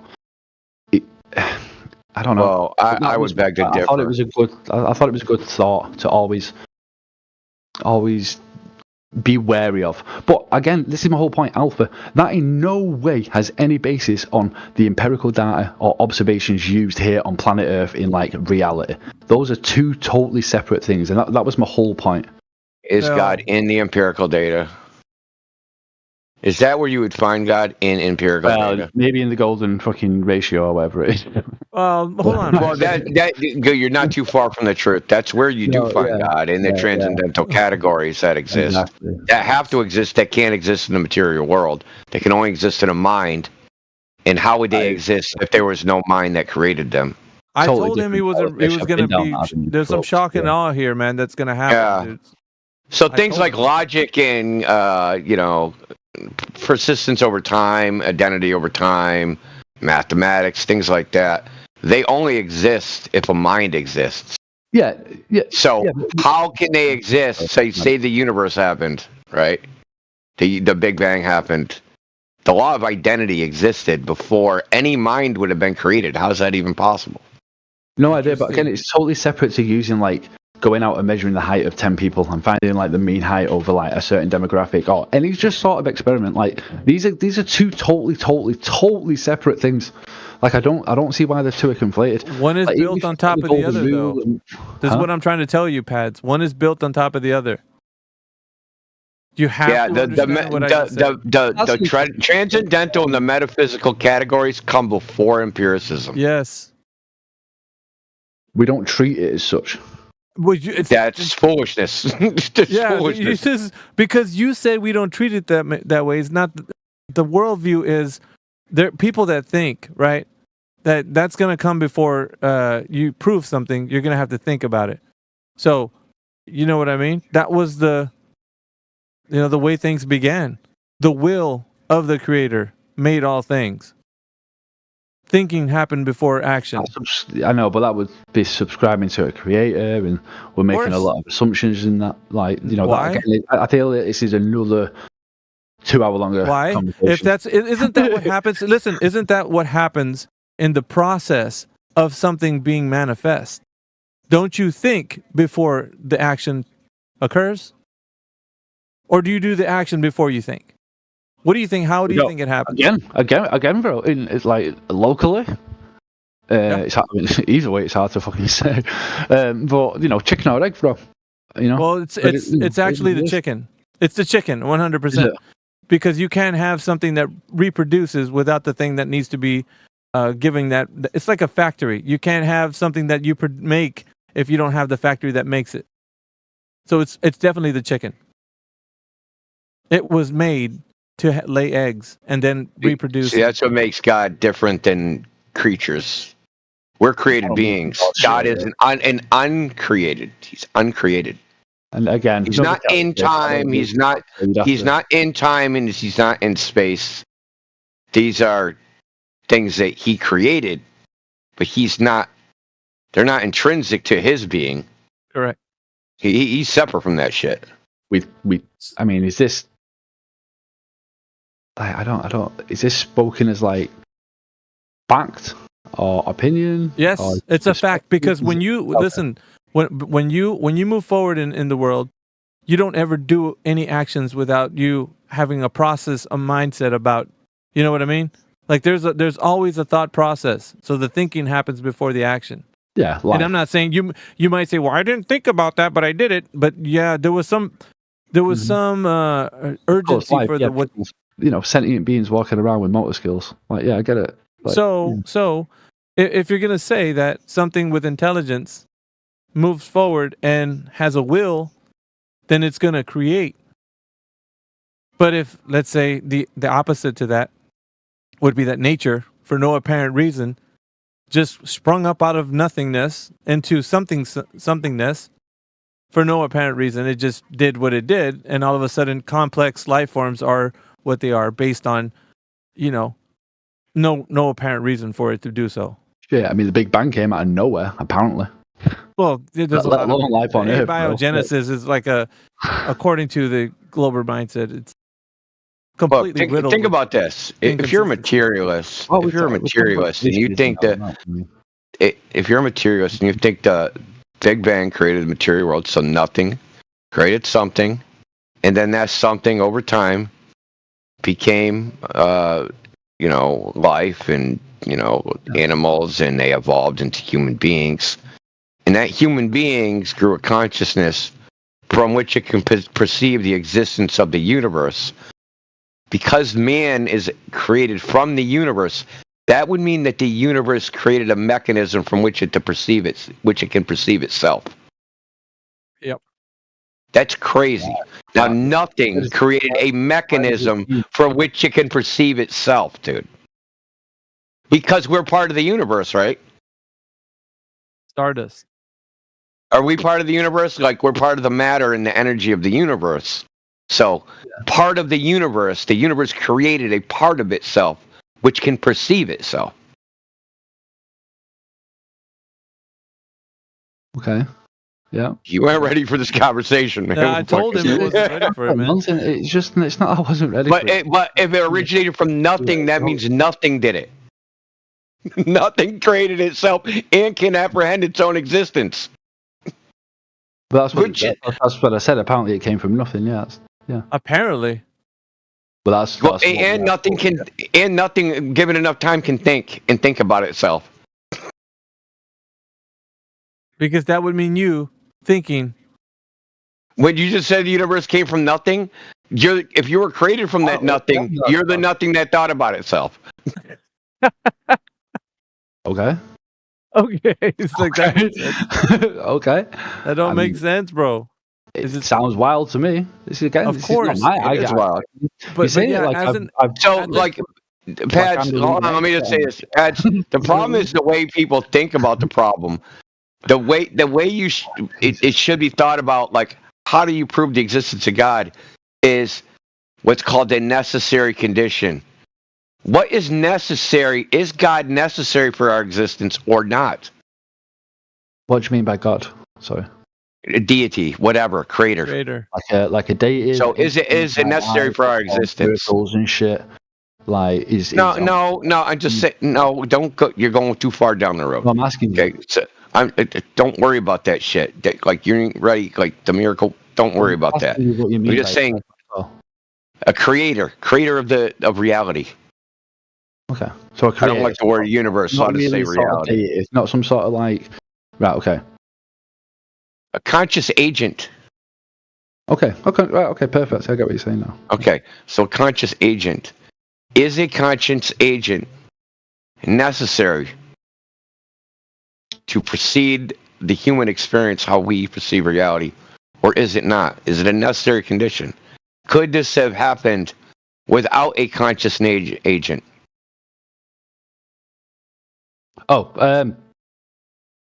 Fuck again, bro. I don't know, bro. That's what I'm just saying. I'm not telling you the answer. I'm just saying. Yeah. That's how the problem. They approach the problem all wrong. They're saying, "Hey, you can't prove God because I need to pick up a scoop of them in this cup." Like, no, it's not. That's not. God isn't in the frickin' the matter. He's not in the frickin' energy. He created it all, but it's not intrinsic to his being. It's intrinsic to our being. Thing is, is he necessary for those things to exist? Is he necessary for us to think about those things? Is he necessary for us to even realize their existence? Like, is there some necessary precursor? That's it's called the necessary condition. Yeah, it's a good point. Is God a necessary condition for humanity? What do you think? Or is he not? Well, yes, he is, because people would run rampant. It took like 30 minutes No, to get but that's here. a You're gonna totally jump right at the edge? Go ahead, Pads. I like in the way that Indigo's just talked about, like God or Indio. Sorry, just talked about not fucking God. Fucking Kiwi was fucking doing that shit. He contaminated everybody. Yeah, it's all Indio. I can call you Double O, maybe. I don't know. Yeah, do whatever you want, man. I don't care. Yeah, no, actually, I like the way you spoke about the conscious agent. I'm not sure.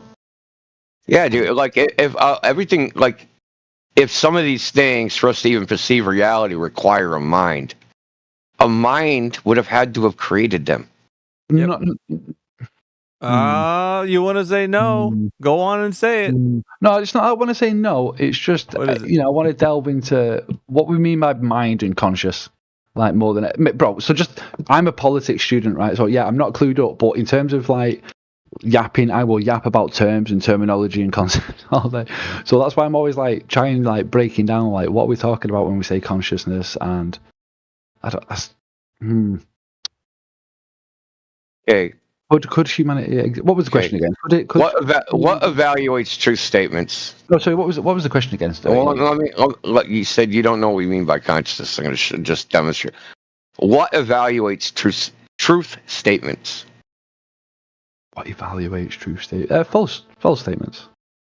No, what evaluates it though? What is that? Like, there has to be something that's evaluating it. It isn't the laws of nature, right? It isn't a bunch of molecules, atoms, chemical reactions, fucking fusion reactions, solar wind, or anything fucking else you can think of that's evaluating truth statements. What's critiquing those statements? That, like, if you make a truth statement, what's critiquing those statements? Other truths? Other falsehoods? I don't. He's not getting it. Maybe I just don't. That's like, so a truth statement evaluates a truth statement. Like, how does that work? No, it'd be valid. It'd be valid. Sorry, like, I thought you said validate. Is it the chemical reactions in your brain? Is there like certain chemical reactions, neurons firing that evaluate true statements? Is it like in the hippocampus? Is it in fucking cerebral cortex? Like, what is evaluating a true I statement? totally misunderstood what you meant by that. No way is that what you mean. I fucking don't know, bro. I'm not a biologist. That's the point. Is that the thing that evaluates the truth of a statement is a mind, right? It's not the brain. It's the mind. Yeah, the mind. Yeah. Okay. Yeah. So to even have true statements that a mind can evaluate, some mind would have had to make a reality from which that even exists, because it doesn't arise from matter or energy. Yep. It laid the framework for this to even be the case. Other than that, there wouldn't be a framework for this to be the case. And this is what we're talking about when we say consciousness. Yes, the substrate, the fucking, I don't know. I mean, discernment. I mean, is there a conscious agent needed for? You didn't say humanity. What did you say, Leo? For reality to exist, for humanity to, like, for us to, for our experience of reality to be what it is. Yep. Right, because we experience reality a certain way with our mind. People can say their brain. Right? Yeah. Evaluation of what's true, and like the laws of logic that I brought up, right? So, how do we know the laws of logic are true? What even evaluates them, right? It's the mind. It's not a bunch of physical processes that were created at the Big Bang, right? It's a mind that evaluates. Hey, is the law of identity true? Yeah, a cat is a cat. A dog is a dog. How does it even have any meaning? Like, it's evaluated with a mind. You know what's just one thing. How did that situation come to be? It didn't come to be from physical processes. It could only come to be as if there was a mind that created that framework from which a mind operates within. I just want to take machine learning for kind of an example. You have to train these AI. Well, going back to that, I'll just dip in it for a little bit. But you have to train an AI agent for it to behave a specific way that you want it to. Once it learns how you train it, it will then act accordingly. Outside of that, it doesn't know how to respond. It's blank. If you give it a question, it just sits there. But once you give it a prompt, once you give it a memory, once you give it a brain, it then is able to interpret the information. Well, that's what you're doing. When you're listening to conversations, you're hearing words that are coming out of somebody's mouth, and your mind is interpreting them in a specific way. You can hear inflections of someone's voice, tone, all kinds of cool stuff. But you can't do that if you don't have a mind to interpret. And the mind that's interpreting it, I'm telling you, it is what it is. So if you don't, you couldn't understand words. I mean, everything would be incoherent, gibberish, babblings. The fact that you can understand shows it's the hallmark of a creator. Obviously, with the AI and stuff, there's purpose behind that, though, isn't there? What's the purpose? Yes. And that's the only bit I'm getting stuck up with the conscious agent in terms of, like, you know, a creator. For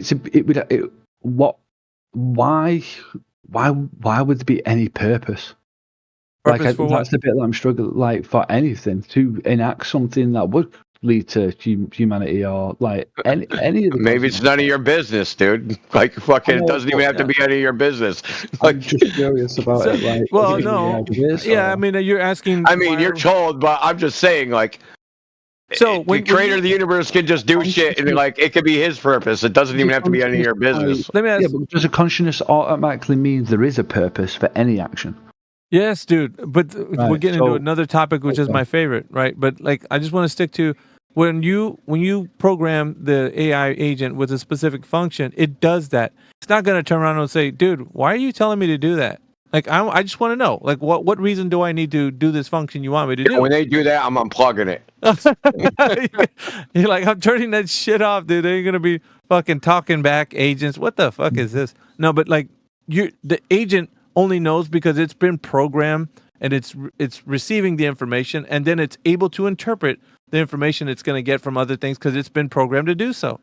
So you can, turn back and, like an agent would, like, well, what's going on? Why do I have to do this? Like, is there any reason I am specifically tasked with this information to do the thing. Like you right now are trying to figure out what's your purpose. But have you been given instructions as to what your purpose is in life?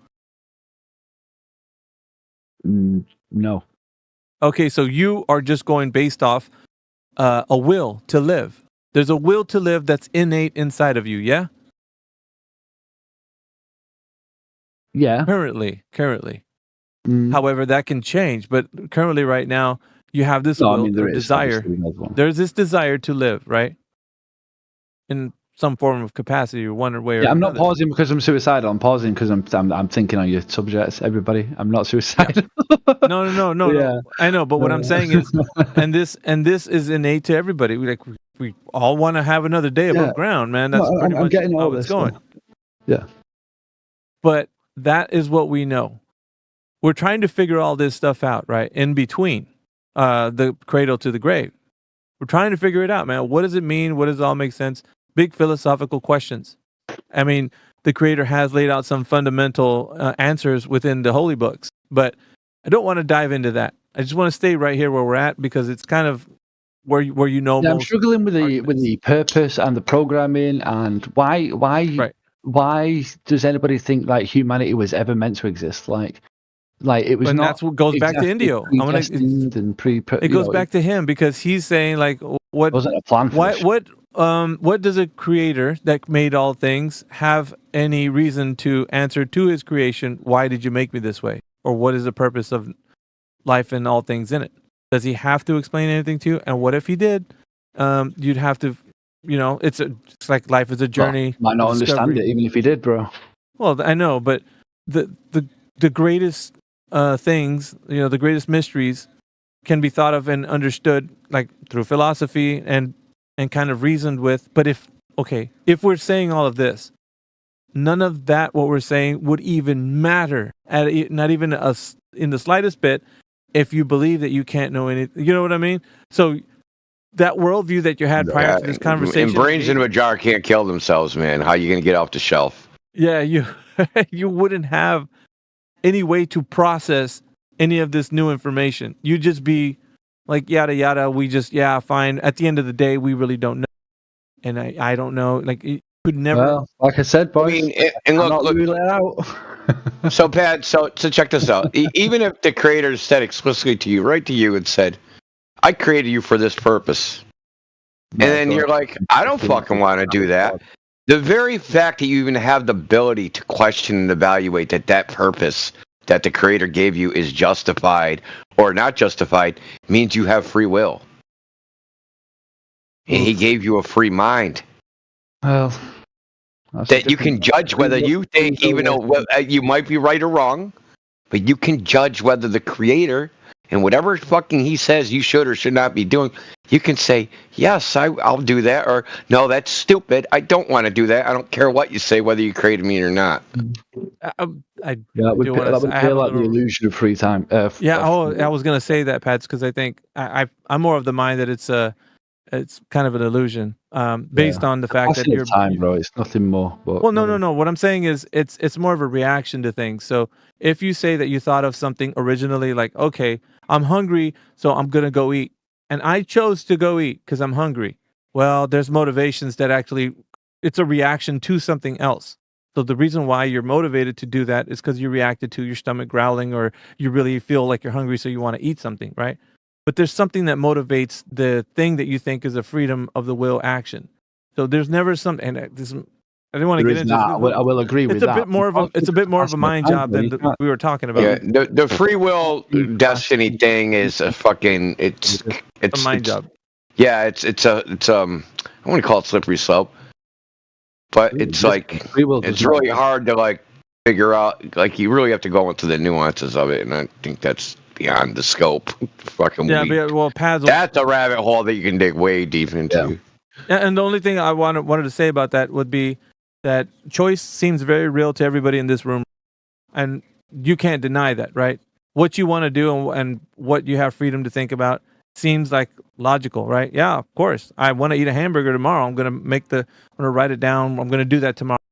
tomorrow comes, your best friend comes by and says, dude, let's go grab some tacos. And you're like, shit, all right, cool. I was going to eat a hamburger, but I'm going to go with you and do that. So you don't know what the future holds. You only know what choices seem real to you. And as far as you can tell, that choice is real. But the reality of the scope of things is that the creator set things into motion that far beyond exceed your knowledge. They go above your pay grade. So you don't know that. You only know what's in front of you. So choice is real to you based on this illusion that you can actually control things, in your immediate response would be, yeah, I wanted to eat a hamburger, but I decided not to. So you feel like that came from you. But in all reality, all of this was kind of set in motion way before you came to. You're destined, bro.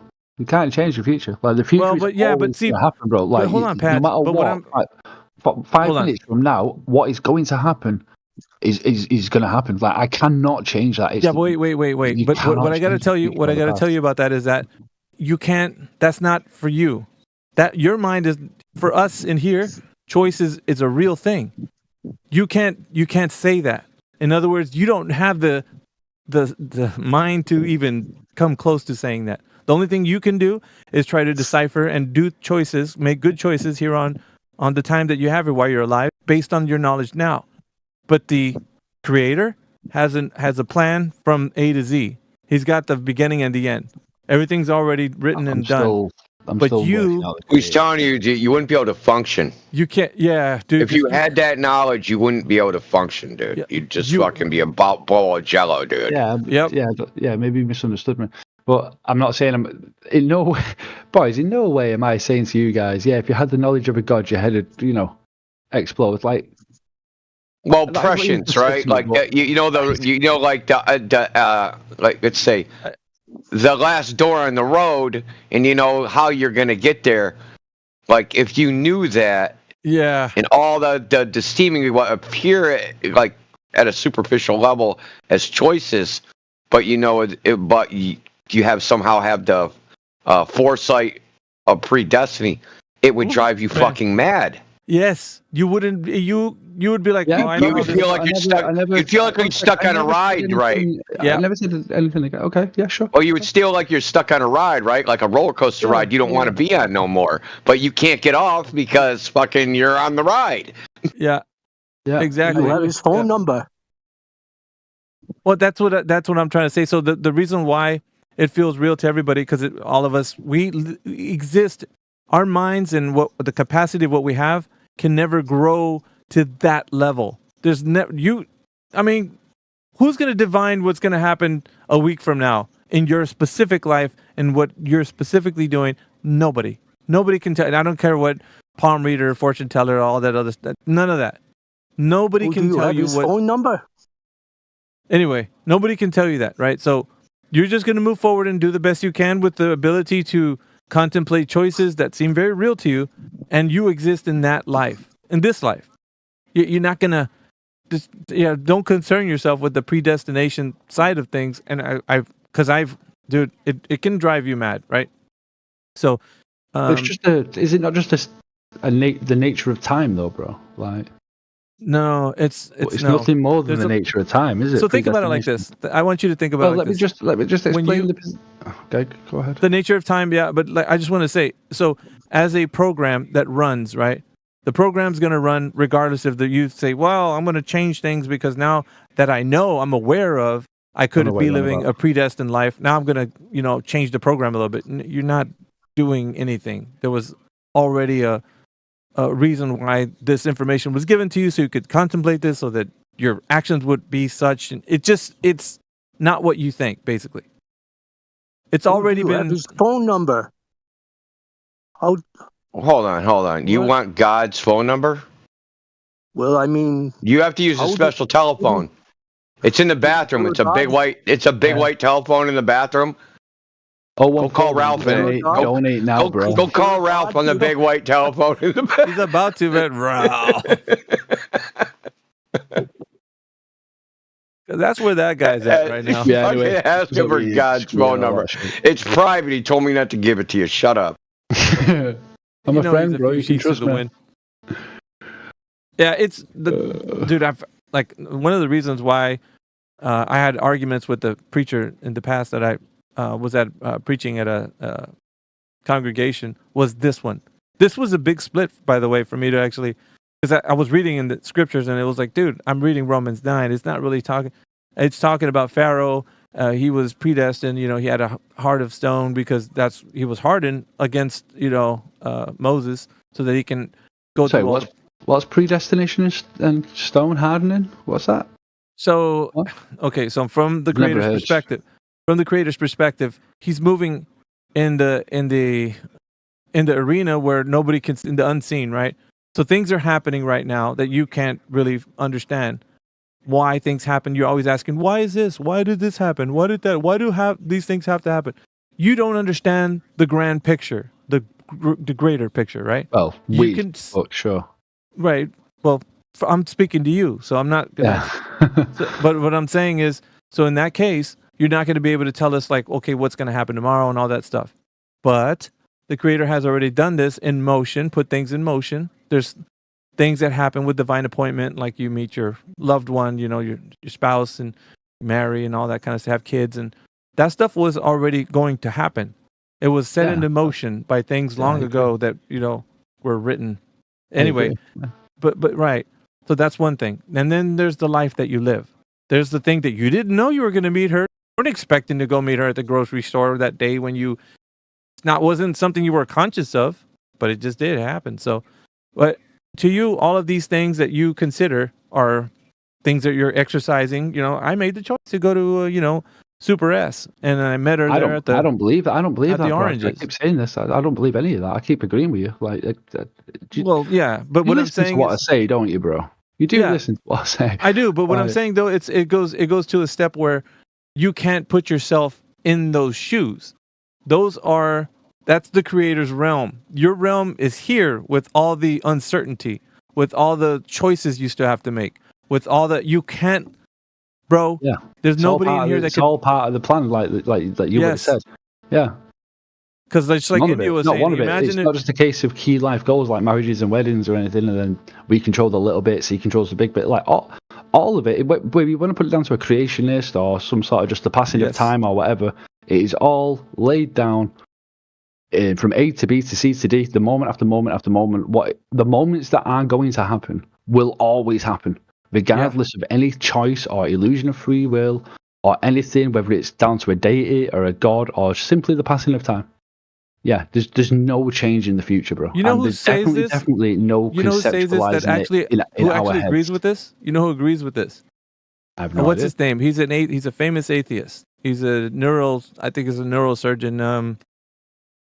What's his name? Thingy Lawrence? No. What's he called? Very intelligent fellow, but he's an atheist. But he agrees with the points that. He's an atheist. What do you mean, brother? Seriously, he had a debate with what's his face? I mean, like I say, Richard Canadian Dawkins guy is a who's very fucking popular. evolutionary biologist or some shit. I don't know what it is. Mike, what's his name? Anyway, he's basically agreeing that people that have this idea that they're free from the freedom of the will, because he's mostly targeting people in the religious sector. So when he's doing that, he's using this, what I'm saying, what's been written anyway, to actually kind of cement his position as like, well, these creationists think that everything's happening when they're free to do all things, and he's going from a more like a natural atheist. Well, he says atheist, but he actually, has meditations and stuff. So he's not really a full-on atheist, but his position is that meditation isn't religious, though, is it?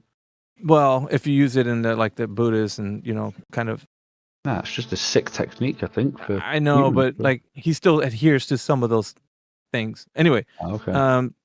So it just goes to show that somebody who's outside of religion would still feel like they can explain this.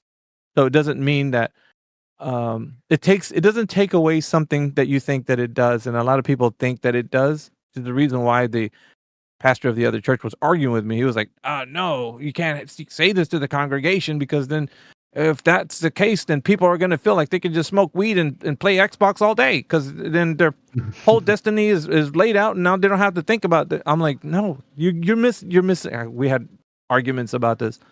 Like, you're misunderstanding. I'm not saying that somebody can't think of something what they're going to do. What I'm saying is the creator's in a very different realm than we are. We can't say, well, like, okay, well, God's, going to do this and we're going to figure it out. And I'm like, dude, you just be concerned with what you're doing right now. And everything seems real to you. Just stay right there. Just don't go outside of that. Because if you try to contemplate all that, you're going to go nuts. You can't know what all things are going to happen at any given time. You just know what's going on in your life, and you hardly know that. So, I don't think anyone says they know like what's going to happen all the time at any given time. No, the argument against having the freedom of the will would be that you're completely locked into predestination. It's just like a binary. It's like you're locked in. Okay. There's I might as well smoke weed and play Xbox all day because I'm not. I'm locked in. Like, if to put it down simple terms, I believe we're all locked in. Well, no. But what I'm saying is like, okay, put it this way. Say you're atheist right now, right? Then you couldn't possibly, there could be nothing that could persuade you or at least change your mind because free will doesn't exist. I change my mind. You know what I mean? No, you get me? No. You get what I'm saying? I get what you're saying, but I'm not agreeing with it. No, Earth I is a know. cube. Yeah, sure, I get what you're saying, bro. Yeah. So that's the reasoning behind why people can't get behind, like predestination, because it's not. And I always take it out of the realm of the people. It's like not for you. That's something the creator. That's his perspective. That's the way he can see A to Z. He sees the architect of design. He knows exactly how everything's laid out to the perfect blade of grass flowing in the wind. Yeah, like he knows every detail. So, but you. So you can't say... We don't. Most definitely not. So, so we live I don't think anyone's ever made that claim. Maybe a charlatan who's trying to take your money at like a fairground ride or something. Well... Maybe fortune cookies. That's what I'm saying, though. So when we speak to each other, when I say, hey, look, you got a conscious choice to make. You can say that you're going to do this and that tomorrow if you really want to. And you could manifest that in your life. You say, yeah, I made the choice tomorrow and I did it and it would happen. Yeah. But it's not. You were always going to make that choice. Yeah, it's not like you were free from. I pulled myself up from my own bootstraps, so it's me. Like, well, I mean, it is you. It is you. You get what I'm saying? It's such a. We definitely agree on this, bro. Yeah. Predestination, we're locked in, bro. We can't change the future. You can't change the past. You can rewrite the past and lie, but you can't change the future. You can't change the past, and to some degree, you can't really change the present. Like you are always going to do what you were going to do. Like if one day I become like a religious guy, then regardless, as it stands to this moment, in the future, as it stands, I'm going to become a religious guy. But regardless, you didn't know that. I didn't know it. It doesn't matter whether I know it or not. Yeah. It is going to happen regardless of the choices I make, because that is what the future held at that time, given the choices I was going to make.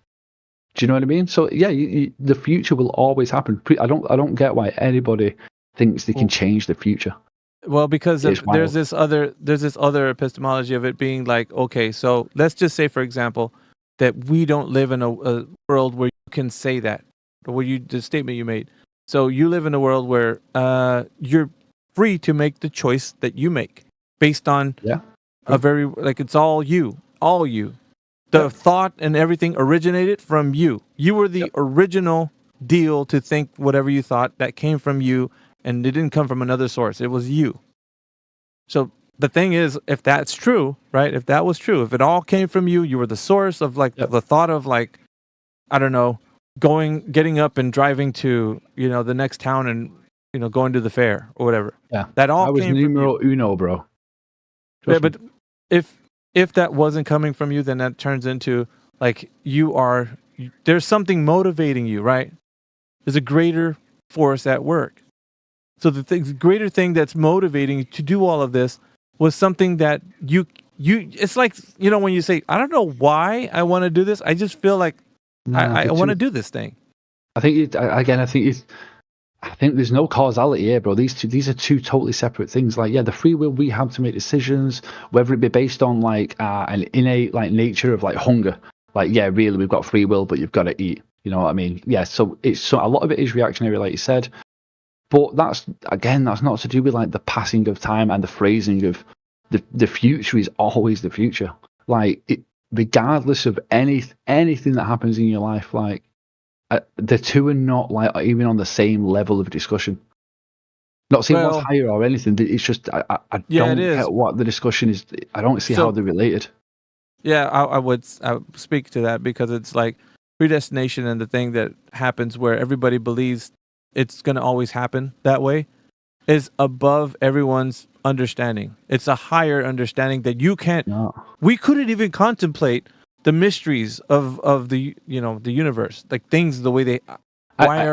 Stop there. Just to interrupt. Why do we have to contemplate them to understand the premise? It's the nature of curiosity. One sec. One sec. We don't have to understand something in the future to know that it is the future and it is going to happen. We're not laying out a foundation as to why. We're not even attempting to pretend that we're going to do that. We're simply stating that if something is going to happen in the future, it is going to happen. In terms of how time works, regardless of deities, religion, anything, the future just strictly is the future. Yeah, can we agree on that? Like, if I walk out and I get hit by a bus tomorrow, right? As I stand here, what is the future for me tomorrow? I walk outside and hit a bus. Like, the future is the future, bro. You just cannot change it. It's got nothing to do with any free will or the choice or anything. It's more to do with time. His name is Sam Harris. There it is. Oh yeah, shit, Sam Harris. Yeah, he's part of that Richard Dawkins crew. He's like a skinny little guy. But Sam Harris. Yeah, I've not seen him in. How old's the video, bro? Like 10 years old. No, but I think so. But he was one of the biggest. It was one of the biggest proponents of this specific topic. Yeah, and even he will say again. These guys used to go around the world speaking out about creationism and deities, and every single one of them still holds the firm belief that because they cannot prove a God doesn't exist, they can't rule it out. And these were like the biggest speakers against it, bro. Yeah, so Sam Harris basically was the same, laying out this particular part of the conversation against creationists, and it was always stated that way in the written word, but people with their misunderstandings were putting it into a more freedom of the will, like you are basically the origin of the reason why you choose to do things. Mm-hmm. Mm-hmm. And he's putting it more into it's not the case. But anyway, it's and I was like, well, if people understood what they were reading in their Bibles, they would understand what divides it is the things that's created can't understand the full comprehension of the creation itself and the beginning to end. You just see what's happening here, and you barely even understand that. So you can't contemplate things that are going to happen. Like with I know my whole life is going to be this way, so now I'm just going to walk. Nah, nobody knows that shit. Like you say, we just deal with the here and now. Yeah, I don't. Anybody who tells you otherwise is a charlatan, bro. Like as humans, like little bits of fucking matter on this planet. Yeah, we just deal with the here and now, 100%. But that here and now, as somebody else mentioned, was from a bigger plan from a creation or a conscious agent. I don't agree with the conscious agent bit. I don't think. Well, that has to be because of what, like Indio, how he laid it out. I think that was a great foundation. It was a great foundation to understand. So coming back to that, because we exited that a little bit to actually get into like things. Yeah. All of this, but all of this had to deal with the creator argument, right? It all had to deal with something is taking place and taking shape outside of your perception. So you as I guess Sam Harris would say, as a conscious creature, you would perceive it from a very finite standpoint. You can't actually perceive it from a creator standpoint. So therefore, you try to reconcile within yourself that the creator does not exist based upon your finite understanding.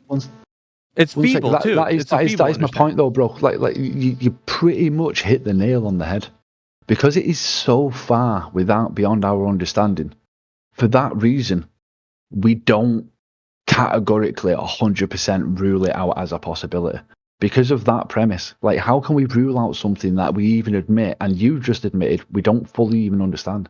Like, or it's not that we don't understand it. It's just stuff. It's like, how can I rule out the possibility of another dimension? I would never have the evidence. I would never have the evidence for it. That's a different question, though. No, but that's been my stance all along. Like, it's hard to disprove a god. Do you know what I mean? Well, like a negative. Okay, here, let me put it this way.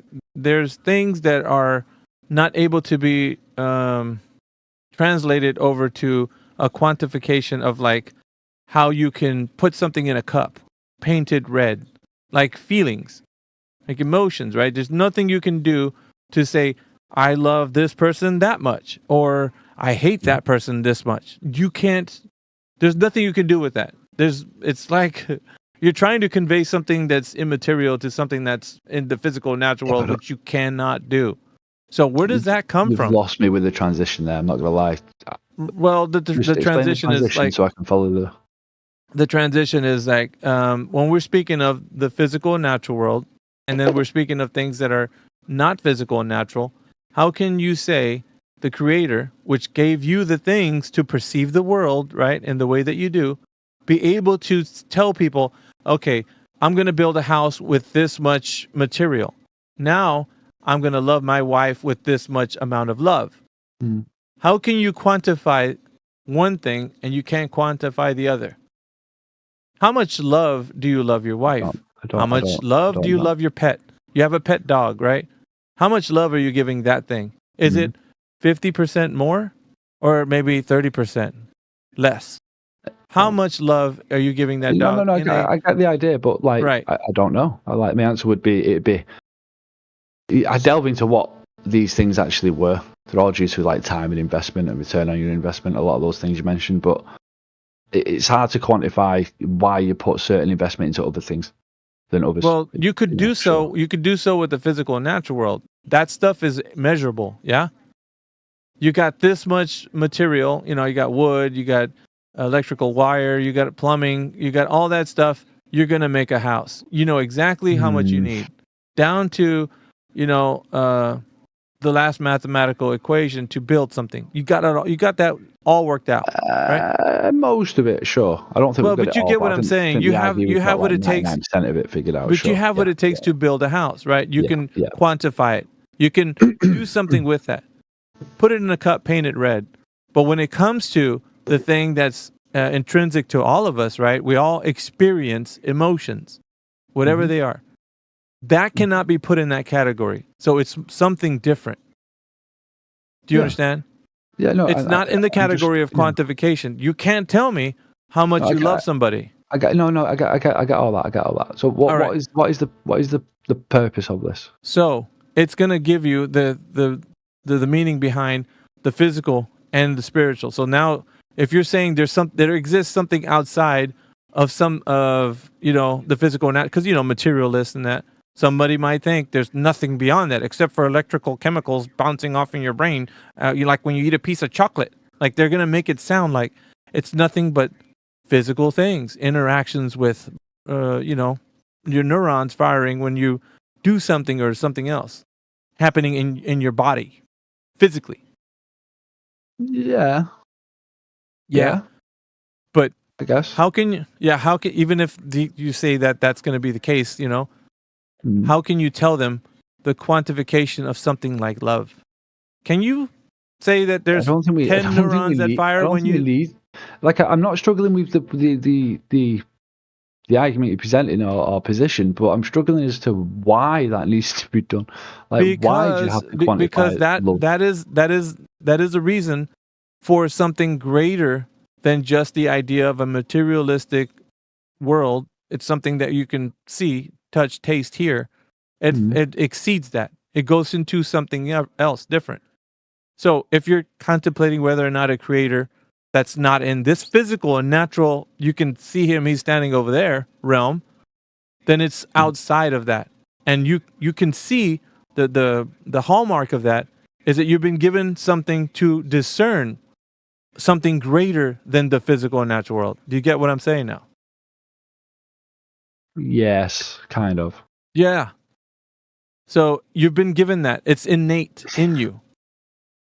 And that you cannot deny. I get it. It might not be physical and natural, but I still I'm thinking on what else it would be. Just I don't see why it would lead to a creation. Because Creationist it goes or back. like a conscious agent. It goes back. It's full circle to the will of a creator. So it's the hallmark or the fingerprint that was left behind, so that you can say you don't have to question. Well, there isn't a creator. You can say, well, there's feelings inside of me.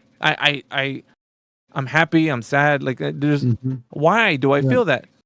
You're just If it's just to being like a sentient being, bro. Like it just is what it is. It's a matter of survival. A lot of a minute. Like I say, in terms of love. So if you lose a loved one, no shit, without sounding super horrible. Especially if you lose a child, a lot of it is due to like lack of a return on your investment. Yes, your child. You are very, very sad you've lost a child. But as a species, it's the fact that knowing that you've but how can you kind of lost your how can you biological process? chain, Problem is like you your can't ability. process that without a mind to process with. The mind has been given to you to have a measure of discernment of what that is.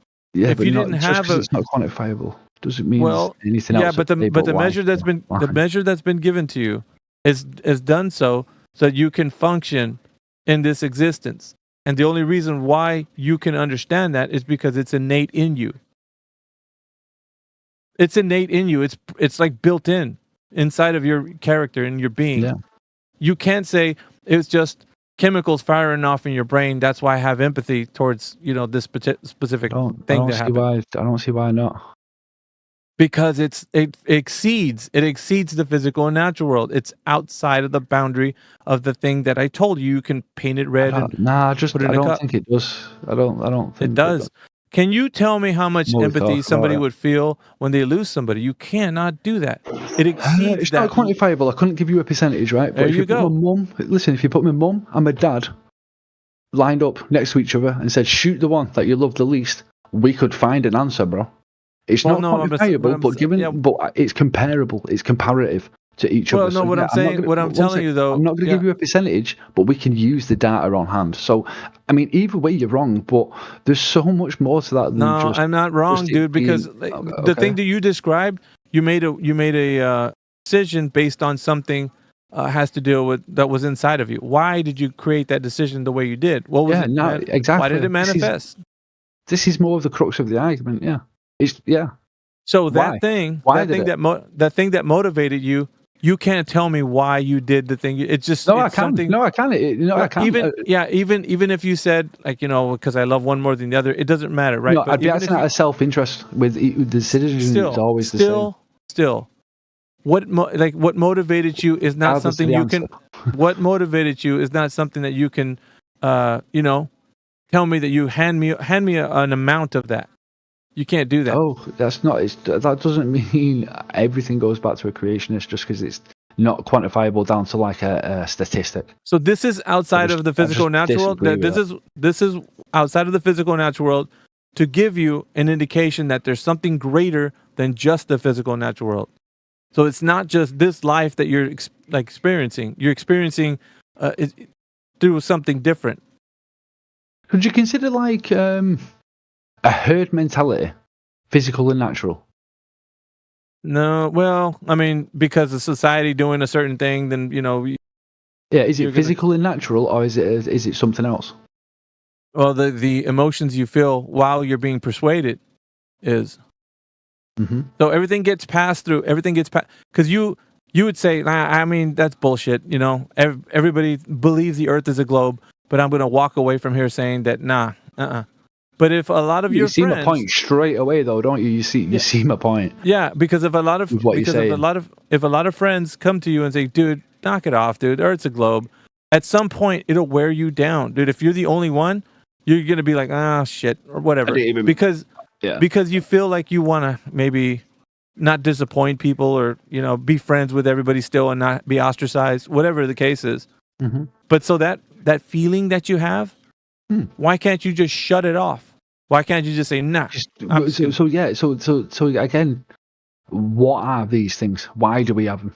It's not just a case of it's not There you go. quantifiable, so it's a creationist. We need to, like, what are these things? 99% of it is all survival. Everything, as you know, we're a No. sentient being, and we just, well, No, as no, you that's know, wrong, but dude. It's not just we're because you sentient want to. being. No, Well, it it's is. not. You want. There's different reasons why people say they do things. Because I want to belong. No, Because I want to innate, be like loved. in each one of us, it's also pretty much all of it is survival, bro. Like humans, like we just No, want bro, to survive. you're trying to you're minimizing the fact that the complex range of emotions that people have and been given by an innate ability to do so has been given to you from an overmind. So you're trying to reduce it down to it being just a survival instinct. That's incorrect. Because it's a complex range of emotions that you can't explain to somebody how much you empathize or love or I can anything. explain it. I can demonstrate it to you, bro. Nah, bro. Like honestly, you can't tell me how much you love your wife or your dog or your I can children or demonstrate it anything. if you put my wife and my daughter next to each other and No, said, that's "Who not loves it. more?" No, that's not it. No, you can't tell me from your position Bro, right now. come on, man. Right now, Pads. You can. I don't care about putting them side by side. I want you to tell me the exact amount.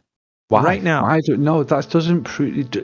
I don't know why you're asking for this, bro. And I don't. Because think this it- is what I'm it telling you proves is what you think it intrinsic does, and bro. innate to every human being. We have a capacity to have this inside of us, and it's beyond the understanding of what we could. Well, I don't know why I like ice cream that much, but it's something that you over time Are people as empathetic now? Oh, come on, bro. Come on, bro. They gave the universe a fucking volume. It's got a number. Why can't you give love a number? That's what I've been asking him. The price of fish, bro. Because, dude, you're Yeah. trying to make it sound like everything is reduced down to the physical and natural world and just survival instincts. And Many that's things bullshit. like within humans are just not physical, and it depends on what you say. Natural as well, bro. Like, I Nature? don't think it's as black as white as what you're arguing. Nature. So yeah, nature. Yeah. Are we part of nature? What do you think? I would say yeah. Okay. Yeah. Would you? What do you think? Well, if we're in nature, that means that it's part of the physical natural world. Yeah. Okay. Sure. So is think our of- one sec? Is it natural for me to want to get the best healthcare for my children, for example? Yeah. What encouraged you to feel that? I don't know what that means, but is it a natural? What encouraged you to think that way? Like there has to be something. Why would you even want what that means. that? Is it a natural Because you thing for me to get the you contemplate, dude. Listen, complex emotions and why you want that to be. You get health insurance for your children. You have to have processed some information in your mind. So you know what? I don't want my children to go without health insurance. So what I'm going to do is I'm going to go to the insurance place and get them the best health coverage or whatever. Get them the cheapest one because I can't afford it. Whatever why? the case. But Yeah, why? there's Why would you want to always do that? Why would you do that? It wasn't that's survival stupid. instinct, bro. It was not survival instinct. That's bullshit. I don't know, man. I don't know. I think a lot. It's not survival instinct. I'm trying to tell you. You can't- A lot of what humans do is survival based, bro. No, you've regulated it to that because that seems like you want to give a simplified answer to the very complex nature of reality. No. No, I yeah. don't. Yeah, No. you do. You do. You said something What? isn't quantifiable, so it's a creationist. I was No, like, okay. it's because that I'm seems telling you, like a very, I'm very. trying to. If that wasn't the point, case, you know? if that wasn't the case, you'd be able to tell me the measure of love you have for things that you look at in reality, you or the measure of hate, or the measure of whatever emotion. No, and I'm trying to say to you, I Yeah. don't subscribe to that being logical. That just because you can't put a number onto it, it therefore means there's a creationist at play. Oh, but having everything I don't agree reduced, with that train of thought. having everything Like, that's all. reduced down to Don't take offense to it, yeah, bro. Just dude, don't agree having with everything the reduced logic. down to survival, this survivability, survival Yeah, I instincts. think a lot of what humans do on the again, you dude, can that's disagree with that's it, bro. That's sure. some bullshit right there. You know it, and everybody else here knows it. Well, It's bullshit. I'm presenting it as my argument. I think most of what humans It's not do is validated. survival-based, It's not you know? validated. It's not. Oh, excuse me. It's not justified. You Okay, can't sure. justify. Then tell me why it's not justified. Sure. Why do you want to buy a freaking a taco over a hamburger? survival instinct? No, you're just No. choosing something over the other because you like the taste of it. And why? Because you've had it before or whatever. So it's not has nothing to do because you want to survive. Fucking hell, humans also like have there's millions of things we do on a daily basis that aren't to do with survival. Sure, but that's not what we're talking about. That's day-to-day living shit. Mate, we're thriving as a species. Yeah, sure, we're not out fucking hunting in the fucking woods, like hunting our own fill. That's not what survival is at all. Yeah, so you're now trying to make survival a complex range of emotions, and that's horseshit. The want to survive in any given moment. Yeah, it's as simple as that. Like when it comes down to it, survival is key. We will forget all social boundaries, borders, everything, and we'll mate. We will. That's not why you're gonna find. And people often do sell out family members and friends they've known for years. When push comes to shove, people want to survive, bro. Yeah, you're not gonna go to the jewelry store and buy the coolest ring for your wife because you're on survival instincts, dude. No, you're not. Of course you're not. Well, no. There might be a keeping up with the Joneses aspect of wanting to do like displays, like outward displays of wealth and shit, so you can survive in certain like realms. Or bro, this is a prime example at grasping at straws right here. That's what I have said this. I have said this. We're thriving in the West. Going to Walmart and purchasing goods is not exactly surviving in the woods, is it? Again, this is not what I'm saying. Apparently, you reduced everything to that. So it's all going to come down to, well, it's survival instincts. That's why we're doing this and doing that. Like, it has nothing to do. Yeah. All the decisions people make. Really?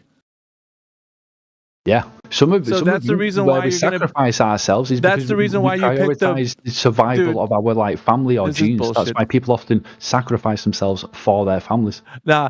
It ain't going to go the direction you want it to because you're trying to use a broad brush that you can't use to paint everything in it. No, you're not going to pick the blue bow over the pink one because you think it looks prettier based on survival instincts, dude. I don't know what that means, bro.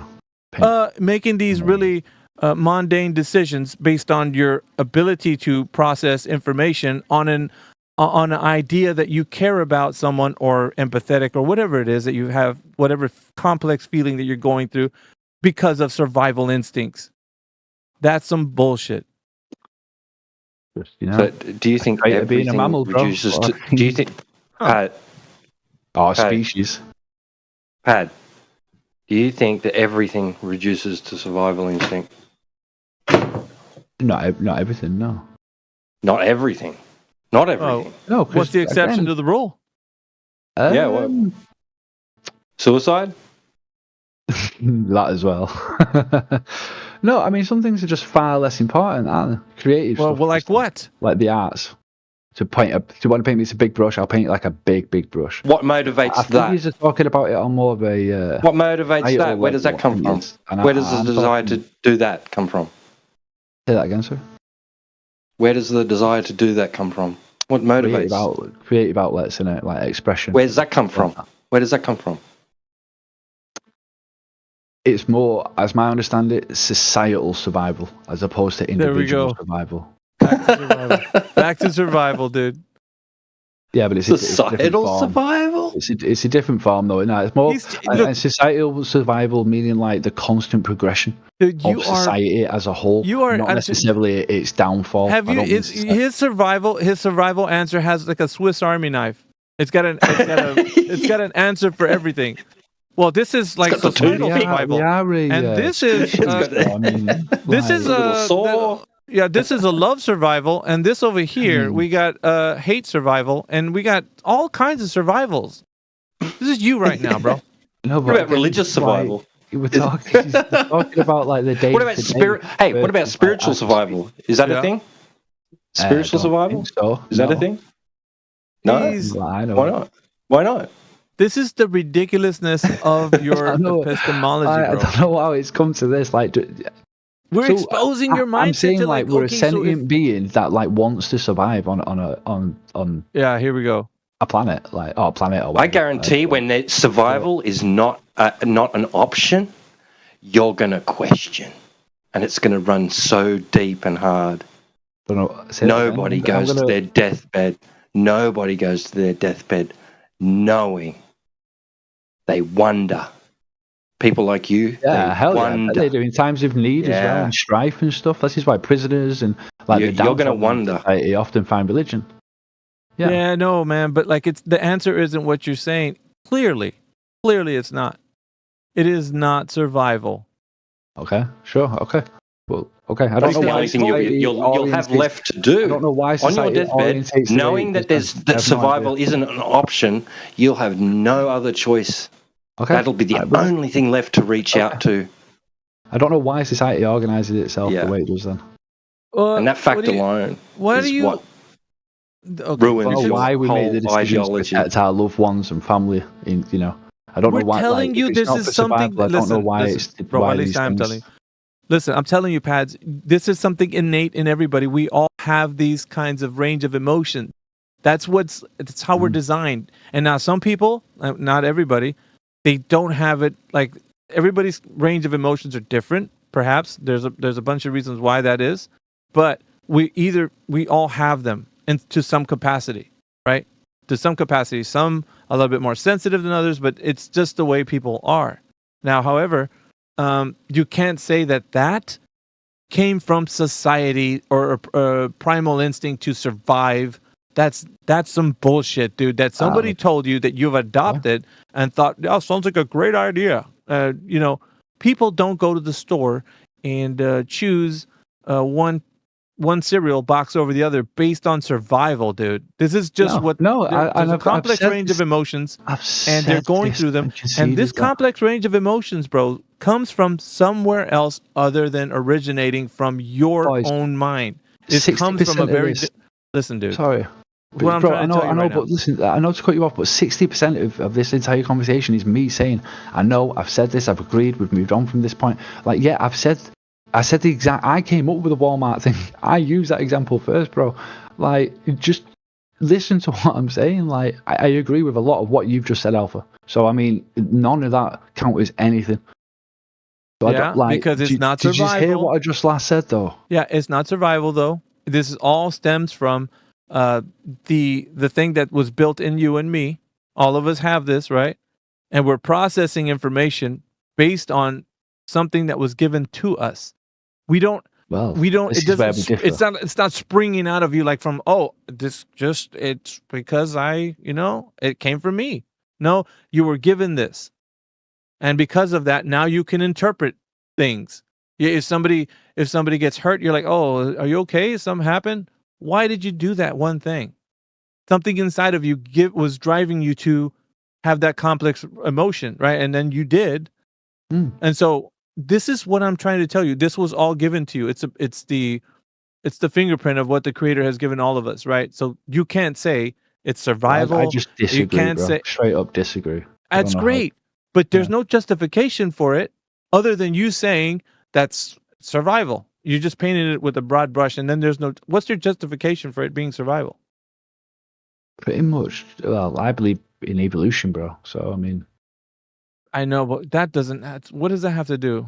Like, what? pretty much the does that have to basis of do? it. What do you mean? What does that have to do with The survival? complex Like, it's range of pretty much the emotions comes basis of from evolution. Yeah, pretty much, bro. The sense of survival. Yeah, sure. The one sense like of most likely survival. to adapt and overcome. Sure. Right. that's So the what reason evolution is. why you chose the blue or the yellow shirt came from survival. What do you mean? Well, you made a choice. What kind of shirt? No, you're but gonna what do you wear mean today. blue or yellow shirt? Sorry. So the type of clothing that you're wearing right now, did that come from a survival instinct? In some ways. Yeah. Really? Like what? So if I belong to a certain like sub community, I might decide to like display like outward displays of affection with that group. I could get tattoos recognizing it's a sub. I could be like deciding to like display wealth. For example, wearing a suit lets other people in a suit know that you're willing to play the same game as them. So yeah, and all these would be reasons that would be based in survival, whether it's a sense of wanting to fit in, and maybe I'm lonely in life, I want to belong to a club, they wear a certain attire, and they only wear yellow, so I wear a yellow shirt. I want to like prosper and get better wages, so I wear a high-end suit at work. That would be survival based. I want wages to then feed and prosper, Wait, and maybe have more lonely? children. Lonely? Like so, What do you mean so lonely? many choices. Like I say, many choices. I wouldn't say they're rooted in survival, like in terms of like average everyday conversations. But yeah, in terms of like wanting to prosper. Yeah, but I'm talking and about the very mundane in things. terms of wanting to get a leg up on the competition, in our case, other males. Yeah, we prioritize what we wear for certain reasons. A lot of them based in survival instincts. Sure. Yeah, but you're making it sound like you chose the blue over the yellow because of it. So it was like I just said, yeah, because like it was the same. It was the same materials. Everything was the same. You just chose. You felt like this was going to be better for you. In some parts, yeah. I mean, sometimes it might just be a sunny day, and yellow just looks better, and that's my complexion. Sure, but yeah, again, that's I'm what wanting to talking look about. better for vanity reasons. Why do I want to look better for vanity reasons? So I can get a leg up on the competition, so I can reproduce more. Survival again, like Okay, so where does selflessness come from then? How does selflessness recognition in like the importance of society? It's something people usually get when they get No, old. selflessness is the opposite of giving a shit about what people think and wanting to fit in. Selfishness. Selflessness. Oh, selflessness. Which one's that? Yeah, when Which you one's don't, that, bro? when you don't want it. Like, Yeah, something you obviously don't have a clue about. Yeah, which one's like? Yeah, let me look that up real quick, bro. Let me have a look. So if you were to walk past somebody who hasn't eaten in a long time and they're sitting in the corner somewhere, you would be like, "Sucks to be you. I gotta survive, brother." Some people will be. Yeah. some Yeah, people he's will like, be. yeah.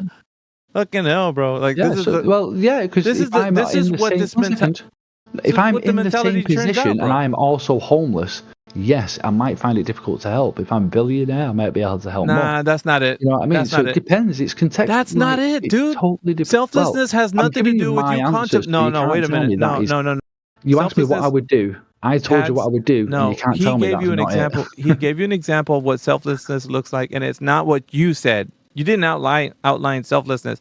So that has nothing to do with survival, based on your whole epistemology of it being survival. Dude, selflessness didn't- is giving to listen, dude. When Yeah. somebody is in need and you have $2 and you need to survive, Yeah. and the person is way worse off than you, you're not gonna be like, dude, I need to survive. I need these fucking $2. Sorry about your luck, but fuck, dude. Yeah. No, selflessness is like, you know what? This is all I have, bro. Take it. You're in a worse shape than I am, and I think you need this. And some people just recognize the importance of society in terms of, like I said, things like societal growth and progression. Some people recognize that far more than others. That has You know what I mean? nothing So they to are do more. with survival because you It does- gave up it your does, bro. survival. You just gave up. Listen, this is what you did in the exchange of helping somebody else. Selflessness. You said you compromised yourself. Like, Why, well, I might why not does make somebody it. want to build a better society, bro, if You're not not to listening. benefit themselves? You're not listening. You're not. No, you're not. You're not listening. I'm answering it. Why No, does you're not. somebody want to build a better society, if not to benefit themselves in turn? Nah, Like, the giving to the selflessness is not homeless to. But could you be part see, of that. T-Dub, he always goes back to where it benefits himself. It's not. That's not selflessness, dude. That's selfishness. That's selfishness. That's the opposite of selflessness. Yeah, maybe I'm confused then. You are. So that So has it's pretty nothing to dark. do with survival. People aren't selfless to be. Well, good thing I gave him those $2. At least I'm gonna keep society going on a little bit. Well, dude, right? Why do you think? Why do you think they do it then? Like, Because it's out of the if kindness not of their hearts. recognition of the Listen, man, like- the range of complex emotions that somebody feels, the reason why that motivates them to do that, didn't come from a like. Why would somebody? Yeah, exactly. That's the question. Why would somebody give up the last $2 to somebody on the street who looks worse off than they are? Why would they do it if they know that was their last $2 they had? Why? Let's say he's got I wouldn't, one personally. leg. He's one leg. He's in a wheelchair. He's got an eye patch. Pads will be walking by and be like, dude, I need this money, bro. Sorry about your luck, but this is the way the world works because I got survival on my mind. Fucking hell. I need to buy my ramen soup, dude. Is I this the see you first off. time like you've heard survival as being like a driving factor for society? Like, is this? It's is a this very- new? This is not like. Yeah. Is it the first it's time you've heard not- it? Yeah. Hey, you really- hey, can I interrupt a second? Yeah, go ahead. Just a second. I want to give Hayuka here a chance to defend his honor. Now, you're going to get one chance You've been making all these little freaking nonsense in the chat.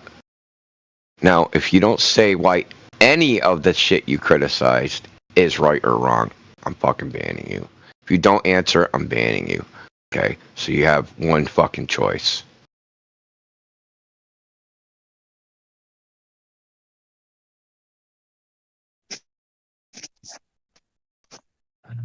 Are you Someone may projecting your believe the power now? follower you choking to death on a bottle cap, and that's bad. Why? Why is choking to death on a bottle cap bad? Oh, because you might get a whole lot of people who want to go out and do that. And that's bad. Why? Based on you. And that's bad. Why? But why is that bad, Hoyoka? But why is that bad? Why is a whole bunch of people choking on a bottle cap bad? Well, there's kind of people I keep away from. Yeah, good for you, but that's your personal preference. But why is it bad? Oh, yeah, because it's your personal Because of you, because you're yeah, no one cares about your personal preference. Why is it bad? Me no likey is not a reason. It is your personal preference. No, You can't tell me why it's bad. Who cares? Your personal What's wrong with my... preference is to wish a death on your fellow humans. And that's bad. You. Why? But why is that bad? Oh, well, you wished it on me. Yeah, see, you have nothing, dude. You have no foundation. You can't tell me why anything you're complaining about is even bad in the first place, other than you don't like it. Okay, tell you why. This is how vapid your fucking worldview is. You know, because you don't like what I was. Look, it's not a personal preference. I am not going to be criticized with somebody that has no morality. You, huh? No, I'm not going to be criticized by someone. On your you have feelings. We're not interested in your feelings. Yeah, you have no morality. Cool. No, I have morality. No, I do. You don't. You can't even judge whether I have morality. No, you can't. No, you can't. Hey, you can't even judge whether I have morality or not. Oh, how? With what? What are you judging it with? Because you want to harm because me. What? Because you're judging it with what? What are you judging it with? Because you have. You don't believe in objective morality. And when you don't believe in objective morality, you can't judge the moral condition of any other person. It is not good for me. Oh, so what? Why is that bad? Why is what's not good for Hayuka not good for everybody else? Oh, why should we care about what your personal preferences? Why should we care? I just judged you. Yeah, nobody cares. You don't have to. Hey, Oka, fix your mic so at least we can hear you argue with it. Your feelings. I'm not worried about you. You have no foundation. I'm just looking out from. Yeah, don't talk. Like, even if it was feelings, so what? Why is that bad? I know. It's just your. Look, every complaint you have is going to end up. Hayuka, shut your pie hole. Every argument or complaint you don't like what I say. No, because we can optimize this really quickly. Every argument you have or every complaint you have, I'm going to just ask you one question. Why is that bad? And you won't be able to tell me. Okay. If I wished you death by choking on a bottle top. Yeah, why is that bad? What's wrong with that? Yeah, what? Well, you tell me? Do you some harm. So what? Why is that bad? Do you some harm. Yeah, why is that bad? Why is harm? Hayuka, why is harm bad? Depends if you want to. Why is harm bad? No, not by bottle top. Yeah, well, why is dying bad? Well, because I don't like what you're saying. Yeah, well, why is that bad? You're threatening me. But why is that threatening you? I don't want to. No, I said I hope you choke on a bottle cap. How's that a threat? So what? Okay. No, that'll be your own hand. I didn't say I was going to give you it. Silly. Who said I was going to put... Dude, are you a retard? You die by... I said I hope you choke on a bottle cap. That doesn't sound very Christian to me. So what? It doesn't sound very moral. How can you judge what's Christian or not? So I asked you, is this your... How can you judge what... Of your You're goddamn right it is. That's right. In my moral authority, even me wishing you choking on a bottle cap is higher than yours because you don't have one. Yeah, and it's still better than what you got. I just hope. And it's still better than what you got. Not too many people Yeah, you. Why? Why would you hope that? Not too many people follow you as a preacher. Why? You're bad. Why? Because you want to.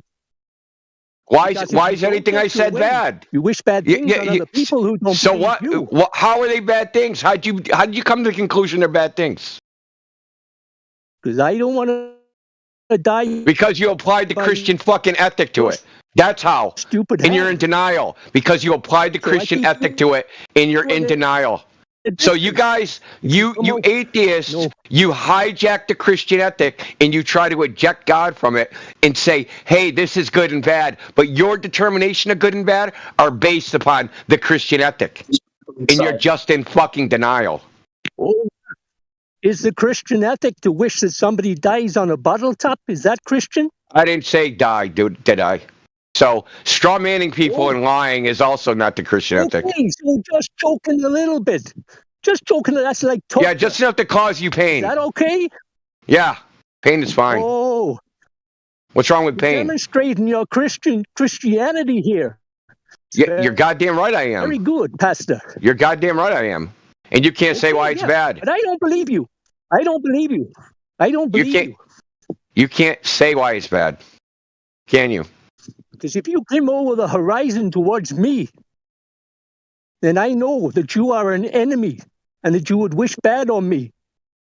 What? How did you come to the determination of what's bad or good, Hoyoika? I wouldn't want other people. But Hoyoika, bad on you means what? What does bad on you mean? I don't want other people to hear your sermon. Why? Oh, you said you want to choke me. Now because I want to choke you. I want you to choke yourself. I don't want to die by your hand. And no one said die, so you're a liar, dude. All you're proving is that you're a liar. Now you're playing semantics, huh? So semantics, no, it's not semantics that the word die or dead don't exist. Don't exist in the sentence that I used. They don't exist in anything I posted. Yeah. Never said that, huh? You know that is that semantics? Do you know that divine? So not using a word and saying, hey, I didn't use the word is semantics. Yeah, you're an idiot. You can't say why wishing you harm is bad, or why millions of people choking on bottle caps are bad, or why anything is bad. You can't define bad or anything, just like what you don't like. Did it hurt your feelings, Hoyoika? God hurt his feelings. He gave him a fucking micropene and he's still pissed. Tell you to tell people to choke on a bottle top? So why is that bad, Hoyoika? So I can hear what you're saying. But why is that bad? What's wrong with that? Yeah, what's wrong with saying that? Why should I not tell people to choke on a bottle cap? You keep saying what is, exactly, but you can't get it off from an is. So why ought I not do that? What you're saying? He's still just talking. I'm glad we can't hear you when you're fucking roboting. Maybe he thinks we should be kind to each other, but why would we want to do that either? He's still just talking. Listen to him. Dude, he's an insane person. You can't even hear him, to be honest.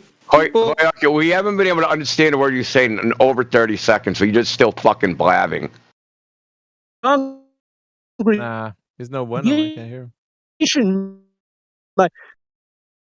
You're hungry. Yeah.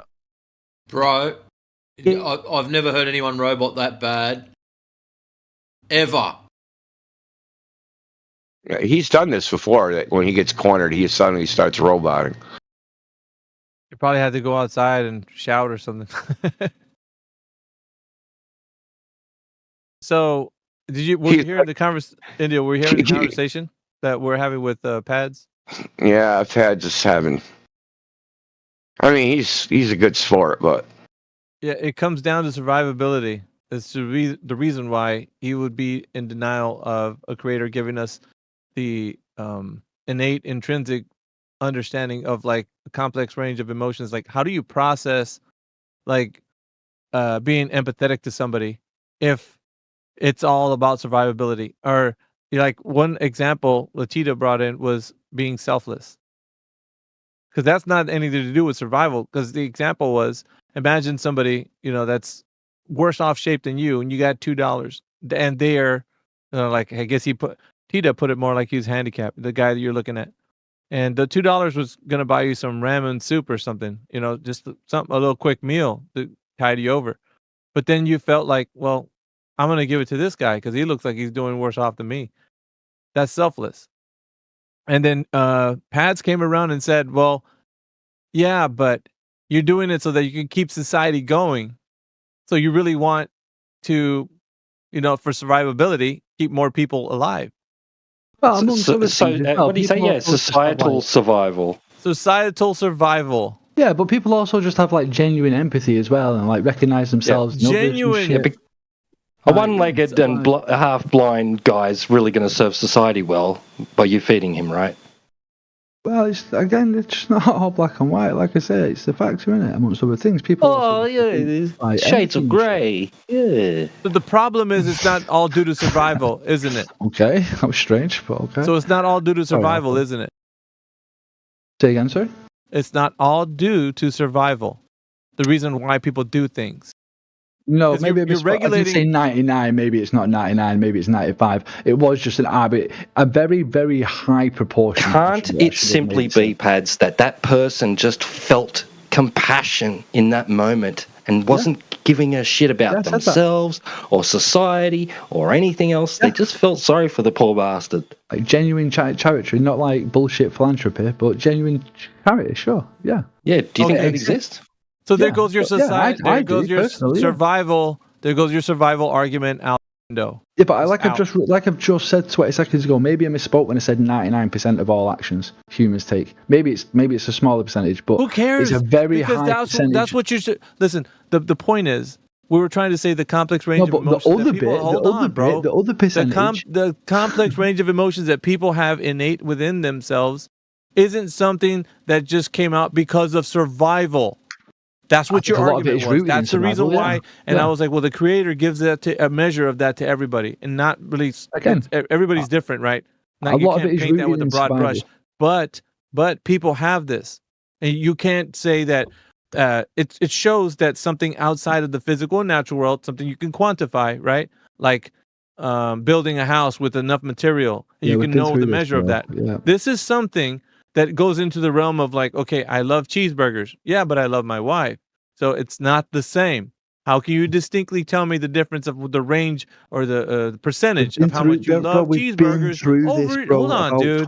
Hold on, man. So how can you tell me the distinct difference between what you love when I can't. I've given you this answer about how many.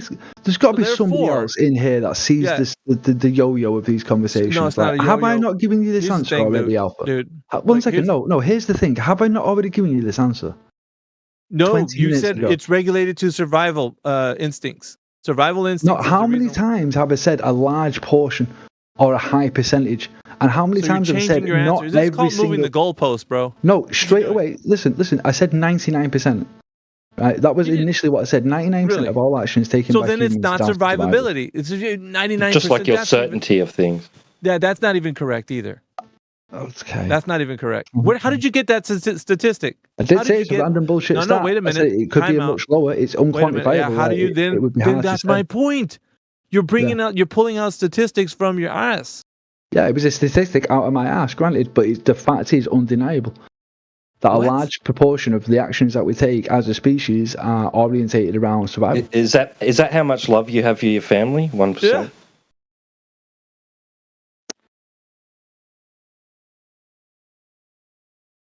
Survival's background noise. Is that like a genuine question, or is that just like a little flippant comment, bro? Like, at least Alpha's pretty chill, but I don't know who this other voice is. You just keep saying nonsense, bro. It does have its merit what he said, but it doesn't. It's a broad brush that he's trying to paint over the fact that if we're going to talk about an overmind that gave us this ability.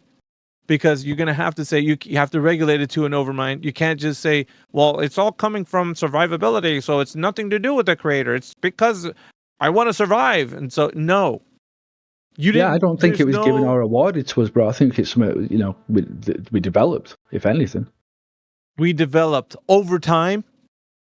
It would have to be, yeah. It would have to be. What else would it be over?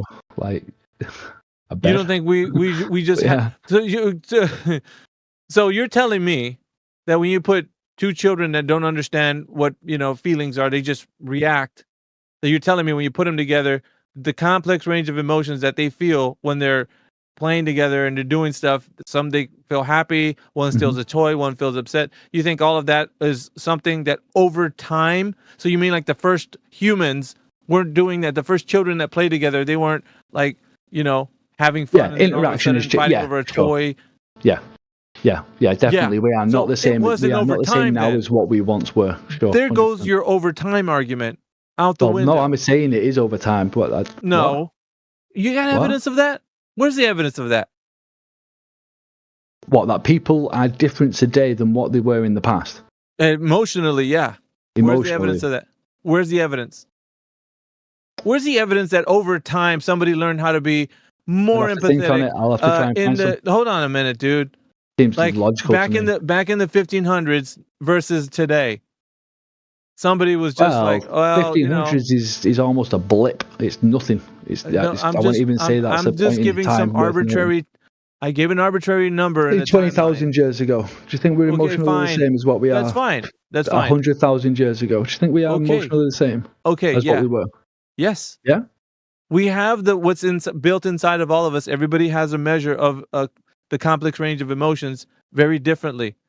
I have it maybe a Built bit more inside of stronger us. than other people. Some others might have it stronger than me. So Yeah. it's not what you're saying. Where though, do these come from? That's what I'm saying. The creator. And I'm saying it's a matter of survival. Like it's as simple. No, it's you as see, simple. go back to your survival bullshit. But still, How do emotions help you survive, dude? That is a complex question, but how do emotions Oh help man, you survive? yeah. Yeah, I want to know how It seems emotions help obvious on the survival. surface. Seems so obvious on the surface, doesn't it? You still have something to prove, though. Okay. So women are more emotional than One men. sec, what's the old example? Who has greater survival skills, men or women? Let me answer your question. Yeah, The first look, one. no, the you're not first going one. to jump off of it. Let's just test your I've logic. asked you two questions. If you'd like to re-ask me the first one, I can answer that first. Sure. No. And then I'll answer your second. Oh, so you want me to Okay. disregard your first question, yeah? And I answer the don't second- even know what was the second- my question. The only one I want the answered second is question? women. Let's test your hypothesis. Women are more emotional think than you understand men. what I'm saying, but Yeah, sure. women are more emotional than men. Yeah. Does that mean they have a higher survivability rate because they're more emotional? Does that emotion translate into survival? What are you equating as survival in this instance, like strength and stamina? Survival. You live, dude. Like, what are you talking about? I'm talking about the thing you're talking about. He has a you Swiss talking Army of about, survival I explanations. don't think you understand how, like, I just don't get. Me and at all Tita what were you're talking exploring about, that India. prior to this You mean like conversation. procreation survival? Is that the survival you're talking about? Genetic survival? Passing down your genes? That crap? What about it? He doesn't. Is that the survival you're talking? I'm asking It's you, a what fairly easy do answer. you mean? Let him Look, answer. Yeah, It's a fairly easy answer. So Let in him order to answer then. exist, Let him answer it. If it's that easy. What is the question? Sorry, I missed the question. what's the point of emotions when it comes to survival? They just play it. I would delete obviously those think the posts answer about is the obvious. bottle They just play a joking vital part. Ayoka, shut your trap, dude. They play a vital No, part I did not delete anything, fucktard. In help choosing partners in all sorts of shit. I'll say it to you too. I'll type it again if you want. Who, me? No, Biggie Cheese. No, what did you fucking say? Eoika. Sorry. No, it was just repeating what he was. It was just it's the easy answer. All I was saying. That's all I was saying. Yeah, but how do emotions help survival? Yeah, I mean, it's we're a pretty species- easy. Our It's species is these ran off emotions. yeah, because we, in order to exist, we're not like Fear is strong. fear Like, we're and emotion. okay. We're not like Go lions. ahead. Go ahead. Pat, so we're not lions. We're not strong like as individuals. You know, in order, emotions basically maintain some kind of coexistence of a social group that allows us to be strong as a species. That's the point of emotions. So you're attached to your friends, to your family, etc. Therefore, you're going to work with them in one way or another, and you're going to help the social group maintain itself. You can extend potentially those emotions to a larger group, etc., etc. Eventually, you can work as a strong enough group in order to survive, and even against other humans. So your attachment to your country, to your fellow country people. Blah, So, blah, do you blah, believe, etc. Big and Cheese? Do you believe over time people have adjusted to these complex range of emotions? In what way? Well, according to Pads, 20,000 years ago, 100,000 years ago, emotions were very different back then. I don't know. We Oh, don't that's a good really. answer. We don't really have like. I mean, we can study potentially how those societies were structured based on things that we have, archaeological elements, and we could deduce some stuff. But in general, we don't really know how they worked back What do then. you think about that answer, Pads?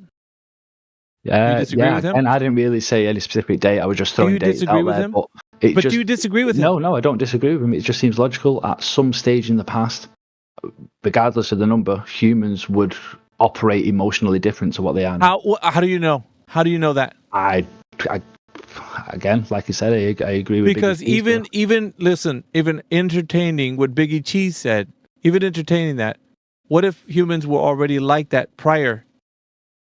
You're saying over time they've developed the complex range of emotions. I'm telling you, according to the way Biggie Cheese was saying, even though I'm entertaining the other side, right? Even if he said it that way, what if they were already that way in the beginning? I don't know. We can. The main thing is that we have about that. That's the point. So you don't know is the answer, which was his answer, which should have been yours, but now you were actually put to the test. How you can, bro? So we don't precisely know, but we can deduce some stuff. No, So, but for that example, wasn't- that's not what he said. That's not what he said. Yeah, I know he doesn't know. Yeah, but I'm lacking in He's like just language talking out and of his knowledge, bro. Like you got to understand that. You know, what I mean, Biggie Cheese might be like more, just articulate, more versed on the topic. Yeah, more articulate. Perfect. Thank you. Yeah. All right. So you got to take that into account as well, bro. So you know, chill So out. therefore, is that a retraction or is that like a I'm still It's not right? anything. It's more of an appreciation for Biggie Cheese to filling in my Well, gap. it should be a retraction based on his answer, and you actually saying that you agree with him. It should be Why? for you a retraction of what you said. So what I was saying is that we have like elements of older human species that existed previously. Australopithecus. No, I don't know how to say it in English, but right. Different, and we know that they were not exactly totally the same. They didn't have exactly the same, for example, family structures. They didn't have like the same social structures. So it's very possible, and there is a very strong indication that their relationship to family, to emotion, etc., was different. Yeah, but there's nothing to solidify that in a matter of fact statement, is there? What do you mean by this? Well, if you're going to say that that's the case, it's only what you could say is your opinion. Yeah? No, because like there it's again not there an is strong indication. In the end, everything is an opinion, but what you do is you substantiate it by some kind of evidence, or even if it's like secondary evidence, etc. Archaeological finds are based on a way of living and also in context to whatever specific geographic location, the type of individuals that lived in that region and their cultural differences from other places. But that's not to say that they couldn't have a range of complex emotions already innate within their groups. So I'm only entertaining you because of the fact that the only reason why I'm entertaining this at the moment to your position is to show that Pads, however, was saying that over time they've really changed the way they are from the way they were to like now being more complex creatures. Maybe evolved. I think that's what Biggie Cheese is saying. Humans evolved, like like chemically and physiologically, like neurons are firing now that weren't firing before. Right. Evolution, like I say, I subscribe to evolution, so it makes logical sense for me that they would transition, like both physically, emotionally, everything, like society. But what I'm saying though is, why couldn't they have already been that way? They could have been, bro, but that's you not go. what you were saying initially. You were just. But that undermines your position. That undermines your position. No, it doesn't. So, yeah, it does. The biggest yes, question, it does. the biggest word in that sentence is could. They could have anything. Yeah, could have so happened, that sure, undermines bro, your position. Your position was that over time they developed a complex range of emotions. Mate, My aliens position could have put us all on the Pads. Just if you want, just let me do it because you're not good at please, it. you just do it, bro. Honestly, he really is. So what I'm gonna say is that let the it could big have been cheese this step way. in. It could have been this way. The main thing is that, like, with any opinion or hypothesis, you need to substantiate it using some kind of evidence, etc., etc. No, let's freaking go. And at some point, and currently, what we know about different humans, how it existed, etc., we have whether it is archaeological evidence, anatomical evidence, because we have bones, we find graves, different things, and so we can deduce stuff from this, basically. Well, I guess from that position, I've never had to deep dive it. It seems so surface level, like obvious. Really, but anything is possible. Technically, humans could have been like not even evolved. They could have like one day woken up as like from dinosaurs to humans, and anything's possible. What? You can't rule it out, right, Big Cheese? You can't categorically rule it out. Yeah. Anything's possible. Thank you, Biggie Cheese. Biggie Cheese. No, hold on, man. Biggie Cheese. I guess you're revered in the circles that Pads is in. So whatever it is that whatever kind of clout you have, I've never met this guy, bro. You're kind of like the alpha dog, and the other pack, follows. So, I mean, kudos to whatever. I think Pads is kind of like now knowing that the Biggie Cheese stepped in the room. So. He helped me articulate it, bro. Yeah, but I've never met this guy. I don't know, man. You're giving. I don't know. So. I'll be honest. This is the first time I hear Pads. It's just that he has like some kind of question, but eventually in order to articulate it, I think he maybe he was under pressure. I don't know what happened. Yeah, a little bit, definitely. I just couldn't think on the spot. I've never had to deep dive the fact that humans probably have changed over the course of time. It just seems, as somebody who subscribes to evolution, it just seems so goddamn obvious.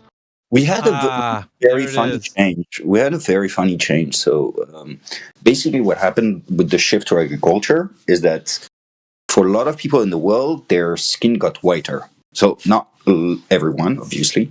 But basically what happened is that initially after they left Africa, right, they went around the world and they went hunting. What happens is that when you hunt, you have a large amount of, especially vitamins and different nutrients that you get, and basically that normally you would get from the sun, right? And what happened? Perfect meme for this. Culture, because of wheat, etc., you didn't get as many of those nutrients. And where can you get those nutrients from? The sun. So a lot of people got a lot whiter because of this. Okay. I actually want to let these guys, Tito, that's where it came from. Is that the meme you made your, I'm sorry, Biggie Cheese? It was like 10 years ago, like a lot of people in Europe were basically like people in the Middle East or Egypt. They had the same skin tone. Do you agree with this, Pads? I'm making sure he's lockstep with you. I mean, you're the alpha dog. So. Say again. Do I what? What I'm saying is because of a change in diets. The movement of people over years. Is that the people who were? He's talking about geographic locations also, but over time as well. Am I getting this wrong? People moving. It happened. Yeah, it happened for a lot of generations. Yeah. I mean, yeah. I haven't had anything alarming so far. Nothing alarming. I have. Again, like I've only read bits on people moving up. Okay, so the out of Africa hypothesis is now in contention whether that's actually true. You guys not aware of the current bullshit? They think it's the cradle. It's the cradle to birth of humanity. Yeah. Feel free to link anything if you have. The Aryan, Donovan fucking hypothesis that You're like, yeah. So it's like they don't know how it came about, but it's like there's the African hypothesis and there's the Aryan hypothesis. But Everybody the Aryan came from fucking hypothesis, Siberia. First question: who wrote the Aryan hypothesis? Just like curiosity. the Aryan hypothesis is a little bit. It was a migration from Central Asia to like, especially the Aryans were like Central Asia to India specifically. It was a very specific migration, but it doesn't explain how everyone in the world like doesn't explain. What does that mean? We know. Yeah, but what is good as our explanations? So what we know about the Aryans, that's the main thing, is that they existed as a people, but they were Indians, and they probably came from Persia. So they migrated from Central Asia, they went through Afghanistan, eventually Persia, so Iran, and went to especially North India, right? South of India isn't Aryan because they speak a different language. And so they brought with them like a lot of religious texts, for example, and so elements of culture, so religion, but in itself, it doesn't explain how they populated the whole world. It's just like one migration to a specific place. Cool. Talking about, okay, I haven't looked at this in probably half a decade, but it's the haplogroup. The Aryan haplogroup is found in India, but it's also found in Europe. If you can link something to me, we know that the language itself, the Indo. I'm not talking about the linguistics. I'm talking. This is genetics. It's not based. Yes, but then you would find some kind of commonality, especially if they come from the same haplogroup between like cultures. Especially if they split in one or another, like two groups that split. For example, you have English people in Australia, and they speak somewhat a similar language. So you would have to find something similar, basically continuity between the people, even small. And there is an Indo-European language family, but it extends quite. It's quite big. But again, you can be from a different culture, and even though like cultures travel not the same as people. But again, if you have if you have different resources on this, I would be happy to read them. Yeah, hold on a sec. I haven't looked at this in a while. It doesn't interest me. Yeah, it was my understanding coming from Africa. Jawbone Discovery challenges out of Africa model. Hold on. Sure. Feel free to send it. I didn't even know it was challenged outside of like a creationist's perspective, to be honest.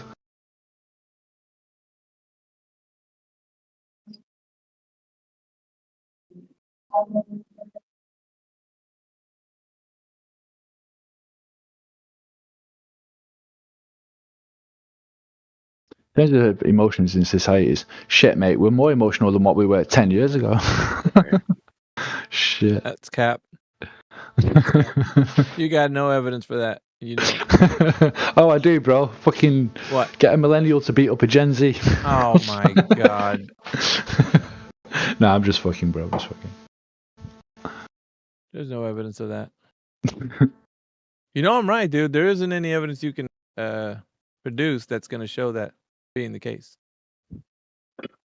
I'd like to see you try. Is the reason why I'm pushing you to actually produce something. No, I know, bro.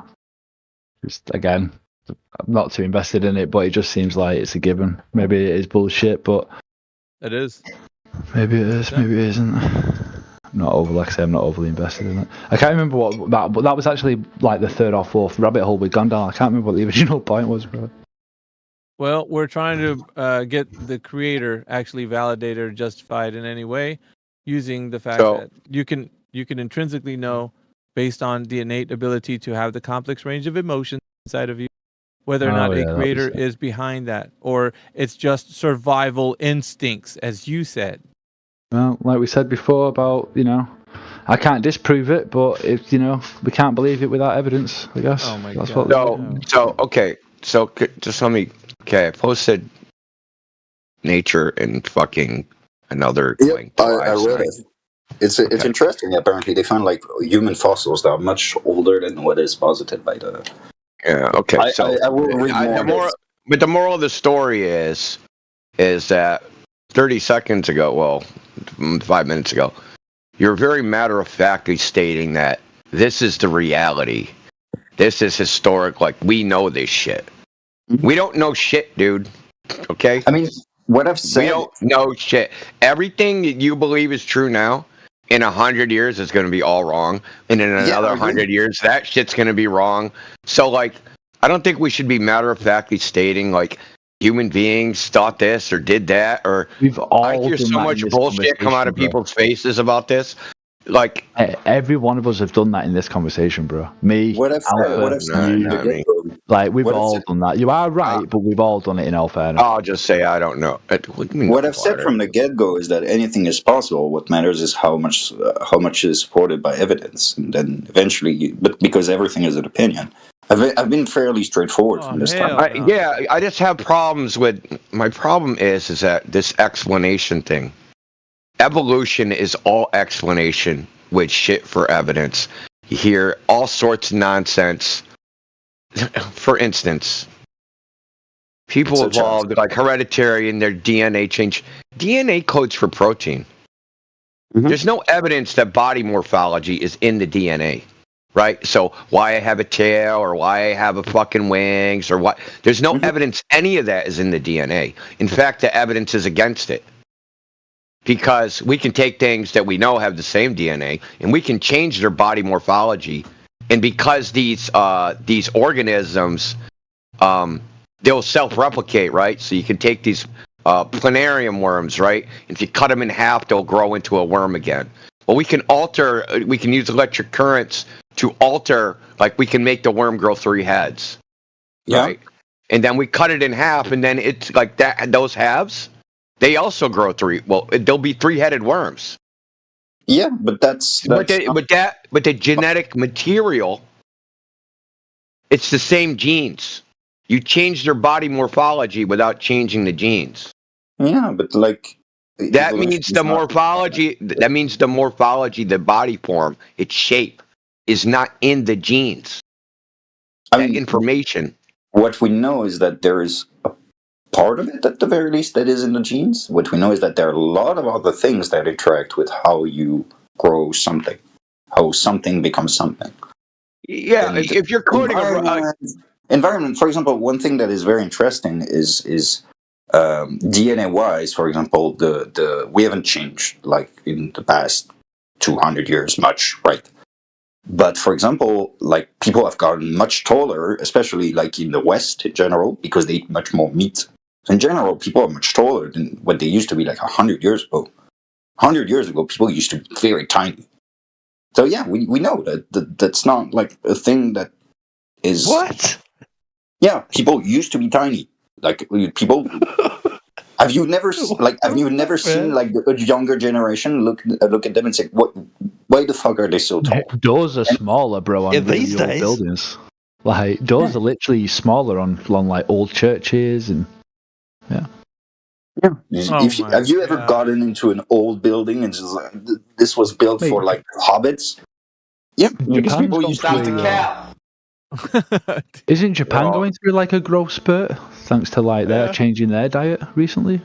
Really? Sure. Apparently so over like recent decades. Dude, we need to see some facts. Bring some facts out of here. There's other environmental facts that factors. people used to be smaller, bro. Yeah, Like, where the dude? I mean, How do you know that, man?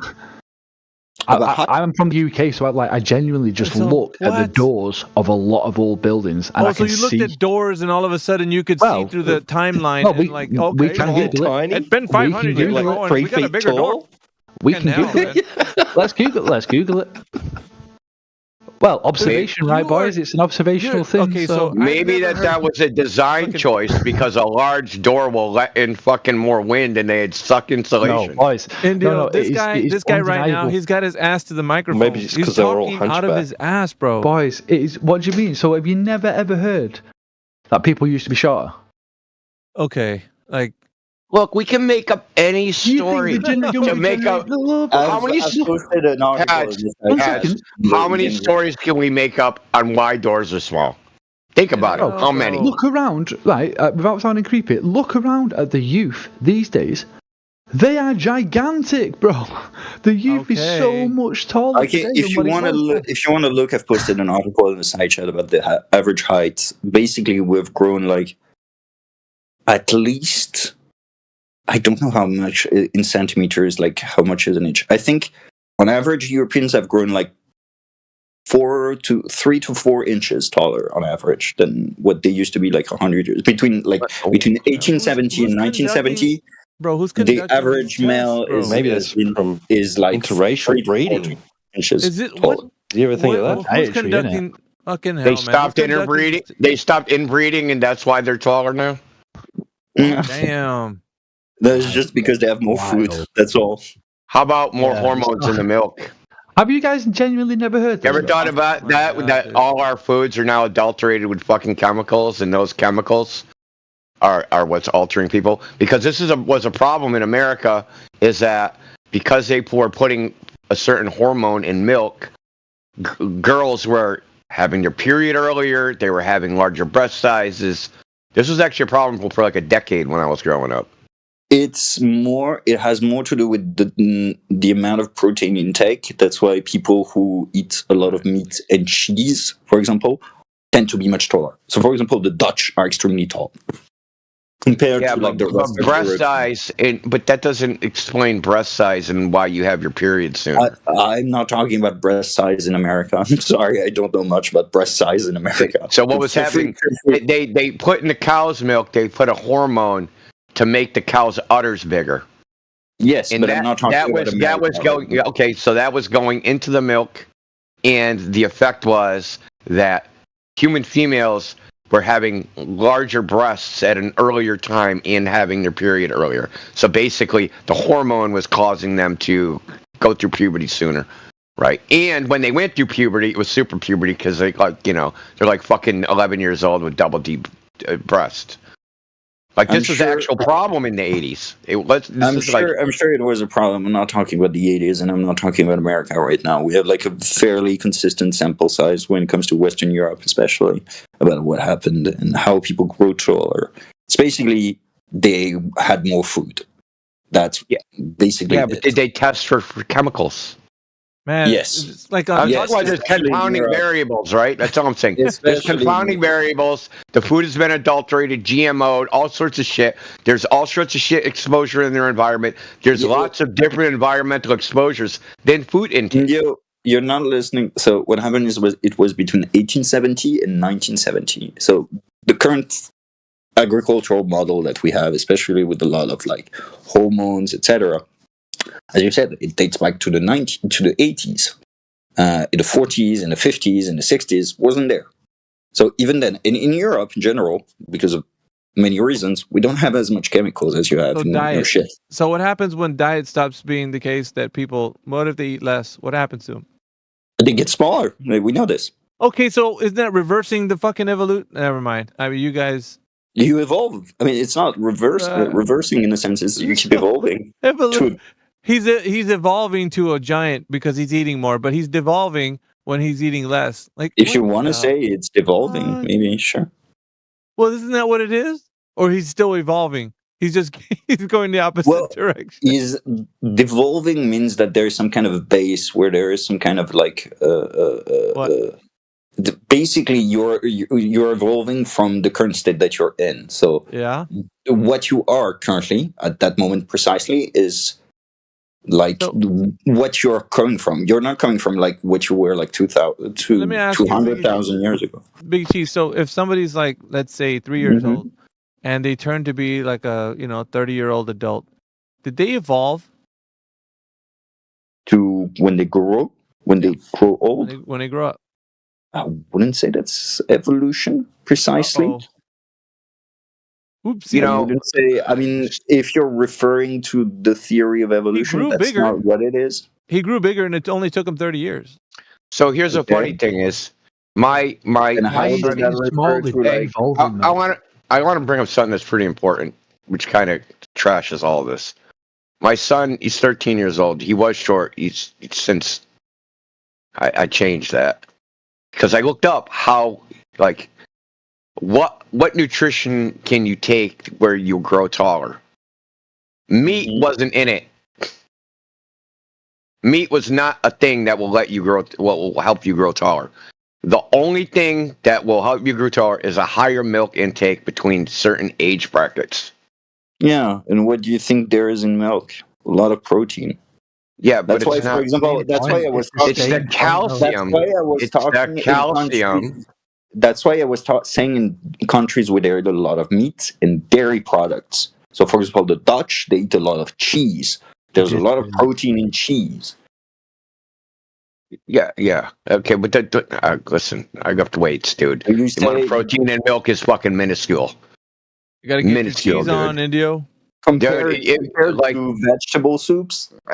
Well, compared to vegetables, but like if you ate a steak, that would be like 42 glasses of fucking milk, dude. It's fucking not even. And people eat more meat in general. Like, I don't know if you know about what the diet of a medieval peasant was like, but like you ate meat like once a month or once every 2 months. That's basically the average protein intake that you had was mostly, it was dairy products. Even here and there, you didn't have a lot.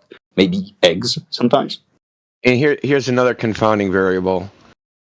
Taller people tend to be bigger babies, and infant mortality and mother's mortality during childbirth was pretty high. So if you're having a big baby, this is actually still a concern even when I was growing up, is that like nowadays girls are like, oh, I want a tall dude. Back when I was growing up, the girls did not want tall dudes. Because they didn't want, because back then you would actually fucking marry the dude you're with. Heaven forbid that fucking ever happens again. But they didn't want to have a big baby. They'd like, if you have a tall dude, you're gonna have a fucking 10-pound baby, and it's gonna rip your pussy open, and they would be in a real painful labor because this is before epidurals or anything like that. So like these were actual considerations girls made, like teenage girls when I was a teenager. Because I listen to girls talk. Like, I heard them talk about this shit. Sure. What I'm saying is that because of it would have been a problem if we didn't have like current medical techniques that we have. Yeah. Yeah, what I'm saying is there's just so many confounding variables. It's hard to just say it's this one thing. That's all we're saying, dude. To me, like, maybe it's nutrition, maybe that's a factor, but maybe it's mate selection. Yeah, there are multiple factors, but one of the main maybe it's infant mortality. Maybe they're like big babies just aren't being born because they're killing the mother. It could also be this. I'm not disagreeing. What I'm saying is that one of the main factors that people have isolated is especially diet. The ability to have access to a lot of food and especially a lot of protein. Well, you can't isolate it's the only one. from infant mortality, dude. That's impossible. I'm not saying it's the only one. I'm saying it's definitely one of them. So we didn't get to the reality that over time, evolution has given the people the ability to grow taller based on, that long time ago they didn't have the availability of food as they do today. But for example, and that is not a genetic the argument, thing. though? Like, is that No, that's not my argument. My argument is that evolution is not just genetic, because we haven't seen like major genetic changes in humans because of diet, especially in the last 100 years. So what does diet have to play a factor in, like, your explanation for why humans were smaller in a specific area were bigger? Have grown taller on average, and that's a general, especially in Western Europe where I am, and that what we have seen is that this is definitely an evolution in based on diet. Mostly, yes, but diet is a main factor. Sure, you can take into account medical techniques, etc. But what is basically why people are growing taller is diets, and why they're surviving is modern medical techniques and other things and other factors. Is it why we're surviving longer as well? Partly diet. Probably not as big a factor, but. Yeah, you're insinuating a cause and effect relationship, so I'm wondering if this went through the scientific method. Yeah, evolution, the scientific method. That's like fucking. I've posted it in the side chat. You keep asking me questions. I've posted like an article in the side chat. Let me ask you my burning question about evolution: is evolution a falsifiable theory? And if so, what test could be done that would falsify it? A test. What do you mean by it? an experiment, a test that would falsify evolution. That doesn't mean I'm not saying there has to be available. Hypothetically, some test that we could do that would prove evolution wrong. I mean, an observation. The main thing is that what would you observe? An observation that goes against what evolution. That would be what? The different theories of evolution. Can you give me an example? I'm looking for something very specific, like a specific example. What could we observe, test, experiment, and say, hey, this result says that evolution is wrong as a theory? Well, it depends. Okay, I will put it. It depends if you want to say evolution as it stands is wrong or evolution completely is wrong. Because those are two completely different things. So if you want to reassess how evolution works, you could say, for example, we have noticed that this factor, for example, the fact that it was all based on genetics, and I've given you a factor that is not based on genetics, you would have to reassess the theory. But if you want to say evolution completely is wrong, you would have to demonstrate. Mm-hmm. Yeah, what test? Completely wrong. What test could do that? Well, you would have to show some kind of anything that shows that basically there is not any kind of link. At some point, a link doesn't exist between species that exist and aren't those links already missing? To come from one another, basically. Yes. Yeah, but aren't those links already missing now? Those links? What links? There's not a direct link going all the way back, right? We have missing links in the fossil record, right? There can be missing links, that's for sure. Is there any continuous species? Perfectly continuous to like the beginning? Yeah. I'm not sure. I'm not an expert on evolution. What I know is that, for example, the relation. I'm going to take an example. Humans, for example, the different species of humans have existed. We know they have interbred, etc. If you can demonstrate that they were all existing in the first place, and they they non-existed and just one existed, then sure, you can say actually those all belong to the same species. And we know they have been there since the beginning of time, so whatever, because of those fossils, etc., etc. Like you can actually do this. It's again, it would take a lot of reassessment. But even if all the so-called subspecies of human existed at the same time, that wouldn't disprove evolution. Not necessarily. Because they existed, like different humans existed at the same time. But what we know, okay. So just because we thought they existed in some chronological order, and then we discover that they didn't, wouldn't falsify evolution.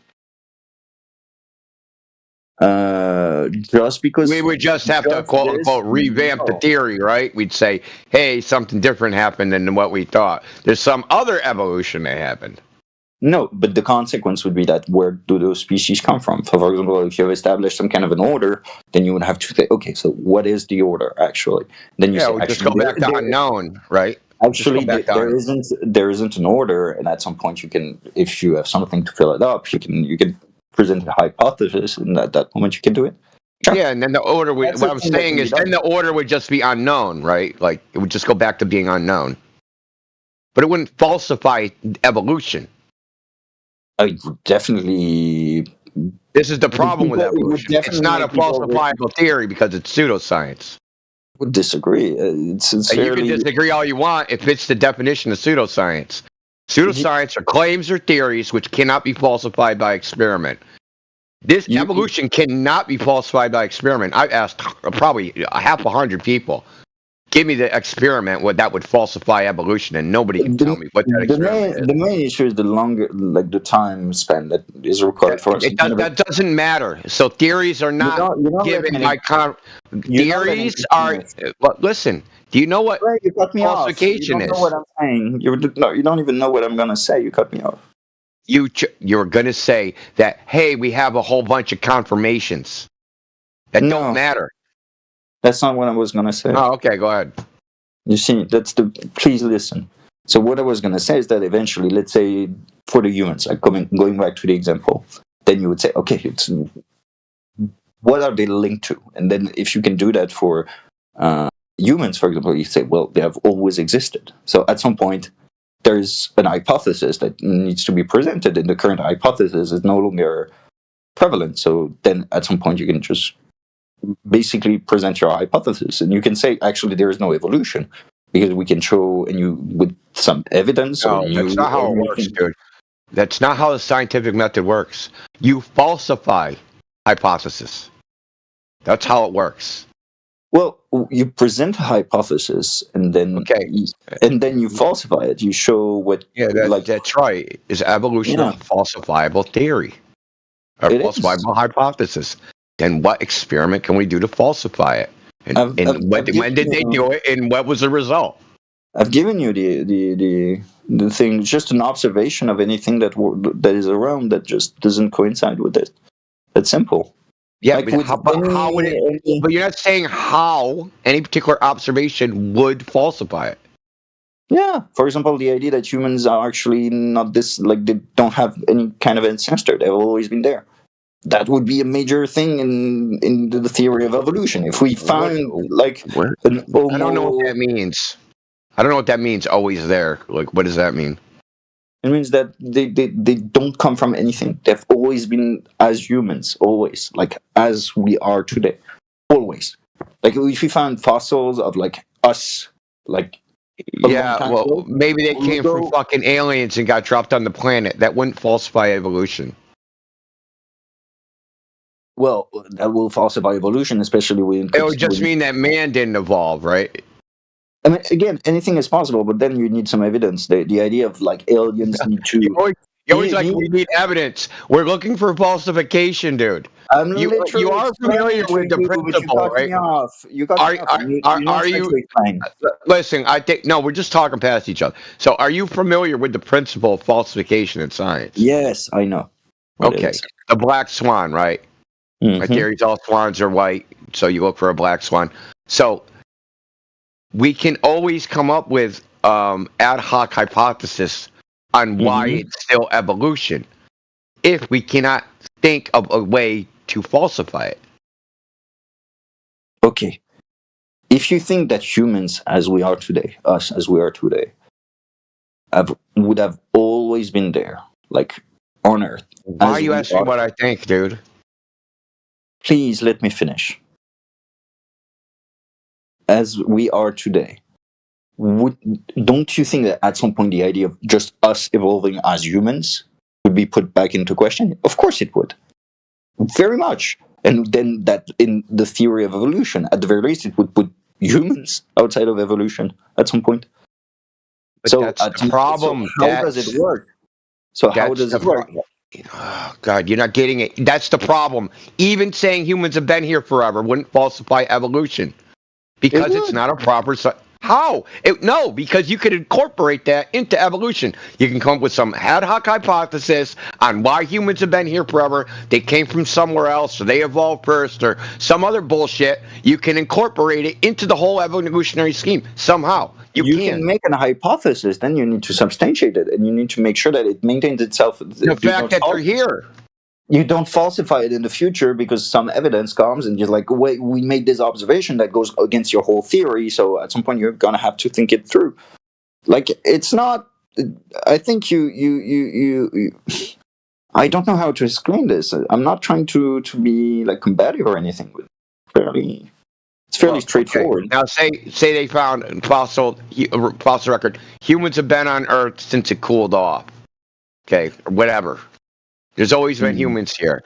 Everything else looks like it evolved. You don't need evidence on how they got here. The fact that they're here is still wouldn't falsify evolution.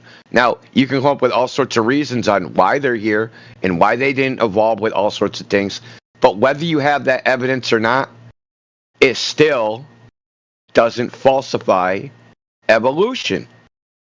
I mean, it does, mainly, especially because... Only for men. Yes, but we're not like, again, in the theory of evolution, we come from the same thing. Therefore, the fact that a potential, like an organic form of Earth would be different is just mind-blowing at some point. Maybe we evolved somewhere else. we function. We are carbon-based life form. We have genomes. Why does the fuck do we function differently?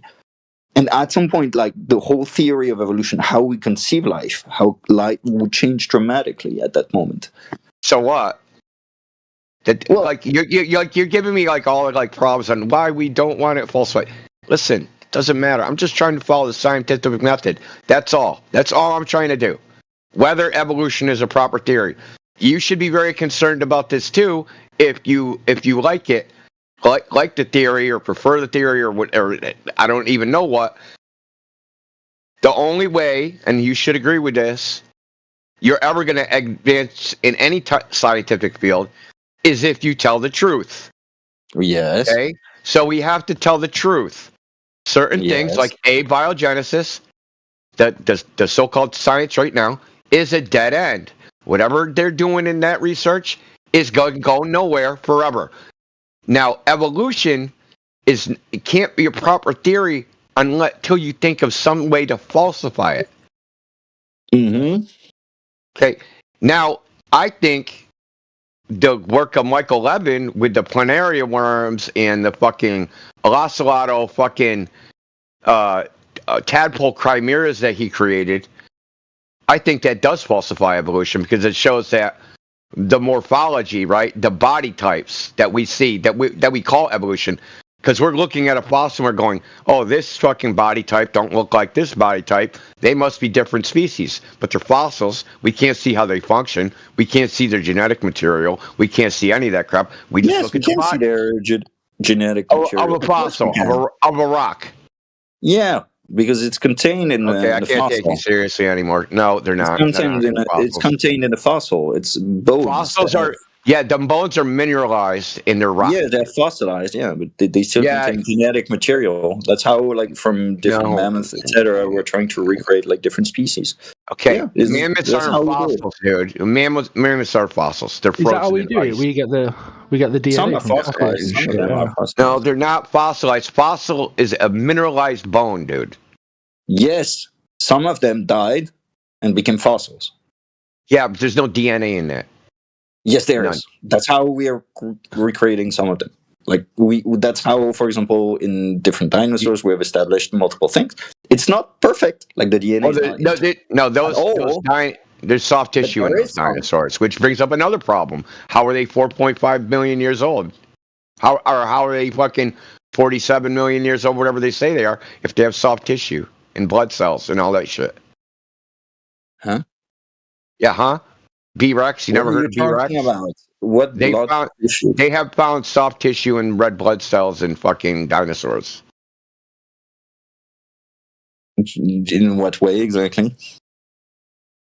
Preserved in some kind of fossil or something? Yes. Away from like oxygen and different gases.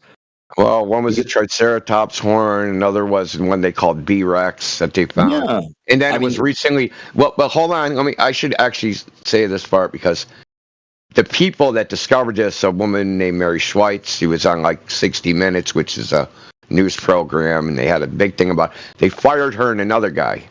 This happened like 2 decades ago. Now mainstream science is saying, yes, we have found this shit. And they fired these people over it 2 decades ago. They're universities. I'm going to have to research it because there might be something more to this. Soft tissue, just Google soft tissue dinosaur bones.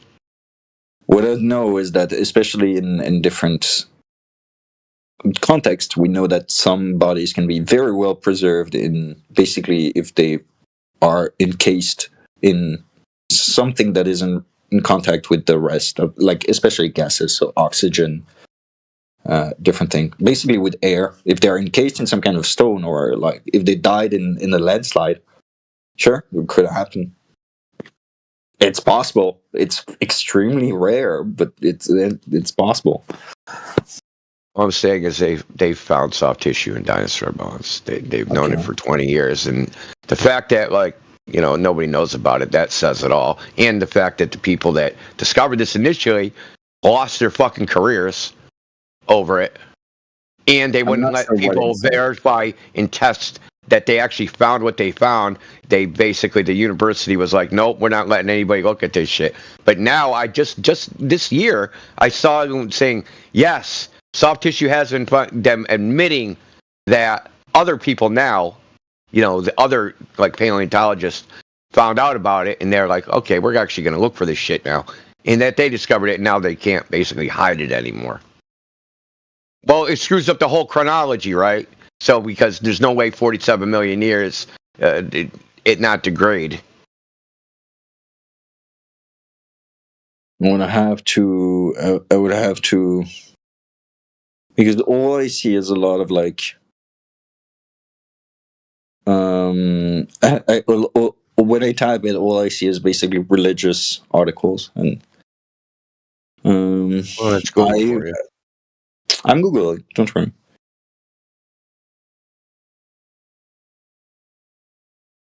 No.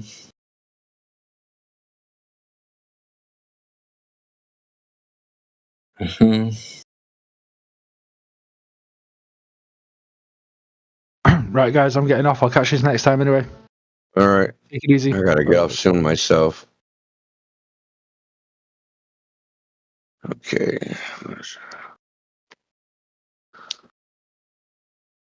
I was talking to somebody about this like 2 months ago. We were talking about like fucking like that. Now they're finally fucking admitting it.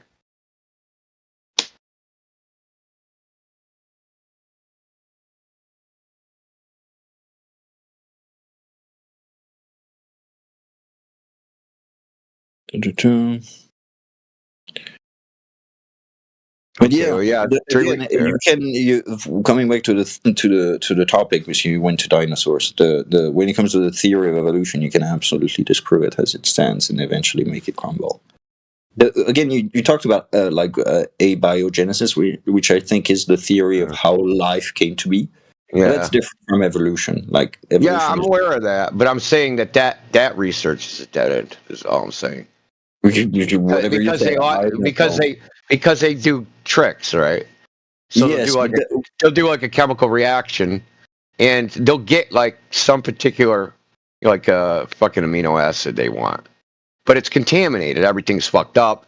But they'll go, okay, we detected this amino acid. Now we're going to go to the synthetic freaking chemist and we're going to buy purified version of that. And then we're going to do the next step in the fucking process with this purified version. And then they get some freaking resulting compound that they need, like a peptide or something. And then they go, well, it's fucking 0.01% of the solution, but we'll just assume that it was a pure solution. We'll take that. And they've been doing this, right? So they've been doing this origin of life research where they've been fucking around, basically. But it's a dead end, right? They're never gonna. It keeps them funded. It keeps them doing something, but it's never gonna actually find the solution. So you know what I mean? They're kind of like lying to themselves, and that's like that's our problem. If you have a field they're doing a particular area of research, and they're like right now in cosmology, they're all lying to themselves. Everyone knows the Big Bang Lambda CDM model is trash and don't work. Has all sorts of fucking problems. Right, I mean, I don't know how much you know about that shit, but there's all sorts of problems with it. And within, like, astronomers talk about it. If you watch them talk, like in a conference or something among themselves, they're all like fucking pulling their hair out of their head, saying this is all fucked up, this don't work. But they don't want to start over. I actually heard an astronomer say this. Like, we all know it's wrong, but we don't want to start over. Right. So, like, we have a lot of this going on in science where they know they're in the wrong path, but they don't know where else to go, so they keep doing it. So I'm reading about the soft tissue, which you said about the dinosaurs, and apparently what they said is that there was a different study conducted to basically confirm or infirm whatever Schweitzer was saying by Thomas J.K., Gary Goller, and some Polish guy, I can't say his name, that basically after 200 of scanning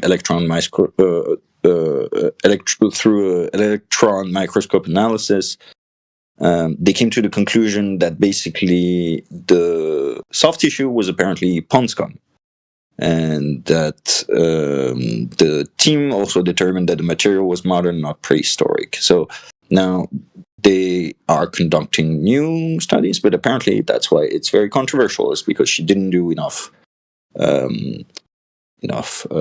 analysis. Basically, she didn't go far enough to confirm. Yeah, So, I understand. That was back in 2005. What I just posted is way more contemporary. yes, I put I'm talking about analysis made in 2008. And the analysis, but I think I'm exactly on the same page. And they say the same thing at the end of. I'm literally on the same page, and like the 5 last paragraphs are basically explain this. That because of this, it's extremely controversial. Basically, they argue that there was some kind of contamination with the fossils. And what they found is that the soft tissue is actually much more recent than the fossils themselves. Yeah, but to go back to evolution, you can absolutely falsify it if you want. It's possible. You can do it. I don't think people are going to do it, at least in a way that is going to put like the whole the concept of evolution in itself in question. It's possible, but what I think is possible, what I think is probable, is that some aspects of the theory of evolution will change in the future because we've discovered new things, and how organisms evolve, change, mutate, etc. Yeah, but what if that change mutation has nothing to do with heredity? One of the greatest things to know about Charles Darwin on that issue is that Charles Darwin didn't refute the possibility of God and was a practicing Christian until his death. He was also a flaming racist and pretty much the reason for the fucking Second World War. But let's not get into that. I don't think that was Darwin. I think it was more Hitler. Hitler and the Nazi Party relied on people like Darwin and Nietzsche as their ideological fucking foundation. Can I say something playful to that, just for a laugh? Yeah. The reason why World War II happened, if it was coming from Hitler, it was an artistic reason. I would say it's not really to Darwin. It's like see when somebody here, look. If you want to see the way the world is now, it's anybody that's in art school, just look at who it is. It's someone. What I would say is that if you study the political history of Germany, you see that Darwin is not that big a deal. Like it would have happened. No, not Darwin. How do you get to? And just remember, Hitler is an Austrian, just the same way that Napoleon was a Corsican and that Stalin was a Georgian. It just seems to be that anybody from a different country is speaking for other people. Or Elon Musk. Well, you know the original title for Darwin's book, right? Sure, maybe he was racist. Like I don't care. The Origin of Species, or the struggle for the most favored races. Yeah.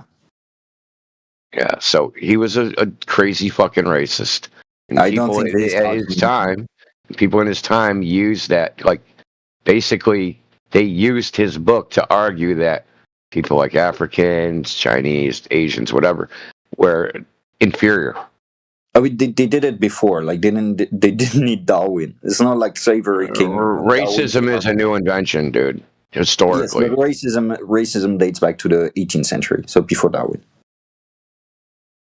Yeah, Darwin was the 19th century. So you see, it was 19th century, so 1800s. I'm talking about the 16 and the 1700s. That's when, like, you have the first, like, big racial theories about, like, measuring skull. The term Caucasian, actually come from a German guy from the 1700s called Blumenbach. And basically, the people from the Caucasus were thought as the most beautiful because he measured skulls, etc. He divided people in different races, basically. And he said that the people of Europe are Caucasians because they're the most beautiful. And he said because they have the same skull, whatever. Like this shit was around like long before Darwin. Well, I mean, people were categorized, so there was segregation of what they thought people were, but they were categorized different. Pretty much. No, it's called. And like they called heathens, right? So they would just be called heathens. The people were separated in Christian and non-Christian. No. Even before they were like. But the term racism stems from Leon Trotsky. Leon Trotsky is the first person who used the term racism. Yes, but the concept of racial refer theories, to that. The concept of racial theories dates back way before this. But even heathens were by the 1600s was not used anymore, simply because, especially in the Spanish Empire, what happened is that they killed all the heathens, especially in South America, and converted them, and basically they were That's not sectarianism. Yeah, what happened is that they were like, actually, let me finish. What they said is like, we need more slaves because we have mines, especially silver mines, gold mines. That's Portuguese as well, did it as well. And so they said, well, we can't base it on religion because everyone in our empire is Christian now. So what we're going to do is that we're going to divide a system of race. And that's what they did in the 1600s. You start seeing like a system of black, native, white, mixed race, depending on what race you were. You have this. There's, for example, in France, very famously in the French Empire at the time, called the Code Noir, or the Black Code, which was like a book of laws on how to treat the black people in your empire. There was like a lot of racial shit at the time already, long before Darwin, and it's basically the same categories.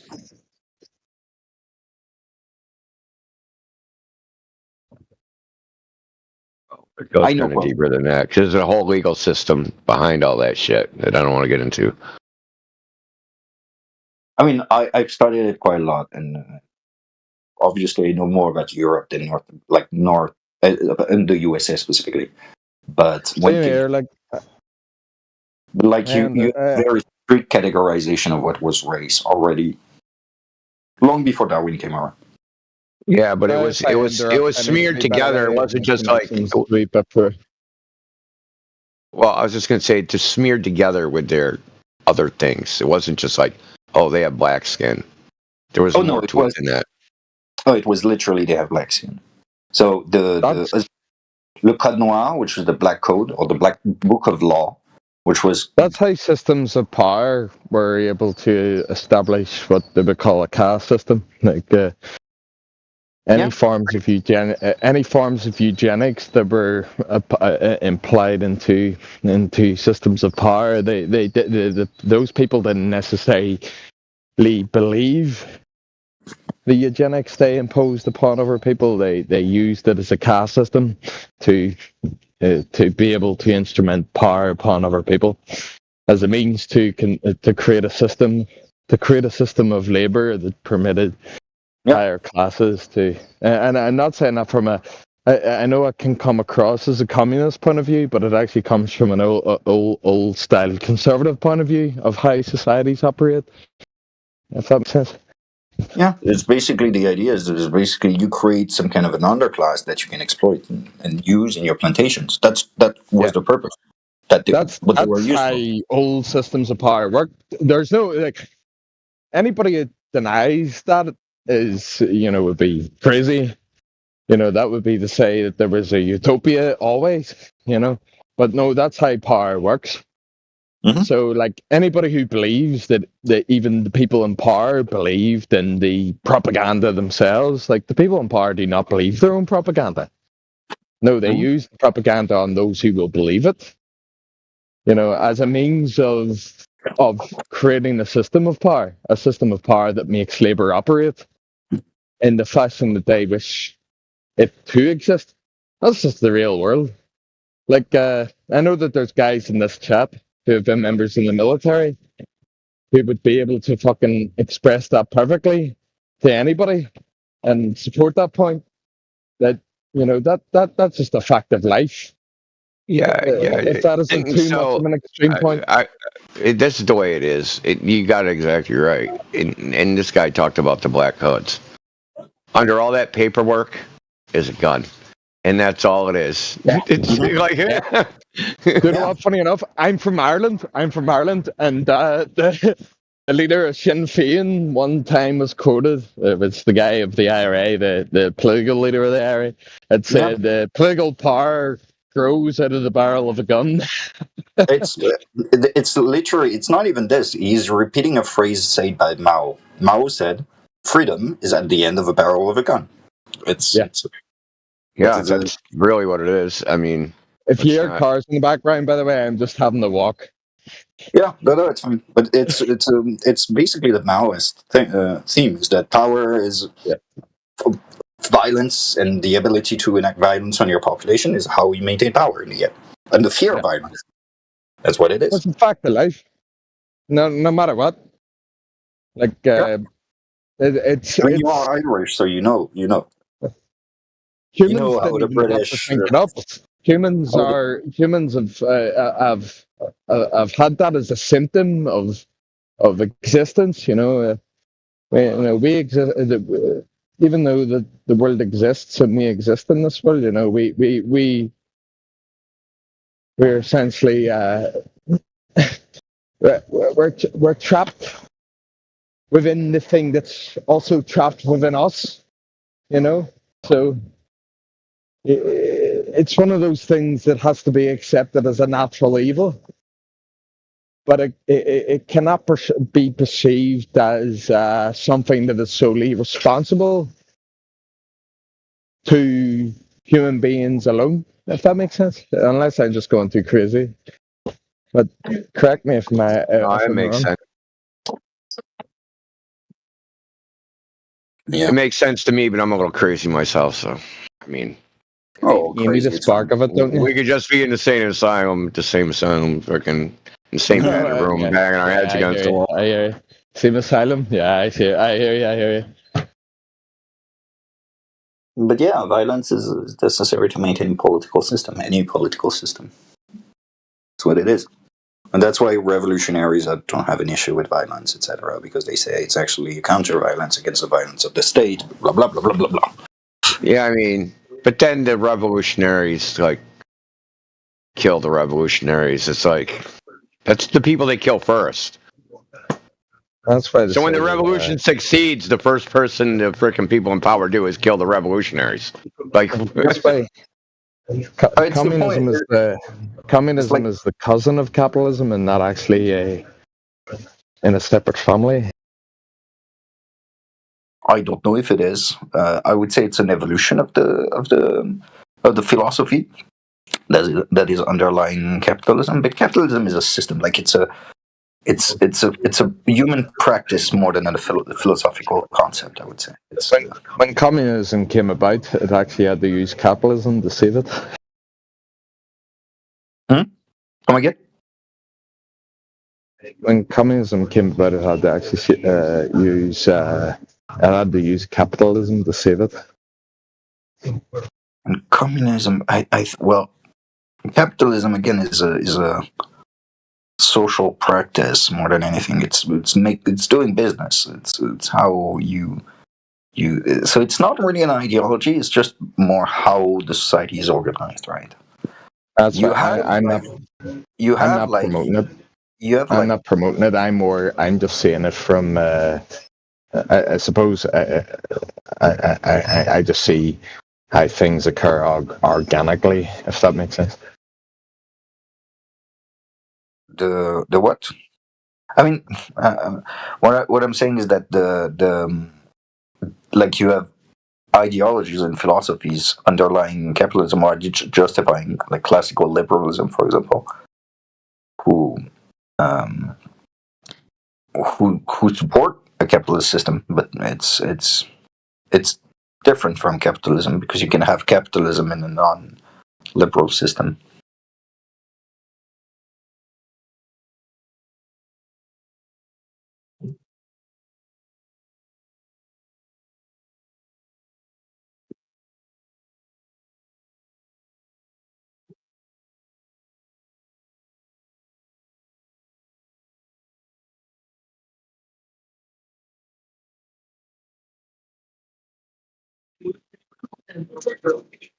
I wasn't ignoring you. I was buying a packet of cigarettes. That's fine.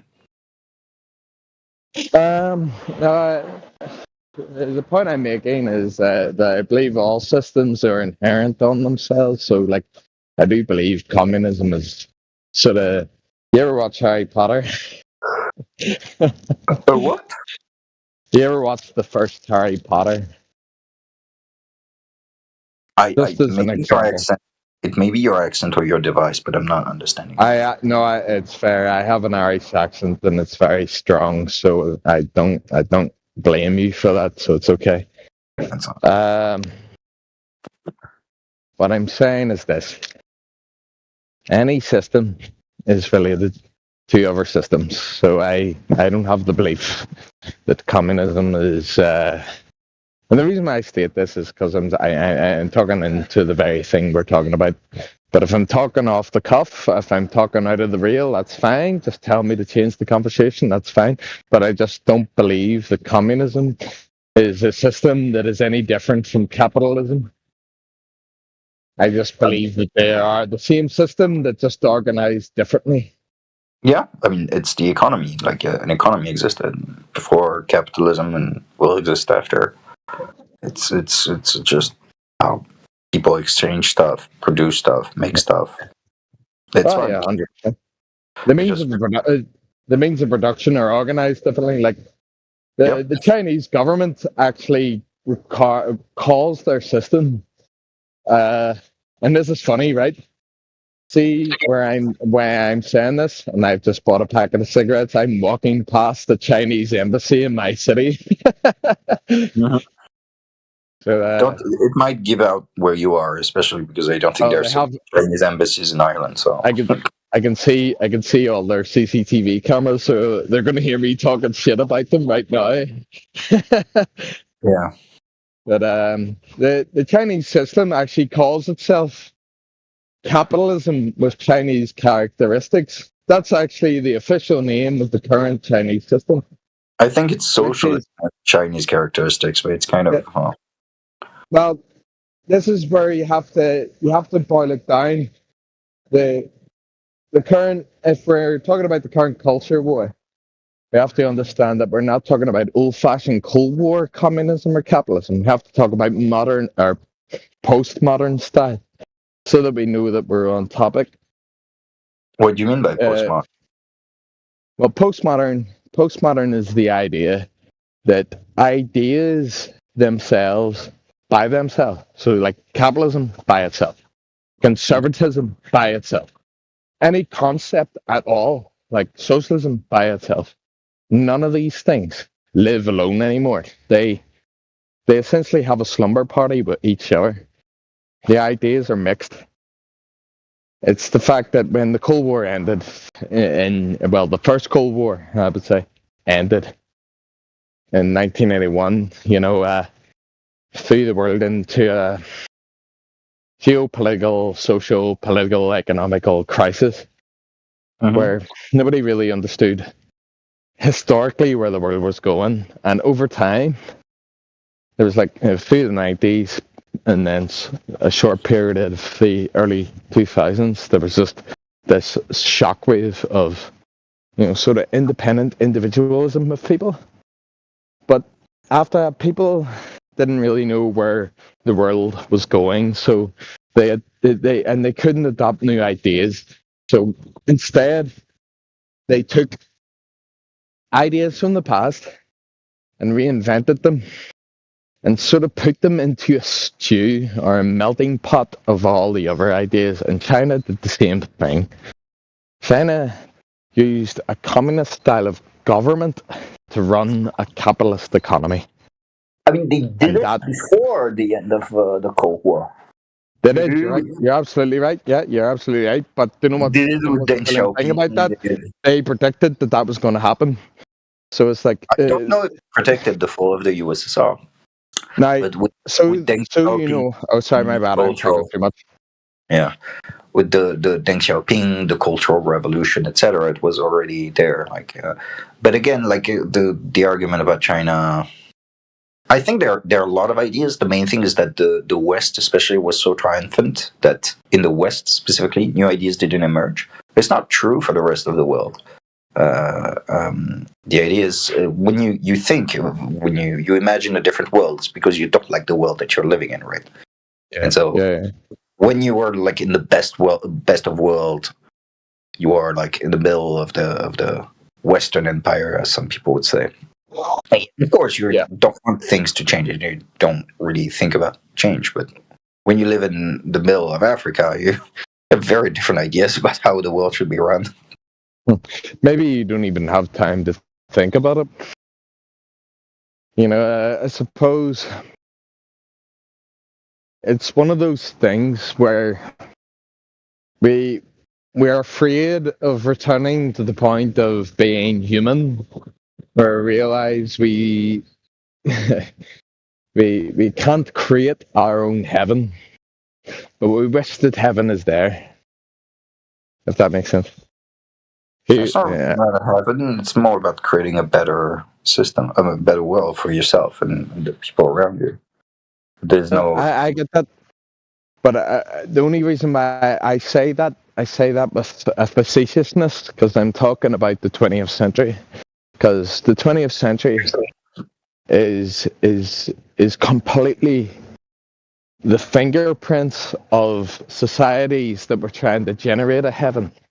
You know, you had the likes of, right, okay, the American dream, which in fair is a dream. And then you have the communist system, which inferred a utopia. Yeah, and then you have fascism that inferred a utopia in itself. You know, and the best way to even see that evident is a system that uses a lot of propaganda will present its population to itself with people who enjoy the system. So anybody who looks at the propaganda, they see people that they can identify with, and they're all people in those pictures, in that propaganda, who enjoy the system. And capitalism does the same thing too, but not as a state mandate, but through a business mandate. Yeah, where they look at advertising, and they can see people who are smiling in the pictures. Yeah. You show people being happy buying stuff. That's it. That's how they attract people to an idea, is to show them that if they enter into the image of the idea, they go through that image, that they can become that. All forms of media are that. You know, so every system is utilizing the same tools, the same instruments to create social cohesion. I was talking so much, I walked past my own house. But also there is the national concept. So the nationalism is a fairly recent thing. No, 100%. Very recent one, actually. Well, nationalism is so recent as the beginning of the nation state. And I think the beginning of European, so the earliest nation would have been Austria and then the United States. Austria? And then, well, Austria was it was actually born as a nation state at the same time as the United States. You say Australia or Austria? No, Austria. I'm going by very weird nuance. If you look it up, you'll notice. You'll see it. I'm not saying it I'm not saying that to be some fanatic. I'm saying that just because I know it. But then eventually, that's the beginning of the nation state. Eventually, you have the likes of Italy, 1971, 1972, Germany, and they all become nation states, which are essentially countries that throw away the dynasty and the monarchy, our absolute monarchies. And I thought in Europe it was France first, at least. France still had issues as well. But they were the first nation. They were the first nation state and true nation state in Europe with Napoleon. It still had to unify its culture because but like most countries, it wasn't unified. It's just it's a matter of nuance. Like I'm not saying that to be a wee bastard. I'm just saying like it's just.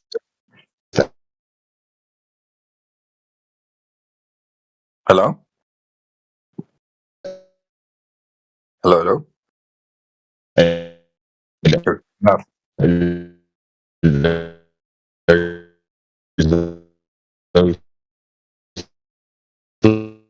No. Who's? Can you hear me now? Yes, I can hear you now. So I was walking. I went to buy a packet of cigarettes, so I was walking through the weird part of my house. Yeah, where you don't get the internet and stuff. I live in an apartment block, so if I walk through the stairwell, it disconnects. Yeah, and we can hear it right now. But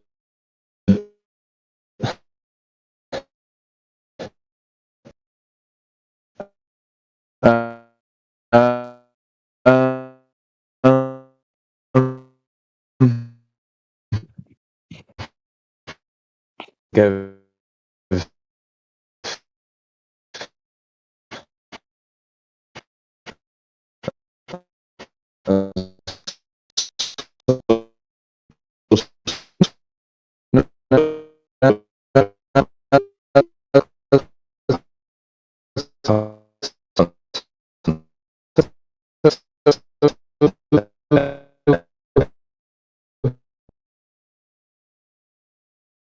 I'm doing a favour there.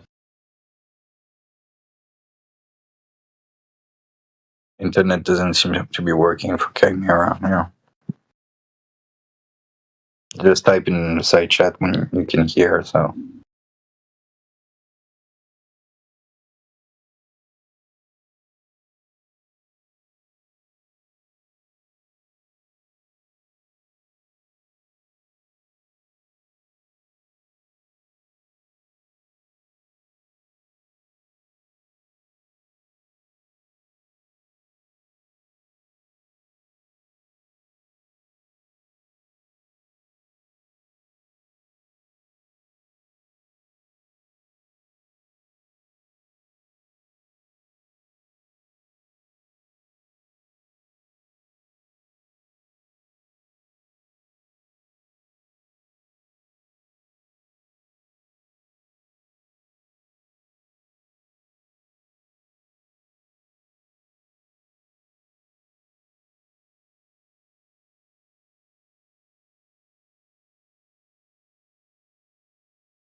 So, did you like that little clip I found for you, Crit?